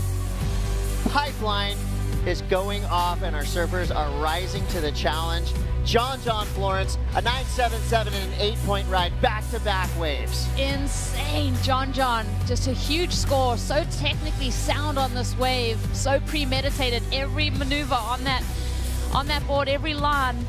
So that was a 9.77. Now this is Jiao Chonka, a 9.87. What made this a 1/10 of a point better, Rosie? I think, that wave had a bit more girth, a lot more power and ferocity into it. You talked about the way that he was able to let go of his rail for that split second. All of these intricacies are taken note by the judges. Just shocking. I mean, that right there, that was an exchange that will, again, be remembered. Write it down. Where were you when John and Jiao went wave for wave at pumping Pipeline? Jiao Chonka, while a heroic effort got him a 9.87, he's still sitting on a backup of a 3.5, so he does need a 7.90. Not an easy score to get by any means.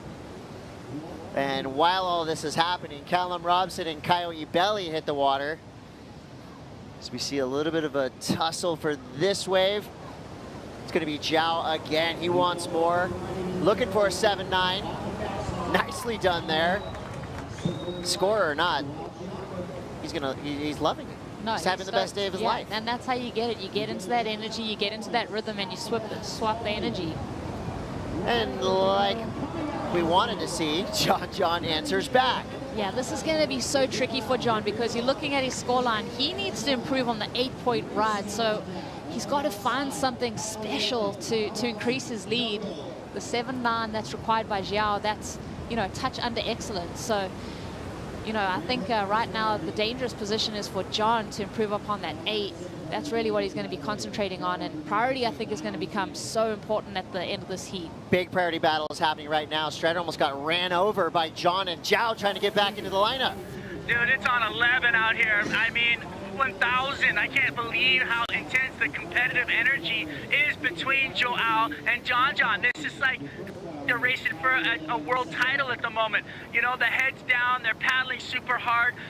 Joao, this kid, he's the real deal. I said it earlier, Rookie of the Year. That kid is out of control good. For him to drop the bomb on a 6-4, stick to the bottom, almost fall, regain composure, stand up. I mean, that was just incredible what he did. We expect that from John, and John is leading this heat. But, like you said, Rosie, do not count this kid out. And the competition between the two of these guys, watching them paddle back out, watching them trying to assert themselves on the peak, seeing the posture, nothing but amazing, and they're doing it into death pits at Pipeline. It's just incredible to watch. Intensity, the key word of the day. Watch out, Strider. Yes, there are more waves coming in. 7 minutes and 58 seconds to go for John Florence and Zhao Chianca. This is becoming the matchup of the day. 27.50 for Callum Robson and Kaio Ibeli, who need to tap into some of the energy that we're seeing from John and Zhao. Both of these guys will go if tested. Excited to see Callum Robson just because as a rookie, have not seen much of him out here at Pipeline. You know, Kaio, we've seen him get some results here at Pipe. So what do you think of Callum's chances right now? Keep that rookie streak alive. Yeah, I'm so impressed. I mean, even asking him after his last heat, how are you so comfortable out here? You said that he came over a couple weeks early, but yeah, he just seems like he is not afraid to just go. I think he's recognized this is his opportunity. Is that rookie on tour?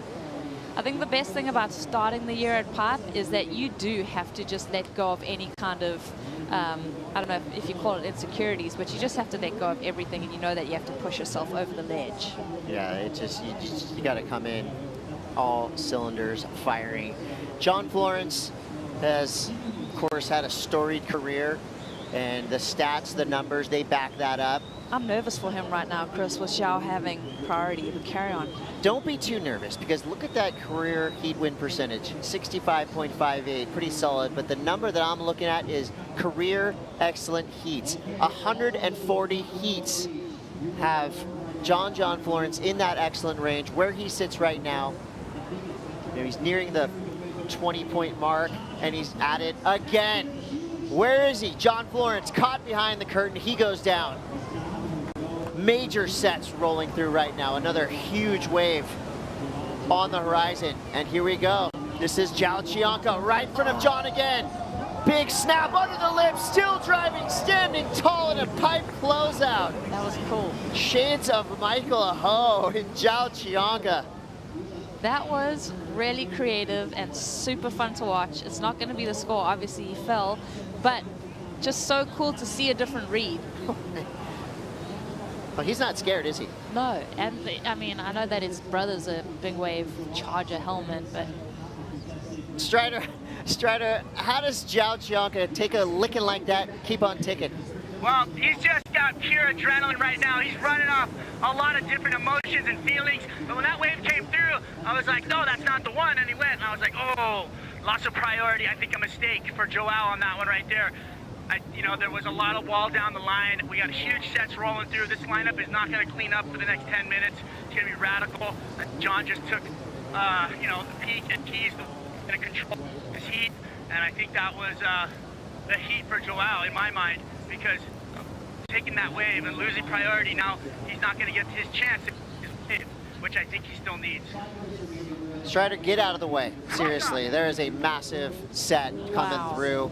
And this one is, you just gotta hope for the best when a wave like this comes through the channel. There you see Strider right in the middle of the screen. He got under that first one. The amount of bravery that it takes to paddle out and compete on a day like today, this morning, was fairly, you know, friendly Pipeline. This is as big and scary and heavy as Pipeline gets without closing out. That wave came through third reef, steamroller. Steamroll, that's the biggest set that we've seen all day. That's the most water we've seen. We're going to see that misty haze take over the beach of the salty spray. And wow, it's been a day. And it will keep going. Like the sets roll through, we roll on here at the Billabong Pro Pipeline. Chris Cote with Rosie Hodge. You're witnessing another historic day for different reasons than the previous days we've seen. The highlight reel that you're going to see at the end of today will be absolutely stunning. Speaking of stunning, the turn of events that had Seth Moniz get the win over Felipe Toledo happened in the last seconds of that heat. He is standing by with Laura Enever. Wow, Seth Moniz into the quarterfinals. That was a tricky heat. You basically turned it around in 7 minutes. Talk us through it. I mean, yeah, it was really tricky. I kind of had a feeling it was going to be one of those heats just to grind it out. I had to kind of just find a corner. There's a lot of turbulence out there, so the waves weren't really like opening up. But I mean, as you can see, John and Joel just had incredible waves right there. So it's still pumping, but really, really tricky. Yeah, and that incoming swell, we know that they can be trickier here in the North Shore, but how important was it for you to just stick to a strategy, or well, change up your strategy just to make that heat? Yeah, I was going out there expecting to get like 2 9s or 2 8s, and then midway through the heat, I was just like, I think if I got 2 4s, you know, I might make this heat. So yeah, I did that. I got a couple of little barrels, and I'm stoked. Those are the heat that I feel like count. You know, like you can't have every heat, and you can't get bombs in every heat. So I'm stoked to grind it out of that one. Yeah, well, you got a lot left in the tank, and how amazing is it to have all your family down here and the whole Moniz crew? Yeah, it's crazy. I feel like my family just, I mean, my family's huge. You know, I have like 10 nieces and nephews running around the beach everywhere, but it's amazing to have all their support and to surf at home. For sure. Well, into the quarters, the cheer squad will be here bright and early, maybe tomorrow or later this week, and congratulations, Seth. Amazing work. Thanks, Laura. Back to you guys. Thank you, Laura. Congrats, Seth. It's getting diabolical here at Pipeline. The swell is pulsing and continues to increase by the minute. We just saw Zhao Qianca during that interview quietly start to push the gas pedal. This wave was hectic on the takeoff. This was insane. Frothy wave, just a shorter barrel, but no less hefty than what we've seen. Goes to turns. We know that those are also going to score. Gets a little bit hung up there, but this guy's going to go down swinging if he doesn't swing all the way through into the quarterfinals. So cool to see someone, a rookie on tour, just come in and shake things up. Look at this wave, just so much froth out on the face. Don't think that's going to be the 7.9, but it's just so cool to see him playing the game under priority. And he's tenacious. Roll in on that foam right there, grabs the rail. Oh my, that is so scary. Double up ledgy thing. Oh Milky face. Oh. You know what I love about Zhao Qianca? After a gnarly barrel like that, just goes right back to work. 2 big turns. Yeah, he's such a good surfer. It's just so cool to have this new energy on the tour. 100%. Score does come through. It's a 6.87, just under the required 7.90. Zhao Qianca back to the drawing board. 45 seconds to go. Win or lose, Zhao Qianca just gained a ton of respect from his fellow competitors, from the judges, from everybody on the beach, from surf fans all over the world. Give it up to Zhao Qianca. He's down but not out yet. Still has time, 30 seconds on the clock. And Zhao Qianca has arrived. This is so cool. It's really cool to see a rookie just have such a good standing with John Florence. It's not over, 17 seconds. I mean, we saw Kelly Slater get his last wave with 4 seconds remaining. So John's gonna have to close this one out. Obviously, he's got priority. Counting down, heat 6. And that's gonna be it. Heat of the day, heat of the event. John Florence against Zhao Qianca. It's John getting the win. Watch out, Callum Robson. All eyes on this young Australian, the youngest surfer on the championship tour. Quick ride there, in the pocket, in the danger zone. Callum Robson. Now it's time to shine. It must be kind of difficult when you paddle out in the midst of a heat like we just saw from John and Zhao, and you're kind of trying to soak up some energy, get some eyeballs on yourself. Well, it's your turn now. Callum Robson, Kyle Ibelli get the priority heat, joined by Sammy Pupo and Jordy Smith. More to come from the Billabong Pro Pipeline. We'll be right back.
Oh, big drop and gets blasted. Miguel Tudela free falling out of the sky, just nearly escapes. Unbelievable detonation. That was sketchy. Give him a pack of flying embers for that. That was a good drop of the day.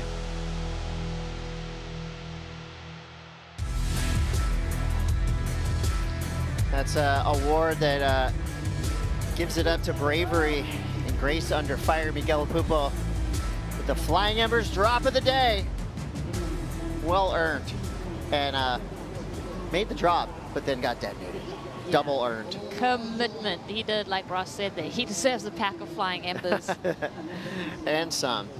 Well, time-wise, we've got 17 minutes to go for Callum Robson and Kyle Belly. Callum's first couple of waves come through, nothing of note yet, a 1-7 and a 1-1. Yet to see Kyle Belly get involved. Sammy Pupo, who turned heads and made a statement earlier back in the lineup with Jordy Smith. And as that, we've got Kyle Belly. And gets mangled on the inside of that wave. But look at that. To me, that's one of the more underrated virtues that make these surfers champions, is the ability to get smashed and then get right back on your board and paddle straight back out into the danger zone. Yeah, shake it off like a cyborg. They do that kind of like head thrust, and then they're like, okay, cool, let's go. Get back in the game.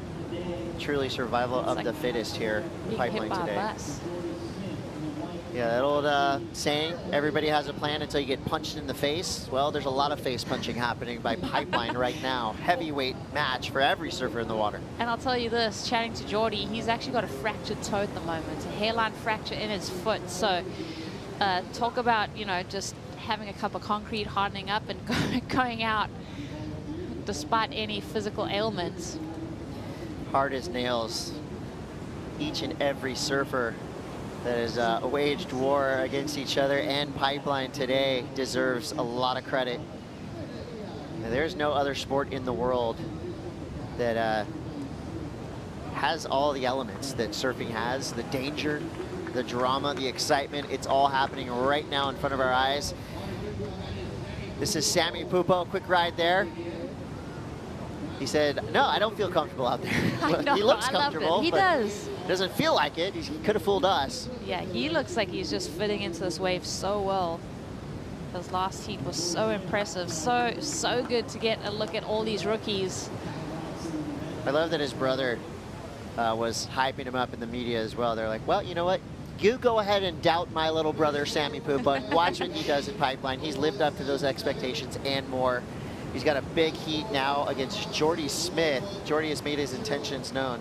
I mean, he could have a broken leg and he'd be back out there. You can't stop him. No, well, he's been down with that knee injury for so long. So I think the hairline fracture kind of just felt like,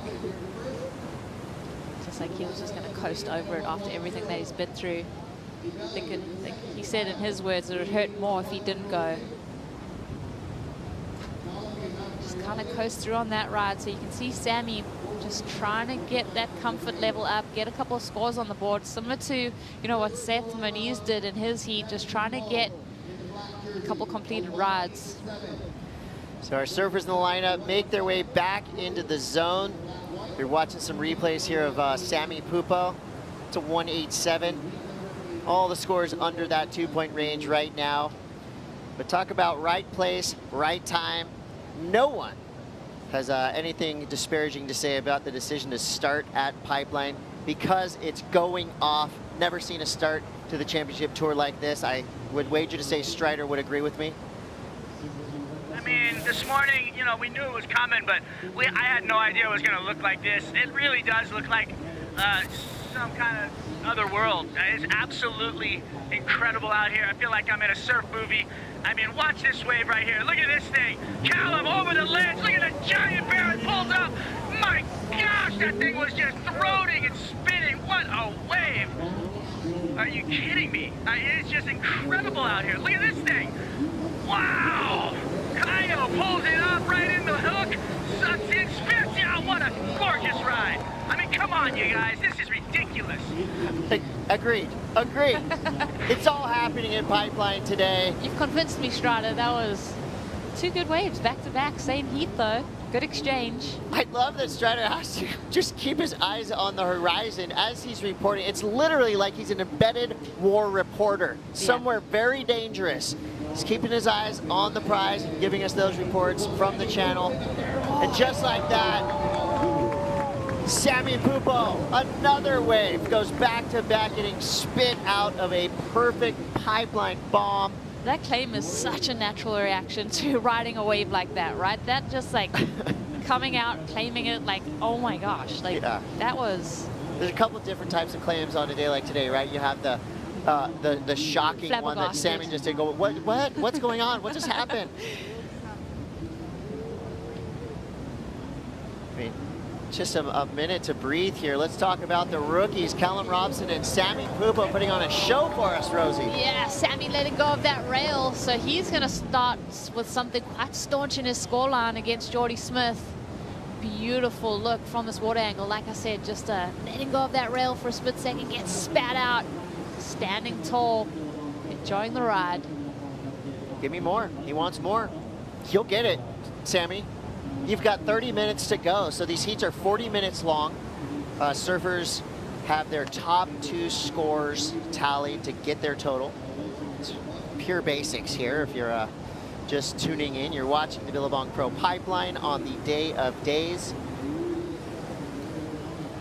And we've seen champions rise to the occasion, and we always expect big things from John Florence, and John provides. He's on the glass now with Laura Enever. Yes, guys, down here with John. What a wild heat. A hard start, a broken board, and then that second half of the heat started and it became fireworks. Are you puffed? Yeah, I'm pretty tired. The beginning of the heat, just even getting out right now is pretty tiring. There's just so much water moving, and then breaking my board, and I was like, oh, I gotta paddle again. And then that first 20 minutes was just, I was like, once it finished, I was like, okay, reset, restart here. And luckily that set came right away, and it was just an amazing, perfect wave. And then Draw's wave was incredible too. I was like front row seats on it, just happy and not happy at the same time. Totally, and that was fireworks between both you and JL. How good was it to go head to head and have both of you guys getting almost near 10s?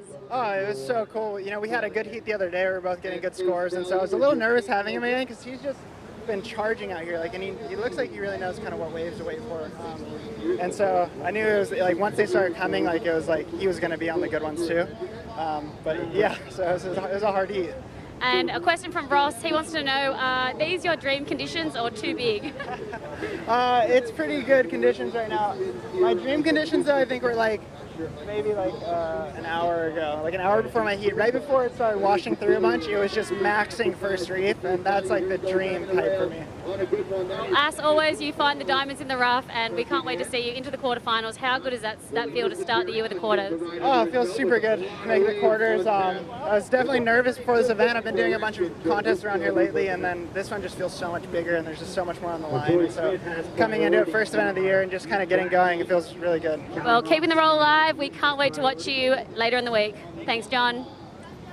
Thank you, Laura. And yes, John Florence has been on quite a roll. I think he's won every WSL event that's been held over here on the North Shore this season, starting at Haleiwa and the HIC Pro. Did compete in the backdoor shootout. And now he's looking like he's on a roll. And when John gets on a roll, get out of the way. Oh, do you see that little paddle for that little wave? Let's see if there's a priority switch. And it was a priority switch. And this is a giant wave coming through right in the apex of it.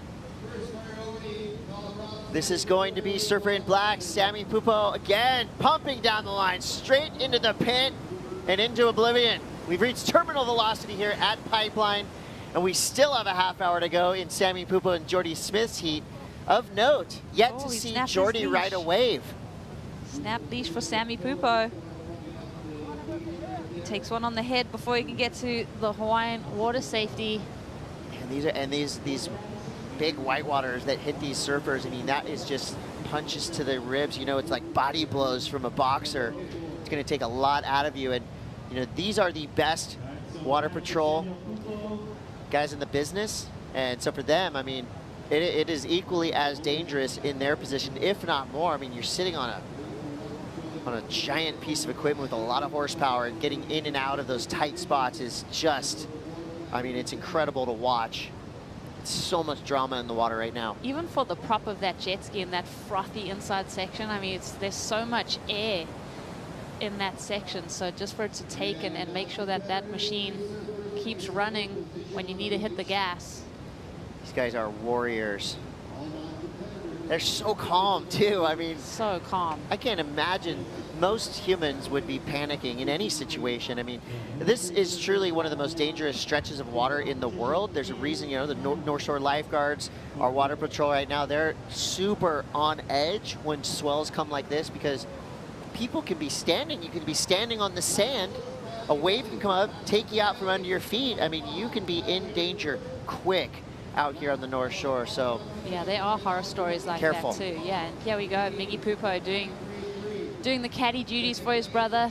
They're going to run way up the beach, I think, just to make sure that that treadmill doesn't take him all the way down to Pupakea. Broken leash, busted stick. Oh, maybe he had that board stuck to the back of his leg. I think he just did a quick exit with the leash. The front exploded. Yeah. Look at the demeanor though. I mean, it looks like they're just kind of running into each other on the sidewalk. Hey, how's your day been? No, Good? so, okay, cool. Yeah, it's so funny you say that, because standing, doing interviews with them, even being in their presence is calming. They're just super calm and just like happy, really grounded individuals. And now Sammy's standing on the beach looking out there going, should I wait a second to paddle out? Jordy needs to capitalize. Here we go. Lane drop. Was that Kaio? Kaio, belly up and over, somehow gets under the hook. It looked like he escaped right there. Could have been way worse. He's already back on his board, making his way to the outside. Yeah, man, he was really close to making that. That was pretty cool just to see him just try and hang on for dear life. Jordy, though, I mean, if you talk about the heat with our priority right now, Jordy needs to kind of get cracking. Yeah, for Jordy now, he's kind of in an enviable position in terms of competition, because he's out there alone with priority in the second priority heat. Look at the heft in that lip. That thing is doubling up. There's so much water converging on top of Kaio right here. Pulls up underneath that lip into that top 30, kind of gets sucked into the vortex. There you see a little bit of a flash of his head, and he gets taken out. He actually paddled right by Strider after a brutal wipeout. Strider, how's Kaio doing? I said, how was that? He said, it was really scary. Let's just face it, everybody out here has fear in them. You cannot have, you cannot not have fear in the face of Mother Nature when she's this raw and this amazing and this powerful. It is absolutely incredible. And I'm getting scared right now. I'm gonna paddle. Okay, yes, by all means. Put the mic away, get back out there. Strider Wasilewski. I keep saying he's in the channel, but he's not. I mean, he's in the danger zone. He is. There's no safe space out there. I'm loving his first-hand accounts, because that guy charges. I mean, he's been here since he was, I don't even think he was a teenager the first time he came over to Hawaii, to the North Shore, to try and conquer this beast. So he knows the feeling. He knows what it's like.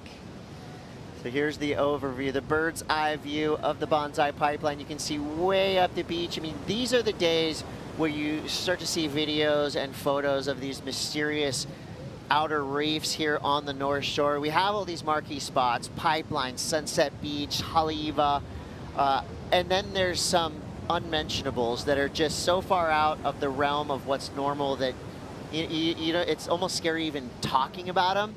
And those waves are starting to light up right now. Definitely, you know, a couple of jet skis are starting to get put into the water. Someone somewhere is towing, maybe paddling in. There's a lot. I mean, I even saw someone way out the back there. Did you see that individual? This is where you start to activate the Mark Healy's, the Dave Wassels, you know, the guys that live, I mean, yeah, 40, 50, 60-foot days. I mean, need I say experts only? I mean, that's a given, right? The red flags are on the beach. Yeah. Stay home. You got the best seat in the house. You're out of danger at your home. On the beach, a different story. It is wild here at Pipeline today. Yeah, you hear these waves cracking the shoreline too. It's just such a beautiful thing to witness. More sets coming through. No rest for the Wicked. 3 minutes to go for Kaio and Robson. Sammy Pupo, wondering if he's made his way back out to the lineup yet. That would have been the most brutal paddle out. That set rolled through at the worst time possible.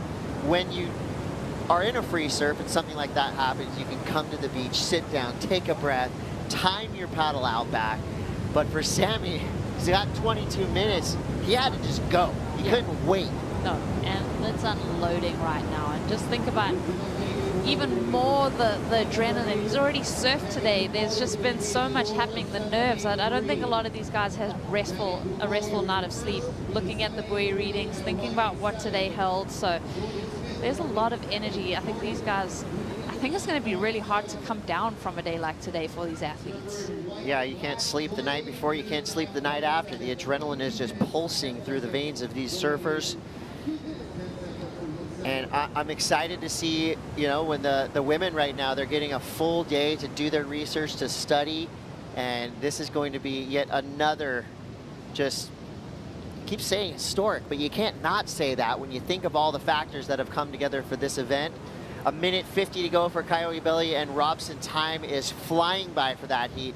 Secondary heat, Sammy Pupo and Jordy Smith with 21, and this kid just got the souvenir of the year, a Sammy Pupo.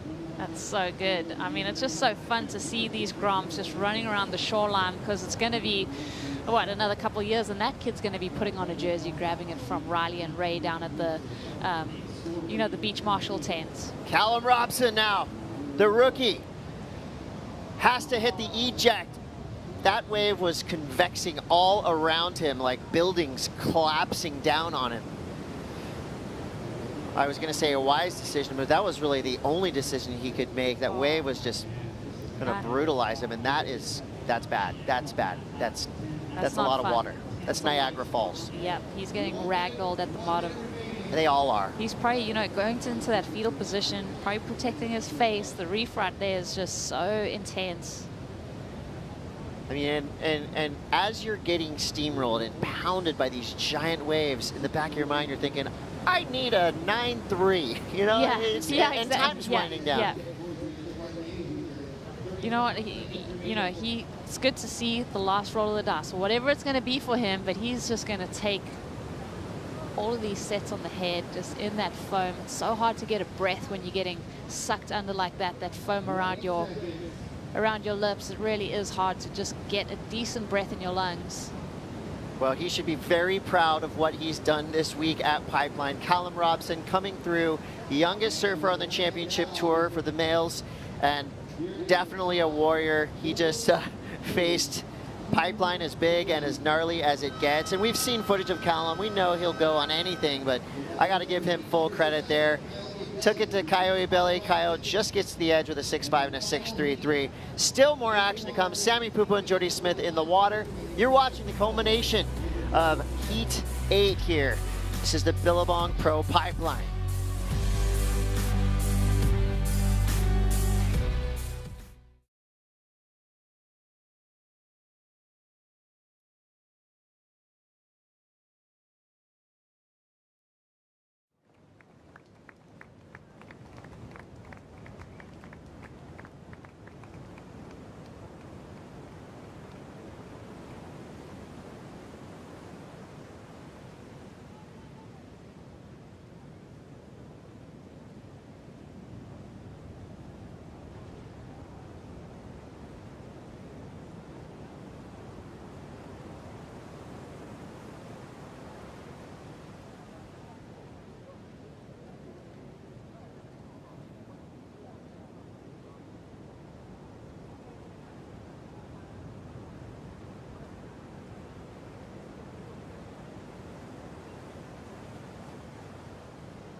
Welcome back to the Billabong Pro Pipeline. It has been an absolutely epic day of surf action, competition. The celebration of victory, the agony of defeat, incredible rides going down. We're in the last half of the final heat of the day. Up for grabs, a spot in the quarterfinals for either Sammy Pupo or Jordy Smith.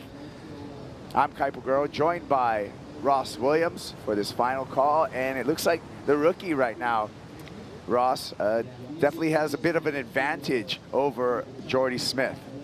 Yeah, Jordy's been playing it cool, like waiting for the lineup to sort of serve him up a good wave, and this looks like it has good shape. So taking a look. Turn our attention to Jordy Smith, dragging down that drop, pulling up in the barrel, and a little caught up there in the foam ball, so unable to find an exit. He'll continue to search for a 9.7. Sammy Pupo, long stretcher down pipeline. He's got room to move, and he comes out. So he is going to further distance himself from Jordy Smith. Now, mind you, Sammy Pupo's older brother is already in the quarterfinals. Miguel, he'll be in quarterfinal number 2. Wow. Sammy, with a win in this heat, will be in quarterfinal number 4 with the opportunity of a brothers final. All right. I mean, the Pupo family at home must be exploding. They gotta be so psyched. And I mean, he just took it to Jordy right here. So wave number 2, watch how square this gets. He sets it up, lets go of the rail. He realizes I got a pump. I need a little more speed. And that was a wide open cavern. Such a sick barrel. And you gotta love Miguel. Again, this is just on the fly learning. This guy hasn't had that many free surf waves out here. He's been here in Hawaii for a while, but it's really tough to practice that pipeline when it's this good. So Miguel's just like figuring out heat by heat. And I must say, Kaipo, he's a pretty quick study. Watch the spit right here. That is a cannon. So good backup score for Sammy. And that's a lot of pressure on Jordy.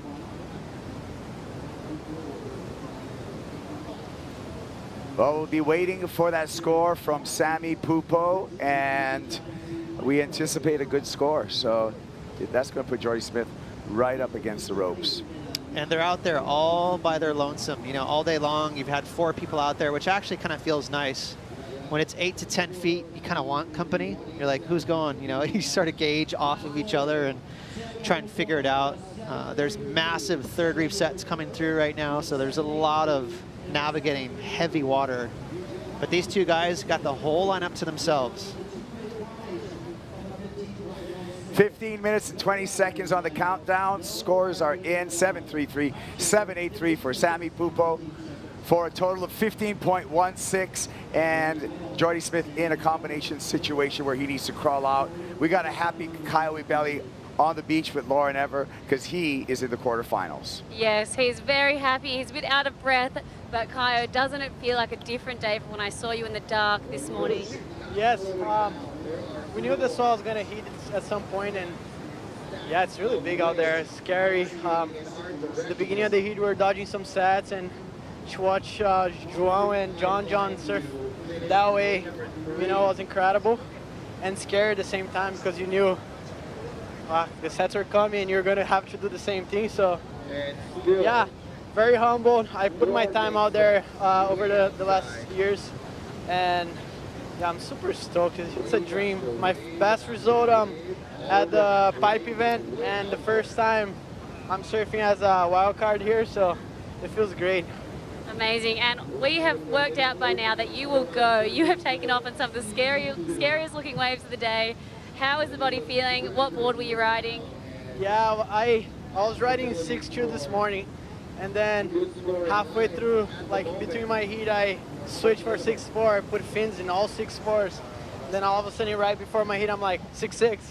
So, and it feels like the 6.6 was kind of small. Like the waves are really big and scary. So it's awesome. Like the equipment is good. Rusty is making some killer boards for me, and just I feel like last year I had a little shortcut to leave the tour and without making them proud. So I hope all the boys at the factory are proud of me.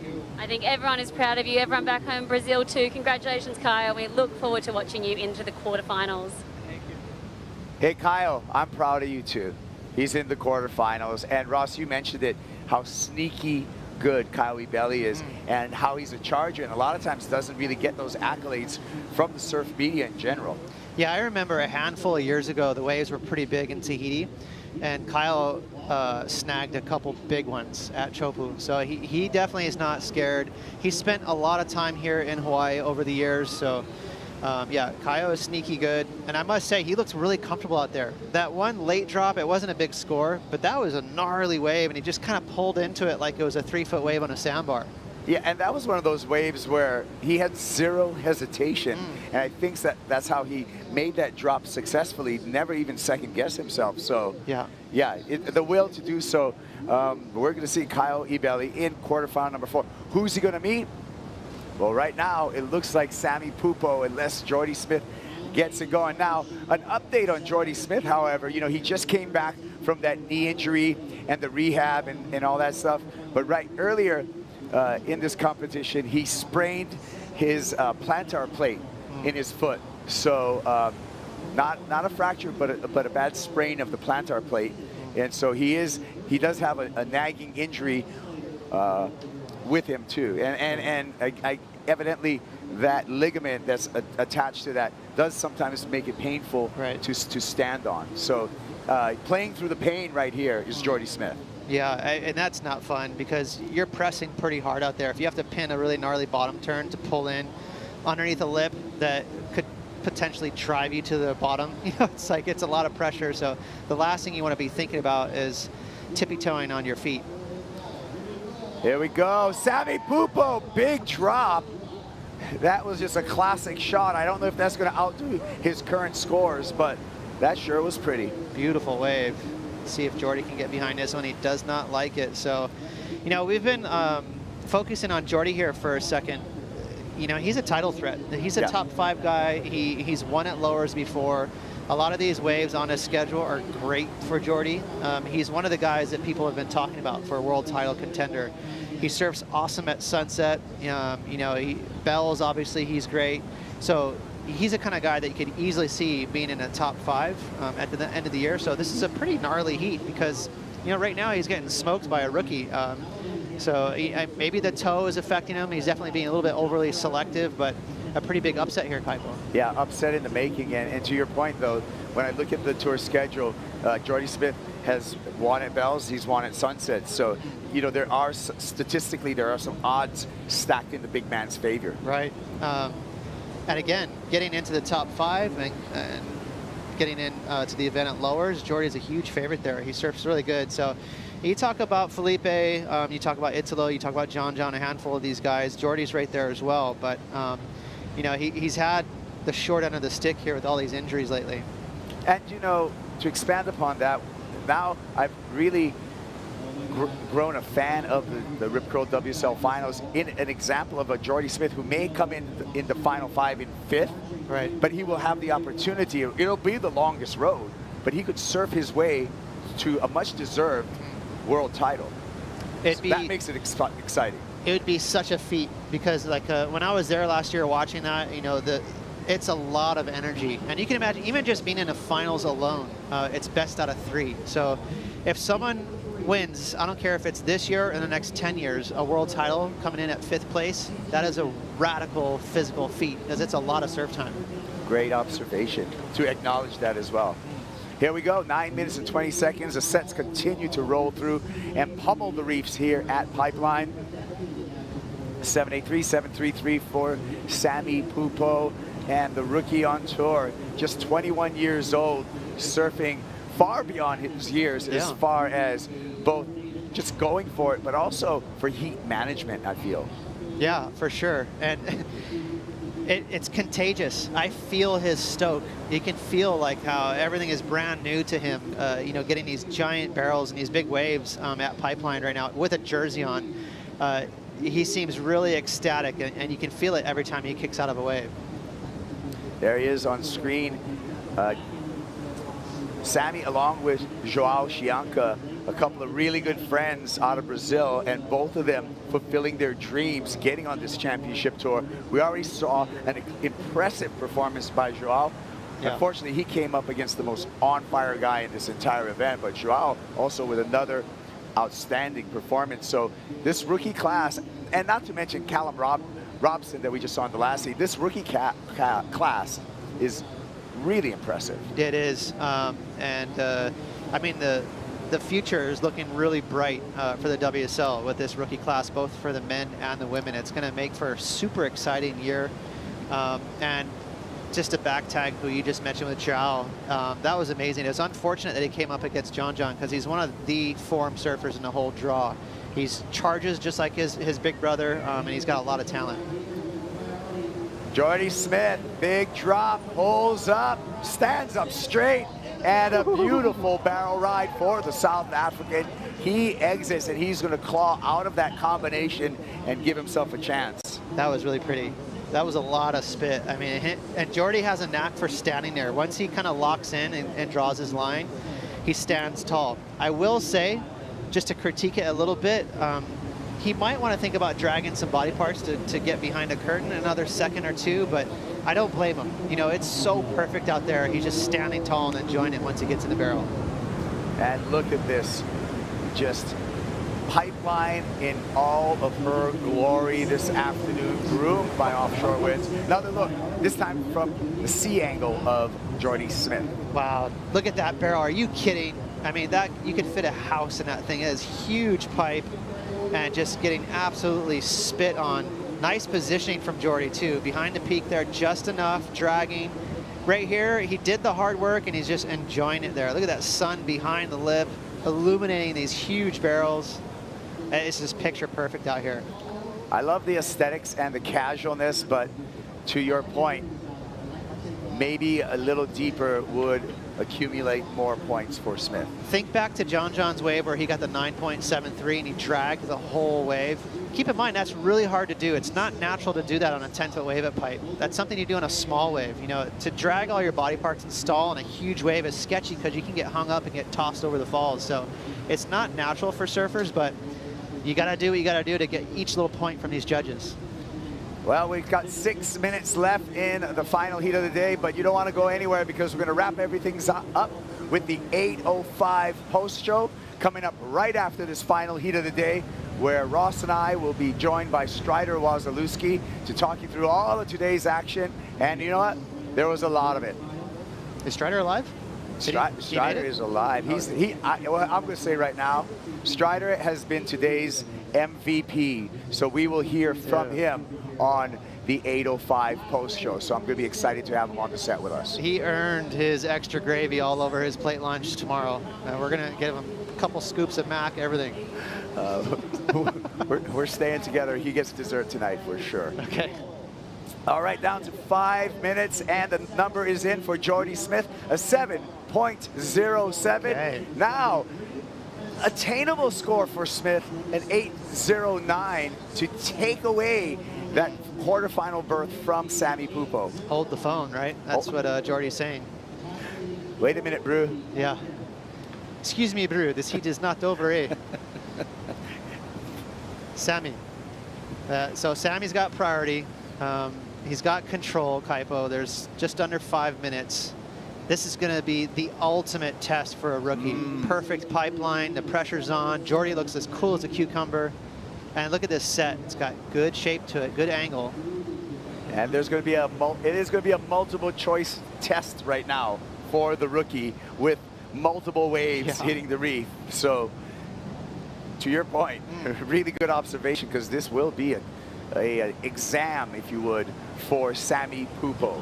Yeah, that was the crazy thing about John and Joao's heat, is John had priority in the lead, but he knew that Joao was going to capitalize on a wave right behind him, so he couldn't really like sit on him. It's like you got to keep surfing, and that's kind of what Sammy needs to do here. He needs to try and think about bettering his score, because like you said, Kaipo, there's probably going to be 2 or 3 good waves in a set.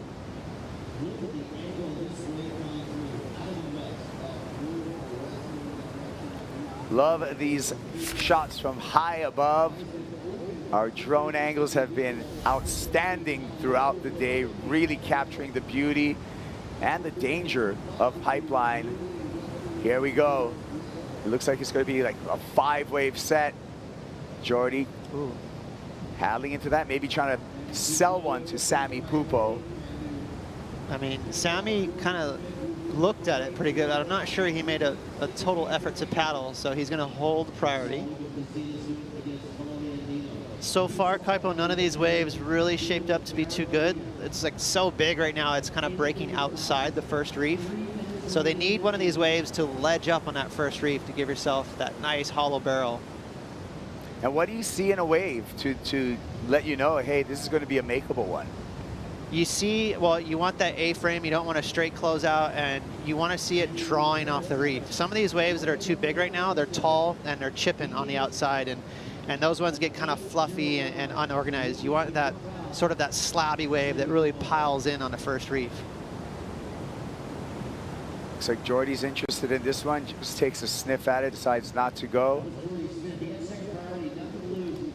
Priority remains the same between Smith and Pupo, with Pupo with priority. Here we go, the paddle, and it is going to be Sammy. It does commit to this one, snaps, hooks, stalls, and gadaps. Now opportunity for Jordy Smith, 2 minutes remaining. Smith out of the lineup all by him lonesome. Again, he needs an 8.09. Can he repeat what Kelly did earlier today? Just chill and wait in that lineup for the perfect wave. Buzzer beater. Needs the ocean to deliver. Pupo on the paddle back out, and his heart's got to be racing at this moment. He does not want Jordy Smith to snatch this victory from his hand. What do you see in the ocean, Ross? I'm trying to look over my shoulder and look here at the drone angle. There's definitely action. It's not flat. There's sets coming. There's enough time for this set to approach that's hitting the third reef right now. It just needs to be organized enough to not, just wash through the lineup here. So the scene is getting set in the final minute here of the final heat of the day. You can see the outer reef breaking and that energy moving towards the ledge here at Pipe. Talk about heart in your throat moments. Oh my God, he was just sitting there looking at that mayhem. We're going, are you kidding? How am I supposed to pick apart this set? There's about 15 waves coming at him, all way too big. He needs a sneaky double up right here before this wash through. I mean, this looks to me like it's too big. So maybe the first wave of the set. All right, down to just 30 seconds. Yeah, it looks pretty straight, Kaipo. Yeah, unfortunate. That TP, that peak that you were talking about, Ross, not evident right now. So it's either this one or nothing. And you know what? I don't think Pipeline's really going to give Jordy Smith a chance in this final 8 seconds. Unfortunate for the South African. I mean, he might even finish his event here getting mopped up. This is a huge set. It's the set of the day. Biggest set of the day for sure. Well, that ends the heat and ends the competition for today. Sammy Pupo, the exciting rookie, has surfed his way into the quarterfinals by defeating Jordy Smith. Pupo to meet Kyle Ibelli in quarterfinal number 4 on finals day. We're going to take a quick break. Don't go anywhere. Following this is the 8:05 post show with Ross, Strider, and myself.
on this vision. You know, rise or you fall. I'm on a mission, bringing my dreams to fruition. I ain't playing at all. Bring out the body bags, I'm about to kill them, deliver them to the mortician. I gotta do what I gotta do. That's for my face, back in my face. I gotta do what I gotta do. I pray to God, he never came. I'ma do me, I'ma do me. That's in my blood, I'll never change. That's in my blood, I'll never change. That's in my blood, I'll never change. It is the 8:05 post show from the Billabong Pro Pipeline, and we got a lot to unwrap for you. This guy, Sammy Pupo, he's going to join his brother Miguel in the quarterfinals on opposite sides of the bracket. It's been a big day for the Pupo family. Well, you know what?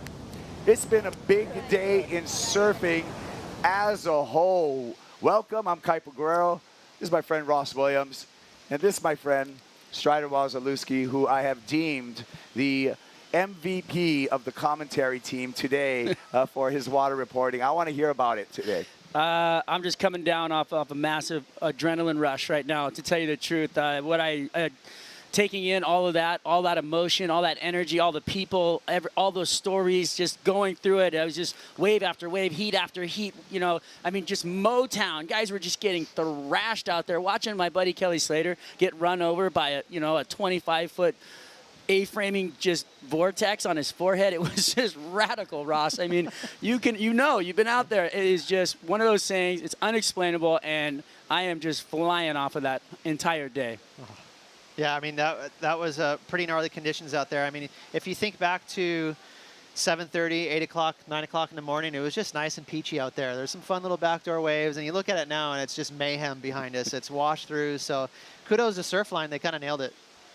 Yeah, and it all set up our quarterfinals for final day here at the Billabong Pro Pipeline. And let's take a look at this, guys. First of all, Kelly Slater, his triumph over Baron Mamiya to get that slot was legendary. He's going to be meeting up against Kanoa Igarashi. That was next level. I think Kanoa is a fierce competitor, though, and he's had Kelly's number. Kelly actually talked about it in his interview, that he couldn't wait to surf against him. He wants a piece of Kanoa. Yeah, Kanoa, you're right, he is feisty.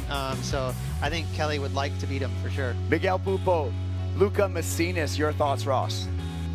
Yeah, I mean, that is a gnarly heat. I think Miguel's definitely the smooth cat of the event so far. He's been styling through barrels, making it look easy. So in my mind, Miguel's a pretty heavy favorite. I'm going to take this one. Seth Moniz, John Florence. John's been absolutely on fire, but Seth Moniz, the young Hawaiian's got a lot of fire in his belly too. So I'm almost calling that an evenly matched quarterfinal number 3. Strider, Kyle Belly, and Sammy Pupo.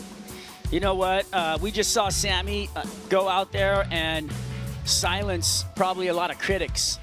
It was giant out there, and he had his head down. He was charging. He was getting barreled. He's having a blast out there. He had a smile on his face. He got wrecked and came back out every time and was in the driver's seat. So my hat's off to him. But Kyle Belly was all out executing and nuts and charging and really putting it down and filling that wild card space really well. So that's going to be a tough one for Sammy. I think Kyle is going to take him. I got a hats off to Sammy Pupo. He's going to be my pick, and Sammy's down on the beach with Rosie Hodge. Wow, just incredible. Sammy Pupo, rookie on tour.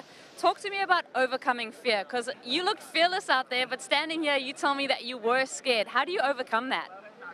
It's just, for me, it's always been about competing. You know, whenever the heat is on, I know I have to go on the waves if I want to, get to my goal. So I was super scared, but when the wave came, I have to go, and I know I have the technique to make the barrel, so I just went and happy. That self-belief going a long way, but talk to me about being in the quarterfinals of your first ever championship tour event.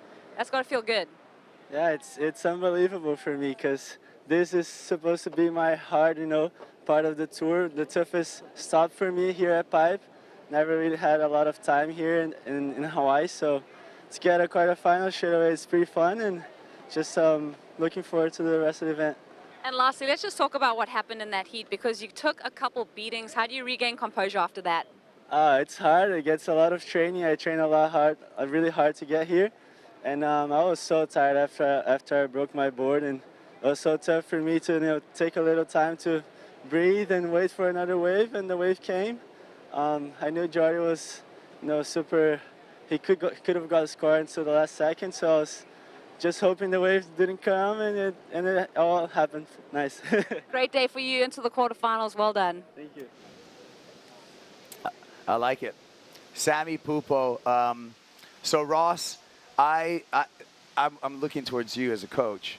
I think that I don't want Sammy to be satisfied with the quarterfinals right now. Yeah, I mean, he's got to keep marching forward for sure. You just don't know how the year is going to pan out. There is that halfway cut after the 5th event, so you got to put the pedal to the metal. That's kind of what we touched on, though, during that heat. I was like, this kid's learning on the fly. It's really hard to free surf out here and grab a wave in practice, so kudos to him. He did it. Strider, you know what? I want to ask you a question. Yeah. So there's a possibility, the way that the brackets are right now, that Miguel and Sammy can be in the final together. What do you think about that? Well, that would be obviously an all-time dream for the Pupo family. They deserve the world because of their heart and their style and their smooth ability, which I'm just, my hat's off to both of them. There was a great life lesson that, I saw out there within Sammy Pupo. You either smile or you cry. Wow. And he smiled right through it. It was insane. And, that's just something that it's a life hack almost. You have to take a different road. If you sit back and cry, oh, I can't do this, you're gone. We just saw Sammy Pupo rise to the occasion, smile through it, and go. Love it, Strider. Love it. Well, heat number 1 of the round of 16 was one for the record books. Kelly Slater and Baron Mamiya. This was a battle, Ross. Yeah, and it's insane. I mean, Baron, the youngster from Hawaii, had Kelly on the ropes. And Baron's definitely one of the guys with the most talent in this draw for pipe. I mean, he handles this wave like it's a little toy, and Kelly hung in there. And again, I had so much, I was so impressed with Kelly that he passed up that second wave because Kanoa went on it in the other heat. And actually, had potential, but he waited for that buzzer beater and got this thing right here. And he surfed it to perfection. And he had that little flare at the end, that little signature that Kelly always has. Even that claim was just perfect.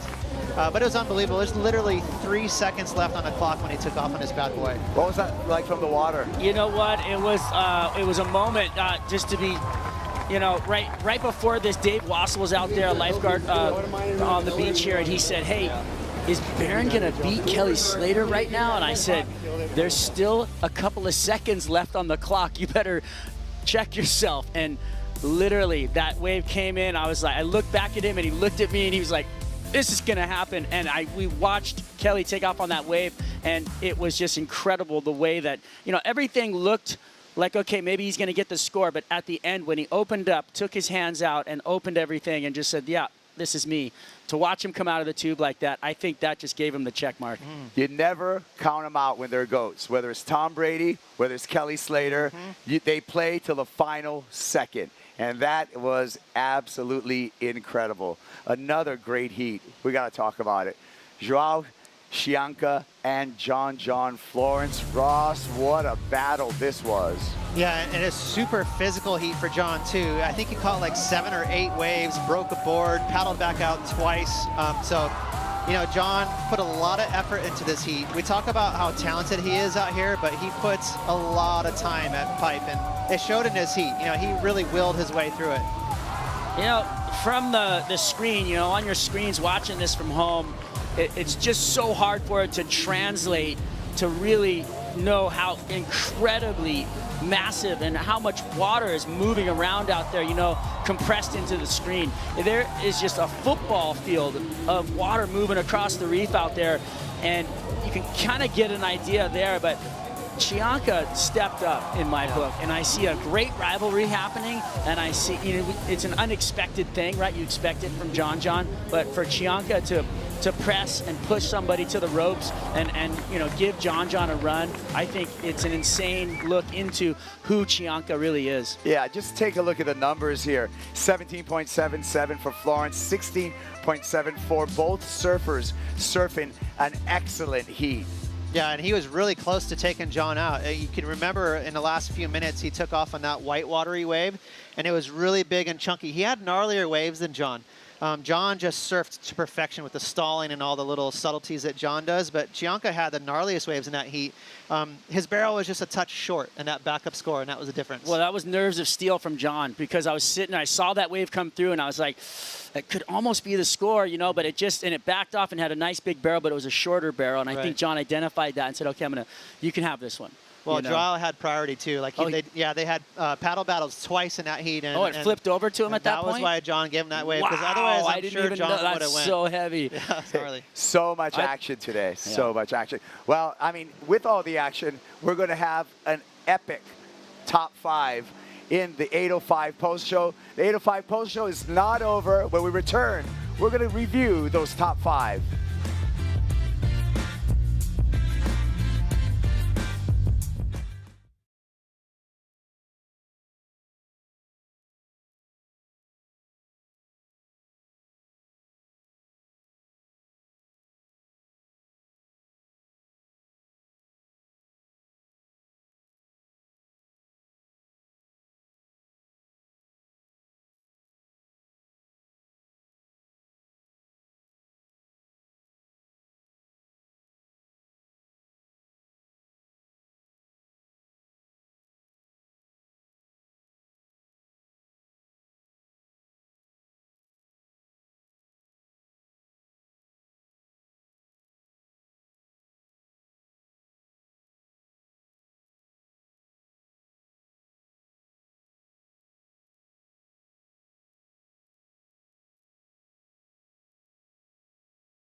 .805 post-show Billabong Pro Pipeline, and we are back from an epic day and the celebration, rightfully so.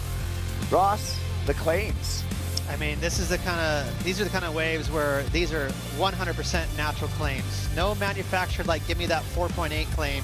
This is like, holy moly, I just survived claim all day long, Strider. Yeah, this one right here, I thought he was going to run me over. I was like, oh, I couldn't even see him. I just put my hand up. I was like, that was rad. It was just incredible. Look at Slater. Little Jesus claim. You're getting excited. He wants money and points right there. Give it to me. Good, Sammy, that was sick. That was, and you know what, like you said, not a manufactured claim. No. That's like a true feeling of executing and Strider even surviving some monsters out there. Yeah, you know, there really is a massive adrenaline high that these guys are getting out of each and every wave. And some of those body claims and some of that stuff, they don't even know what they're doing. They're just like, you know, and it's just warranted, and you're trying to let some of that energy back out that you just took in. I mean, it's incredible. It's a lot of people's pet peeve when someone goes like, after like a little grindy 4.8, some beach break, and it's like, come on, dude. You're obviously selling it to the judges, but today was the opposite of that. It was like pure emotion. I'm saying it was a celebration, you know, and as we celebrate, we got the top 5 today that we should look into as a celebration, just to put a bow on it today. Our top 5 moments, and it's all going to start here. And number 5, Carlos Munoz put it all on the line, Ross. Yeah, I mean, poor guy, too. He had a rough day, although he did get a solid result, Kaipo, but popped his shoulder out. But look at the difference, Strider. It is like night and day, the conditions from this morning and now. Yeah, right there you see his arm pop out. Oof, that is a lot of pain. Done that before, and My hat's off to him. You know, it's an existing injury from before, actually. Number 4, the buzzer beater by Luca Macinas. Wow. And that brother. That's that brother. is That's actually Kolohe. brother. Yeah, he was versus Kolohe and Dino. Here's Luca Macinas. Yeah, and he had himself a pretty crazy day too. Had the water to himself, a huge pipe, so pretty rad day for Peru though, representing well. On the beach when he got the news, and he took off on the final second of that heat. Number 3, Miguel Pupo battles his way into the quarterfinals. Beautiful surfing from Miguel, super smooth and just on fire against this man right here, Italo Ferrera. I just you would not think that Italo's gonna lose out on a day like today. He's just so go for it. He's always in the spot, but because of that, right there, and the way that Miguel executed some of the most insane surfing out there, dropping out of the sky, beautiful work by Miguel. That was one of my favorite waves of the day. That was so insane. Number 2, the Battle of Nines between John Florence and Joao Chianca. And again, this was, John manufacturing, stalling, surfing, just displaying his talent in really gnarly waves. And then Joao got in the mix of some crazy ones. His wave was a little more gnarly and square than John's, but you're not going to be able to deny that kind of talent right there. It was incredible, the form that he had out there. That wave was so heavy from the water, and watching him stick it back on the foam ball was just next level. But this stuff is just, oh, come on, Ross. This is a cave, so square, and it was touch and go. It was like a gnarly ride that he got really high, had to grab his rail and kind of yank it underneath that. Almost cut John's head off with his fins right there as he kicked out, but look how square that is. And by the way, you guys, this is the highest score of the whole event. You know what? Chianco's riding a 6'4", so it's a couple inches shorter than what John was riding, so it was interesting to see him out on a smaller board. Number 1, you never count the GOAT out even with seconds on the clock. The buzzer beater by Kelly Slater. The old GOAT, about a week away from turning 5-0, is just still turning on the magic. It's pretty insane, Strider. I mean, you know what? The magic happens because of a relationship and a tempo with a wave, and he's got it with Pipeline. And I think it was insane to watch that play out. I agree with you. I just want to say one thing about Kelly. You know, I think it's so interesting for all of the world of sports that this guy could win a CT event at age 50. I mean, this really could happen. Not to mention he could squeeze into the top 5 and have a chance for a world title at lowers. And now we're talking like a little bit more of a long shot because the younger guys are so gnarly with performance surfing. But when you come to places like Pipe and even Tahiti and G-Land and all these waves on the schedule, Kelly's gnarly and he's 50. I mean, this guy could get a discount at the store. He's so old. Well, you know Kelly. And Ross, do you feel like this is the kind of momentum builder for Kelly Slater? I do. And, you know, the good thing about Kelly, or one of the interesting things about him, is he spent a couple months in Florida for the first time in a couple of decades. And so I think he came to Hawaii later than he's ever come. Usually he's here from November, December, and you know, he just got here like 10 days ago. So he's really relaxed, and this is a different kind of Kelly. But he's also just getting his sea legs. Right. And the interesting thing is like, I don't know, a lot of people, if it's like this for you guys, but you know, you haven't surfed for a while, you get back in the water, it takes you a second, but all of a sudden you feel like you're on fire. You have a new vigor from that experience, and I feel like that's what he's got. I feel like today we saw him step up into the Kelly that we're kind of used to, and that's what was a pleasure. For us to watch. He does well that way. Remember, he woke up at like 7:30 this morning. He was on our Surfers text thread saying, hey, we should wait like an hour because homie was like probably still making a smoothie at home. So he did petition that for the event. He did. So he came to Hawaii late. He showed up this morning late. But this is how Kelly works. This is his comfort zone. Yeah, it would be an incredible feat. 1992 was his first pipe title, and he's had 7 of them. And he looks like he's in the running right now. Yeah. But we're gonna find out more when we resume to competition. Ross, Strider, thank you. Enjoy the highlights. Check worldsurfleague.com if we're gonna run tomorrow. Aloha. I think Pipeline's gonna turn on today. Big action, heavy, gnarly. Yoo-hoo! We go, Kelly Slater, back door, plenty of room. Wait for it, there he is, coming out. He can't help himself, can he? Back in the barrel, back door. That one was for the love. Get ready, surf fans. The Italo show is about to begin. What would you call that haircut? Is that like a low tide mohawk? Yeah, Italo starts it off going right, driving through a beautiful backdoor barrel. He's going to stall, get shacked again. Can he punch out? Yes! Italo advances through another tough heat. Awesome, dude. We've seen some pretty high numbers so far today. The buzz on the beach tells us that throughout the entire day, things are just going to escalate from here on out. But watch out, backdoor happening. Incredible surfing from Jalchianka. Taking out event favorite Jack Robinson. Love you, throw the heart, pancake flip. John Florence, style master, technique master. 8.5 for this wave, one of the highest scores we've seen today.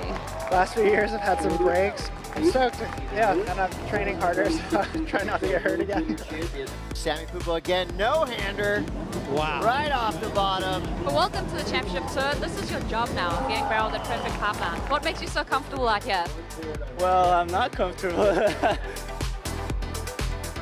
Quick look at Jordy, late drop, straight into the pit, and comes out after the spin. All eyes are now on Slater.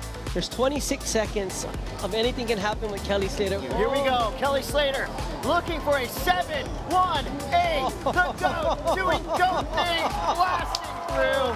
Last of Kelly Slater, a 9-2-3. And he goes to first. I can't even explain it. Like moments like this with waves like that against competition like Barron. I don't know how many more times moments like that are going to happen for me in my lifetime. This copyrighted event broadcast is produced by the World Surf League for broadcast around the world and may not be retransmitted, reproduced, rebroadcast, or otherwise distributed or used in any form without the written consent of the World Surf League.